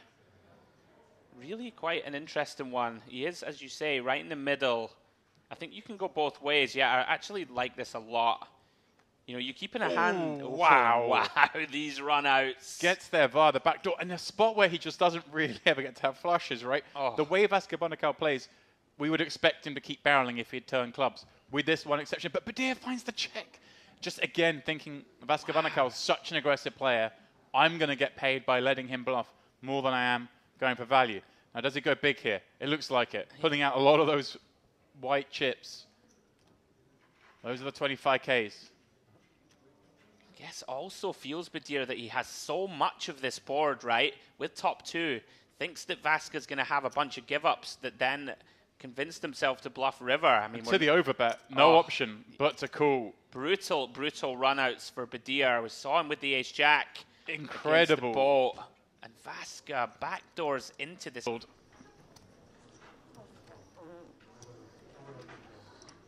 at this little get-up. Do you think this man here is an Arsenal fan by any chance?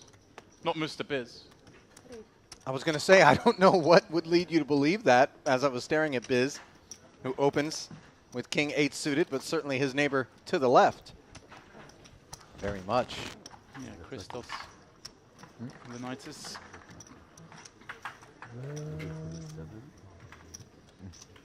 Kareem, ace-king against the Biz open. In the big blind. We are pretty deep with these stacks. 15K. Ooh, look at that. He just continues with a call. And that could be trouble in the event a king were to show up on the board, but instead not one but 2 8s show up on the board. Yeah, and Kareem just got still a really strong hand here, having peeled from the big. The nut ace high on this 8-8-4 board. You don't expect Musa to have improved on this board too often. Of course, he could have pocket pairs and the like. So, and when we play the ace-king as a flat pre-flop, obviously we are very compelled to make an investment in taking a peek at a turn on a board such as this, where we do hold the ace of spades and the 2 overs.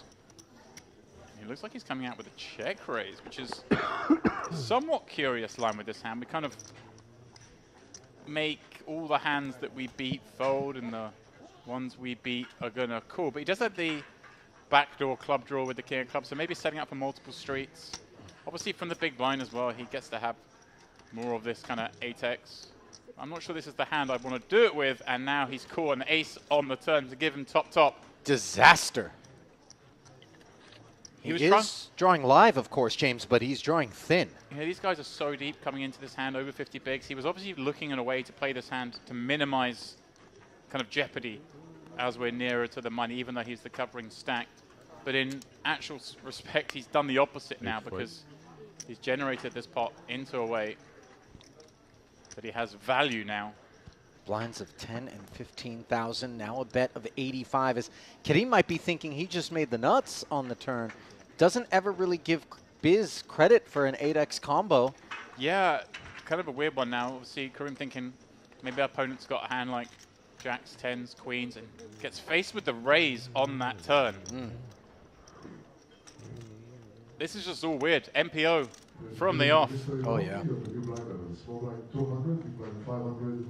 Kareem may think his opponent could have a hand like he has, although I think most of the hands just want to play as calls in position, because Kareem has represented the potential of having an 8 himself. And we're just a long way away from the tree here, are we? He's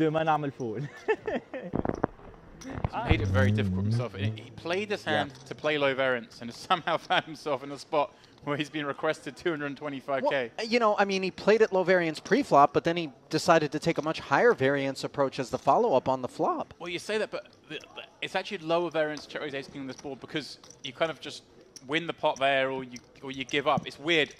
But when it comes the ace and Biz raises with his 8 here, we end up in a situation where there's 665,000 chips in the middle. We only have 470 effective back, and a somewhat brick river rolls off. I don't think we can expect either player to have improved on that 6. Biz going to feel very strongly. He's up against the other 8, the way this one looks. And in that case, obviously, he has the best kicker. Yeah, I don't think 8-4 and 8-6 rate to be the hands that he's up against. Maybe 8-ace every now and again. If you got it, you got it. Yeah. Like, you just beat too many other 8s here. Maybe pocket aces and some weird worlds is lurking, but again, like you said, James, if you've got it, you got it. Yeah, there are some hands, of course, we're beaten by. Yeah, I think pocket 4s as played would be slightly more likely, but even then, why check raise the flop and lose customers? Well, he's gone for a smaller sizing that basically makes it impossible for an 8 to ever fold. So perhaps considering his opponent might be there, or perhaps thinking maybe his opponent has got ace X of clubs that elected to check raise. Yeah. I don't think that does that too often, but you never know. Perfect sizing by Biz up against this particular holding. Kareem just created situation raise in somewhat of no man's land. Check raise flop, bet call turn, and now checks and faces a milky sizing on the river. Positively seismic activity here, just a couple of hands in to the new frame. Crazy stuff. This is an MPO hand.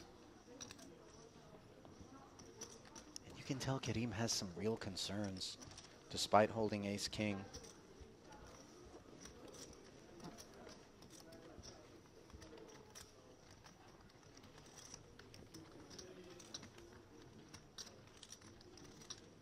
Look at what the pot is laying him.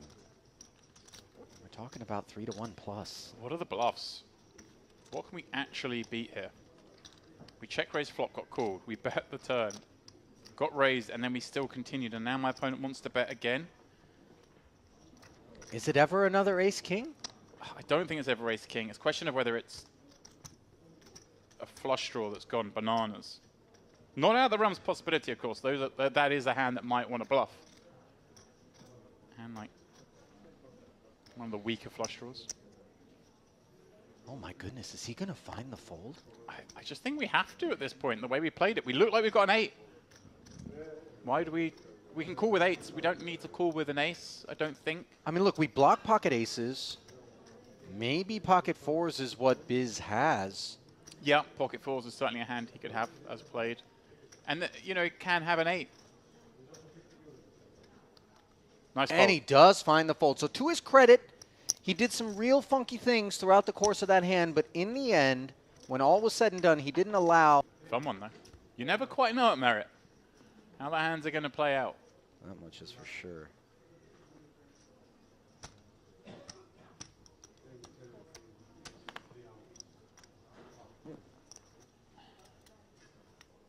Leontis, ace-9, the Arsenal fan, 1.3 million. Really setting out a stall there with the gear. Who have Arsenal got today, Ali?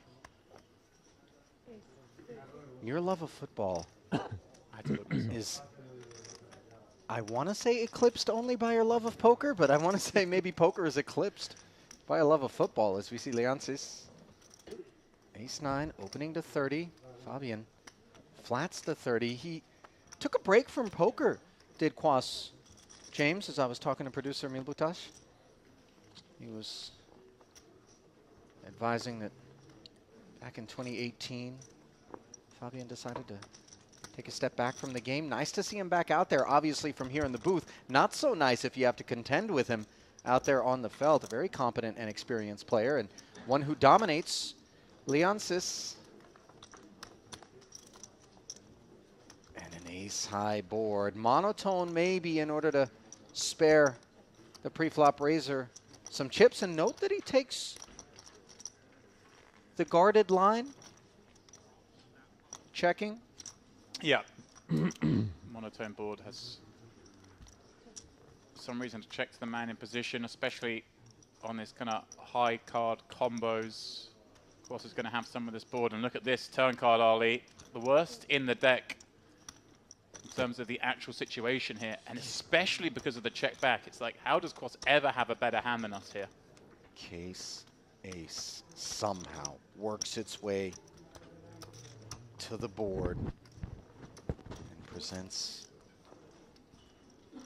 a big issue for Leontis until a 9 rolls off. How about that? Would have been happy with a chop, and instead he's going to lay claim to the whole pot. Check calling the 25K. Let's see if Quas wants to pursue value on the end. He's got to be wondering a little bit. Oh, no, wait a minute. Leonsis just bets 55,000. Yeah, Leontis is continuing on. I mean, Quas could go for something thin, but I think we're best served with just a call here. Again, because there's 77 left, the extra chips we gain if we somehow get called by weaker here versus the chips we lose on this bubble are such a big difference. And of course, there's plenty of hands we could still be beaten by. Leontis perhaps could have slow played a flush. Quas himself maybe checks back some flushes for traps. It does look a little bit like, though, Leontis has got a worse ace than us if we're Quas, so I can see why he's thinking about going for this. He may come up with a clicky raise. Wouldn't surprise me to see him go kind of exploit 130k, something like that. Here we go. It's going to make me a lie by about 5 or 10k, I think, Ollie.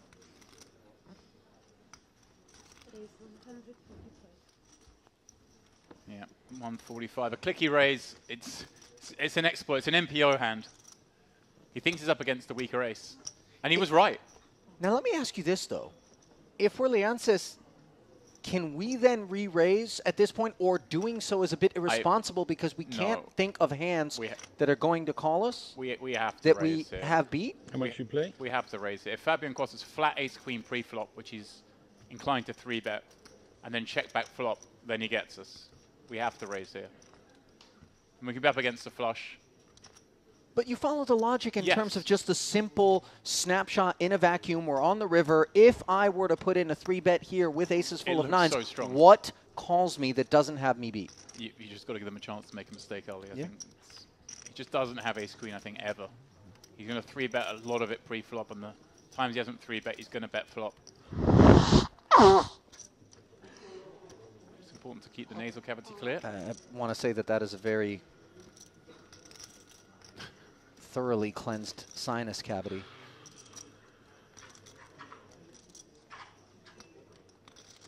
Quas loving life right now. Thinks this guy's about to tank call. Okay, I won't raise. I won't raise, not what you want to hear. Quas's face. Most definitely. When he hears I won't raise. Oh, but he's in the mindset of you, Ollie. He's thinking, what's actually going to call me? Yeah. Good, isn't it? I get confused with these games, Ollie. Talk to me, Mr. Mix Game. What games do I not want an ace in? And then make the joke for me. Yeah, deuce to 7. Okay. You definitely don't want an ace. All right, there we go. So I had it right. You just panned the joke. You just ignored me. I mean, I'm going back to color theory. Oh no, please. Denim I apologize. jacket. No, blue come cover, on. Matches some of the chips. Tanuri with the blue shirt. You brought it upon yourself, Ollie. Tanuri, by the way, always in that, you know, kind of trademark. I don't want to call it a dinner jacket, maybe a blazer. Yeah, the suit, over jacket, you know, yeah. Just bespoke looking gentleman. Beautifully clean press shirt as well every time. Shout out to the Merit Laundry Service.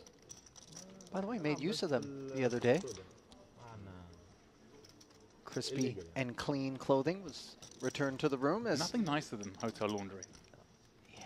Nothing more expensive than it either. Queen 6-3 as Leonsis with the open ender and the flush draw. Knuckles over to Poodle. And promptly hits a 7 on the turn. Poodle picking up a gut shot of his own. It is kind of a scary card, though. Your opponent's going to improve on that card with some frequency. Also 3 clubs on board, certainly consideration. But a barrel here would make it really hard for a 3 or 6 to continue. Not surprised to see him reach for chips with that 5 in hand, Ollie. Not only that, but just a naked, you know, middling club that felt compelled to peel in the face of the 15K bet. might get a little bit more sheepish in the face of an 80K follow-up on the turn. So you kind of understand why Poodle is taking the approach that he is. But here we are at the river, 275K in the middle. Liansis called very quickly on the turn. But sometimes, you know, that skews us into thinking it's kind of those one-pair hands that just want to get on with it. Yep. Maybe he comes in with something very meaty. And I love the fact that he just snap-checked as well, because I mean, Poodle's a very experienced player, clearly, but it does fluster some people, and they check too quickly. They think, oh, I've got to act quick. Why is this all happening so fast? I haven't had time to process the information. But you can see here he is taking his time before deciding his action. Yeah, it feels like we've come this far. We've got this hand. I mean, we can make it really hard life for a queen here. And he is sizing up, obviously betting straight into it. Well, the body language. I was going to instant call. Well, you like hearing that. If you're Poodle, at least the snap call didn't take place. No, I mean, he knows he's getting called everything up. Obviously, Leonidas with way too much hand. Beats plenty of value here, Ollie. You just can't lay this hand down. Yeah, he's calling. And the Poodle feels sick when he hears that, because he knows it's got to be a pretty strong hand. And a hand that's going to check instant call surely isn't going to fall for this sizing of 200K. James, how many times have you and I been in a booth here at Merit and we've thought that something was a foregone conclusion, and then we are corrected? No. I'm just telling you, it's sets, a non-zero chance, James. All the sets are still betting, like ace queens betting kings, aces, all the two pairs probably going to bet. Sure, there are some hands that beat us. That's why we're not going to raise. What would you lay right now, 10 to 1? Oh yeah, he's calling. We saw this before. A friend of mine said I shouldn't be defending with this kind of cards. So now Poodle's thinking, okay, he's got like a raggedy 2 pair. A 7-3 suited. 6-3 suited, something like that. Not expecting to see a straight with a club blocker. Yeah, the club blocker in particular, I think, lends itself to a must-call situation. Okay. There it is. I mean, Poodle's going to feel pretty good about his bluff spot if he got a straight to tank call. Ready, show? 5.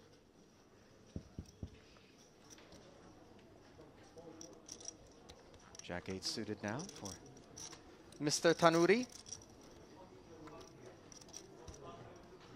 Go on then.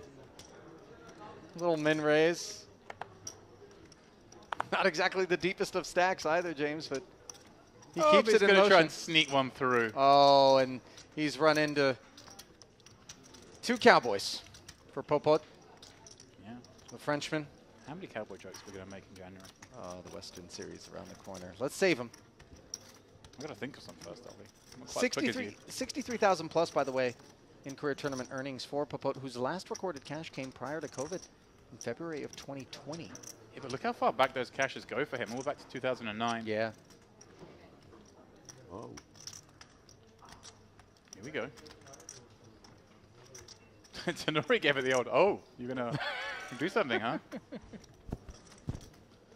Tanuri is what I believe also... Oh, no.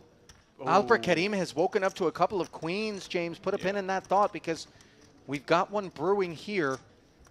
The barley and the hops are in the cauldron. Yeah. GG's, Kareem. He is covered. Yeah, it's just a great spot to see. You get to just rip it in here. In theory, pick up 230K. Sometimes get to run it against jacks, maybe 10s or an ace-king. I mean, obviously this spot is made a little bit easier once in the money, but still, he's just not sitting with enough to 4-bet and get away.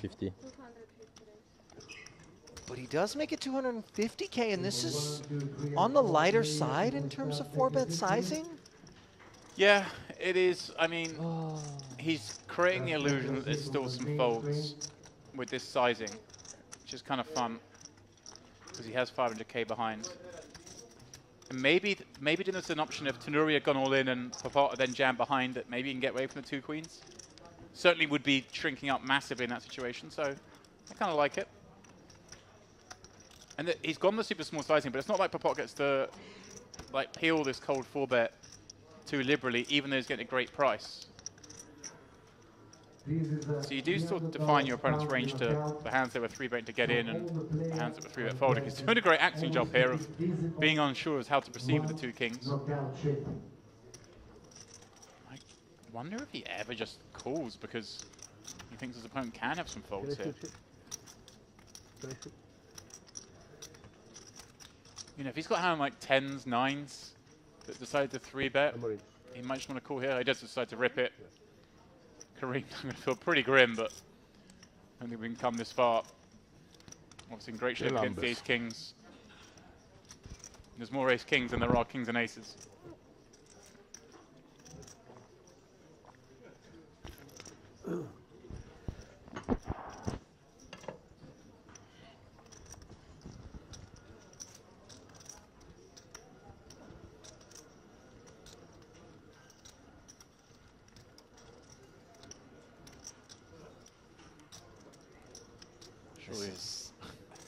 You know, obviously, there's no Hollywooding here for Kareem. This is uncomfortable for him. He knows the most likely hand of kings and aces. He's just got to work out, like, does he always shove ace-king? Is there ever a world where he folds ace-king? If he thinks his opponent is going to fold ace-king with his cold 4-bet, suddenly things get a little trickier. But there's, you're getting 2 to 1 all the time you're flipping.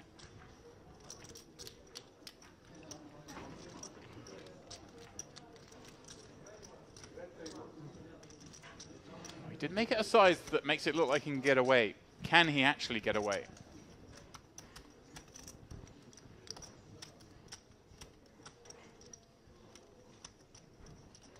And the Tenuri opened. That has a kind of respected range somewhat. Popot hasn't played too many hands, and now 3-bets the button. Kareem coming in with the cold 4-bet from the small blind.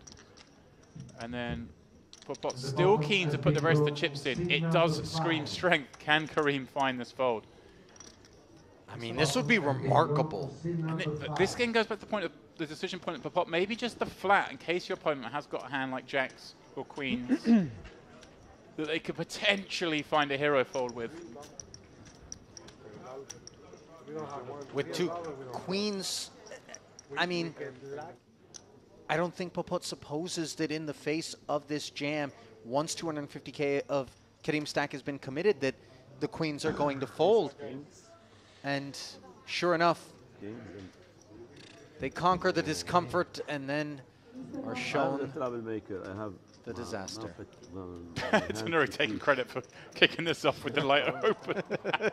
I think they would have found their way to get these chips in before then, don't worry. Kareem, Spidey senses told him one thing, but I think so. His head overruled heart. I can't fault him for putting it in with the 2 queens. Obviously, he is hunting a queen and stays that way here on the deuce 4-5 board. He doesn't have a diamond in hand. Flushes won't be a path to an escape, nor will some sort of runner straight that would give him a chop. This 1.6 million chip pot feels like it's headed toward 2 kings, and now it's official as the board double pairs, although some accounting will be done just to verify that Alper Kareem's 700.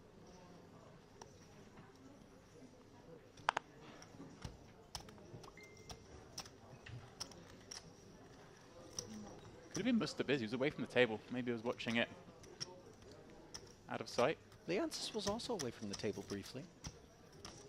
8-9 suited here. Popot. Sorry, yes, Leonsis is the one in the yellow. You're quite right. That's what I meant.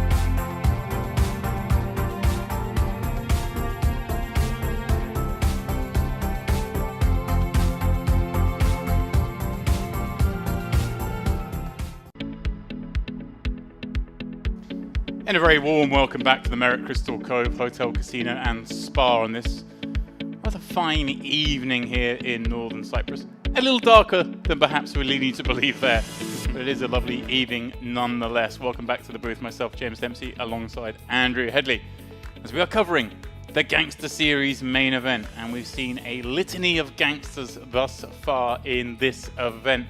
Obviously, just coming back from dinner break, 38 players, I believe, remaining. We're trying to put down to the final table. I can't imagine that will happen, but we'll see how we go. And I mean, some big names impressing you thus far, or perhaps some new names to you as a relative newcomer to Merit. Yeah, it's been a lot of fun, Demps. Obviously, the action here at Merit has been non-stop.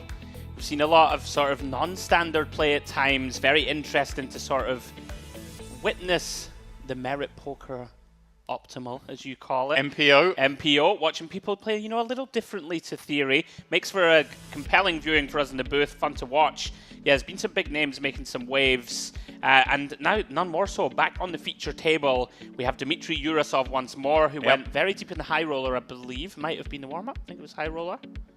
Anyway, whichever one you were in the booth for. In any case, yeah. So he won a World Series bracelet this year in the 10K 6 Max, one of the hardest disciplines, Dem. That's the one that if you win, your peers are like, yeah, okay, this guy's good. That's a real bracelet. The 10K 6 Max, that attracts a pretty stellar field. Absolutely. Also, we have Adi Rakovic, who we've seen throughout. He's back on the feature. Sinead Priestley, bit of a wild card, female player from the UK. Don't know too much about her, but we saw earlier on the feature table, the last yesterday, I believe, she played very tight, aggressive game. She's still in the hunt. So yeah, looking forward to it, Demps. 38 or so left.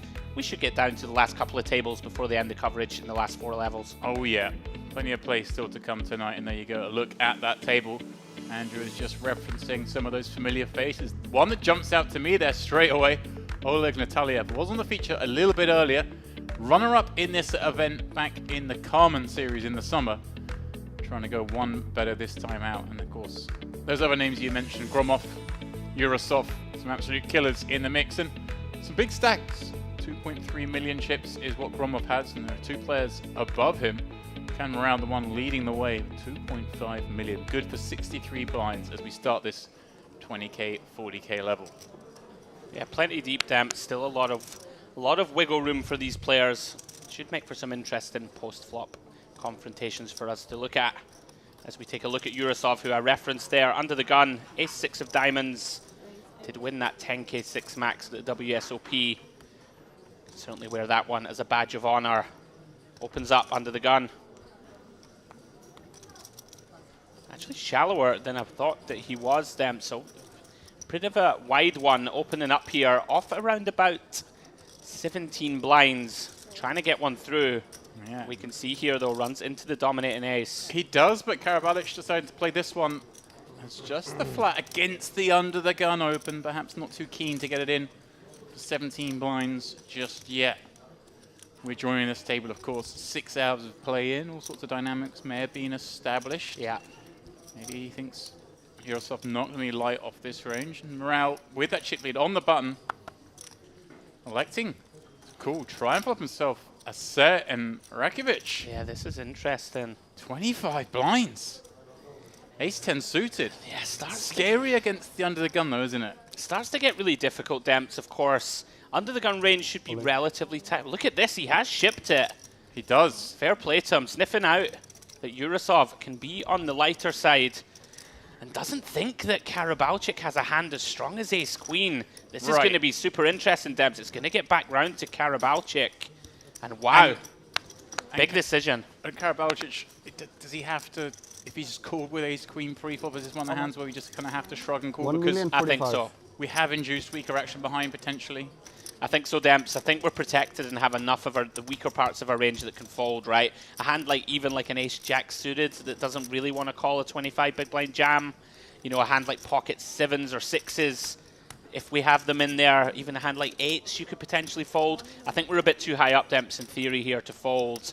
And like Radkovic, right? Very accomplished player. It's not like he has to have stone top of range here to jam. I mean, this looks like it's going to be a big hand like an ace-king kind of holding, but as we can see, understanding the situation here, finding the 3-bet jam, just trying to pick up what's in there. I mean, he increases in stack by 300k. It's a 30% pickup. Oh, wow. Is he going to get it through? Wow, he does. Get it through. That is a massive pickup. Little did he know quite how big a hand he got Karabalchik to fold. There you go. The power of... I guess Karabalchik Demps just doesn't want to risk 60% of his stack there. And like I say, we're not really privy to what's gone on already. Sure. Maybe he hasn't seen his opponent turn up here with anything light in too many pots. Maybe gives him a tighter range, and he may be correct. I guess also, right, with Yurosov opening off such a shallow stack and Karabalchik peeling, like Karabalchik's just not in there with a really wide range, so maybe it ascribes a stronger hand into Raković's holdings. Button's also called, maybe thinks he's going to be a little tighter, but nice escape for Raković and a pretty good chip up.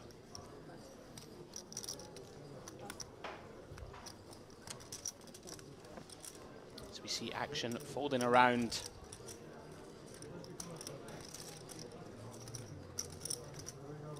Miral here, chip leader at the table.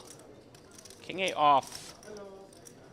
Typically be a little wide, but from the cutoff, potentially thinks that he can sneak one through. Does open. The benefit of being the chip leader. Absolutely, Demps. Going to try and apply pressure as we see the ICM slowly build as we work our way down towards the end of the night, and of course towards that final table bubble. As Yurosov here, defending off the short stack, E6 of spades. Of course, the shallower that we get, the more we are inclined to peel, try and realize some equity on the flop. Right.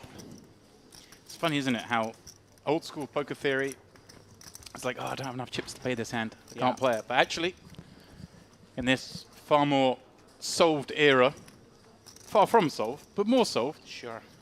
Now everyone recognizing that you do want to play a lot more hands in the big blind because the reverse implied odds are less existent. Yeah, Miral gets it done, half pot-ish on the flop. Are going to have a bunch of checks, I think, on this Jack 10-7 when the big blind's going to connect well, but King 8 doesn't really have enough showdown. Happy to try and just put pressure on. Hands like a 7, something like that with no additional backup, gets the job done. Nicely played. Players and commentators both well fed as we work our way down towards the end of the day. Yeah, I got to say, they look after us here at Merit. I've had more happy, lovely meals here than I think I've ever had on a poker trip. So we see Miral back at it again. Ace Queen O.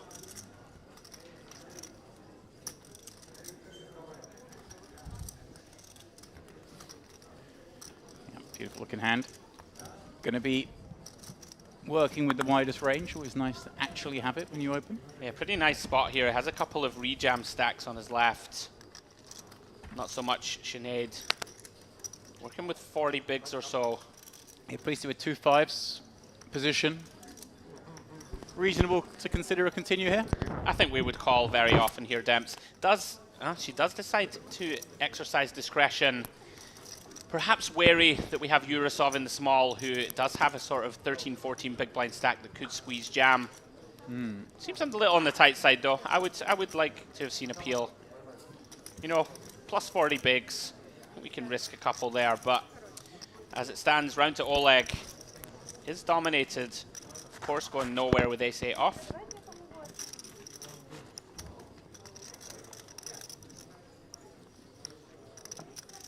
Finds the outflop.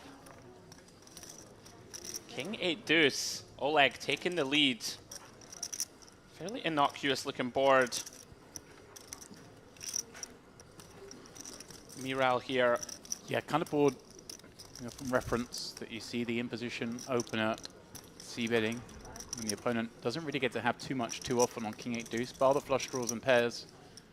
Yeah, we have a very small sizing. It's one of those weird ones, isn't it? Because ace queen's probably ahead, and you make pretty much everything better fold, but at the same time, you just want to be able to bet this board. Yeah, they're these kind of interesting little spots where, as you say, Demps, I don't think people check these boards enough. You know, specifically the king middle low. Tend to just nudge the equity a little small bet. you do get to deny some equity and can get called by some worse hands, like an ace-9 of spades type, ace-10 of spades, queen-jack of spades types that are going to continue. As it stands, Oleg, very comfy check call. And Miral now with a decision on the double flush draw board. Yeah, can, of course, still be ahead against some of those Yeah, hands this we referenced. is kind of the problem with these type of holdings. Can, I guess, apply a lot of pressure on some of the deuce X that called pre. Not a huge amount of that, of course. He's going to go for it. Look at And this. it goes big. All right, now we're really trying to hurt the 8x. Let's see if it works. Oleg holding that best 8x and maybe a bad card in the ace of spades. You want your opponent perhaps to have turn spades here. Yeah. So there are other combinations rather than the nut flush. Yeah, it makes a lot of sense that if we are going to bet, that we're going to bet large. You know, we're going to have some hands that just go for a little value on flop that don't need to bet big. On these double flush draw boards, you see a lot of large sizings. And as you referenced, Demp's going to attack the 8x now, and the deuce X remaining. Can still get called, right, by the nut flush draw in clubs, nut flush draw in spades, and actually still be in front. So that's one thing it has going for it, this large barrel with just ace queen high. Can potentially get check called and still win if we give it up at showdown. Yeah, very nice, Miral. Gets ace-8, a hand as, if you get a hand as strong as ace-8 to fold Demps, can't be bad. Exactly that. Applied the maximum pressure, targeting exactly those kind of hands, the 8x, the pocket pairs, perhaps under an 8. Feels like a little, and it's very easy to say right in the booth, but, and I know it's pot. Is it a little tight to fold ace-8? Perhaps that ace of spades is the exact reason, Demps. You think he maybe calls if it's the ace of hearts in his hand? Maybe, but also just fearful that is my opponent going to shut down here? Am I going to have to hero off another 700,000 on the river? We've both got big stack. Yeah. Looking around, he's thinking maybe I can exert pressure in pot to where I have the betting lead rather than having to dance to somebody else's beat. Sure. Yeah, very, very difficult spot. Miral, can we go again? No, is the answer. Yeah, play the rush. King deuce suited. Let's go. Yeah.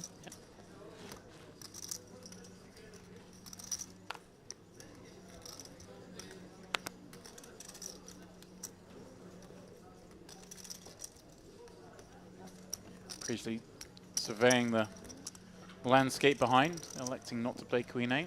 Seems pretty prudent to me. Oleg. Limp in, getting that amazing price as you always do from small to big. Okay, okay, now I see what's going on. Gromov wearing his lucky t-shirt. We've seen this t-shirt a lot from him.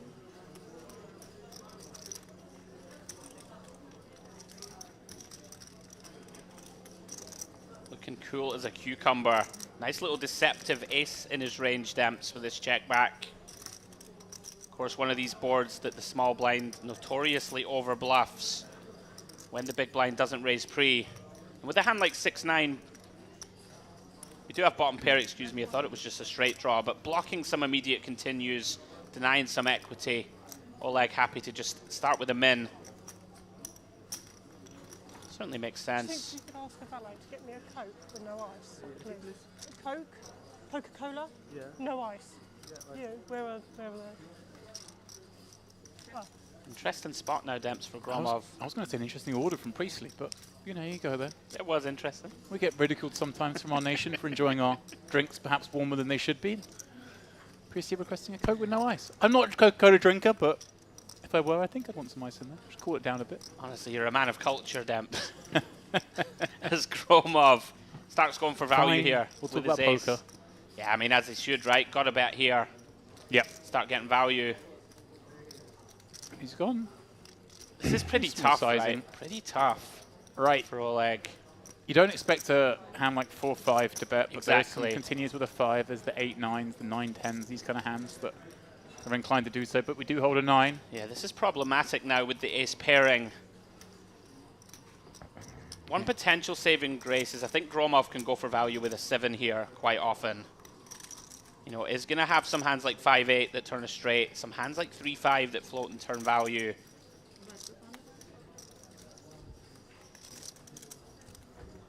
say float would just be open-ended, but of course, make their hand on the turn. Very tricky here. Not a great card, Demps, the 9 of spades. No, the 9 of spades, as you say, particularly. One of the worst. Bluff Cards catch you'd cards. love to give your opponent. Very hard to continue. But these two will have logged countless hours against each other in this very room. Often battling in all the events. Play all the buy-in levels. Gromov with an incredible pedigree in the main events here. Came 21st at the main event back in August, the Retro Series. 21st in the Carmen Series, the stop before that. So 2 21st place finishes in a row for him. He also came 8th in the main event of the Vintage Series towards the end of last year. Yeah, so a whole heap of pedigrees. We see Oleg make a very nice laydown on the river. Final, the warm-up in the Carmen Series as well. And this is just a handful of his caches here. Sure. The most recent, but 3 main events in a row. Yeah, and in contention once again. Where's that T-shirt? It's the lucky T-shirt. I want that T-shirt then. The King of Spades. Don't know if you caught the last frame, Dems. That I'm sure you were probably relaxing. I was moving between pools, hot tubs, steam rooms, Time saunas. to be alive. Well, buffets. One of Ali's numerous friends here at the resort brought 4 of the T-shirts from the shop in to show to the viewers. Oh. Speaking of T-shirts, as you did, and you know, some comedic poker phrases were on them, and we decided that our very favorite one was, "I had to choose between poker and my girl. I really miss her sometimes." Pretty good. You didn't enjoy that as much as I did. I do kind of though. I like the cheesy little jokes. I was more worried that Goromov's T-shirt means he's not an advocate of color theory. Oh, the old color theory. I forgot all about it. Interesting spot Demps here. Jack 10 suited. Can go either way. Call or 3-bet. Yeah, a lot of kit to be playing with from the small blind against that button open. 50 big blinds effective. Just one a pot against this man. You want to press the advantage? Looks like he will. Yeah. I like it. I think I would favor 3-bet in general. On the small-ish size. 6. Just a shade over 6 bigs. Out of position. Yeah. 3x. But I guess with 50 deep, as we start to get that bit shallower, maybe not have to go so big, but more importantly, targeting that button opening range, which is going to be the widest. Yeah, agreed. Don't need to go quite so large. Very nicely done, Gromov. Early momentum here at the feature table. If you are just joining us, if you were with us earlier, just come back. Welcome back. We are post-dinner on day 3 of the Gangster Series main event right here at the Merit Poker Room. Things are starting to get a little bit more sanitized in terms of not much table chat going on. Serious business afoot. Just 38 remaining.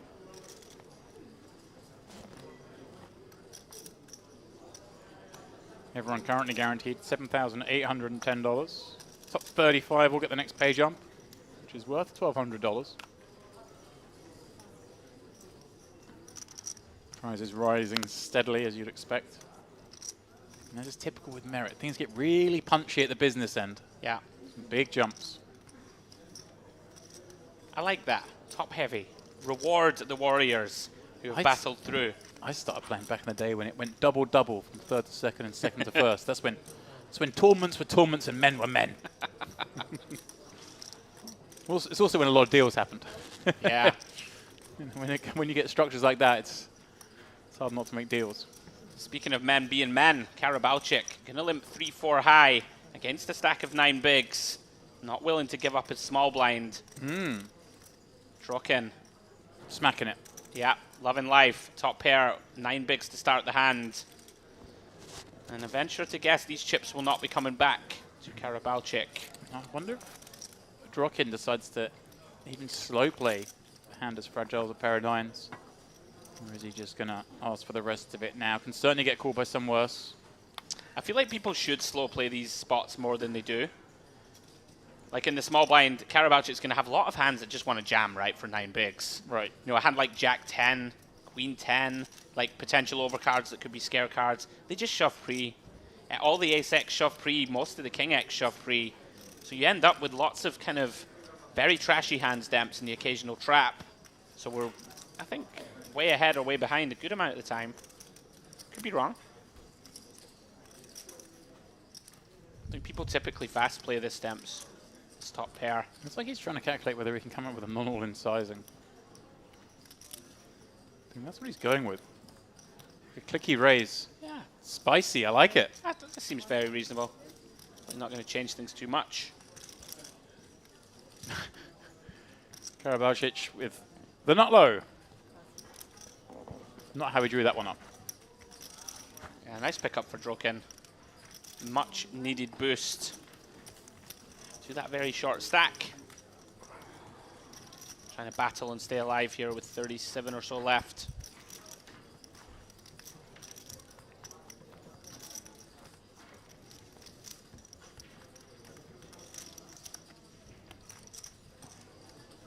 Place is a bouncing this evening, Saturday night here in Northern Cyprus.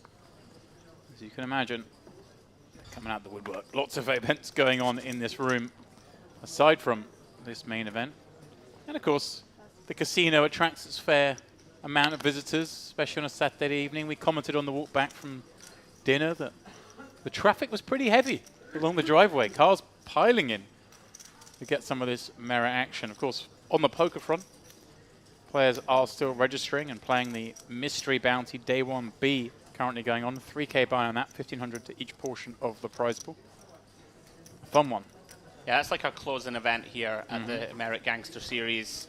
Mystery Bounties demps, very much in vogue. Oh, yeah. Speaking about that traffic, I was fearful for the numerous happy stray dogs that live on around the property. A little canine pals. Oh. They know their way around the traffic. Oh, Drokin sending it, demps. We will get back to our furry friends in a moment. And it will be a moment. Oleg never going to call this one. With just 8 high. Nice couple of pickups in a row for Drokin. Up to 700k. Very nice. Gather you had one of our canine friends wandering around on set earlier. Oh my days. I'm not even sure I can reference it. Okay. All right, you might have missed this, guys. I will paint you as... There was a dog who came to visit the set. We'll leave it at that. There was a dog that came to visit the set. And he found himself a little caught short. Little Chanel. Couldn't find himself a little doggy area, and yeah, that's about enough to be said about that one. But it was very creepy because Ali had told a story, coincidentally, about a dog visiting a neighbour's lawn. It was very spooky.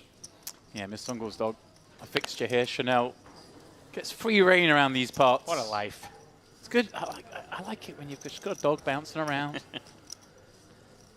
I do feel bad, and there are some people out there who either don't like dogs or are scared of dogs. And I feel like, well, number one in life, they miss out by not enjoying dogs.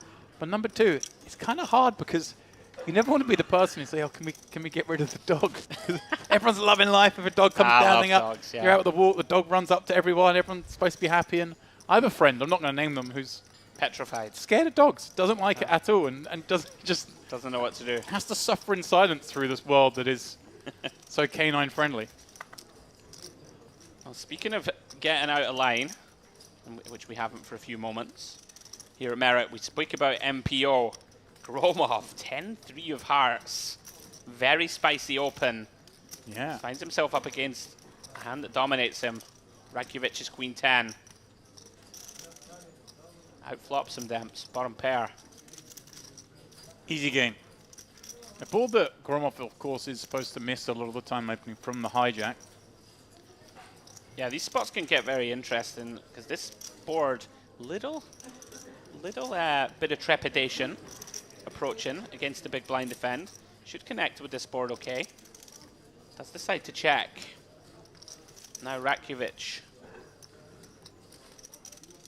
Yeah, pretty grim still to just have queen high, no draw. You've got to be a little bit concerned always by the checkbacks. Gromov clearly having some showdown value. Late to the check once again. I thought he may just bet that because it makes life a little bit easier against some potential river bluffs. happy to go into cool mode, clearly. I wonder if Rakovic checks if Gromov ever goes for some thin value. Almost not necessarily just for the value portion, but so as he doesn't have to table the 10-3. Absolutely, Dems, I agree. And you can very occasionally get looked up by worse here also, of course. Oh, yeah. A worse 3, definitely possible. Some ace highs, pocket deuces. Deuces are going to want to have a little look, maybe a really curious king high. Yeah. But I always think there's always some value in a situation like that, not showing the 10-3. Yeah, for sure. Don't want your opponent seeing that you're at it. Of course, 30-minute delay here. They will find out in 30 minutes if they have some eyes in the sky. Sura in the chat saying, big compliment, by the way, to the person responsible for the fact that all dudes are wearing some snazzy clothes from the golden 20s. It is, of course, the Gangster series. It's very much every series being themed here, and it is fantastic to look at. We have the Carmen series. Everyone very operatic. The retro, something else as well, a little blend there. You can kind of, retro gives you a little bit more room to maneuver with. Like, do we go 60s, 70s? In my mind, retro's 80s because we're sort of the same age. Love the 80s. I feel like that's where retro is, but depending how old you are. I mean, there's plenty of people who think the 90s would be retro and even the 2000s. Such as our age these days. Getting old. What did they have the dealers and stuff wearing for the retro series? Oh, it was a bit more of a blend. Yeah. Okay.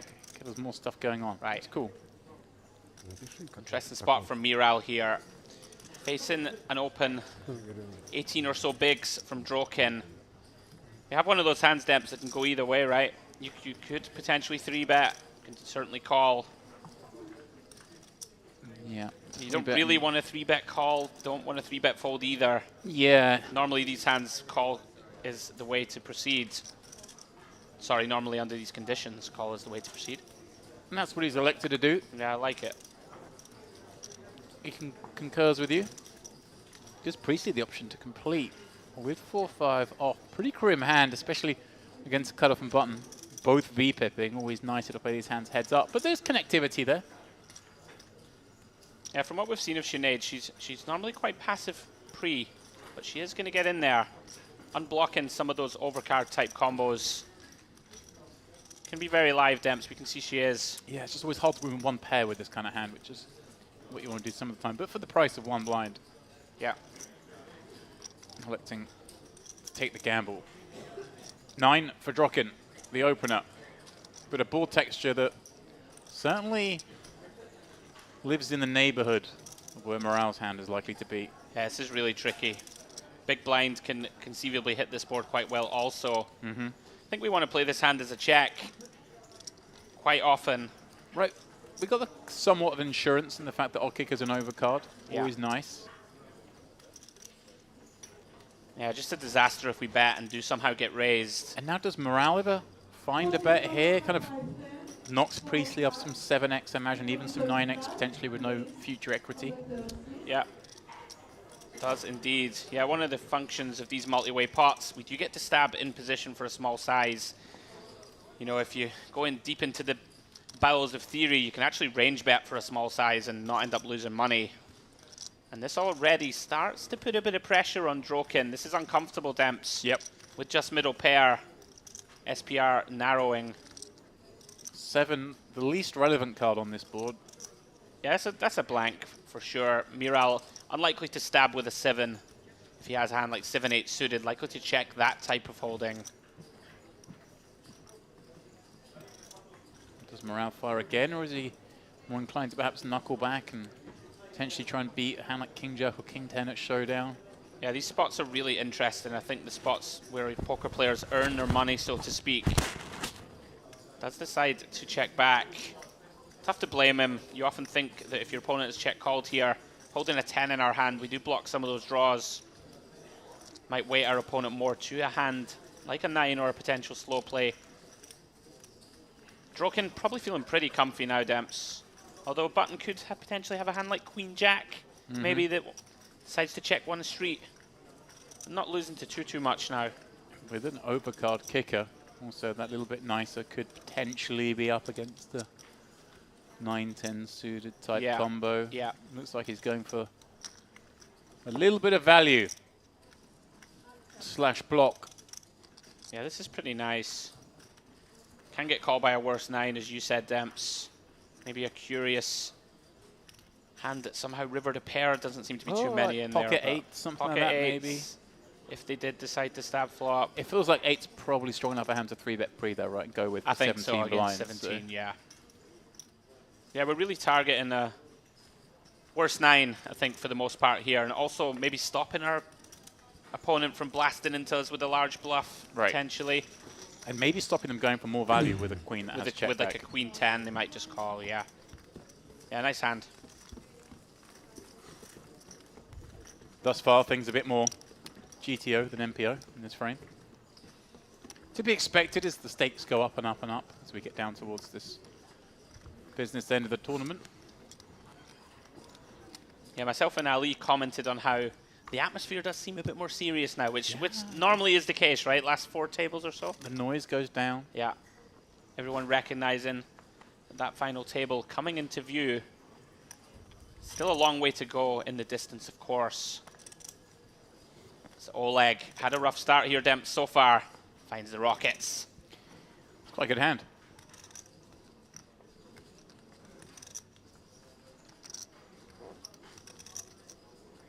It's 50 blinds. Yurosov paying close attention to the action in the big blind.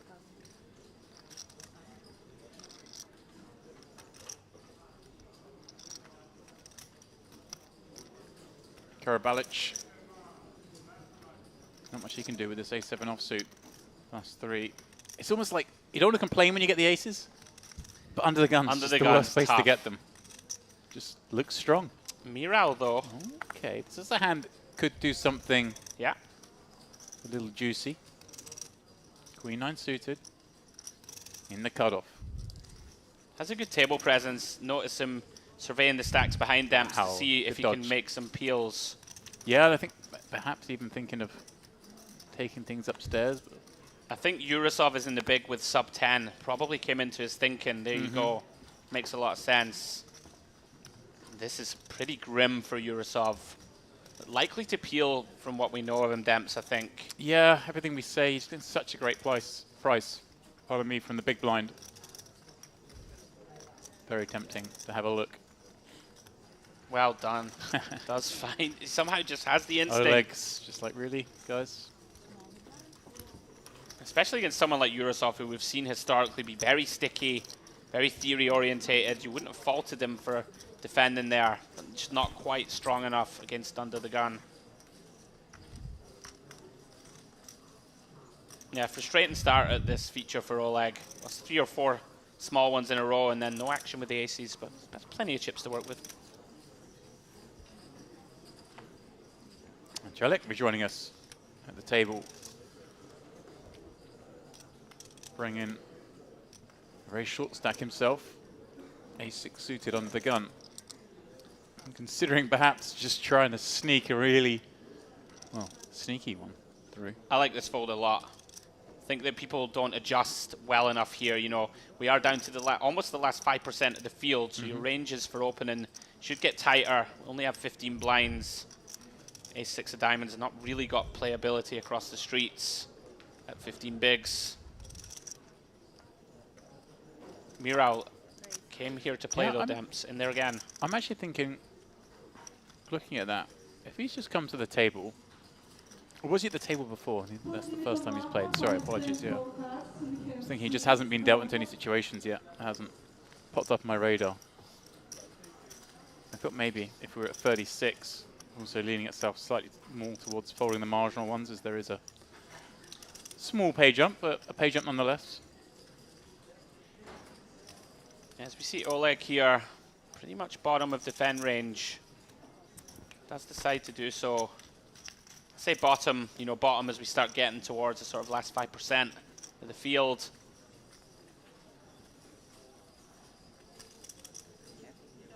Is that because we switch a little bit from chip accumulation to chip preservation? Yeah, I think so. And just, you know, these one high card, one sort of medium to low, And he still has like 50 bigs, right? You really don't want to get yourself coolered in a spot like this. There are a lot of reverse implied.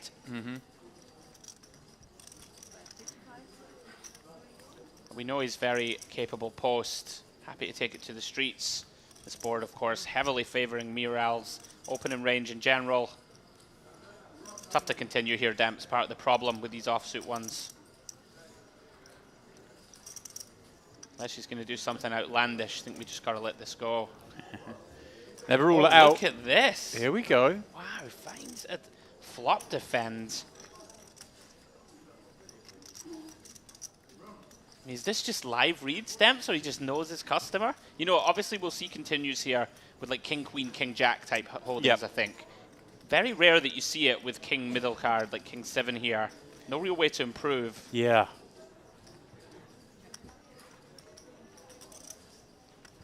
He's timed it unbelievably well, though.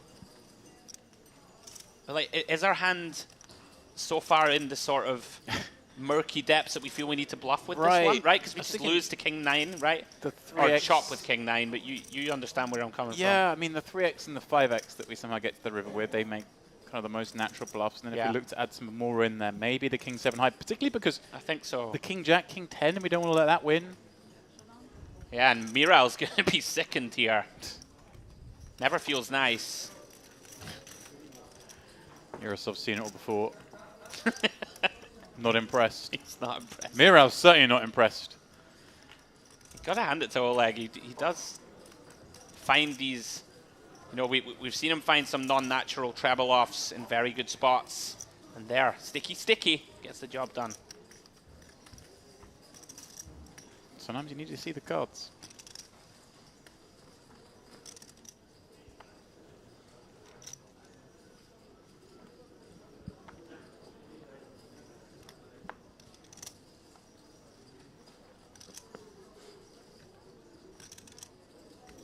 Big stacks on this table as the field is narrowing. Stacks elsewhere are inflating. Some of our big regulars still in the mix here. Plenty of those that we've seen on this feature table throughout the evening, or day I should say so far, still in the mix. Yeah, Gromov showing that he is here to play. Saw him open in 10-3 of hearts. Willing to open very wide, even from under the gun. Ace 5-0. Yeah, as we go down to 36 on that pay jump now. Just 4 tables remain.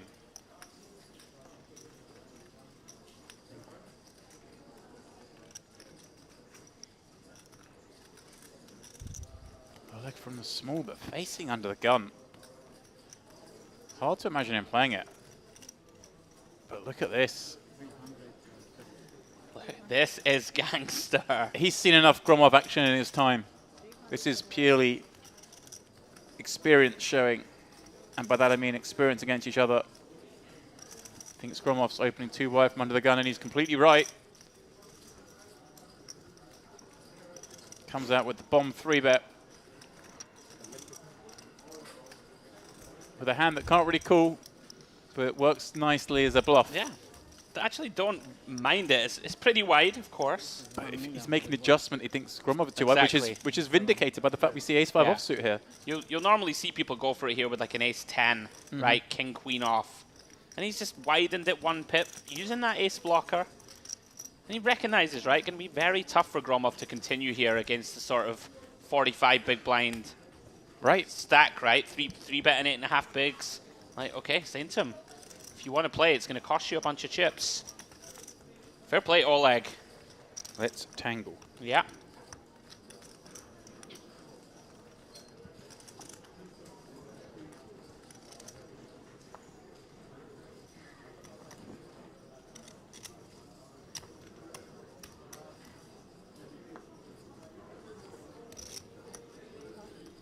Grabausic under the gun, no interest. Rockin, 2-8 in the next seat. He surely will have some interest off 25 blinds. Gets a little mucky, these kind of hands at this depth, but certainly enough to play. Let's see how Morale works the next seat over with Queen 10 suited. Says none of it. Gives Rodrokin the respect having opened off that stack size. Yeah, seems very reasonable. thought we might see him get really aggro. That would have been. Come out with a little 3-bet, just keep punishing. What are they going to do with 2 8s? Of course, the whole table to act behind.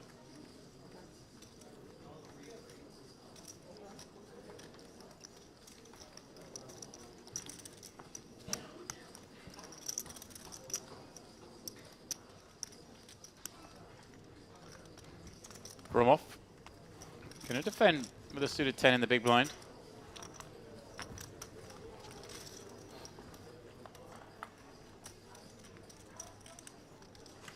Let's flop a piece stamps. He always seems to flop a little piece with these suited 10s, but this time he's behind. Dropping his 2 8s, still the best hand on a board that, okay, he can have a bit of the jack, but the other 2 cards certainly lean towards the big blind. Yeah, this one probably goes check, bet, call. Gromov with backdoor diamonds working for him with that bottom pair. A little bit too much hand to fold if we're going to depend pre. Does indeed go check, bet, call. Look at this card, Demps. Oh, yeah. Here we go.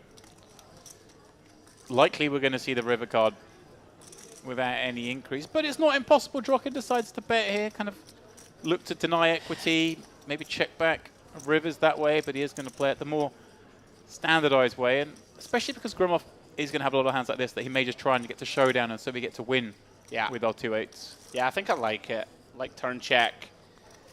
These are the spots. Do we ever go for really thin value, Demps? Isn't Gromov going to bet a jack? Feels like he probably would. Isn't he going to bet a straight 2 pair? Perhaps fearful of getting check raised or value towning ourselves. Drocken decides to knuckle back. Takes down a small one.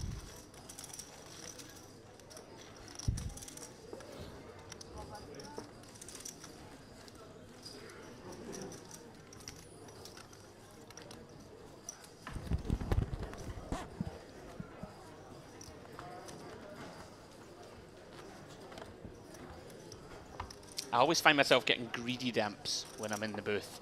I'm like, can we find a really thin one here with 8s? Yeah, I'm with you. It probably would have been a little thin.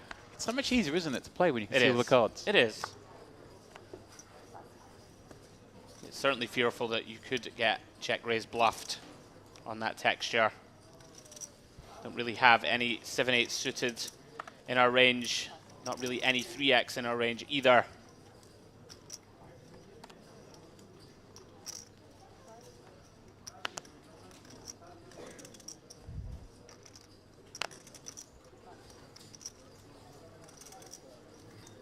Action folds round to the button. Chelik here with 5-6 of spades. Lets it go off 11 bigs. Gromov limping with ace-7. Karabalchik content to c3 with 10-4. Action flop, Demps.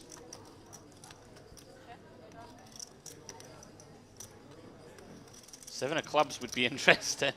Oh, wow. 4 of clubs will do for one of these guys. I mean, Gromov gonna lose some chips here. Look how quickly Karabalchik raises Demps. Snap 3x. Prompts Gromov to give him the look. Love it. I mean, I don't think we can ever get away from this on the turn. Yeah, it feels like a big exploit if we were to fold top Yeah. pair to this action after one raise. Oh my goodness, Demps. Ace of spades. Cruel. This is brutal. Now we beat some 2 pairs, of course. Hand like queen 3, a hand like 3-6 suited that raised for protection value on the turn we're ahead of. I mean, we just can't fold, I don't think. Basically only losing to a flush, Demps. Yeah, Gromov gonna get the bad news. We'll be relatively happy that Karabalchik didn't get greedy there.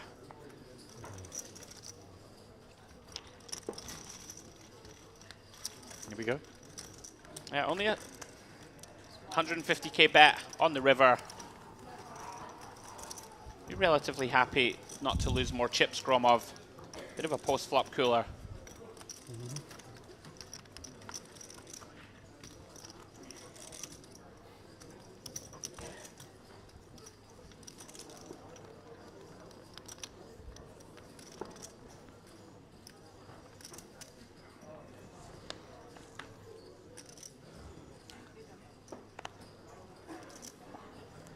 Beautiful camera work there from our team on the ground. Fantastic job that the Shanahan boys do all around the world. Any poker event you watch, pretty much anywhere, if you see high quality content, it's probably them behind the camera. See Yurasov looking a little crestfallen and getting very short. That's my Christmas bonus sorted. Yeah, that was very nicely done. I like that. Might be time to go, Demps, for Celik. 11 bigs, pocket 7s in the cutoff. Time to send the chips into battle. In they go. 11 bigs, pretty easy shove. Round to the big. Drokin, not going to have a call in hand. Queen 4-0 into the muck. Celik's been hanging around Demps for a couple of hours now, just hanging in there, waiting for something to happen. I feel like the last time I saw him, which was yesterday evening, I believe, he was kind of short then as well. I wonder if he's just one of these short stack ninjas. Yeah, we did see him make a somewhat tight limp fold out of the small, but also got himself out of a couple of very coolery type spots. Still in the mix, still alive.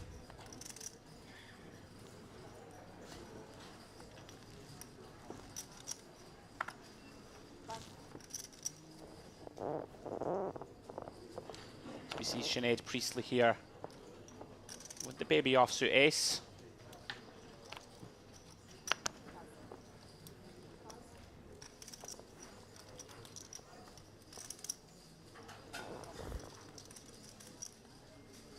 Round 2 Celik. Yeah, there we go. Contender. Yeah, decides to plug this one into the non-all-in, just open. Seems reasonable. 14.5 bigs, a little too much to jam.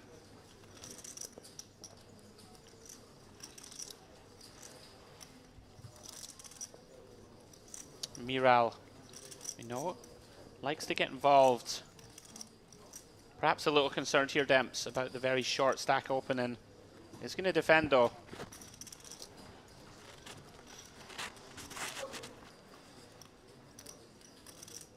$10-7-4. One of all the suits, bar the one that Celik's looking for. So yeah, the demeanor at the table is not the most stoic I've seen. But that's all right. It's been a long festival. It has. A lot of these guys playing the warm-up, the high roll of this, and all the events in between. Well, the bet is, I assure you, Can't more be than that. 15K. I think 55. Yeah. Great result for Celik.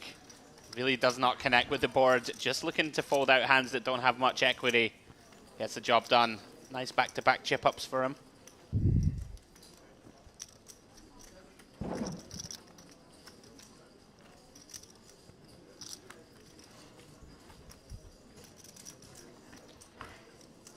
Sinead Priestley not been too involved thus far at this table. Biding her time.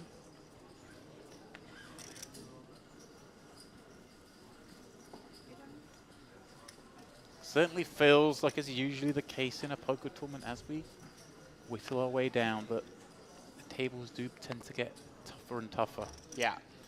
As Yurasov, one of the crushers. Yeah. Nobody wants to double this man up, I assure you. Finds a big hand. In a spot where one assumes his only move is ever all in or fold. I think so. He does put in what is just 5 actual chips. 3 reds, 2 whites. Yeah, I think something working in his favor here is lots of the players will know that he's very capable, and he's probably going to be wider here than most. You know, is going to find the correct frequencies to shove. Wants to find a call, unfortunately. Not going to get one.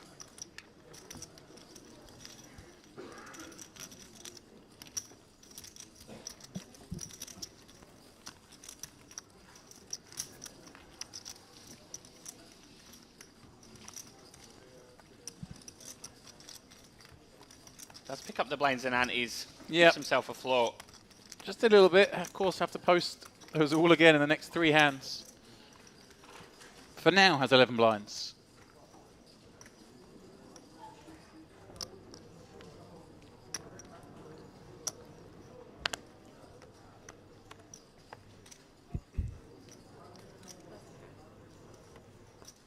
course, very experienced. Going to know how to navigate the short stack. Yeah, I feel like once you get down to these sort of stack sizes, those are actually the kind It's of pretty easiest easy, things right? to Yeah. learn. Yeah, it's pretty simple. There's so many tools out there, charts, whatever you want to call them, that you can learn which hands are shoves, which hands aren't, different depths.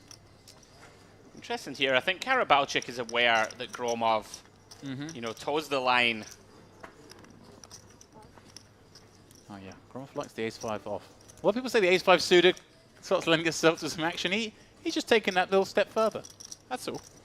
Yeah, just using that blocker. Can never be too bad. As we see Priestley 8-6-0. Close to bottom of defend range. Close to, but just about in. Yeah, I think so. Let's start to get a little dicey now. We are down to the last 4 tables. Wouldn't fall to fold. Pay jump realize, of course, with Yeah. 35 remaining. Now everyone guaranteed $9,060. She is going to defend.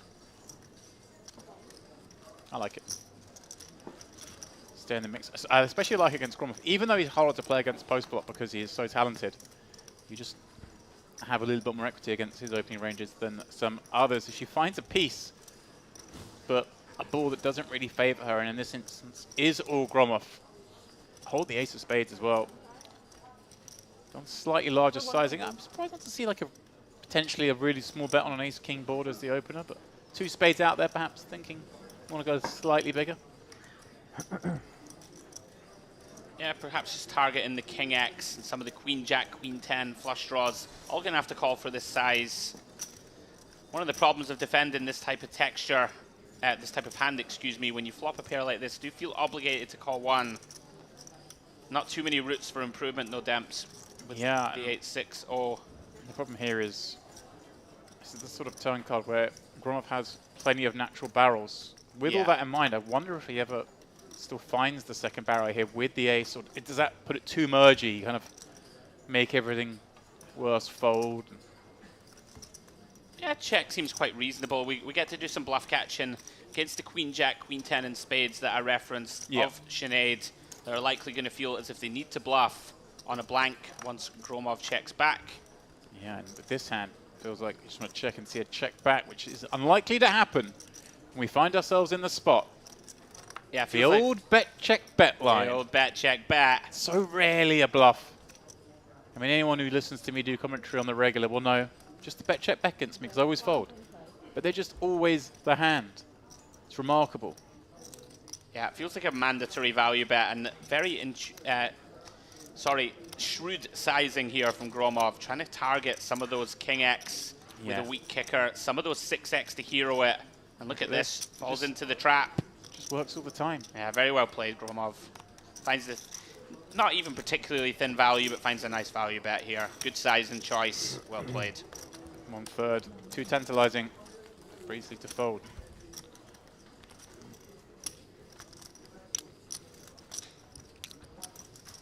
Busy about set of that, but she turns to a Coke no ice. That'll get your spirits back up. If that's your thing, that is. Little sugar boost. Let's try and boost morale.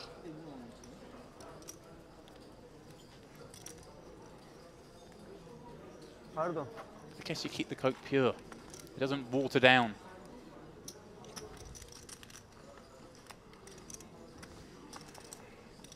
I have to confess, I had a beer the other day that was a little warmer. Put some ice in a glass, but ice in a glass of the beer just doesn't work. Dilution is too much.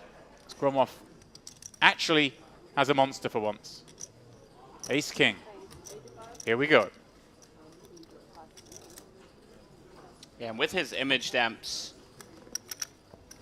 this is actually a spot where it's kind of nice that his opponents just saw him open ace-5 off from a relatively early-ish position. Could get him some action. Thus far, nobody waking up with anything. Urasov cannot defend. It shows this one now, Demps. Bit of balance. I have it sometimes, guys. Yeah, guys, I am allowed to have a hand. Not just the ace-5 off, the 10-3 suited, although that didn't get to showdown, but in terms of our delay, won't be far away from being available to the players at the table.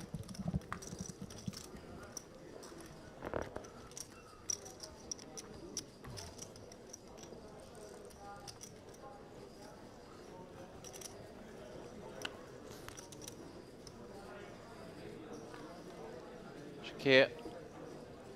Celik even, pardon me. Under the gun. 10-4 off. Of no use. I mean, some players would find the use. Karabalcic considered it with a6 off, but his name's not Gromov.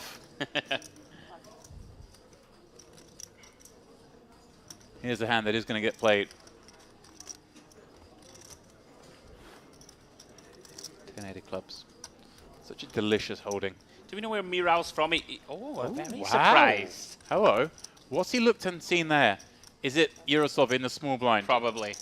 Has he picked up on something? Did he see something? Perhaps someone looked down and looked like they were overly interested in their cards. Let's have a look. I don't think Yurosov had looked yet, so it can't be that. Well. Perhaps Oleg in the big? Yeah, look, Oleg's got Queen 8. Maybe just the presence of Yurosov in the small blind enough to make him fold. To answer your question, Morale, Turkish player. We gather our little scouting note. Indicates that he's a very promising online tournament player who's making the transition to the live felt. Okay. Someone with a bunch of cashes here, as you would expect, including winning an event that we were referencing earlier, the PLO double board bomb pot event during the retro series. He took that one down. Kind of a carnival event. Had a few cashes here during the EPT, 4 to be precise, but nothing groundbreaking.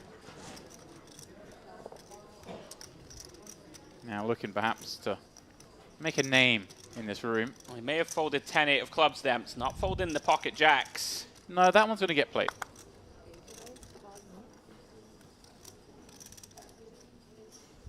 So we see Priestley continue to be pretty card dead. Haven't seen her with too many playable hands on stream, either yesterday or today.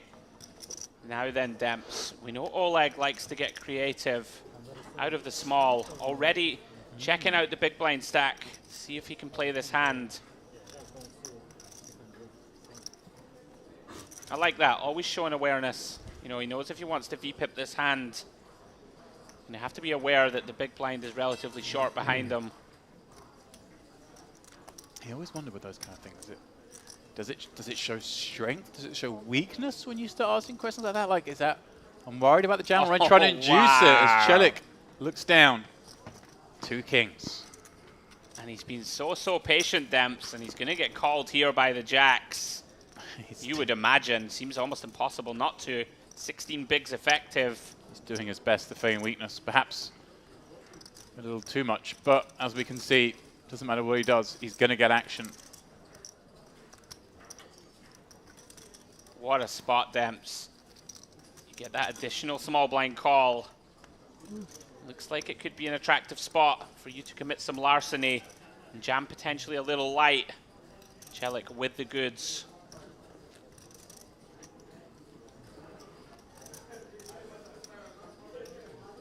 Doing a first-class acting job here, Demps.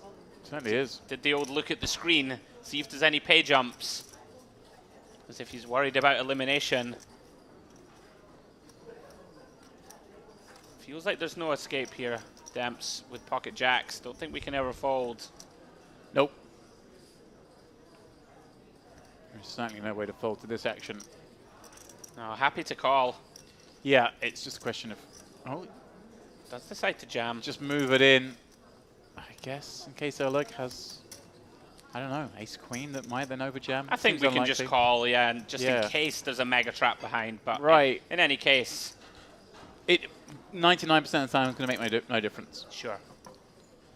What a spot here for Celik. Here we go. So patient. Chance to win 1.4 million chip pot as the king 4 deuce board rolls out. 0% is a bit unkind, but it's not far off the number. Just the running jacks. Not too often, Demps, that you have your opponent drawing close to stone dead on the flop. Celik gets it done. Hey boys, it happened. I got kings. Straight in the WhatsApp group. Yeah. Morale a little unfortunate. I'm playing great. Yeah. Just picked out jacks against kings and a 15 big blind jam. It's one of those moments that does come up throughout tournaments. Just have to shake that one off. Continue on. Celik, who was as low as around about 8 big stamps before dinner break. Here we go. Right back in the hunt, 35 big blinds.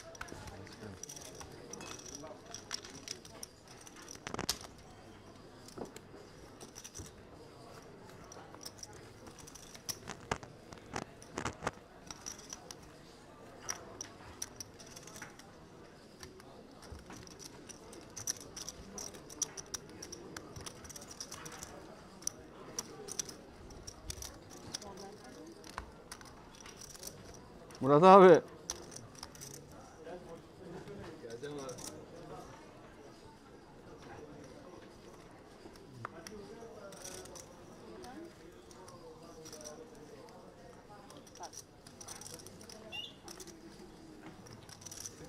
Action moves around the table.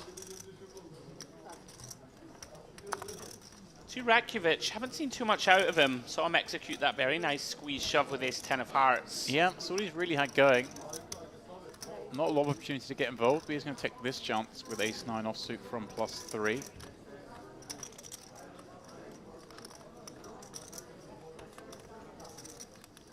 Yeah, very reasonable hand to use as a steal. Yurosov really had no momentum.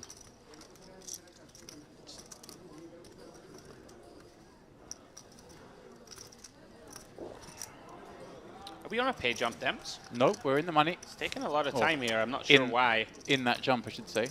34 left. The next payout will come at 26, I believe. Should be a full table -1. Okay. Yeah, confirmation. The next jump is at 26.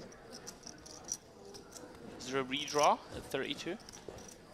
We redraw at 27, playing 9-handed. I was just trying to work out why he would tank, you know. There's often a reason.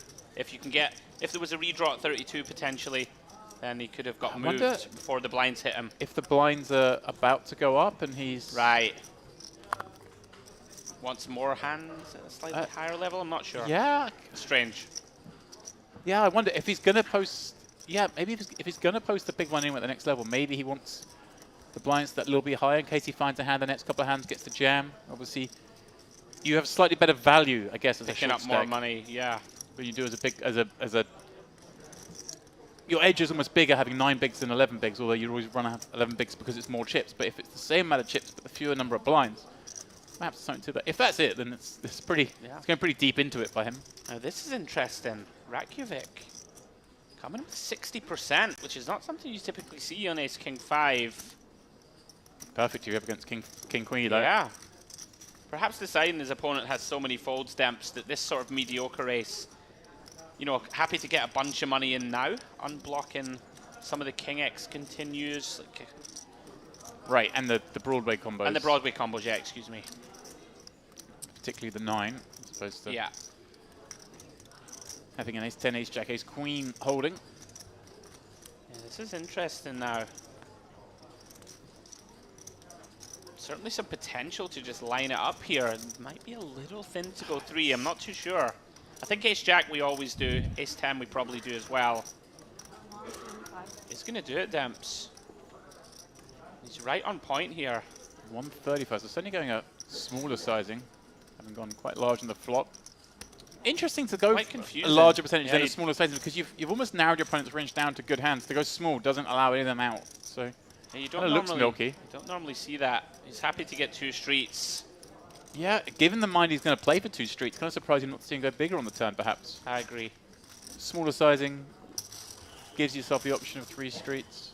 I guess on an 8 of diamonds turn, completing the rainbow, deciding that he doesn't have as many bluffs, and so therefore wants to go smaller. That does make some sense. Yep.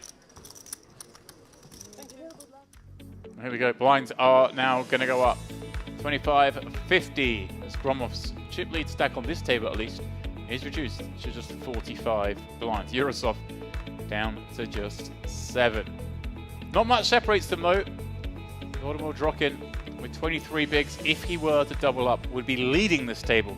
Yeah. Such is the bunch nature of the affair on our screens here. It seems to be a little inflection point here in the tournament where it is starting to become a little bunched, as you just referenced, James. Stacks starting to equalize a little. You know, for the majority of this tournament, we've seen a lot of very big stacks. Yeah. A lot of play, but of course, as is the nature of no-limit tournaments, eventually the blinds get up to that level where start eating away at your playability. Yeah, and the average stack down to, I'll say up to, but in terms of blinds, it's up to 1.6 million, but down to just over 30 blinds. So where we've seen it especially deep. No surprise, of course, to see this happen. As you keep mentioning, we're down to the business end. Yeah. Everything becomes that much more important. But curious to see if someone tries to sort of break out of the pack on this table, whether the cards just give them a route out of the pack. That's so often what happens in poker tournaments. It's not necessarily the person flexing the muscles or showing the most flair, but it's the person who gets dealt the best cards. You're sort of showing a few signs of frustration. Tough to blame him. He finally got the jacks and he jammed it, got through. It's like, here we go. Oleg here, ace queen. Just flattening against the +2 open.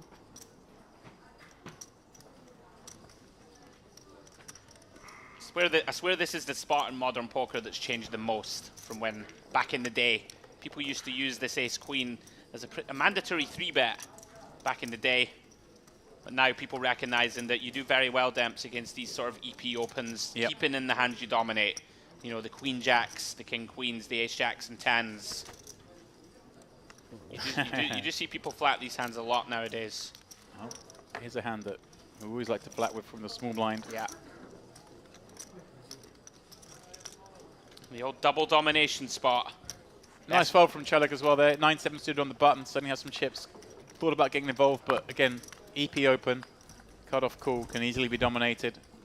Can be up against, wow. Gromov, GG. Oh my goodness. Because you just don't expect Oleg to have the ace queen that regularly, right? I mean, at this point, you're not worried about maybe ace queen. If he's got it, good luck to it. But aces, ace queen, the only two hands that beat you, you'd expect Oleg to 3-bet most of them. Will Rakovic just go blasting into the absolute goods? Certainly looks like he will.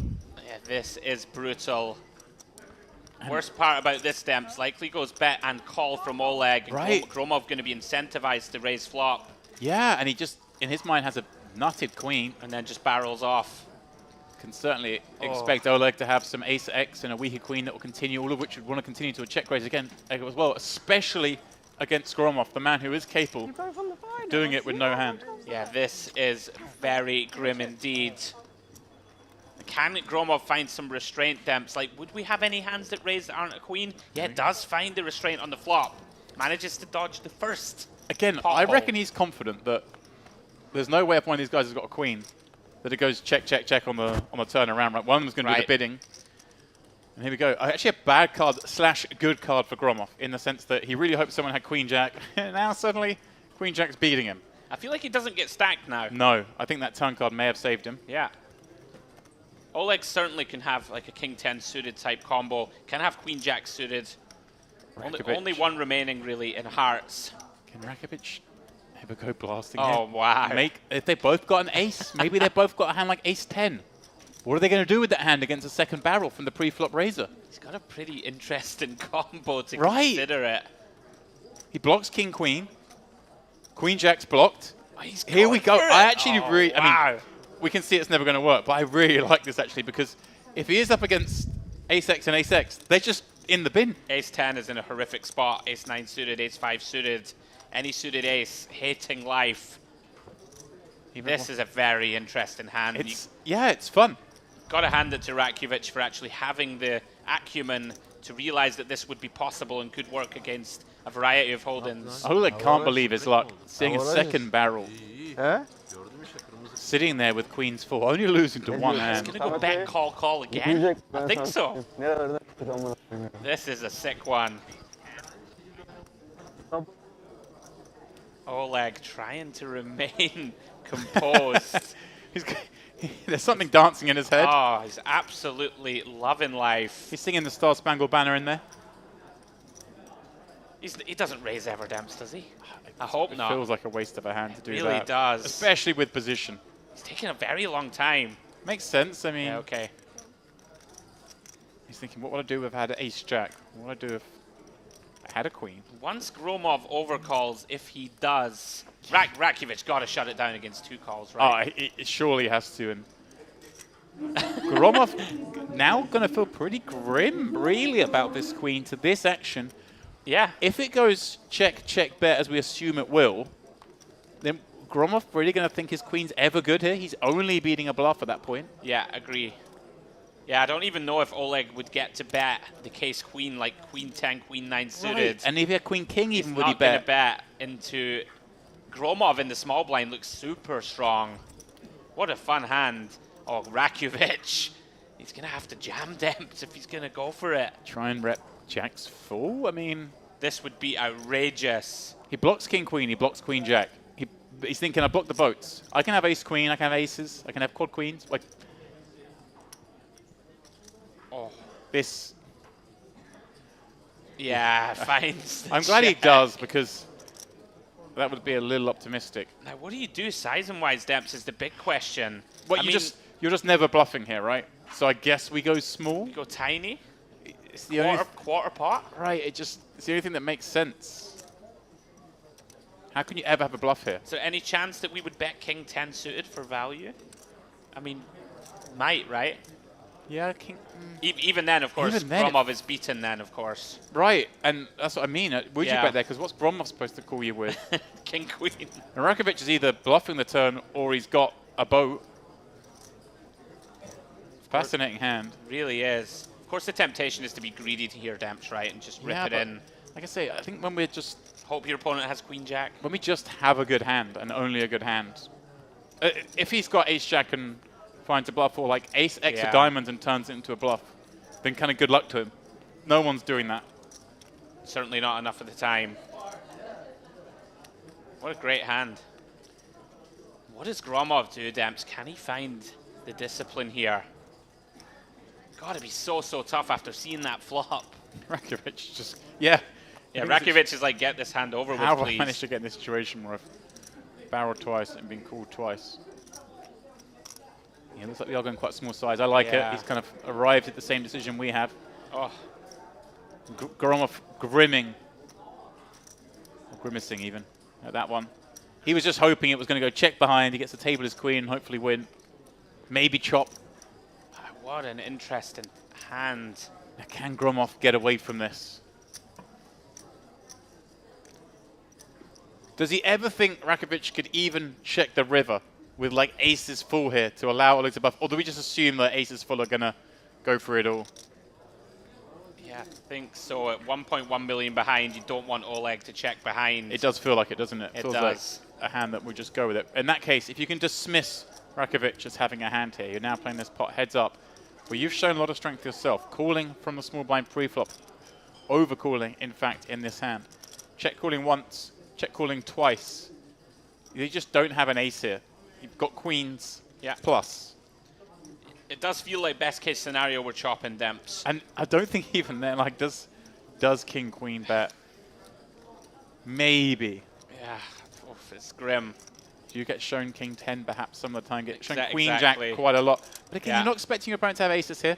Flatting in position. You don't expect them to have ace queen too often. You said yourself you kind of see a lot of 3-bets from that hand in this situation. And we know Oleg's a very aggressive player. Fantastic fold, Gromov. Very well played. That is world class from Gromov. Comes to the same conclusion that we did, that Oleg can have no bluffs. What a fold. What a great hand here, deep in the main event. Well played by all, I would say. Great hand. Yeah, Rakovic timing off. I like how he played it too. Yeah. Yeah. Fantastic. That's a proper poker hand, ladies and gents. Brilliant stuff. Huge pickup for Oleg as he looks to make back-to-back final tables in the main event. Second place last time out back in the summer.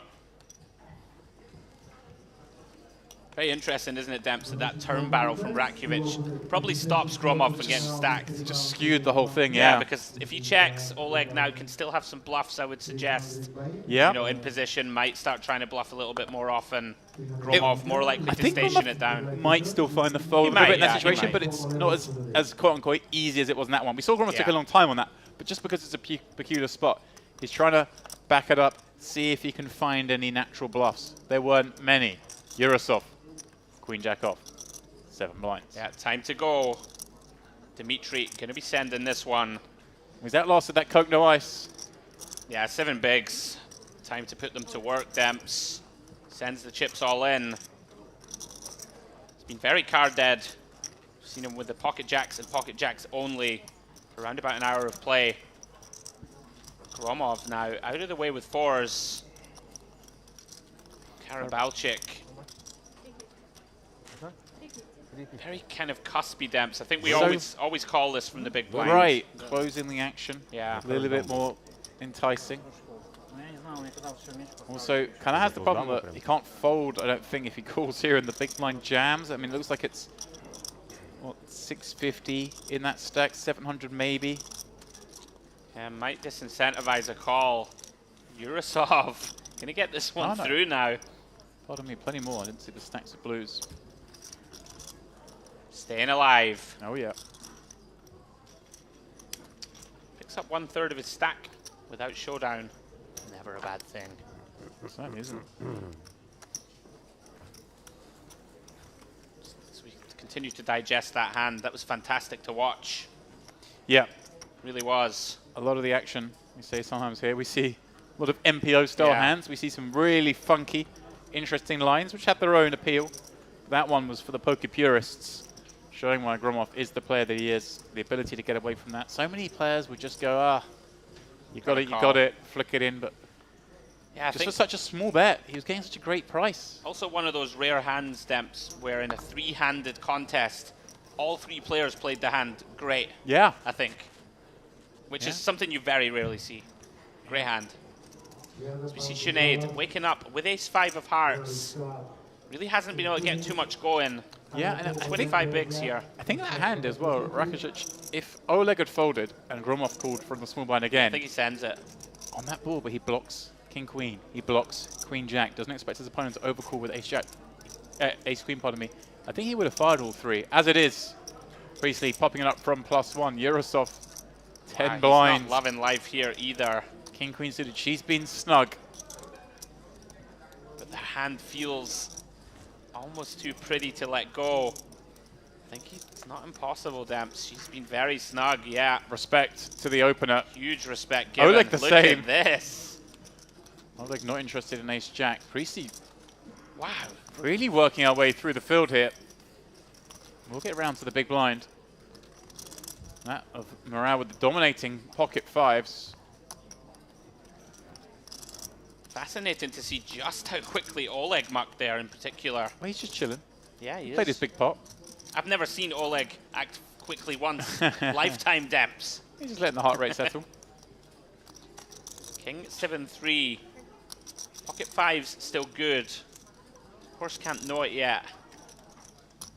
It's Priestley with just ace high. Not many backdoors working for her. It's going to c-bet though. Try and get this one through. Muriel with a theory call, you would suggest, Damps, with that 5 of diamonds. Does let it go though. Again, how much respect she's Look got at the there. respect, She's got King Queen folded, Ace Jack folded, 2 5s folding the flop with the diamond as you mentioned. All right, we're cooking. Some potential opportunity there for Sinead to use this image, Damps, you'd suggest. Right. Get right after it. And it's not like the image is shot there either, Ace 5 suited. They'd be like, hey, that's fine. That's, sure. You know. Even if you're giving someone a tight range, that can include Ace 5 suited. Nicely done.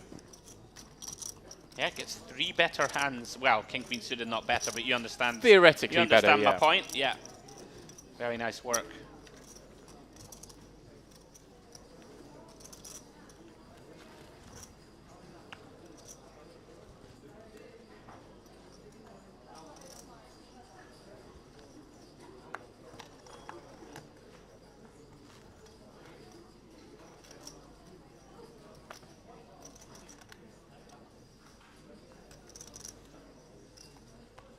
We're ready to start new table for the Texas Hold'em 515. Mr. We see the action folding round. Mahmoud. Yeah, things calming down a little bit. We've seen our big hand. Hopefully have more of those kind of hands going off. Yeah, for the very first time, I think, across the week, action a little tamer. Everybody aware, ICM implications start to creep in slowly. It's a slow build. Yeah. As Miral here at King Queen in the small, content to limp. Rakic with a potential candidate, Demps. Sometimes want to raise some of these junky holdings. We can see it's never going to work here. He is going for it, Demps. Bad timing from Rakic.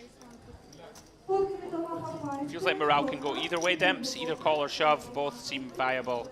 Yeah, almost like shoving obviously fine. There's so much in the pot to pick up. Once he calls the extra 100, there's 350 in there, but also feels like it's almost a waste of a hand. Yeah, yeah. Like, but then do you want to play king high out of position? That's it. And there will be 350k out there. Yeah, it's so much to pick up. Yeah. I don't mind this. The deeper we get, fine to just pick up that, you know, 250k or so that's in there. Move on to the next hand. Yeah, I like it. Yeah. Yeah, Miral playing very well. Unfortunate for Rakovic. Very reasonable hand to choose as an ISO. Runs into a big hand. Blind on blind. I love Yurosov's facial expressions. Looks very honest. Thoroughly fed up. Yeah. Not going the way he wanted. We'll hope to find something here, Demps. 8 bigs or so under the gun. Big blind stalking him. Doesn't find it. Gets out of the way with Queen Deuce.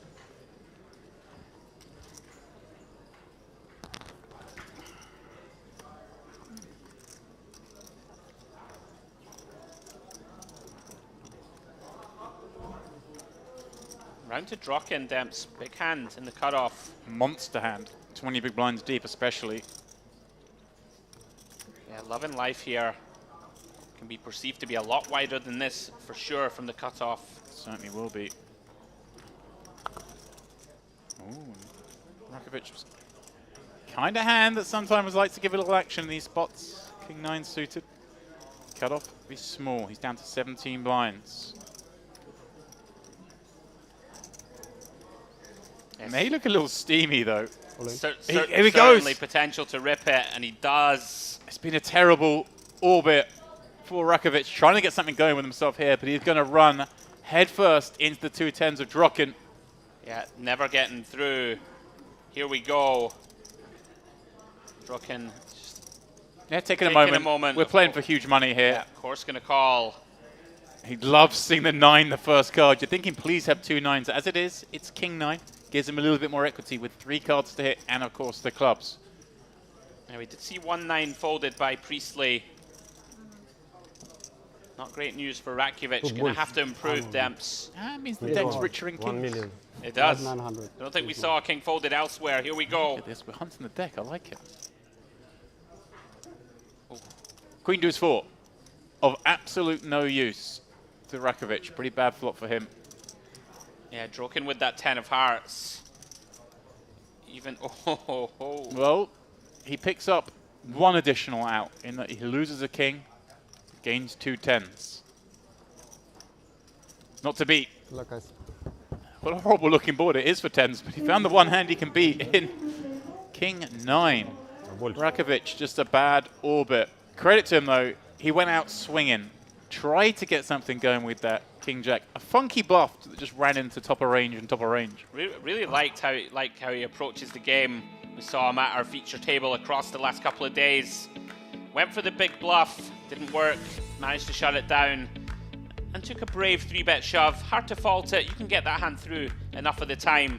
Unfortunately runs into the 10s. He really did run into a very strong hand there. Would have got a lot of weaker things to fold. Oleg Neteliev, your chip leader, 2nd place finisher in this very event last time out. Looking to go back-to-back in terms of final tables. Drocken, now with that we mentioned, if you're one of the short stacks here and you double up, then you're basically one of the big stacks. That's what happened. Now 40 big blinds, 2nd largest stack on the table. Everyone with room to maneuver, bar Dmitry Yurosov, who's just nursing those 9 big blinds, trying to get them back to health. Yeah, Dmitry looking to get things going sooner rather than later. In the big blind now, sub 10 bigs.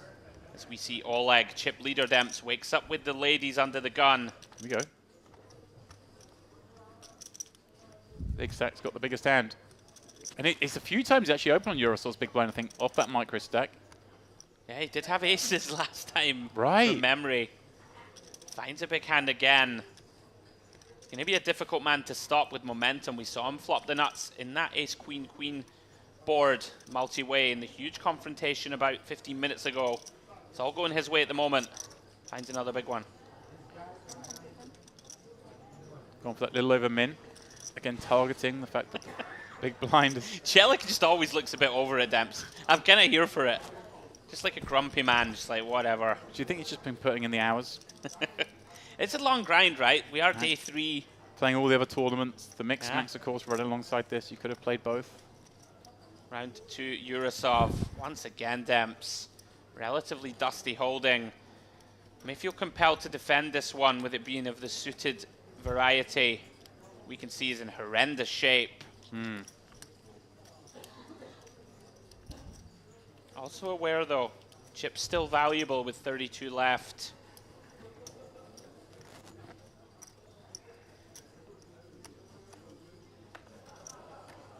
Yeah, a little too much hand in his mind, Demps. He's going to hope to flop something. We can see there's not much he can flop. Thankfully, he doesn't. Because it would have been curtains to Oleg. I guess on this board texture, there are just still so many hands that do want to give you action. Yeah. So just a tiny bet here makes sense. But I was thinking, did we ever just get sneaky with the check back, or is that too obvious? I don't think we will do it with queens. There are enough Jack X in there, spades in there. We don't have one. 7X is going to have to run it. All those 8-9s. And like ace 3 suited, 3-4 suited even, probably going to have to run it with about 5 bigs back. 6 or so, excuse me. Oleg continues to accumulate. Does indeed. The rich get richer.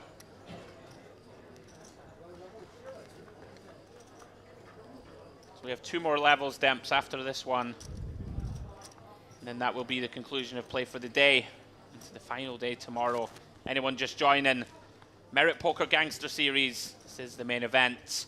32 players left. All in the hunt. Just a shade under $300,000 for the win. This 3K buy-in event. A lot of contenders still in the hunt. This Miral, we've seen one of the more active players. Comes in for the raise. Ace-10 in the cutoff. Again, Priestley Demps kind of been dealt out on this feature. Looking at a whole bunch of nothing. And look at this. Here we go. Dream scenario for Yurosov. Finds number 1 just when he needs it. His mood about to improve, you would suspect. He's going to get called basically by range of Miral here. You can see Miral has a pretty big hand. Yeah. He's going to see that he's crushed. Could this be the first step on the road to redemption for Yurosov? Good things come to those who wait, and he's certainly waited. Make no mistake, rest of the table would like to see this man eliminated. Quite the pedigree. Jack 8-5. There is a chance. A lot of cards produce a gut shot. One produces an open-ender. That's that. That is that. There's the 9. Came a card late. Give us some excitement. Yurosov. New life. You know, it doesn't take much though, Demps. Up to 14 bigs, 1 more double. It really doesn't. You just, maybe you get a 3-bit jam through now, get up to like 18, 19, then you win a flip, suddenly your average stack. Can happen so easily. We've all done it so many times before. Isn't it funny? Even the most experienced players in the world, all of a sudden, that mood lifting, cracks a smile with his neighbor. Back in the mix.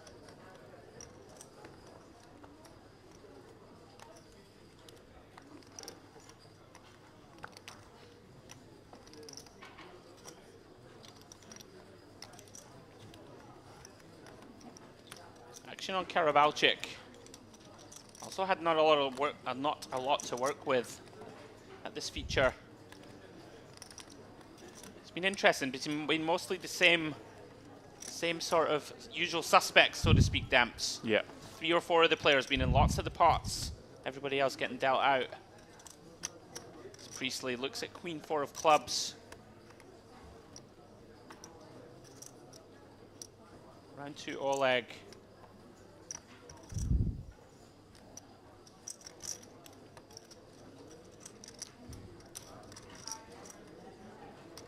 Does have Chelik behind him.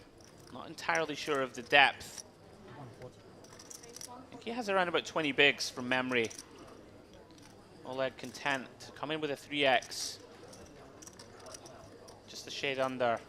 Yeah, Celik 25 bigs behind. 8-5 off. Pretty grim looking hand, as Yeah. you mentioned, obviously. As we get closer and closer to this final table, jumps mean more. We have to play this that little bit tighter. Yeah, very reasonable just to let this one go.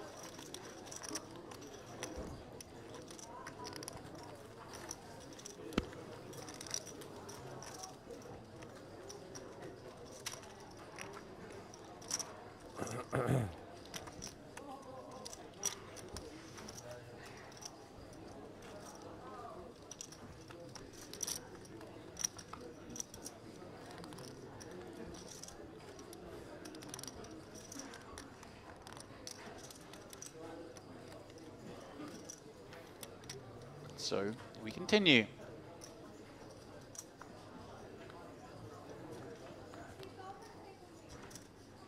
Action on Karabalchik.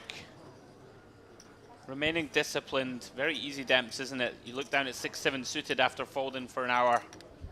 Recognizing not going to do too well with it from under the gun and 30 blinds.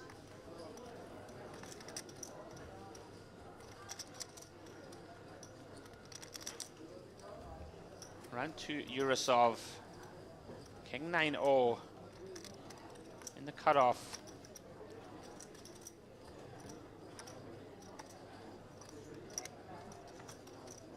Does think better of it.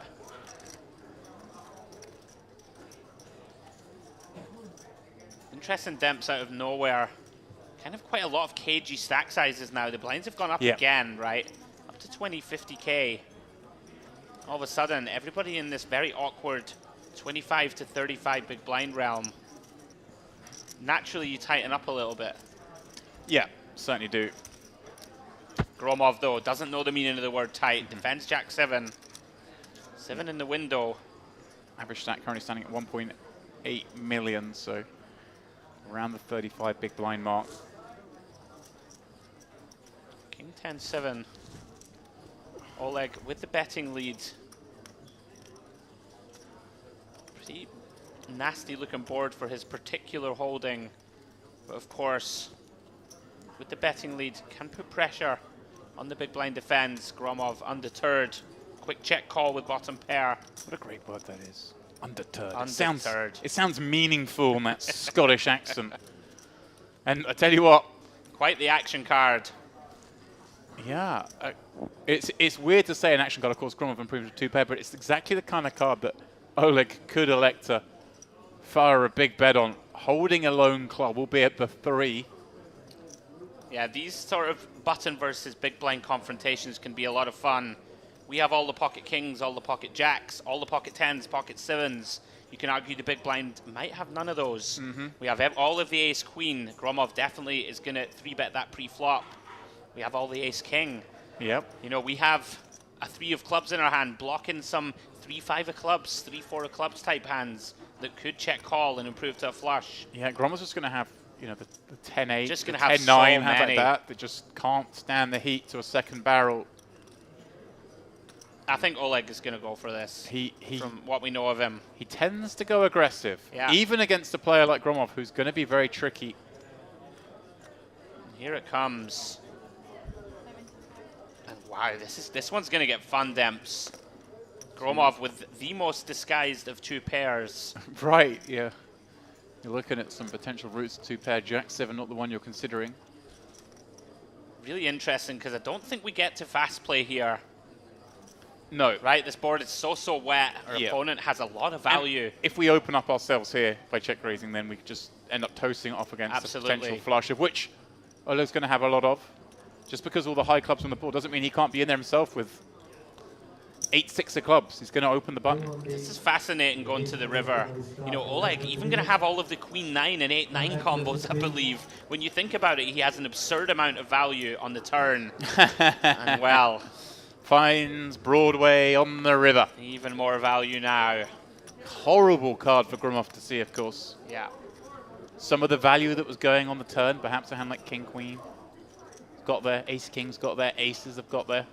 Yeah, right. Even a hand like king queen or king nine that decides to king nine getting decides there to as well. bet turn and set the price, potentially check king back nine, river. King nine no club would be an attractive hand to bet with on the turn potentially. I mean, there really are close to no bluffs now. Pocket sixes, pocket fives, pocket fours with a club. I can't think of really anything else, Demps. Right. 7-8 of diamonds, I mean, I doubt it. You know, these type of hands. Super frustrating run out, of course. With that in mind, exactly what you said, Oleg just gets to go pretty small here. Quarter pot, just like he did before when he had the boat against the same opponent. Recognizing the ever-changing board and adjusting his bet size accordingly. And once again, Gromov folding the worst hand. Really is a max tilt sort of situation. Yeah. For Gromov, but what can you do? He's like, why can't you just deal me the non-jack turn and I just fold? Why'd you give me the card that keeps me in and then gets me to lose the pot? So we hear a heavy sigh at the table. Who do you reckon that was? The dealer. It's been a long day. Wasn't Yurosov. Even now in my old age, Demps, I get fascinated by such hands. Would have loved to see a blank river. I think Oleg still gets to go for it. Would have been interesting to see what Gromov would have done as it stands. It's the Oleg show. Queen of Spades river. It often is the Oleg show when he's at the table. He plays very well and he's running very well. It's a very difficult combination to stop, Demps. Fun hand. We've had a bunch of them in this frame. Really have.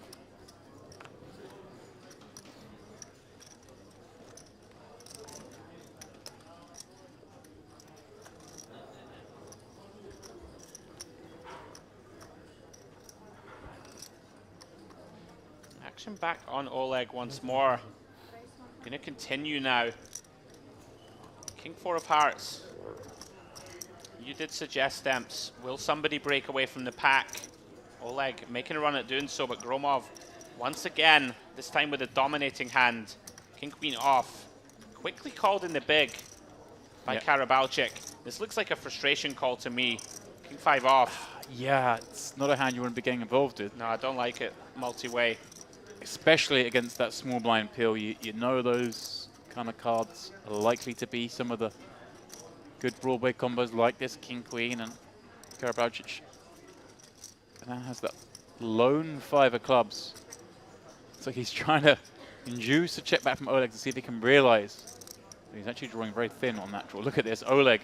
No signs of slowing down. I think potentially if there is any type of combo that we do just wave the white flag here, multi-way, it feels like this one, Demps, to me. Right, you kind of want Gromov to have the King of Hearts in his hand, to have like a King Jack with the King of Hearts, doesn't get to continue.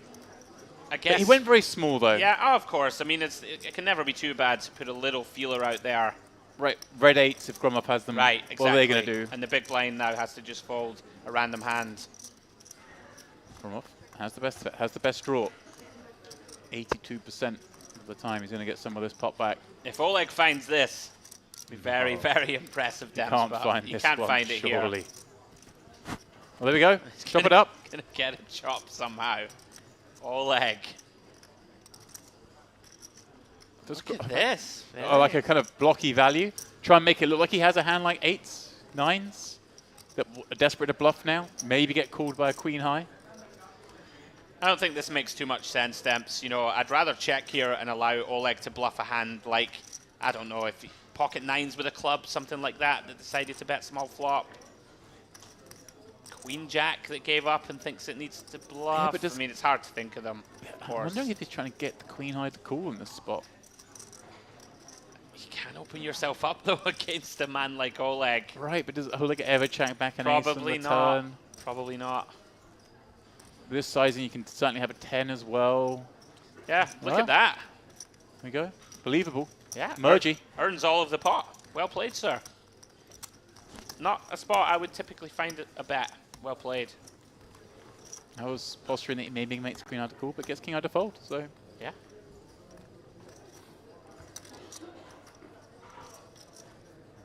Yeah, interesting to fold for that size. Obviously just gives his opponent credit.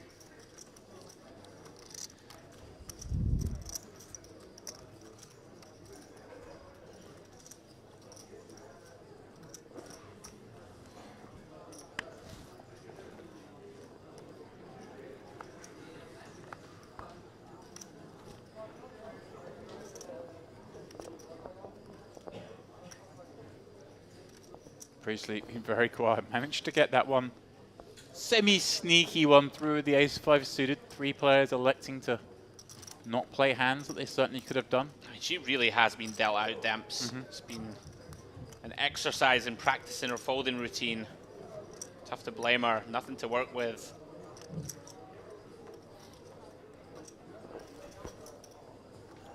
Now Celik, ace-jack, premium holding in terms of the cutoff. It's a good hand in any seat. Yeah. Get it around the back. Life is good. Drokin. Had that big double.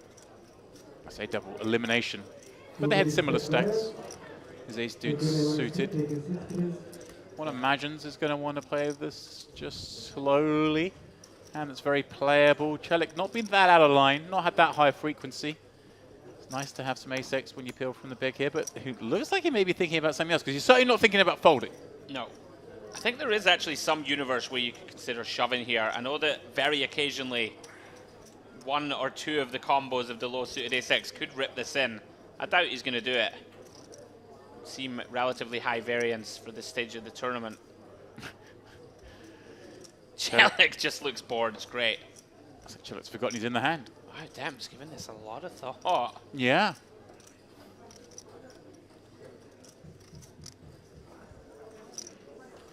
The longer this goes. How are you? He did. Doing good. Did he do it? No. No, excuse me. I thought I heard all in. Someone else said something that sounded a bit It like did all sound in. like all in to me. Just at the moment that he reached for chips. Steady defense. Flops a gut shot on Jack 4-5. It's okay. Celik loves seeing that flop. I wonder what he makes of the long tank pre-flop. Does he think there's a hand like 8s or 9s in here? How much? Yeah, very interesting. Like it's very hard to be balanced to have a long tank and cool, right? It is. Is it a hand that's sort of mediocre that could consider a 3-bet fold? I'm thinking it doesn't. Or is it a value hand that doesn't want to put 27 blinds in? Generally, if someone's got a weak hand, they're thinking about playing or folding. They end up folding after that long. So I don't think it's that side. I think it is the side of wanted a 3-bet but decided not to. Either way, against all those kind of hands, Celik's hand now even better than perhaps average, given that he's flopped this jack. You're up against maybe a 10s or 9s that didn't want to 3-bet. This is like effective nuts demps, 100%. Yeah. Drokin compelled to call with the gutter and over. We can see that overcard, no good. And for all that thought, again, like sometimes you'd be concerned perhaps of a 4x, but I think less likely with that. Sure. With the way he played that long tank, unless you're thinking an ace-4 is going to be ripping, but you've got an ace. See 2 of the 4s. Combo shrink. Yeah, that's really interesting that you referenced that, because now we can really play this ace-jack. I mean, as if it's strong enough anyway, but you understand my point. Yeah. I wonder if Drokin, I would say in a spot that wasn't this, where we hadn't had that long tank, this would be quite a nice spot to come leading. The theory behind, you can make a lot of that king high, queen high kind of stuff, just going to check back. You don't want to give it the equity. Set your price here. You get to have some of the 4x, your opponent really doesn't. I love Celik's facial expressions. Again, I wouldn't be thinking he's as strong as ace-jack here. Absolutely not. And that's the balance. You can't read too much into these things sometimes. Look at this. He just looks like he wants to be anywhere but in this pot. We can see very strong hand.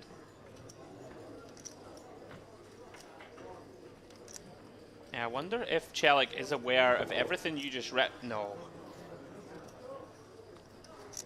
No. Is this just an acting job now at this point? It's got to be. We saw him do a big acting job with the kings and then jam it in. I was wondering if he is aware of what you just referenced with that long pre-flop tank. Right. I mean, I'm sometimes guilty of overreading the situations. I don't know if he gave it as much consideration, but he's certainly got the body language of someone's about to fold, but surely he's not folding this. He can't be. He's not folding this, Andrew, but he's doing a great job of looking weak. He is, to be fair. I know he has ace-jack. Yeah, okay. Flicks it in, and now Will Drokin. That just looks so weak. Give and that man. It wasn't. Oh, wow. He might go for it. The acting job was so strong. I don't want to give him an Oscar, Demps, but a Golden Globe, he's the front runner. And Drokin kind of hand, doesn't have any of the straight draws in his hand, doesn't have any of the hearts. I mean, the problem here, Demps, right, if we jam, we basically rep a 4 and a 4 Right, only, but it's right? plausible we have a 4 peeling from the big blind. After that long tank, though, can Celik put the pieces of the puzzle together? Impossible for us to have a queen. Here we go. Basically impossible to have a queen, right? Right, and especially when we then come betting big, you think maybe a small blocky sizing with the queen. Actually, maybe the size bet queen. You can have Wow, he's gone large. queen X or hearts, perhaps, but that just doesn't seem like it wants to lead all that often. He's gone big, and now Celik in that range where he beats a bluff and a bluff only, but he does beat all the bluffs. And it feels like a lot of them. Yeah, and he sold well it. Done, well Fantastically played hand from Celik. The long tank, feigning weakness on Great the hand. turn, drawing the bluff from his opponent. And he knew what he was doing. Look how much quickly he called that river. Took a few seconds. I've upgraded him to an Oscar, Demps. All right, there we go. Very nice. I was in the booth. I saw the man had ace-jack. I thought he was going to fold river. The acting performance was a decent performance in a mediocre film, and then suddenly the film was lauded by the critics, and suddenly that performance is lifted. A little indie sleeper film success. Very well played. Fantastic stuff. I love that acting job. But I'm not even sure if it was acting. I think it's got to be, surely. He's just so animated. He does have this lackadaisical sort of Right. lying on the rail, like, oh, slumped. What's going to worry him? Not a lot. Yeah. 2 big pots he's won Great here. hand again. A Kings, lot of fun. Kings against jacks, and then that one there. Really do wonder, Demps, if what you picked up on that very long tank seems to make it so much more implausible that we have a 4. A 4. Yeah. Like, I mean, we can are see we that tanking that long 7-4 suited? No, we just flick it exactly. in. I mean, we can see there that he could potentially have had ace-4. That's the one, because he thought that long with ace-2s. But yeah, if he's got 7-4, he's just flicking it in. Yeah, 7-4. 4-5, flicking in. He's not 3-betting those hands. No. So perhaps As it is, even if he'd played it much quicker calling pre-flop, I don't think the bluff's getting through No, because he's up against no. such a strong hand in ace-jack. I agree. That's the one that wants to fight back. But just potentially gives Selkin that chance to just say snap call instead of thinking a little longer. Or calling that little bit wider. Yeah. Yeah, we've had a lot of very interesting spots. And here's another one developing. Oleg back at it. King 10. Does have the king of spades, but Gromov has him crushed. Finds a deception flop check. For the first time, they've both got something where Gromov has the best of it. He's been dealt the inferior hand on a number of occasions. And we know chips are going in here on the turn. Right, is Oleg's hand still good enough just to check with the I over think so. spade, the 10? I like a check a lot here. Not that much to protect from. You can start getting pocket pairs to start betting for protection themselves. Right, and A worse Oleg's 10. still going to have a lot of give-ups, right, as the person who's going to be opening with the widest range. Okay, he is going to go for the bet. Also reasonable. Yeah, perfectly plausible. He has the best hand here. Could be up against some of those pocket pairs you mentioned. It can be up against a weaker 10. Can Gromov fade the bad run out for once? And he does. And now? Yeah, this is interesting. It looks kind of weird. Gromov, if Oleg checks here and Gromov bets, Gromov doesn't get to have that many offsuit combos. Hard to rep the busted spade draw, but also hard for him to have a queen that checked the flop too much. You'd expect this king-queen to have fired. I think from what we've seen of Oleg, very likely to block this river. Yeah. I've seen him do this a lot. Look for thin value. That makes sense. Against a jack-10 suited kind of thing. Maybe the same hand, even Pocket just eights, deny. pocket nines. Right. You can target all of these hands. It's quite a multifunctional thing to do in Maybe- terms of, you know, you can target a wide range of hands. Right, And unlikely to get raised. And Oleg does get to have still some of those bluffs. Of course, he's opening with that widest range. He does have some of the offsuit combos. He might have a hand like ace-jack with the ace of spades. Yeah, or here it comes. king-jack with a spade. It's gone a little larger than block, in fact. But Gonna get snap snapped. from Gromov. He's finally got his man. Yeah. Well played. Nice flop check. It's only a matter of time till you want to pop. Yeah, we've seen a lot of very interesting theory-based hands this last frame. It's been a long time coming. GTO rather than MPO. Yeah. Still not as much fun. Yeah, really interesting stuff.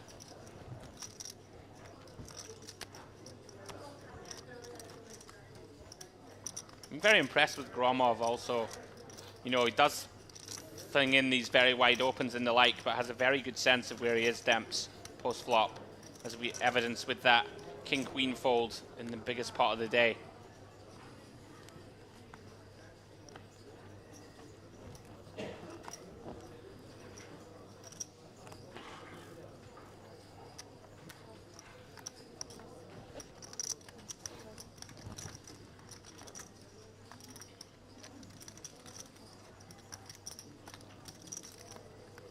Round to Priestley. He hasn't gotten too much going. Very playable queen 10 here in the small.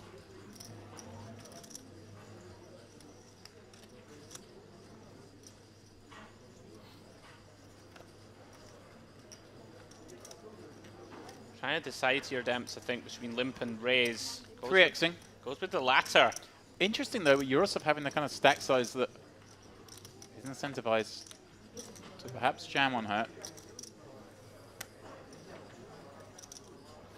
This kind of hand sometimes sleeps better as a kind of jam, but... Yeah, I'm not sure again about this. Again, Eurosov, we saw him make a tight fold to Sinead earlier. So perhaps she thinks that she'll get more respect here and might get a hand like a weak king X to fold. Right. I don't think he ever folds this one. Let's see. But whether he decides to call or shove with it. If he does fold this, then it completely justifies her maneuver here. Wow, I'd be shocked if he laid it down pre. I don't think he can, Demps, even against a tight, perceived tight image. Does defend.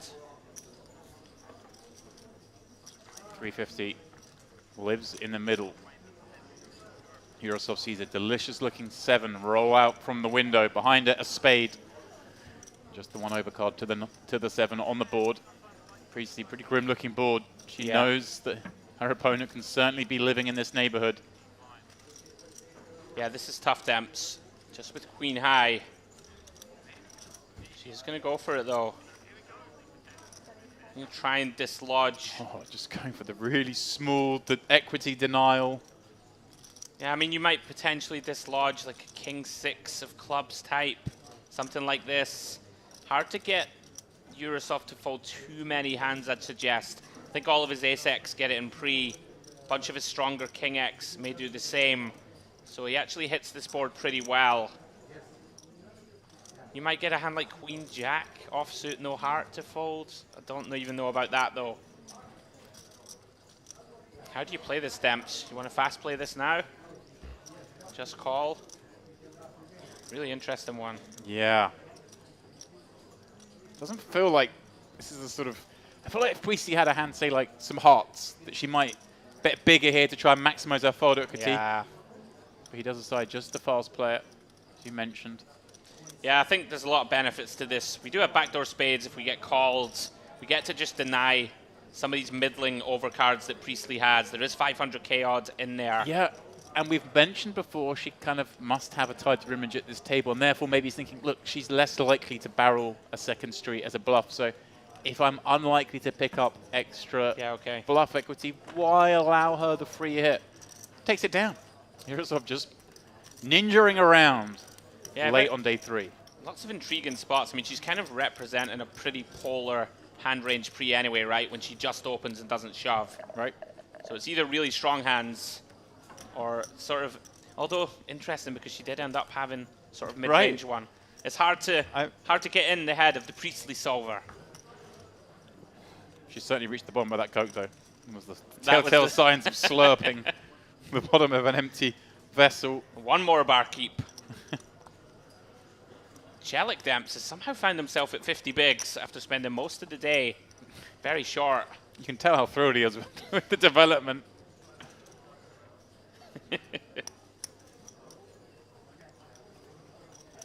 28 remain, 1 away from our final 3-table redraw. Of course, once we get to 27, the pay jumps popping up a little more often. Pardon me, once we get to 26, of course, we're on that pay jump bubble. Karabalchik, another at this table who's really had nothing to get in the mix with. And this is frustrating. This is about as good as it's got from in terms of having a 3-bet bluff candidate, but against under the gun, against Chelik, although he's seen run up a stack. He's tabled kings, he's tabled ace-jack on a jack-high board. It hasn't been by any undue means. Yeah, I have to fold. Nothing else to be done.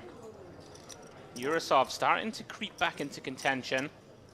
Up to around about 1 million or so now. Here we go. Wow, Oleg, he's just always finding it, Demps. I wonder, from the big blind, playing 50 deep or near enough. Against the 3x, I actually like just call. Yeah, I don't think people find it enough. Does he ever 3-bet here? What kind of hands does he want to 3-bet? Maybe everything just plays better as a call? Yeah. Do you think this is a spot that people underplay as flat? Oleg not going to do it. No. Yeah, it just gets really grim if you get additional action. Maybe working on the theory that Celik is never going to 4-bet bluff from here. Maybe looking as crazy as it sounds to turn this. It's almost a waste. 3-bet bluff. He can get called by some Ace, hands. Queen, Ace, Jack suited. He's in good shape against. He denies equity against hands like this, but I just wonder how he would ever react to a 4-bet here, because it would be awful, horrifying. Yeah. It's one of the very rare spots where 50 deep, we're not happy to get Ace King in pre, under the gun against big blind, under the gun 3x as well. Mm-hmm. I don't know if that is 3x. I believe that could be a graphic error. I think it's 115. You're quite correct, it is. Yeah, so that actually changes things quite considerably. You know, if it's against 3x, you're going to have to 3-bet larger. Good eyes, Andrew. Yeah, thank you. I'm learning. It's all the color theory I've been teaching you. You've learned which chips are which. Yeah, this is grim now also. Yeah, so suddenly the sizing obviously much larger than perhaps we thought at first. Yeah, shade over 8 bigs. Which is pretty normal, I think, out the big. Yep. At 50. More than 50, in fact. 55 bigs to start. No, excuse me, it's not. Just under 50. Yeah, just under 50, excuse me. Good eyes, bad brain. It's all right. We're sending you on a protracted break soon. Oh, yeah. Towards the end of your final frame of the day. 24-hour break, is it? Beautiful. Well, not 24 hours. Oh, You'll be a bit back less. here for the start of the day. And this would normally be your next feature table, but with just 4 minutes left on the clock, there are still 28 players remaining. At 27, we would, of course, get a full redraw. So if we don't lose another player in the next 4 minutes, then we will return with the same feature table we have now, just for the sake of moving our whole other table up here, playing for a few minutes, changing again. Not much point in that. Powers that be deciding that. Wait for a bust out. Yeah, that would make no sense. Spoiler alert, given I know all that, probably not going to lose a player in the last 3 minutes. I'm a little bit of a killer in the booth. Hey-ho. Look at the plus side. We get to come back and see more of these guys. At least one hand of these guys. Oh, Gromov have been one of those very entertaining players. In there under the gun. 7-8 of spades. Sinead finds Queen 10 of diamonds. Really hasn't had any easy decisions, Demps. Yeah, Gromov's had a lot of under the gun opens. We've seen some pretty poor ones, but even then, Queen 10 suited just gets very icky. Yeah, I definitely cannot fault a laydown. She's shown good patience. Yurosov. He's shown patience. Oleg just always finding something, Demps. Look in the This small. has been his 2 hours. A little different for him, of course. Facing that undergun open. He knows Gromov's in there, mixing up. And as you mentioned earlier, some of these ace-queens play really nice as flats because you protect the top end of the board. The undergun opener is going to really go after your good cards. You're going to keep in their dominated hands. Of course. Yeah, also nice to protect the weaker part of your range by having some strong hands. Right. People make the mistake often of not having that balance. That's just call. And once again, Oleg, ace 9-4 against an aggressive player under the gun. Celik, though, stuck around with that 10 deuce suited. Yeah, a little wide. Complicating matters a little. Does Gromov find a check on this board, or is this a mandatory one from under the gun? He strikes me as the kind of guy who always errs on the aggressive side. I think people just don't have the discipline not to c-bet, which is, you know, understandable on one of these textures. We can dislodge some suited broadways, perhaps less so on the club diamond. Although when we hold spades, it doesn't really interact with them. Try and get a hand like king queen of spades, king jack of spades to fold. We can see Oleg, of course, basically stone top of range, pre-flop range at least. That will just call out the small. Whenever ever gets a bit of fancy play syndrome here from the small, perhaps knowing that Gromov's in there with like the ace-5 offs, he's tabled them. I'm not even sure if it would be that fancy, Demps. I think with some of these hands, although we're going to play check call very often, of course. Right, but he does come for it. I like it. Yeah. I actually like this deviation. I quite like it too. I'm blocking diamonds up against a player who plays all his ace-X from that seat. Of course, this time, Gromov, just 8 high, has to surrender. But we're definitely going to get action, right, from a lot of hands that we crush. A lot of diamond draws in there also. Oleg's going to be tough to stop, I think, Demps. Getting chips now, playing well, running hot. Oh, yeah. Yurosov looks completely over it. But he always looks over it. I love him. I wish I'd seen him in that 10K 6 max at the World Tour. I can imagine him just being like, yeah. Holding the winner's trophy, just looking thoroughly nonplussed.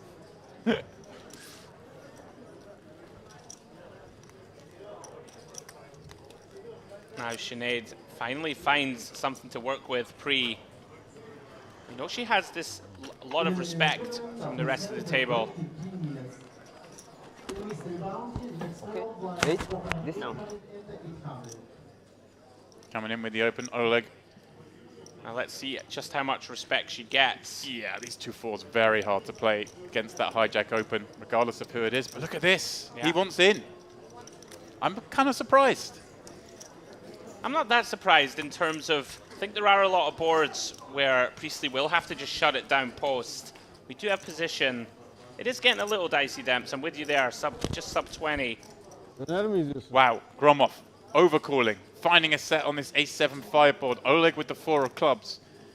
Can Priestley just give up with a sorry-looking king-queen? Oh, but she is going to use that aggressive, or that tighter image to perhaps lend herself to getting one through here, and it should get through Oleg. Yeah, one of the problems, I think, Demps, when you've been so card dead, it's very frustrating. You finally get to open a hand. You almost feel compelled and obligated. Right, I got to try and win this pot. But we do have a pretty bad combo. Doesn't even get through. What is this? He clicked to raise here. He's raised. And Gromov, sitting behind, this time has his man absolutely banged to rights. Thus far, Oleg has kind of cold decked Gromov. Gromov finally turning things around. A moment ago with the king-queen. Now flops a set, sees it goes bet raise. Oh, and he's going to find the just call. Oh, mandatory just call. Surely allow Priestley the chance to perhaps rip in a big ace. Yeah. She thankfully, from her point of view, has none of this. Oh, deuce of clubs for the fans. Right. Oh my goodness, it's going to get checked to him. Double gut shot draw now for Oleg, but he... I mean, there has to be alarm bells going off for Oleg here. Right, does Gromov ever come with a lead? I don't think so, Demps. I think, you always stack ace-5 suited, you always stack a set of 5s. Right? Oleg will bet them all. You want to give him the chance with a random bluff like 4s. We can see he's got a lot of equity all of a sudden. I mean, not a lot, but he's got 4 6s and 4 deuces here to crack the set of 7s. He's got to feel like he's up against potentially super strength, though. Given that it went bet raise in front and Gromov cold call. Yeah, I mean, the very worst hand you would say Gromov can have is probably king high clubs, and I don't even know if they always continue to bet and raise when Priestley could reopen the action. Oh, and if he finds it here, Demps, it's going to be gross. I'm almost relieved for Gromov that he hasn't been dealt another horror one against Oleg. And now, of course, club's missing, but again, he's gone 500. I thought he might go kind of really small because, again, it's a spot where he just has it a lot. And like you said, the only real kind of club combos you can have are ace-X clubs. That's so called, and they don't necessarily want to bet even. It's bet 500. Yeah, a lot of fascinating hands in this last hour. Keeping us on our toes in the late hours. Oleg. Surely. I think this is the last hand, Demps, before the break. Oh, the rest of the players have long gone. They're halfway through their break. True, sorry, I didn't even know. They're getting first digs at the buffet. Is there Late night snack. Is Oleg considering something here? Ever a hero calling again? Again, I mean, that's... Wow. Yeah, you can't, surely not Demps. Like 8-9 of clubs is about the only hand, and you lose to it. That kind of combo draw. Trying to... yeah. Like trying to protect table image, but it is on stream. I think, not sure. I think that's almost like he's been running so good. He's thinking like you're almost looking for ways you can win the pot. Can I call here and just put king queen of clubs into the bin? But just not possible. Does eventually make the fold, and as we move things up to 30k, 60k, Oleg Nataliev still with the table chip lead. Gromov up to 44 big blinds himself, and I think that feels like that's the sort of stack he deserves to have at this stage. Been very unlucky this far. Trellick as well. What an incredible end to the frame he had, running up to 34 big blinds as we reach our final break of the evening. And with that, Andrew, we're going to say good night to you, but with a few more hands at least at this table to go, expect more of the same with the far side of the break? It was really fascinating the last sort of hour or so there. There was lots of spots for myself and you to dissect. A lot kind of more sort of theory-based stuff going on.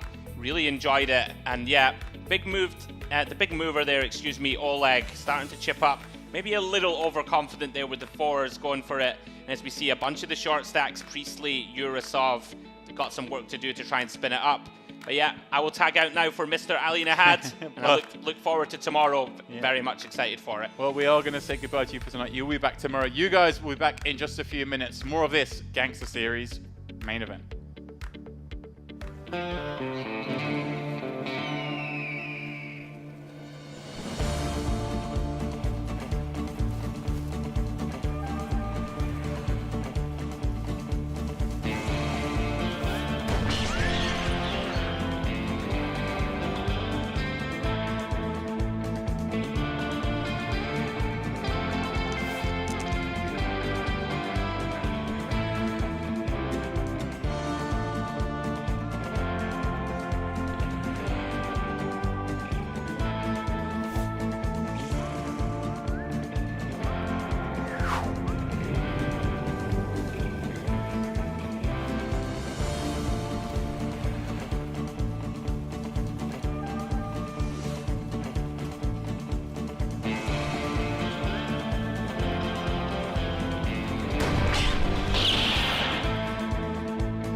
About 20 bigs himself, so large parts of our range might just shove here, right? If we have a hand like 9s or 10s, sure, we might decide just to stick it in. But Mikulak wants to represent that he could have some 3-bet bluffs. Also reasonable. Does bump it up. Oh, and unfortunately for Karaliunas, one king is busy in Mehidi's hand. Headed for the muck momentarily, and now it's back around. Yeah, little tank. If there's no pay jump, off we go. Big flip, Ali coming in. Over $1 million in there.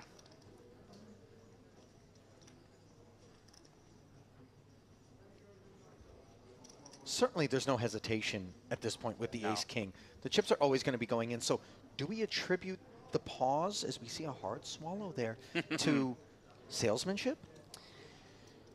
It's interesting. Probably not, right? Because Mikulak really either has a hand that's going to snap call, or it was 3-bet bluffing and is likely just going to snap fold here to aggressive action.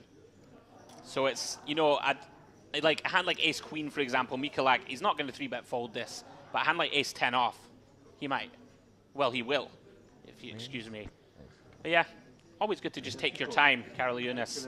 Big 1 million chip flip, Ali. So this one playing out according to the script. These are vulnerable women in the stewardship of Mikulak. No. Okay. Ace and king free board though, and suddenly the advantage strengthens for Mikulak's queens. Karolyinas fails to find the necessary ace or king, begins to ready himself for a potential exit. Does have 5 actual outs, and the 3 of spades is not among them. So a wrap of the rail for the online player who has paid us a visit for the first ever time here at Mer with your money. That was pretty good. His resume skews more toward that one. I want the one I had to choose between poker and my girl. I'll miss Sometimes her. I really miss her. Brilliant.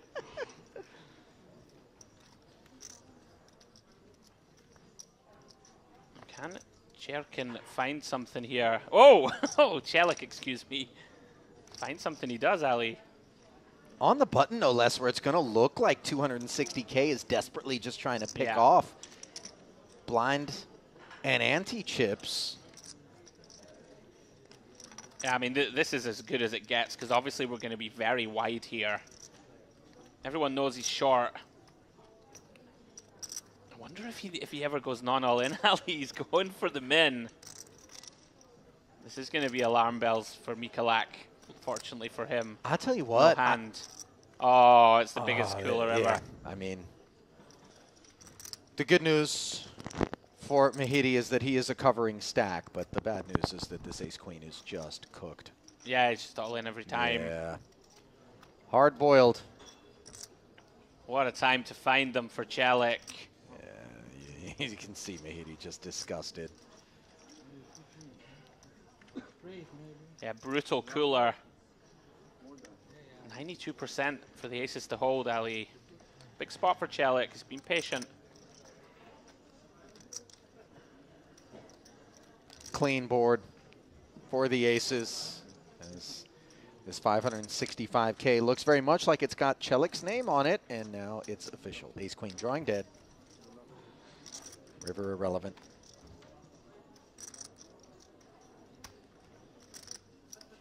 Patience rewarded for Chelik.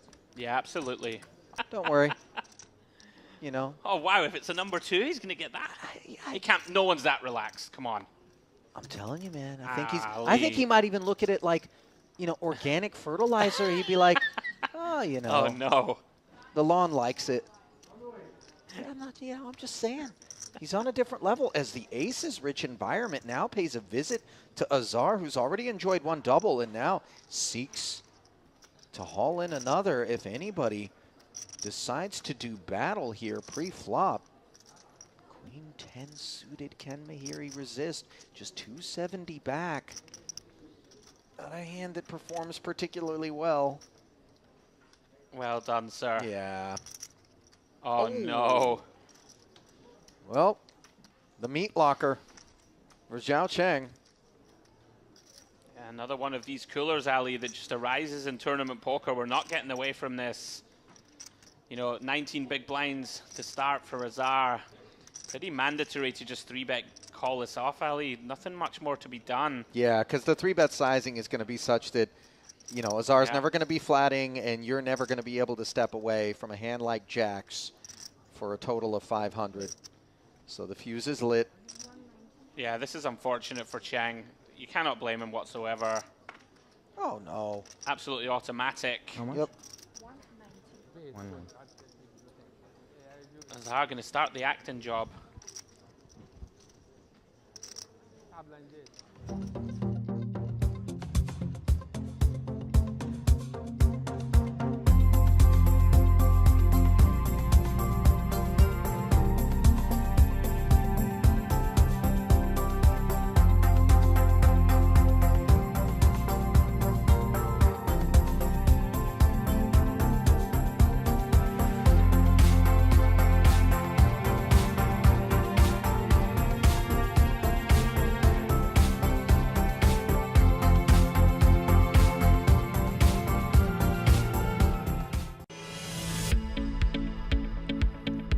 Welcome back to the Merit Crystal Cove Hotel, Casino and Spa, and what is a wonderful evening here in the Merit Poker Room. We are down to just the final 28 players in this Your Gangster Series main event.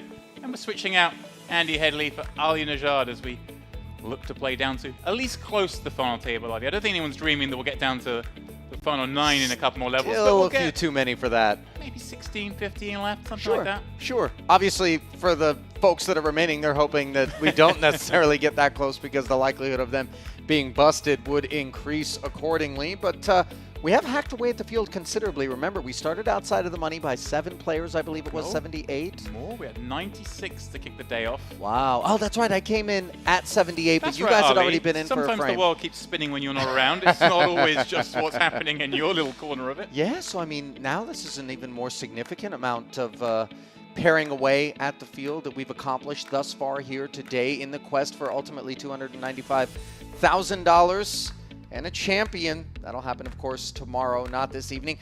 Playing late through the day, I think the guys have been a bit spoiled in terms of, you know, how many levels they've been playing Always the in way, the run-up to this. Obviously, in previous days, they bag and tag that a little bit earlier because there was the mix-max Right. going on, players able to play in both. Suddenly, a little shock to the system. You're going to make us play 10 hours in one day? Us, right here at Despondent. Merit? Right. But it's got to be done. We've got to get the tournament moving on. And 10 hours in any normal tournament is not even that long a day. No. A lot of events will play 12 hours Sure. in a day.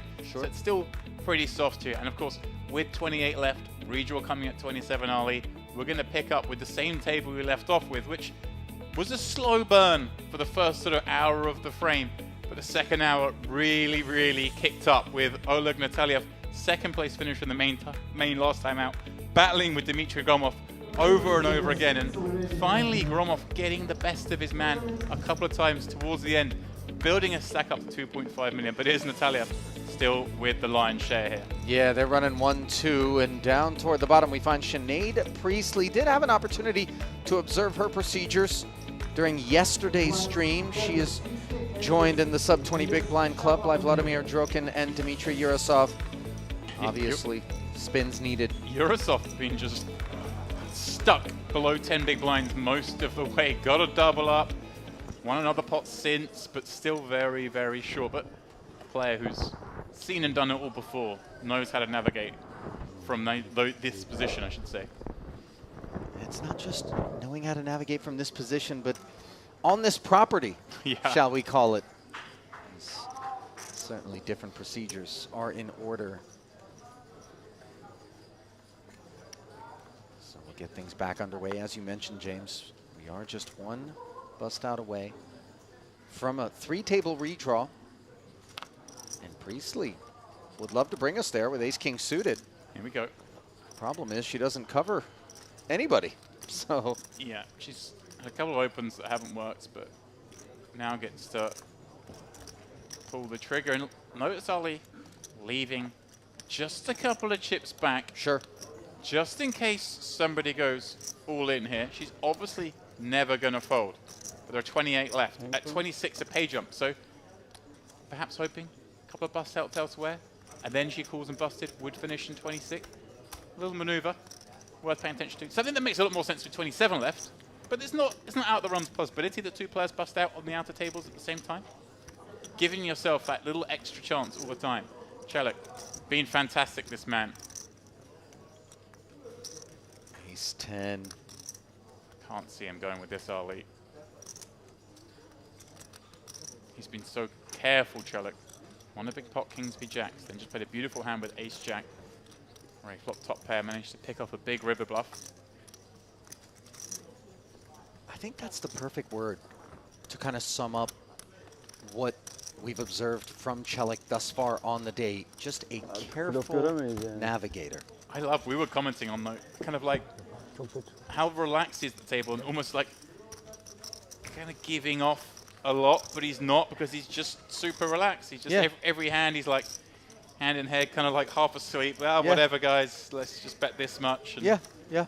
As long as we're, even keeled about it. And the nonchalantness of it, I think, did elicit a huge bluff. I'd say just before we went on break that got him to the chip stack he has now.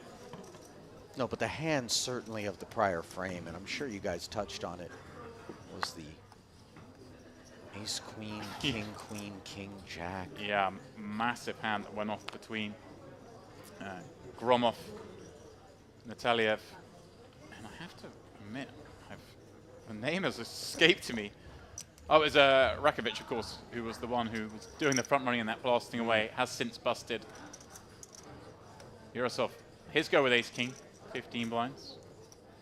Feels like it's likely to be the same number, but maybe he thinks he gets to have some raise folds here. I like this, actually.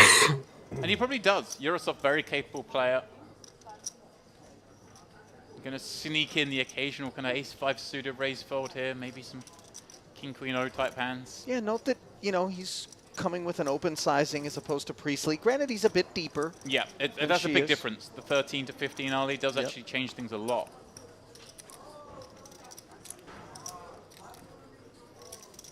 I mean, you and I have observed some people, Phil Hellmuth, one that comes to mind, Sean Winter being the other, that'll take 8 or 9 big blinds and play them like they're deep stacked. Yeah. You know, get super surgical. Sean Winter, that man knows how to ladder. Last chat that I had with Sean, by the way, was here at the Merit Complex during a Triton Super High Roller Series, where he actually talked about how much he enjoyed Cyprus. He was considering moving to the island, believe it or not, with his family. There we go. Yeah. South Florida, his home originally. Trying to get out of the Vegas. humidity, is he? Well, oh, he's moved to the dry heat in Vegas. Right. He's like, I can't decide what he wants. Somewhere in the middle, a little bit of humidity here. Sure.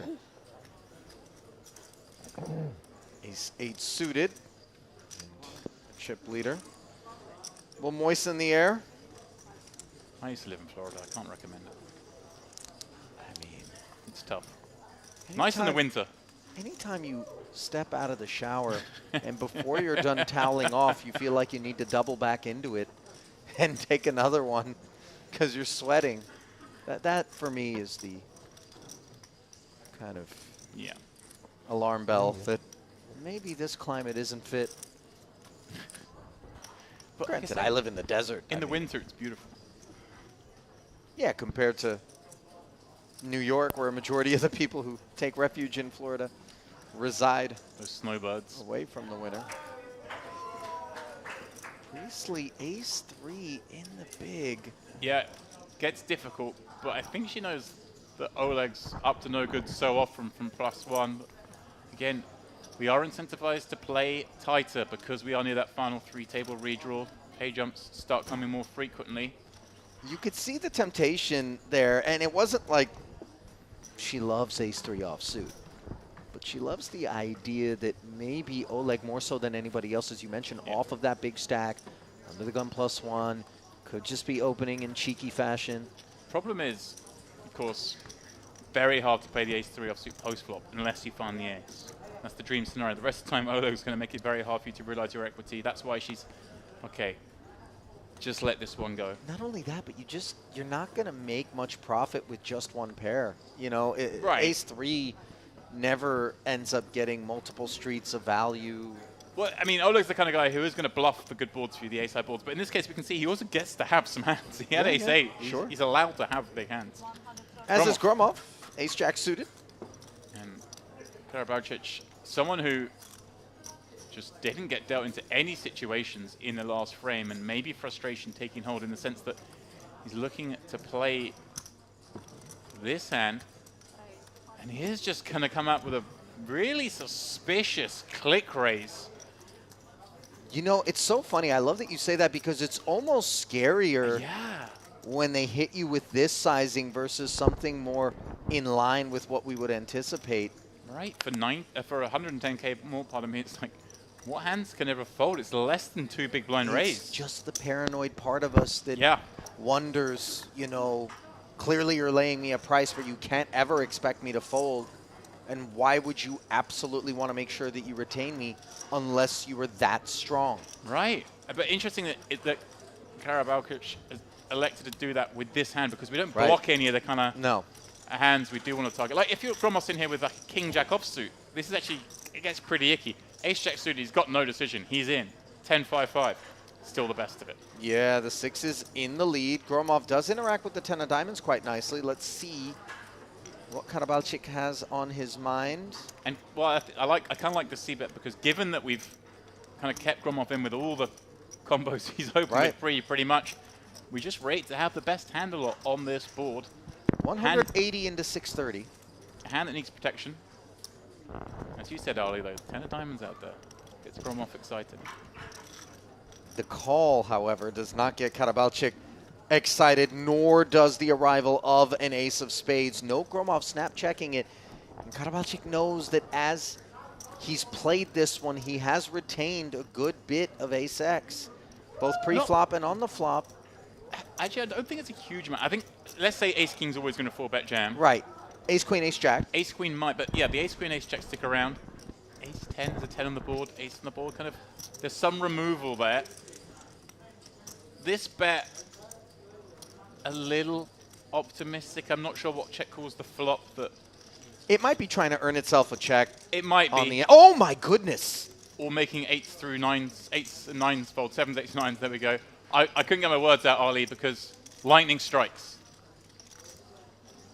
Wild river card here as Gromov's ace-jack is going to have itself a real issue momentarily. Oh, it's gone tiny.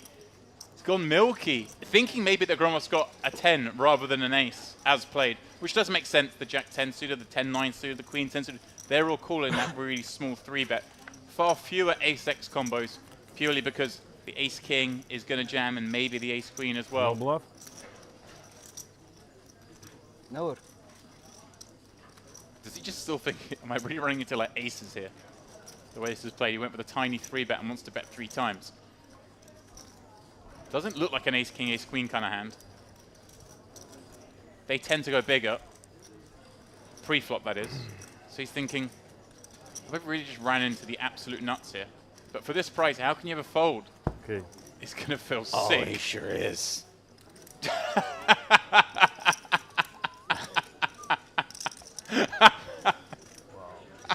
Oh, wow.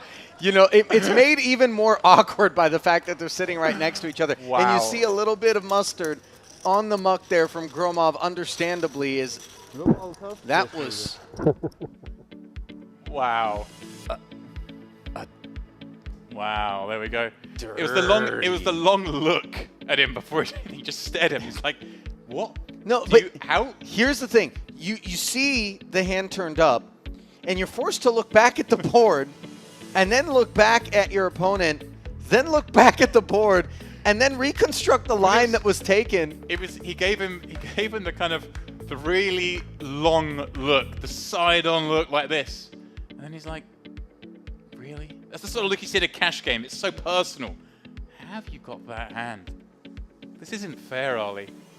That's back with us. That's where you stand up. You just, you look down at the board, then you look up, and then sixes. Nice. Good job. Good job. Yeah. Dirty beat there for Dmitry Gromov. Not the way that he had scripted the resumption of play here, which is now paused once more, James, because... Can only mean one thing. Yep. Final 3-table redraw. Otherwise, we wouldn't be looking at Ali's impression of someone disgusted. I feel like you're more of a It's card my thrower. own, actually. It's not anyone else's. I feel like you wouldn't Oh, give I the do look. it all. Are you Oh, kidding me? Mix it in? Yeah. The I stare get- down and the card Don't throwing? ever run bad. Yeah. Well played. You know what I mean? I've got all the bag of tricks, my friend. Hey, listen, why don't we let that one sink in? Not that it's one that, you know, goes down smoothly. Certainly not for Gromov, as he's down with that ace-jack, milked for the full 3 streets and had the best of it until the very end there. Ace on the turn, of course, was when he took the lead, but it's still... I think we're going to need a moment. Why don't we cut to a break? When we come back, it's going to be the 3-table redraw. 27 left here in the Merit Gangster Series main event. James and I will be back in just a few. Stay close.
worried about maybe ace queen. If he's got it, good luck to him. But aces, ace queen, the only two hands that beat you. You'd expect Oleg to 3-bet most of them. Will Rakovic just go blasting into the absolute goods? Certainly looks like he will. Yeah, this is brutal. Worst part about this Demps, likely goes bet and call from Oleg. Right. Gromov going to be incentivized to raise flop. Yeah, and he just, in his mind, has a nutted queen. And then just barrels off. Can certainly expect Oleg to have some ace X and a weaker queen that will continue, all of which would want to continue to a check raise again as well, especially against Gromov, the man who is capable of doing it with no hand. Yeah, this is very grim indeed. Can Gromov find some restraint, Demps? Like, would we have any hands that raise that aren't a queen? Yeah, it does find the restraint on the flop. Manages to dodge the first. Again, I reckon he's confident that there's no way if one of these guys has got a queen that it goes check, check, check on the turn around. Right, one was going to be the bidding. And here we go. Actually, a bad card / good card for Gromov in the sense that he really hoped someone had Queen Jack. And now suddenly, Queen Jack's beating him. I feel like he doesn't get stacked now. No, I think that turn card may have saved him. Yeah. Oleg certainly can have like a King 10 suited type combo. Can have Queen Jack suited. Only one remaining really in hearts. Can Rakovic ever go blasting? Oh, wow. If they both got an ace, maybe they've both got a hand like ace 10. What are they going to do with that hand against a second barrel from the pre-flop raiser? He's got a pretty interesting combo to consider it. He blocks King Queen. Queen Jack's blocked. Oh, here we go. I actually really, wow. I mean, we can see it's never going to work, but I really like this actually because if he is up against ace X and ace X, they're just in the bin. Ace 10 is in a horrific spot. Ace 9 suited, ace 5 suited, any suited ace, hating life. This is a very interesting hand. Yeah, it's fun.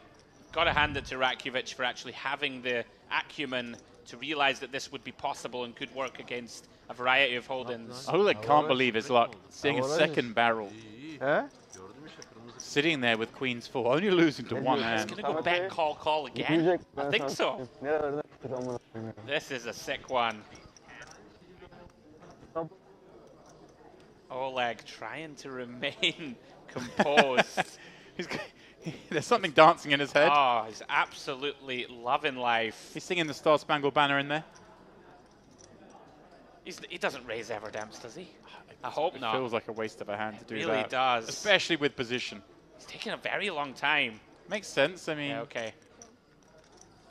He's thinking, what would I do if I had an ace jack? What would I do if I had a queen? Once Gromov overcalls, if he does, Rakovic got to shut it down against 2 calls, right? Oh, it surely has to. And Gromov now going to feel pretty grim, really, about this queen to this action.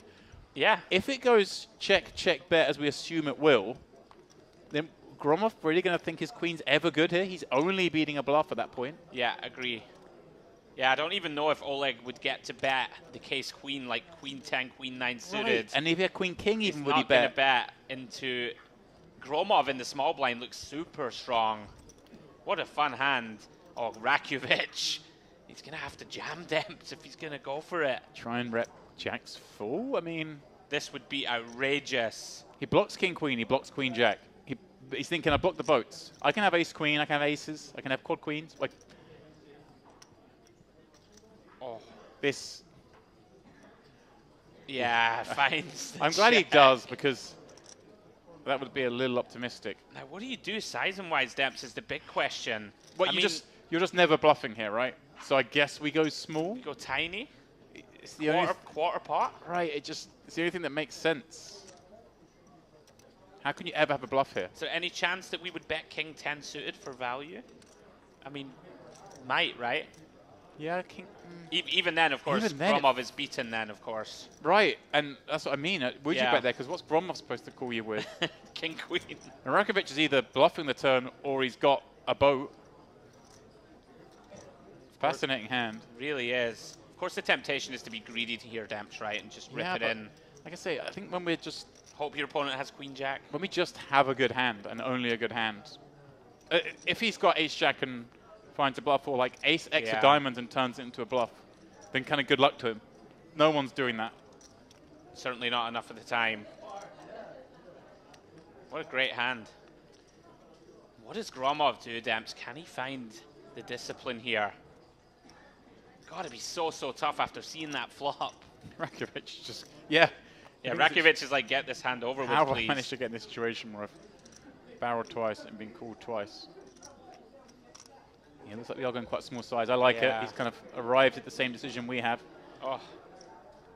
Gromov grimming. Or grimacing even at that one. He was just hoping it was going to go check behind. He gets the table as queen and hopefully win. Maybe chop. What an interesting hand. Now, can Gromov get away from this? Does he ever think Rakovic could even check the river with like aces full here to allow Oleg to buff? Or do we just assume that aces full are going to go for it all? Yeah, I think so. At 1.1 million behind, you don't want Oleg to check behind. It does feel like it, doesn't it? It feels does. Like a hand that would just go with it. In that case, if you can dismiss Rakovic as having a hand here, you're now playing this pot heads up. Well, you've shown a lot of strength yourself. Calling from the small blind pre-flop. Overcalling, in fact, in this hand. Check calling once. Check calling twice. You just don't have an ace here. You've got queens plus. It does feel like best case scenario we're chopping demps. And I don't think even then, like, does king queen bet? Maybe. Yeah, it's grim. Do you get shown king 10 perhaps some of the time? Get shown Exactly. queen jack quite a lot. But again, you're not expecting your opponent to have aces here. Flatting in position. You don't expect to have ace queen too often. You said yourself you kind of see a lot of 3-bets from that hand in this situation. And we know Oleg's a very aggressive player. Fantastic fold, Gromov. Very well played. That is world class from Gromov. Comes to the same conclusion that we did, that Oleg can Wow. have no bluffs. What a fold. Action on Karabalchik. Remaining...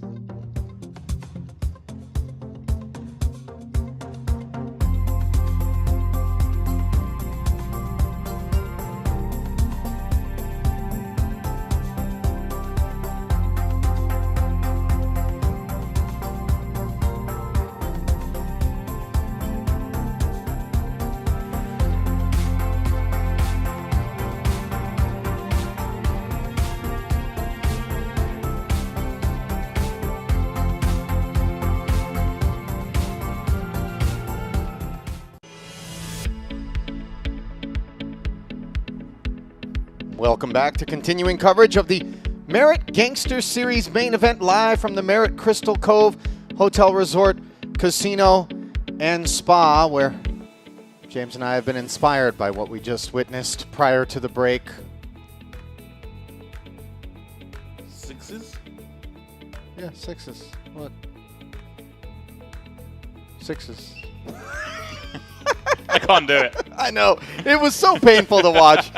Dmitry Gromov taking a brutal beat with ace-jack just prior to the break. The redraw now complete. 27 players left in the field. Of course, Gromov still with plenty of chips off of which to operate, but worked hard to get himself up to that point, and then all of a sudden, 3 full streets of value and the 2 outer on the end. You know, granted, sixes were good pre. Right. Sixes were good on the flop, but the line that was taken just felt dirty. Exactly. You feel like right. if I ran into aces here, whatever, you got me. I got the coldest turn card possible, if that's the case. That's what it felt like.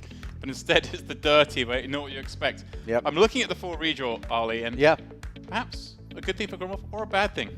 Not on the same table with his nemesis. He might well have felt like he could get some of those chips back. He's not going to manage it. But he is on a very intriguing table where he's with Nataliev. They're going to get to carry on their battle from the previous frame. 5-6 hands they played together. Sure. A lot of battling going on there. And Chelik was in the mix on that table as well. They're all over on table 3. Naturally would have been the table we would choose for coverage. But of course, when a table breaks, assume table 3 will be broken. So we are restricted to table 1 and 2. And we will have a little look at that table we're taking in a moment. But table 1 does have Karabalchik and, of course, Dmitry Yurosov, who we just saw in the mix as well. So they're over there. We have a slightly fresh, but at this point, everyone somewhat familiar lineup, as we are down to just the 27 players remaining. And you'll see there, Ollie. Number 2 in chips overall is number 1 in chips here at this feature table. Hadi Korbin up and over 4 million for the Iranian.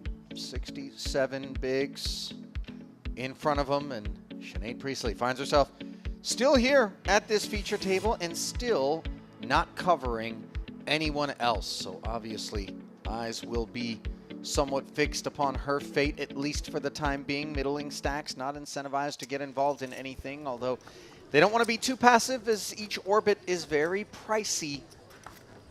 Yeah, and ever escalating blinds. Quite a chip-heavy table in that the average is a little over 2 million. A lot of players around that mark, and some big stacks in the mix as well. So, on a direct pay jump, yep, as well, James, as we're gonna get into the 5-figure business. And they come thick and fast now. The pay jumps, where we've been going up every single table. Now it's every couple of bust outs. So, yep, as you mentioned, of course, 27 guaranteed 9,000. After that, we finally get into the 5-figure club. But then it's just 2 people getting the next payout, then 3 the one after that, then 3 the one after that. So it's just going to climb gradually as we move through the remainder of the day. And the gradual climb initiated by Ace-6 in the form of a min-raise open from under the gun for the Romanian Sabao, who's been up toward the top of the leaderboard for the better part of this third day. I was going to check. I think, did he even potentially start the day as the chip leader, or close to it? I think he's... That story seems like it does check out, as a couple of jacks are going to check in and be heard from here on the button.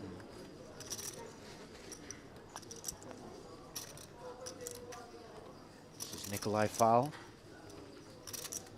Yeah, always interesting to see how players approach the situation, of course. With a redraw, everything's different. New seat, new players. Of course, they would have locked horns throughout the tournament already and in previous tournaments, but especially once you get into 3 tables, it's unlikely you're seeing someone for the first time, or if you are, a couple of seats. Ooh, hello. Ace-Queen is the kind of kit that Priestley's been patiently waiting for to get her chips into the middle with, but an under-the-gun opener, then a 3-better on the button of said opener, and we're sat in the small blind with Ace-Queen offsuit.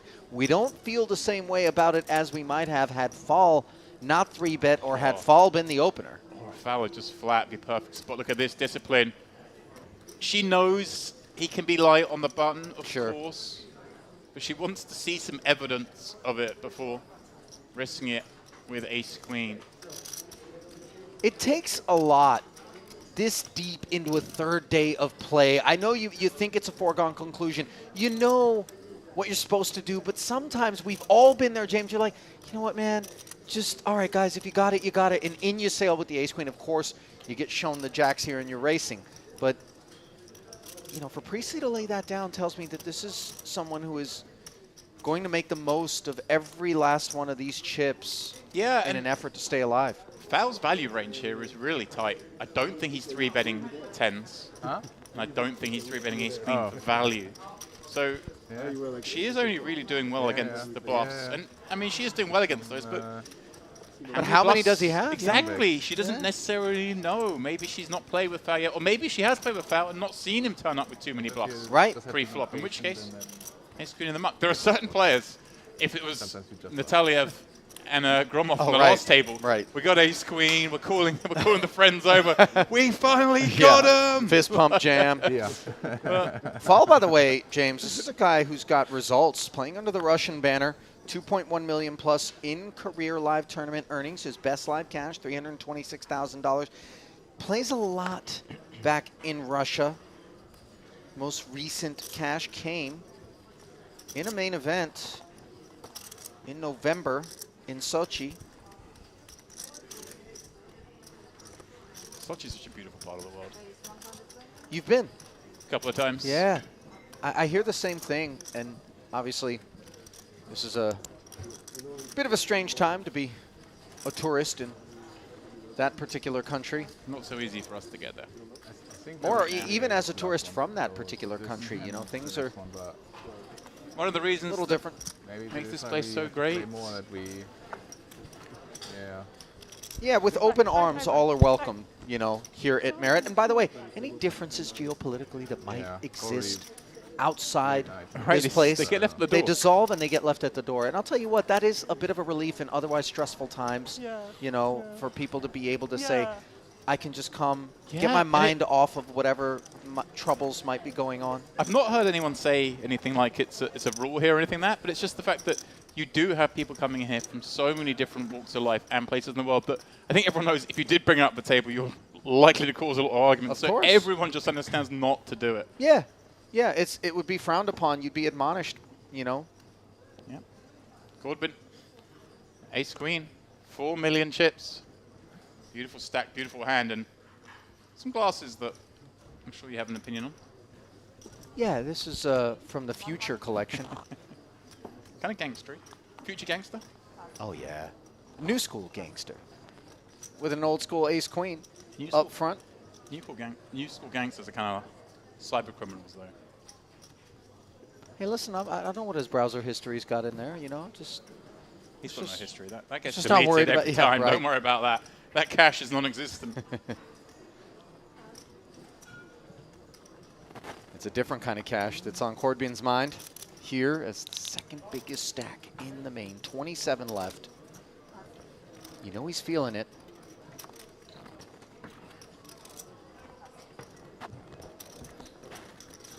Nobody wants to tussle.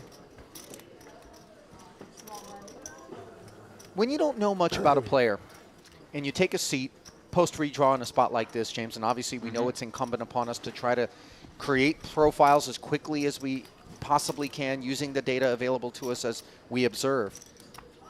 But simply looking up at a massive stack like that, are you inclined to think solid player? Do you think action player playing a lot of hands that maybe, you know, is getting out of line, couldn't possibly be dealt in that much? What's your initial reaction? Exactly that. You think if someone's got a lot of chips, chances are they're playing a lot of hands. It's just the two go together. Not always true, of course. You can have the tightest player in the tournament just catch a bit of heat, especially when, you know, the average stack is hovering around 30, 40 bigs. Maybe they just got aces v kings a couple of times. Right. Something of that ilk. Maybe they flopped a set against a big draw. Right. You never know. But for the most part, Ali, I think, yeah, it's fair to say that someone with a big stack is likely to be opening a lot of hands. And of course, once they've got that big stack, is correct to open even more. Nurmagomedov, ace 10 suited. Nurmagomedov. I'm going to give it a go. That was one way to pronounce it, James. Not the right way. Better than you expected out of me, surely. That was That above is average. true. Uh-oh. On the topic of better than expected, how about a couple of queens on the button against a cutoff open? Yeah. We certainly don't need this much kit in order to get after it. And the way these hands are dealt cut off the button, I might not need to pronounce that name again. This is pretty icy.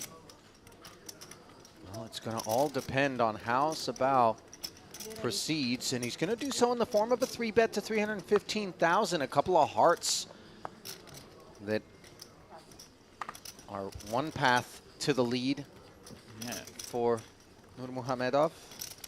Two options here, Ali. Into the bin. Can certainly just 4-bet jam this hand, although it's a lot of strength, Melik, just to call, kind of keeping... Oh, no way. Got away from it. All right, here we go. This is exactly the point, Ali. I haven't actually seen Sabao play yet. I know he's had big stacks throughout this one. I'm sure he's been on the feature table up to now when I've not been in the booth. But getting a lot of respect there. So I can only assume is someone who hasn't been shown to get out of line yet. I mean... Because that's a very tight fold. Let's take a peek at this gentleman's resume, shall we? 153,000 in career tournament earnings. Results dating back to 2012, so he's been at it a minute. Most recent cash came right here at Merit during the EPT in the Eureka. But in total, a little over a dozen cashes across that 11-plus year span. So, not really somebody who's playing professionally or committed to, you know. Whenever you see a resume like that, it's kind of indicative of a cash game player, you'd imagine. Very rare for someone just to dip in and out of tournaments that infrequently without playing some other poker. Ace-Jack suited, hoping to fare better than the Ace-10 of hearts before it. Yeah, no, that was a tidy little muck. And he didn't even take that long against it. He really didn't. I mean, I guess you have to have some history with the player next to you to know to fold that hand. There has to be observations made already, because even against kind of tight ranges, Ace-10 suit is good enough to call. Well, Parhat Nurmagomedov, 21,000 and change in career tournament earnings. This is a resume that is certainly shorter than the Romanian Sabau. 2018, his earliest recorded cash, but you know, multiple deep runs, final tables for him. Retro Series back in August.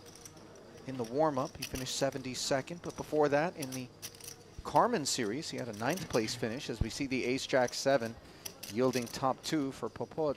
Not much to be expected of the Soika defense from this point forward, absolutely divorced from the board.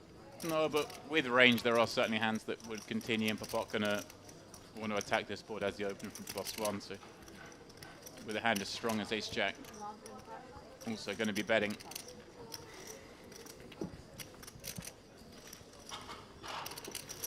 C-bet ends the affair. Things tightening up. And we're not just talking about ace-10 of hearts folding to a, you know, standard size 3-bet. I think I'm in there.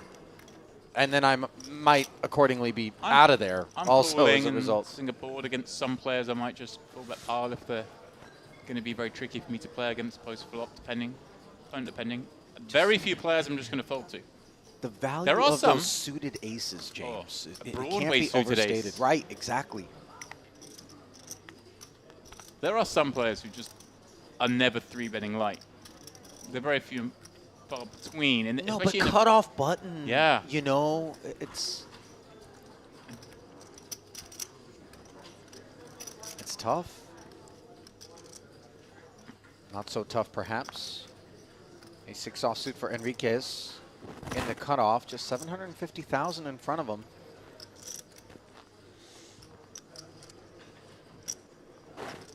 Corbin, a big step behind on the button, waiting. The leather jacket and glasses combo is the most gangster at the table, I'd say. Oh, yeah. A6, wants He to got run the it. memo.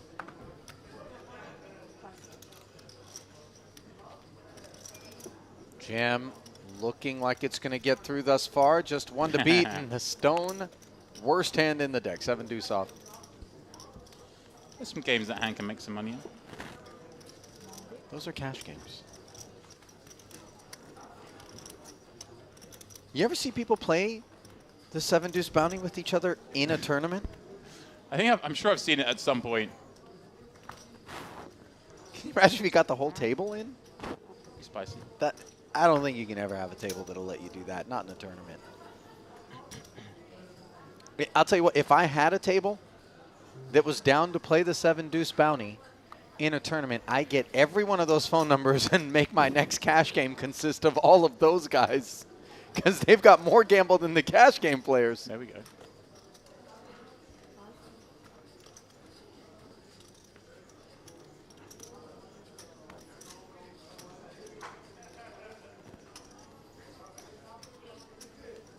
$26 players remain, Ollie. 5 figures is now where we live. 10,450. The guaranteed sum at this point. Ace-8 of clubs, 15 blinds from the hijack. I think enough hand here to not just rip in. A minute ago with 12.5, that made a bit more sense. Oh, he is just going to move it in.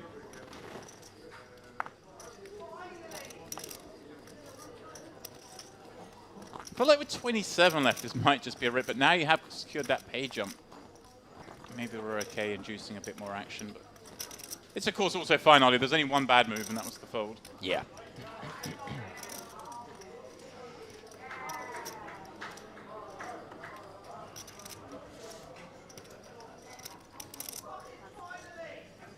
Someone's won a pot in the background. Sounds that way. You know, the feature table isn't far from some of the bigger cash games that take place out here. In fact, just in the background, you can see the high limit cash game area. Yeah, and that's the sort of noise that can only come from a PLO table. I was thinking the exact same thing. The Hold'em players. Such different. You know, it's so funny. You want to say poker player, right? It's like comparing a Chihuahua to a Great Dane. They're both dogs, sure, but very different breeds. One's a little easier to clean up after than the other. By the way, lost in kind of an oversight manner by us when we got down to the final table redraw was the man who finished in 28th. That's Engin Sezerer of Turkey, followed by Volodymyr Drokin in 27th. Oh, Drokin with the 27th finisher, Yeah, okay. yeah. Sinead Priestley, by the way, here at this feature table is the shortest remaining stack in the event at present with her roughly 700 and change. Yurosov, second shortest. Enriquez, third shortest.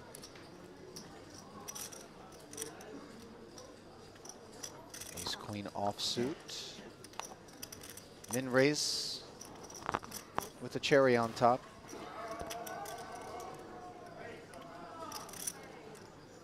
Pocket sixes have hurt some feelings here at the feature. They certainly have. That time it was against Gromov's ace-jack. This time, perhaps, similar fates being looking. Yeah, this just gets pretty grim. Okay, sixes is a nice hand, but we're in the small line against +1. Out of position, it just gets really hard to win on a lot of boards. We pull some chips back, and there's a bit of gamesmanship. Pull the chips back, quickly look at your opponent, see how they react. Are they happy they're getting action? Are they unhappy? Because he's counting out a raise here. Well, I've got a bit of a technical question. If we pulled a small blind back, are we obligated to then complete at minimum? He then pulled out the raise, looked at his opponent, and flicked in the call. So there's all sorts of trickery going on here. But yes, to come back to your question, I know that was I remember this being a big debate a few years ago about whether if you start interfering with the chips in the pot, are you compelled to make action? And I believe it's one of those things that tends to vary from place to place. But I think really you should be compelled to make an action there. And you don't see players do that and then fold ever. I mean, that's the good news. Because Yeah. imagine if somebody was looking to exploit a lack of, you know, a rule or regulation against that. Every time they're in a blind, they pull the chips back, they look around, they cut out a raise behind the betting line. Things could get a little bit awkward. I agree. Jack 4 deuce is not the most awkward of flops for Popot 6. Is only one overcard out there, and now what looks like an innocent 9 on the turn has actually put Val into the lead. Yeah, certainly has. Overcalling the King 9. And the King 9 overcall is like pretty about as weak as you want to overcall when the small blinds fall, because they do just get to have some better King X with decent frequency. And of course the opener from +1, gonna be pretty tight. Popot now stabbing with the 2 sixes on what he may think is kind of a safe-ish turn card, although with 2 flush draws out there is some fear. Betting into it in this case. Probably not really enjoying the fact the bets come from this seat now. And certainly be up against Ace-Jack, King-Jack, Queen-Jack. Ace-Queen able to get out of there inexpensively, and the 6 on the river theme continues. Wow. Spades do arrive. Unclear, of course, as played, whether or not that's part of the equation in terms of Val's hand. Both players could have spades here, certainly, but Popot's got way enough to still be betting this. Just doesn't get to go quite as big as he might if it would been a 6 of clubs, say, on the river, where all the draws miss. Obviously, he's got 6 clubs in his hand. 6 of diamonds. You get the point. So it looks like going around about half pot here. That's nice. Foul. We'll see a lot of draws have missed. Straight draws and heart draws. His 9, kind of bad though. Doesn't really beat any value, obviously. Yeah, that if you've got a is the King-Jack issue. here, maybe you can convince yourself opponent's betting Queen-Jack. He may potentially look to turn this hand as a bluff into some hands. He doesn't have a heart, doesn't have a queen or a 10, the most likely straight draws. And his spade he has is a 9, which is the least likely to bluff with. There's block, Jack 9, the strongest of the 2-pair combinations. Basically the only 2-pair combination on this board. But I think the body language, clearly hard to raise after doing all this. Glasses off, looking uncomfortable. But it would be a nice one to bluff with if you think Popot's just got 1 pair jacks. Which is what it looks like.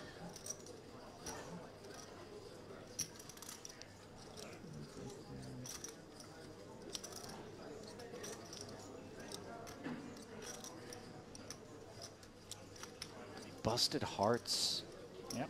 would be kind of the bluffs that we catch here. Yeah, there certainly are bluffs. that we can be ahead of.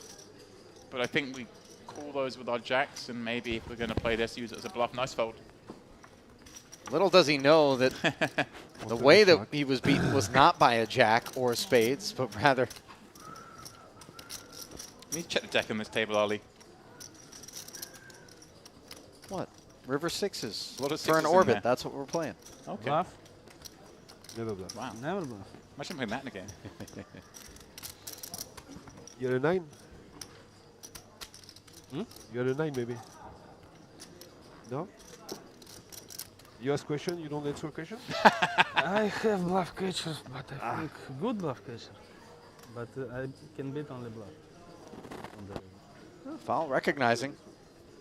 The king 9 could only beat bluffs. I might have been inclined to go for that one. The 9 of spades in my hand. Yeah, block king jack. Yeah, that's kind of annoying. You do want your opponent to have king jack to be Yeah. value betting for sure. Yeah. That's definitely a good point, Ali. And definitely a good hand for Sabal. Ace queen. Themes continue here at this feature. Pocket 9s for Soika, also known as upside down 6s. We're stretching. I like it. There was a 9 on the last board. Just under 30 big blinds deep. Plenty of kit to still be looking to play.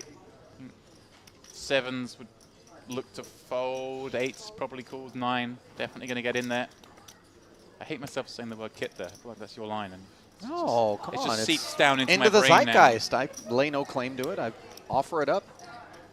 No, the it's community. I'm not at large. apologizing to you. I'm just upset with myself. But Oh, right. You I'm don't. morphing You don't into ever in want to some sound way, like shape, or me. form. So we're gonna take the flop, which is ace and queen free. Jack 8-7. There certainly are worse textures for Soika's. The free. It's for you. Yeah, and there aren't too many worse flops for Sabal to see than this. You see no draw himself, no backdoor draw. His opponent certainly have some Jack X. You only really beat now the King Queens and maybe King 10 suited that your opponent might appeal with off this stack size. Any pocket pairs that called still ahead. Razvan tends to agree as we see the check. And now for Soika, 9 of clubs. Yeah, a decision point. Against some players, you might have to check this back if they're super balanced in their checking range. Sure. Some players are going to come and check crazy on this board. You hate that. But against most players, I think you're comfortable betting this. Because most players just don't balance well enough. It's very hard to. You know, but if you're playing against Jason Kuhn there, maybe find the check back. Yeah, pot control. Outside of the world delete, I think we can be more comfortable betting. Soika tends to agree as the 120K is fired and, dare I say, relieved to see the early position pre-flop opener. Sabal, just release. You know, as you fish through the resumes of the remaining players in the field, James, perhaps unsurprisingly, we're beginning to see the cream rise. You know, some of those seven-figure earners. I said this in the last frame that as we get deeper in, suddenly the tables seem a little bit tougher. Those liberal players, not quite as common anymore. The average age comes down in poker tournaments when you get towards the end. I hate to say it, but it's true.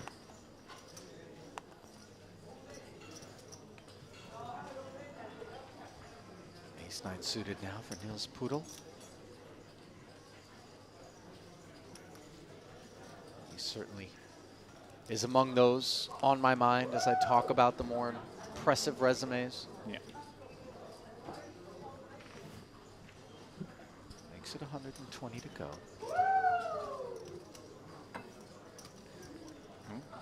What are we thinking about here? King 12, see? Here we go. 10 blinds, ace jack suited. Might this be the one? Oh, Certainly feels that way. Kind of just in time. We'll double check the cards. Yep. Where did you have it? And this does feel like it at this point. And this is going to be right on the cusp for Poodle. You know, typically when someone 3-bet jams over to be your open and you've got a suited ace, especially one as strong as ace-9 suited, you kind of just shrug and call because of the price you're being laid. But with 26 left, range is much tighter. And he doesn't want to necessarily call off here and jeopardize a third of his stack. See, he's pained by this one. Kind of painful because as well, he knows pretty much all the better hands are jamming. Like, it's hard to imagine her not jamming all ace-10s. Question of how often is she jamming ace-deuce through ace-5 suited? How often has she just got a hand like king-jack? Pairs below the 9s. He does, as I say, with a hand as strong as ace-9 suited for 10 blinds. Put it in. He didn't enjoy it though. That's for certain.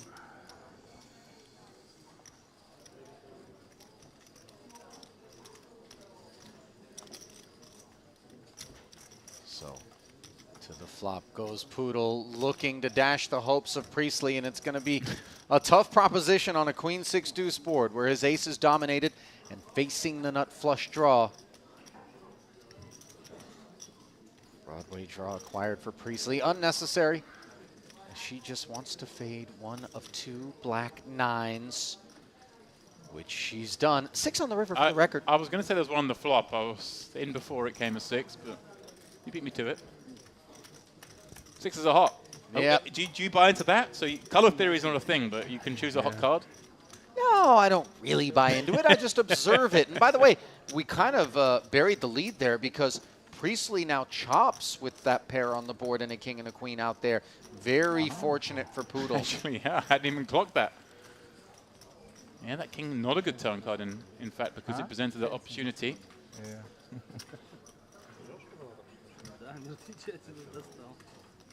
That's cruel.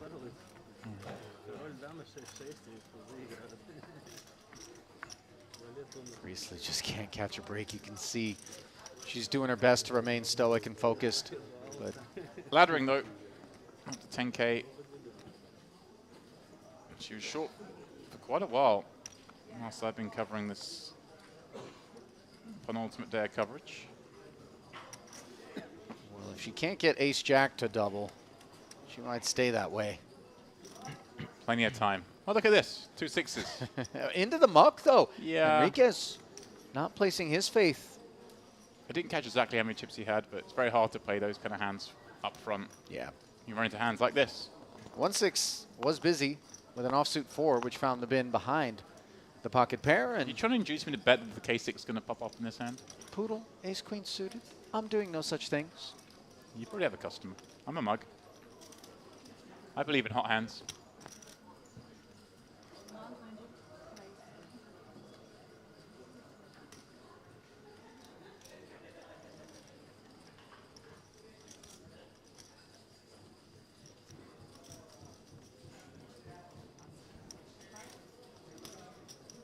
$120 to go.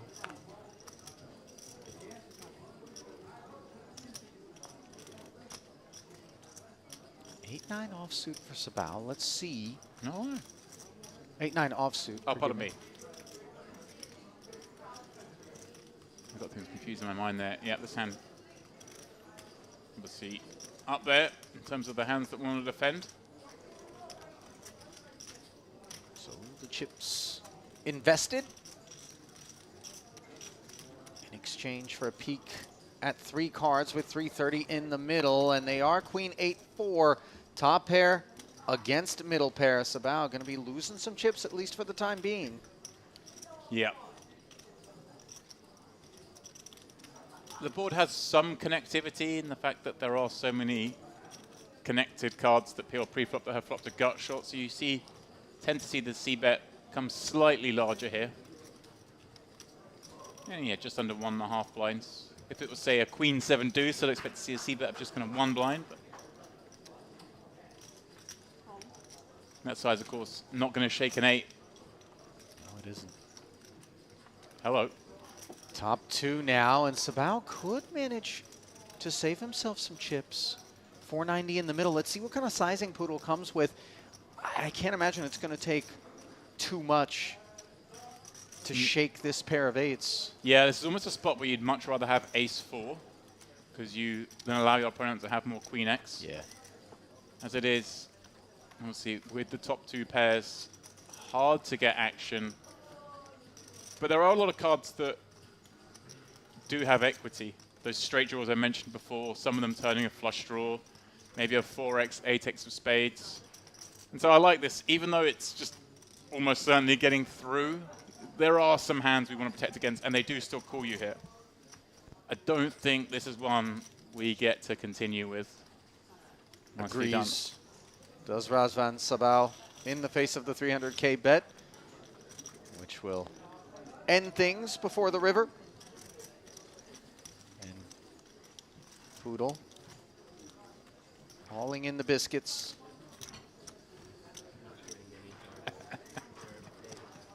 That's really tickled me. Biscuits. You know that Poodle you and Laura out in Vietnam had your daily biscuits, as I recall. Didn't you have a biscuit abstinence pact? No, that was here. One of the stops here. We had a no desserts pact, which is a great move if you're coming. Well, it's not a great move. It's a terrible move. I was just thinking the same thing. But You if come you're- here, don't come with a no dessert pact. It's not if you're trying not to eat desserts, you need a pack because it's too tempting here. But we had a little caveat, a carve out that we could get one biscuit a day from the tea room in the Diamond with our afternoon coffee. Mm-hmm. That was it. The only sweets devoured. God, you guys really savored that daily biscuit too. It was Something else. It was. We both found a biscuit we liked, and it was like, do you gamble and try a different one of the options?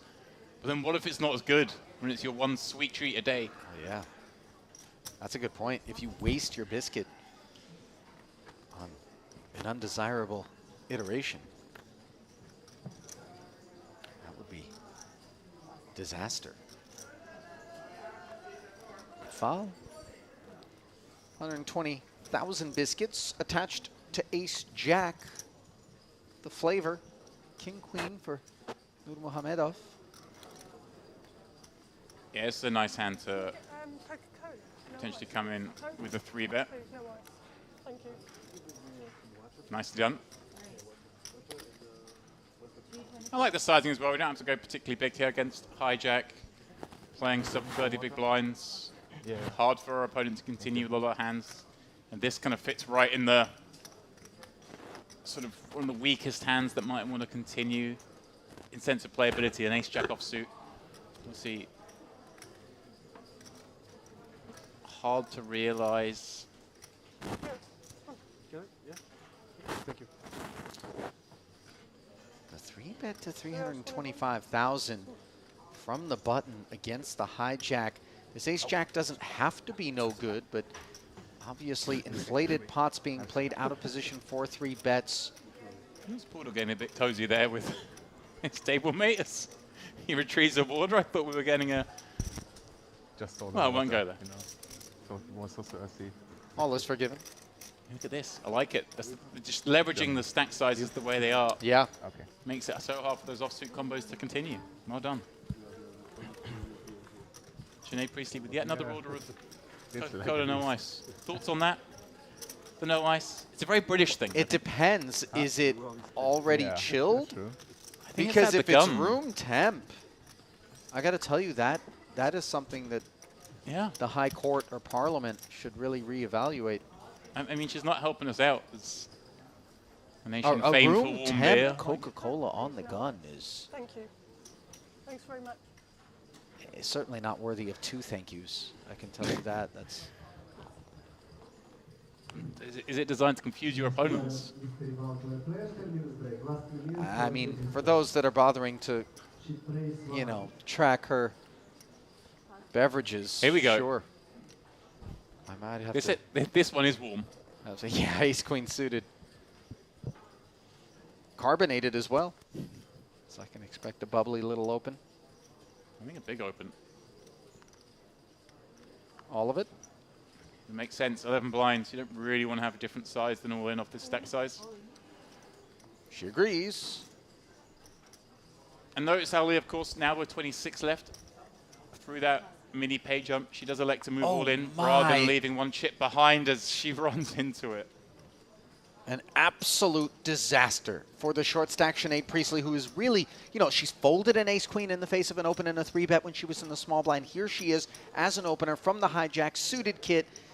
And Sabal just has the medicine, flatting her from the button, just praying that one of these two blinds wants to get themselves in trouble. I like this flat, because you don't want to just rip it in if he's got 10s or 9s himself, or a similar hand to Priestley.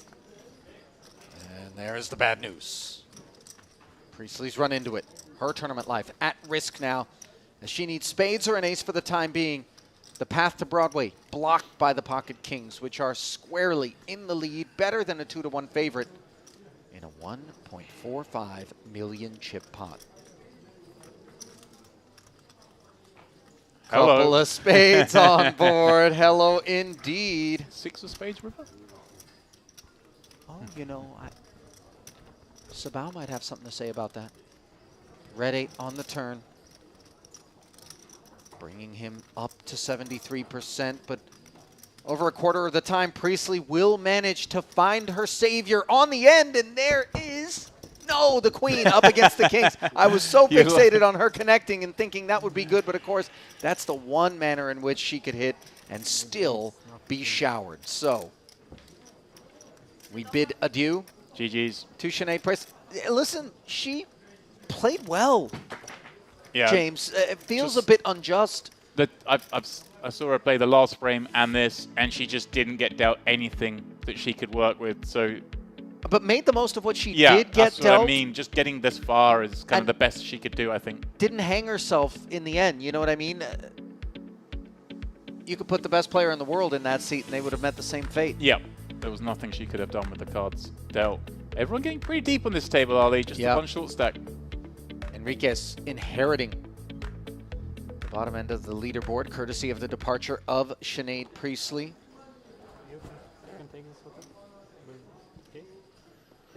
Priestley earning $10,450 for that 26th place finish, which does represent a roughly $1,400 pay jump from what 27th earned. Here they are again, the Butchers, the Cowboys, whatever you want to call them. Some people call them Kings. They've got no flair. Back-to-back pots in which the Cowboys mount up. Regulate. Oh my gosh. Here we go. The deck is choosing violence. Yeah. And opening off just over 30. This is the spot where Corbin in the small is going to look to 3-bet to induce some jams. Once you get to 30 blinds deep, you don't really have to worry about your opponent betting better than queens. If they've got it, they've got it. There are far worse hands that will jam on you. By the way, this is a meaty stack that Nurmagomedov is wielding at present. This would be in the neighborhood of half of Corbin's stack being lost. I like this 3-bet size as well. It just induces a jam or fold from the opener. But I wonder actually with this combo whether Nurmagomedov does ever get trappy. I think, oh, he might. Yes, I love it. There are a lot of light hands in this small blind 3-betting range from the chip leader, Ali. Just wants to extend the rope. Already shallowed the stack down to just 1.5 million chips behind, going to the flop. Yeah, and a flop which may very well serve as an action freezer given the presence of the ace. It's the antidote to kings v queens. Just pop an ace out there. And a jack-10 as well, it has to be said. Obviously, Nurmagomedov's going to peel the 3-bet perhaps with hands like jacks and 10s. Yeah, they're blocking one another's king-queen prospects. So that's a holding that we're less concerned about. Corbin just doesn't beat anything that's peeled this 3-bet, bar maybe 9s. Hence, 2 quick checks. But he is going to, perhaps just out of a feeling of necessity, stab with this. I'm not sure I really like it too much. Nurmagomedov not done with it as clubs come in, as do a pair of 10s. Let's see Codbin, one and done. Shuts down here on the river. And a check back from the two kings. And I think... Не добираешь. Не добираешь. Нихуя там, блядь. До флопа надо добирать. Thinking, kind of got away with one there. Obviously, it was calling the 4-bet jam. Same time, I'm being critical, and kind of paid to be critical in this seat. Sure. Maybe saving that turn bet.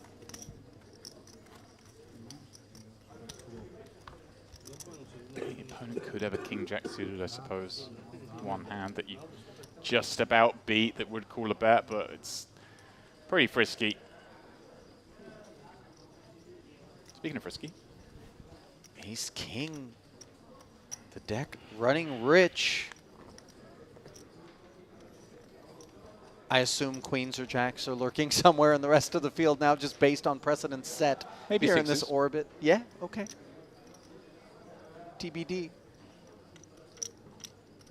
6 big blinds deep. We are going to play for more, of course.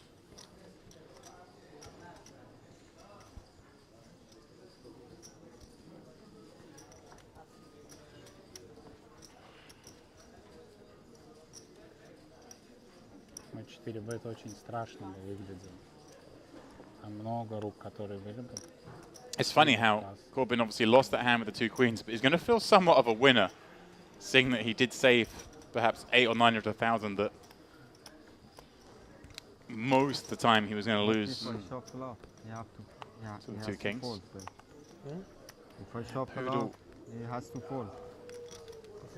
If I shuffle up, you have to fold. I will shove. What do you say? I said if on the flop I had shove, you have to fold. You have to pass here. Yes. But you need show. What I have, do you know? Popots. I like that fold Not from gonna get 10-7 any off. action. It's a little too weak. I think 10-8 we can play. Post-mortem going on. If I shoved the flop, you'd have to fold. Yeah, but you've got queens. You're not going to shove the Right, ace sideboard right. with Jack 10 on there. You're not wrong, maybe, but let's be realistic. I can have jacks, I can have 10s, I can have ace jack. I mean, ace queen. Players, you can take back your seats. We'll start in 1.5 minutes. This is last. The entry is like 24 remain. New payout acquired 11.8k. Going to be a 3-man band at that price point. That is correct. 24th, 23rd, and 22nd all getting that payout.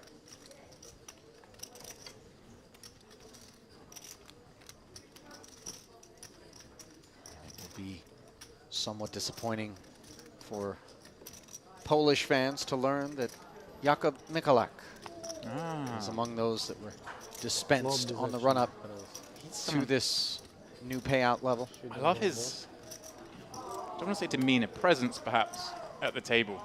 I think because he's so tall as well, just really has an aura around him. Well, when... Intimidating without being kind of angry looking, if you like.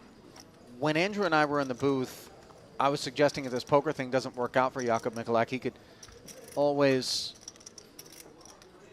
follow along a carnival and open up a booth that says, piss me off. And if you can't, you got to give him, you know, $5, $10, whatever it is, because I'm not sure that that is an easily flapped man.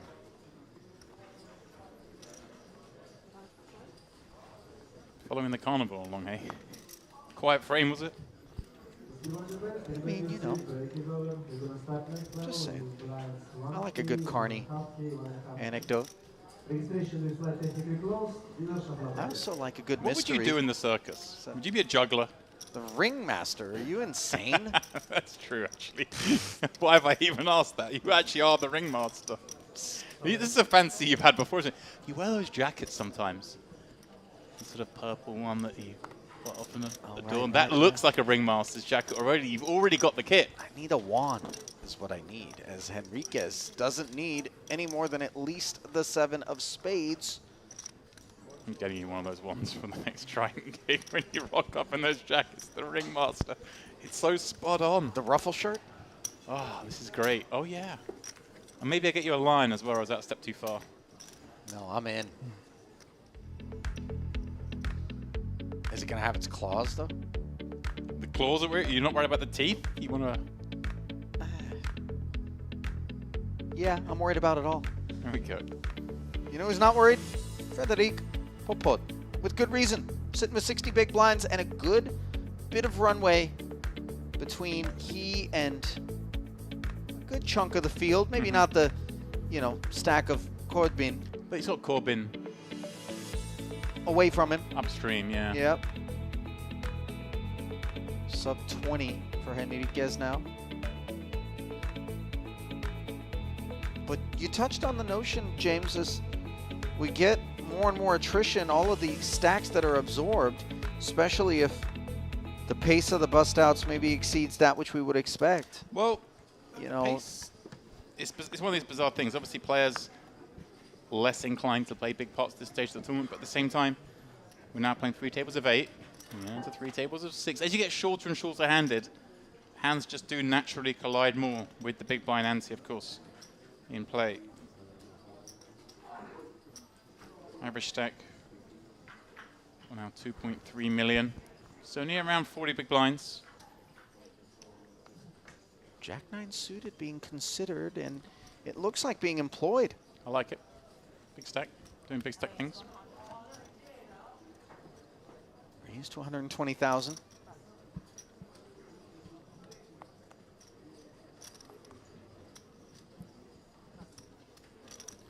Another Jack 9 offsuit variety on the button here for Popot. Yeah, we don't get to play the offsuit ones, unfortunately. But he's I think this might be something I used to do back in the day. It's what I call the fake 3-bet ollie, which is where if you're a big stack and other big stacks opening a lot, you just tank a few times as if you're about to do something and then fold. And maybe plant a seed in their head that you're going to 3-bet them light soon. So that then if you wake up with a hand, you've already created this fake dynamic. Like it's in you. It used to work.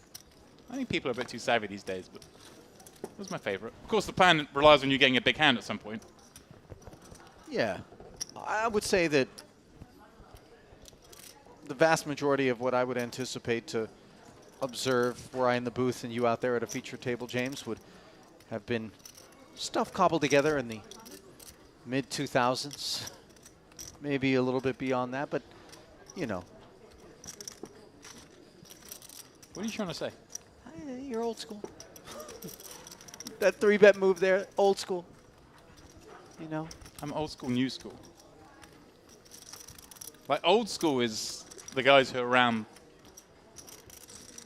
who were playing poker at or before the poker boom. Okay. I'm going with that. Okay. New school came afterwards, but now there's a newer school, so we're the old school, new school. Well, what's the boom cutoff? When was the poker boom? I'd say if you were playing 03? regularly at kind of the big level around 03, 04, before that. I mean, I started playing around then. Well, I started playing in 2002, but I was playing much smaller, really small online, so I wouldn't say I'm that era. But like the guys who were playing the original WPTs, Antonio, Gus, Negreanu, these guys. Yeah, those dudes qualify as old Patrick. school for sure. I'm actually picking out some who are still very accomplished players at this day and age, of course. Negreanu and Patrick still playing. And also maybe not guys who failed to pick up new school insights as time went on. Must have been a fun time to be around it. You were knocking around. Oh, yeah. Watching a lot of that poker. Standing around with a microphone. Kings. Again. And he 3-bet foul last orbit. That time was in position. This time, though, with an empty seat between them.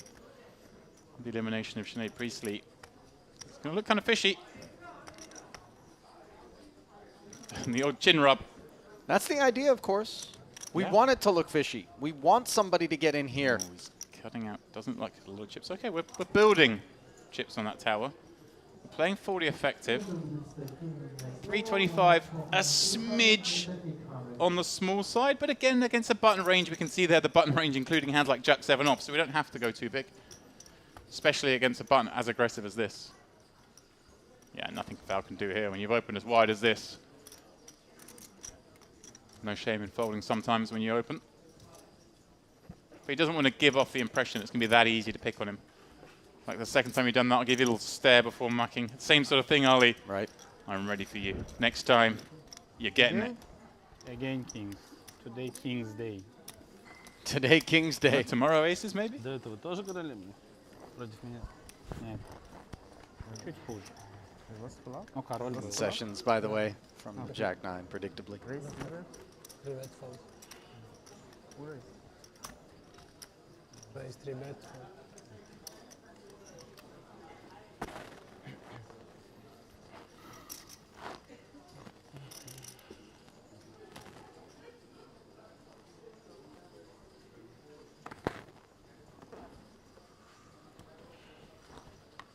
Round we go, in search of someone to open this pot. Might it be Poodle under the gun +2, Jack 10 offsuit, 2 million in front of him. It's pretty hard. But not impossible. No. It's funny because we're seeing a lot of 3-betting going on, but they're all tabling the real goods. So it's not necessarily thinking, oh, these guys are going to play crazy and go after me. They're just catching hands, and they won't always catch hands. King 10 offsuit on the button. Good Mohamedov. I don't really like peeling with these kind of hands, Ali, but we can see here, great shape, dominating his opponent. Sabah with the questionable one himself. Queen 9 suited, I like that, good discipline. The button's just going to have you dominated a lot, as is the opener. Ooh, hello. Pocket 8s for Enriquez. This is a pretty good hand to squeeze jam with. Poodle's a very accomplished player. He's going to be playing very aggressively. We see opening as wide as this Jack 10, and the button peel just adding a couple of blinds to the pot. Sure, you could run into maybe 9s or even 10s in that seat, but the rest of the time you're going to have the best of it. And with 390 already in there, he requests the rest. Yep. Nicely done. Rippity-doo-dah. That's not the reason why I would fold the King 10 on the button, but it's another reason why you have to be that little bit tighter peeling the button, because you do have that 15 big blind stack in the big who will make these maneuvers. The flats, by the way, on balance, if you get to showdown on a couple of occasions and, you know, are able to show folks the kings and the aces that were maybe getting trappy, very specific circumstances under which we take that particular line, but earns some more respect. Maybe dissuades pocket 8s from doing anything silly.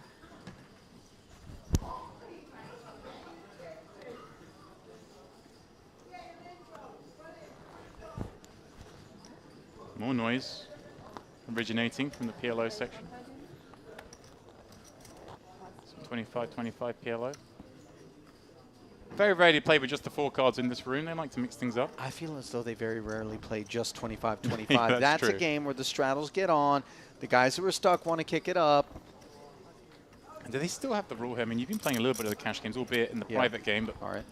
I know I'm pretty sure they still have the rule here where if you're winning, you can't leave for a certain period of time. It's like you're sitting down, you've got to play. You can't do any hit and running nonsense. Well, you know, games like that are like negotiated via group text message. Hey, let's all meet this time. We're going to play. Any one person getting up leaves the rest of the table feeling like, you know, you got to give us a shot to win our money back. Yeah. You got, you know, this isn't a hit and run kind of ordeal. I like it because there are some venues where you play and someone gets up, they just dart, move table, that kind of stuff. It's nice to not allow it. Something that you couldn't do in the old days. You just wouldn't be allowed to. You'd just be shunned. Jack 10 suited for Soika. Mid raising. All right, Ali. Is that the sound of the blinds going up? I believe it was. Final foray of the evening. So then, 40 and 80,000 are where we find ourselves here in the last level of day 3 of this Merit Gangster Series main event. A $3,300 buy-in. Almost 400 uniques and a very healthy, over half of that number in re-entries. Oh yeah, when you come here to play this 3K main event, you know you might need 2 or even 3 bullets, potentially. Average stack now dropping to the 30 big blind level as we start this level, but we're bound to see a few bust outs this level. Sure. And thus that will start to climb up again.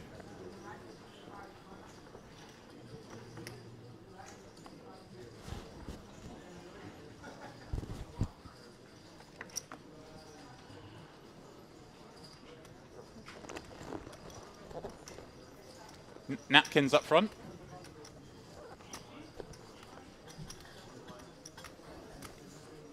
Sabao with the hot hand, 2 6s in the cutoff. One of those 30 big blind stacks, bang on average.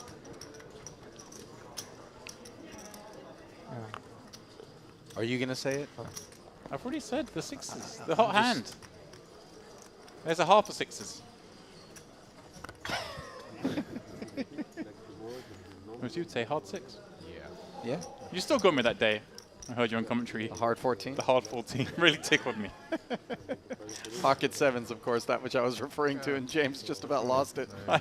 Sometimes a little joke gets you too much, and I was chuckling for hours to Late myself. in the night, by the way, or when those ones hit harder. Yeah. Because we're already a bit Your loopy. defenses are down. Right. What chips you have? You're like, hard foot. Wait, what? Oh, yeah, that's pretty funny.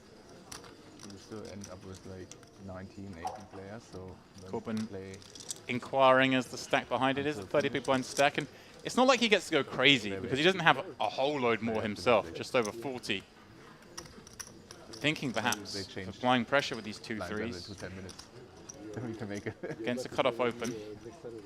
Cutoff open range that should be shrunk You have to go to slightly Prague and by virtue of the fact that the button has just over 15 blinds, and thus plenty of hands they rejam with. How much is race? On the 6th. Minimum open is the bet size. Wednesday, yeah.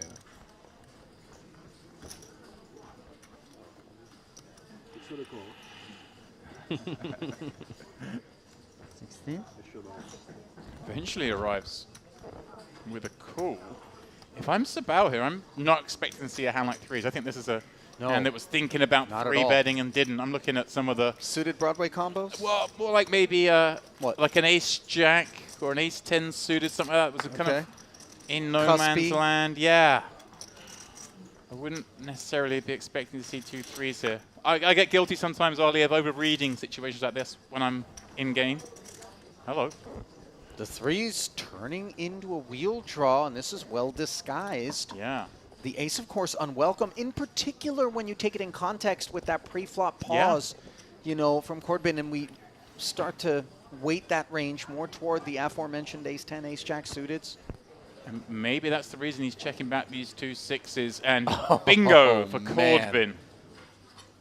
The hard 9 on the turn. Trip 3s as the set comes right away. And he's going to get action. It's about, of course, improving to an open ender. Yeah, not to be overlooked. Corbin's seeing the check back is, I think when betting here, you know you're probably trying to target those pairs. Very much so. 6s through kings. I like it with that in mind. Kind of a small bet. The kind of bet you might want to make with a spade draw. Try and set your own price. Make it so these pairs just can't fold. Of course, 6s being the best of those pairs. Normally you would think kings are, but in this case, having the extra equity of the open ender. There is a funky world where the river comes to deuce, makes the straight on board. And you're in there with the... Oh, hello. What's going on here? Click raising? This is deeply unexpected, and it looks pretty strong. James, I don't know that the deuce is that which we're representing, though. Would this be an ace deuce? Right, this is one of these weird situations where Sabao is the one that could have a deuce because of that early ace deuce and perhaps deuces. Corbin just doesn't get to have a deuce from the small blind. I mean, could this ever be 2 aces? Could be. That's a good shout. Yeah, 2 aces might want to raise here, protect against spades. And also just kind of willing to take the risk. Right. Because don't expect the deuce combos to be a part of the flat calling range in the small blind for Cordman. Even if they are, it's very hard for them to ever 3-bet turn. And a range wants to play as calls at that stage. To set traps and also to protect weaker hands. Check again. I can't believe Sabal's raised turn to give up river, has he? I mean... I'm actually lost. I don't really know what we're trying to accomplish with the turn raise. It seemed like a perfect hand to call with. Maybe just wanted to take back the betting lead on Wow. set himself up for a deeply uncomfortable all-in. How much? Wow, Ali, this is sick. This is starting to feel like a hand that beats 2 3s, isn't it? As played. He's saying ace deuce, deuces, maybe, as you mentioned earlier, the set of aces that might check back flop. Those 3 hands specifically, James, I don't think the ace-kings approach things in this manner ever. No, this is not an ace-king. This is not a... I mean, it's hard to give it a hand that it is. It's not pocket 4s. It's not pocket 5s. Those would be willing to bet on the flop. Right. Oh, cool. He makes the call because, hey, I've got a set. I want to see it. Well, Razvan Sabal gave it all he had, James. I don't think either of us expected when this one began to develop pre-flop that it would render a bust out once the ace-4-5 came off, but then... That way you got all the money. All of a sudden,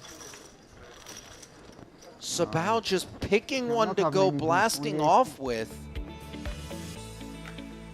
And knocks himself right out of this one. You know, respect. He gave Cordman all he could handle, and and it's a bit deflating that Cordman called as quickly as he did, because I think it was worthy of a little bit more consideration. Well, I wonder, Ali, if it was kind of what I mentioned pre-flop, Ray. He thought a long time and then called. It kind of looks like maybe he's got a ace-10, ace-jack, even an ace-queen kind of hand, doesn't want to 3-bet and call it off. Right, this is a big ace that can't call me if I jam. It bet turn, got raised 6 around then, but is ace-queen ever going to call a jam on the river? We know it's not ace-king, right? Because the pre-flop action.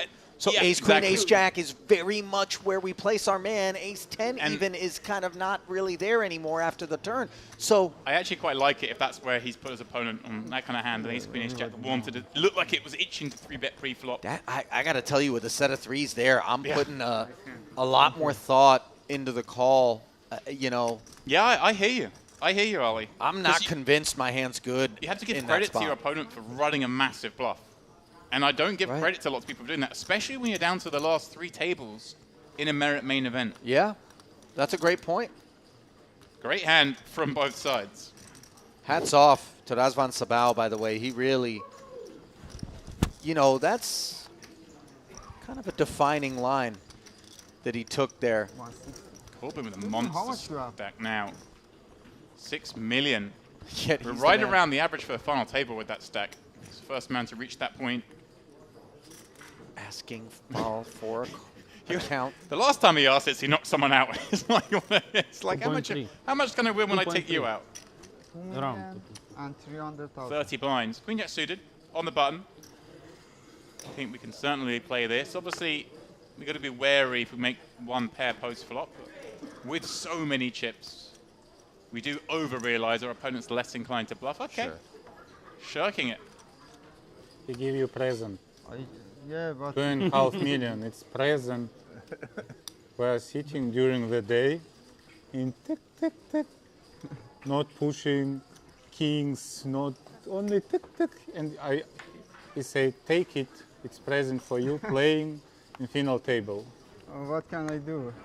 I didn't ask him for present. He donated. He's a generous guy. This is brutal. Oh, I really hope Sabal's not gone to the room to watch the last half hour of the stream and then see this is how he's getting talked about. I mean, he's been rechristened Kris Kringle. You know, old St. Nick. It's getting that time of the year. 'Tis the season, perhaps.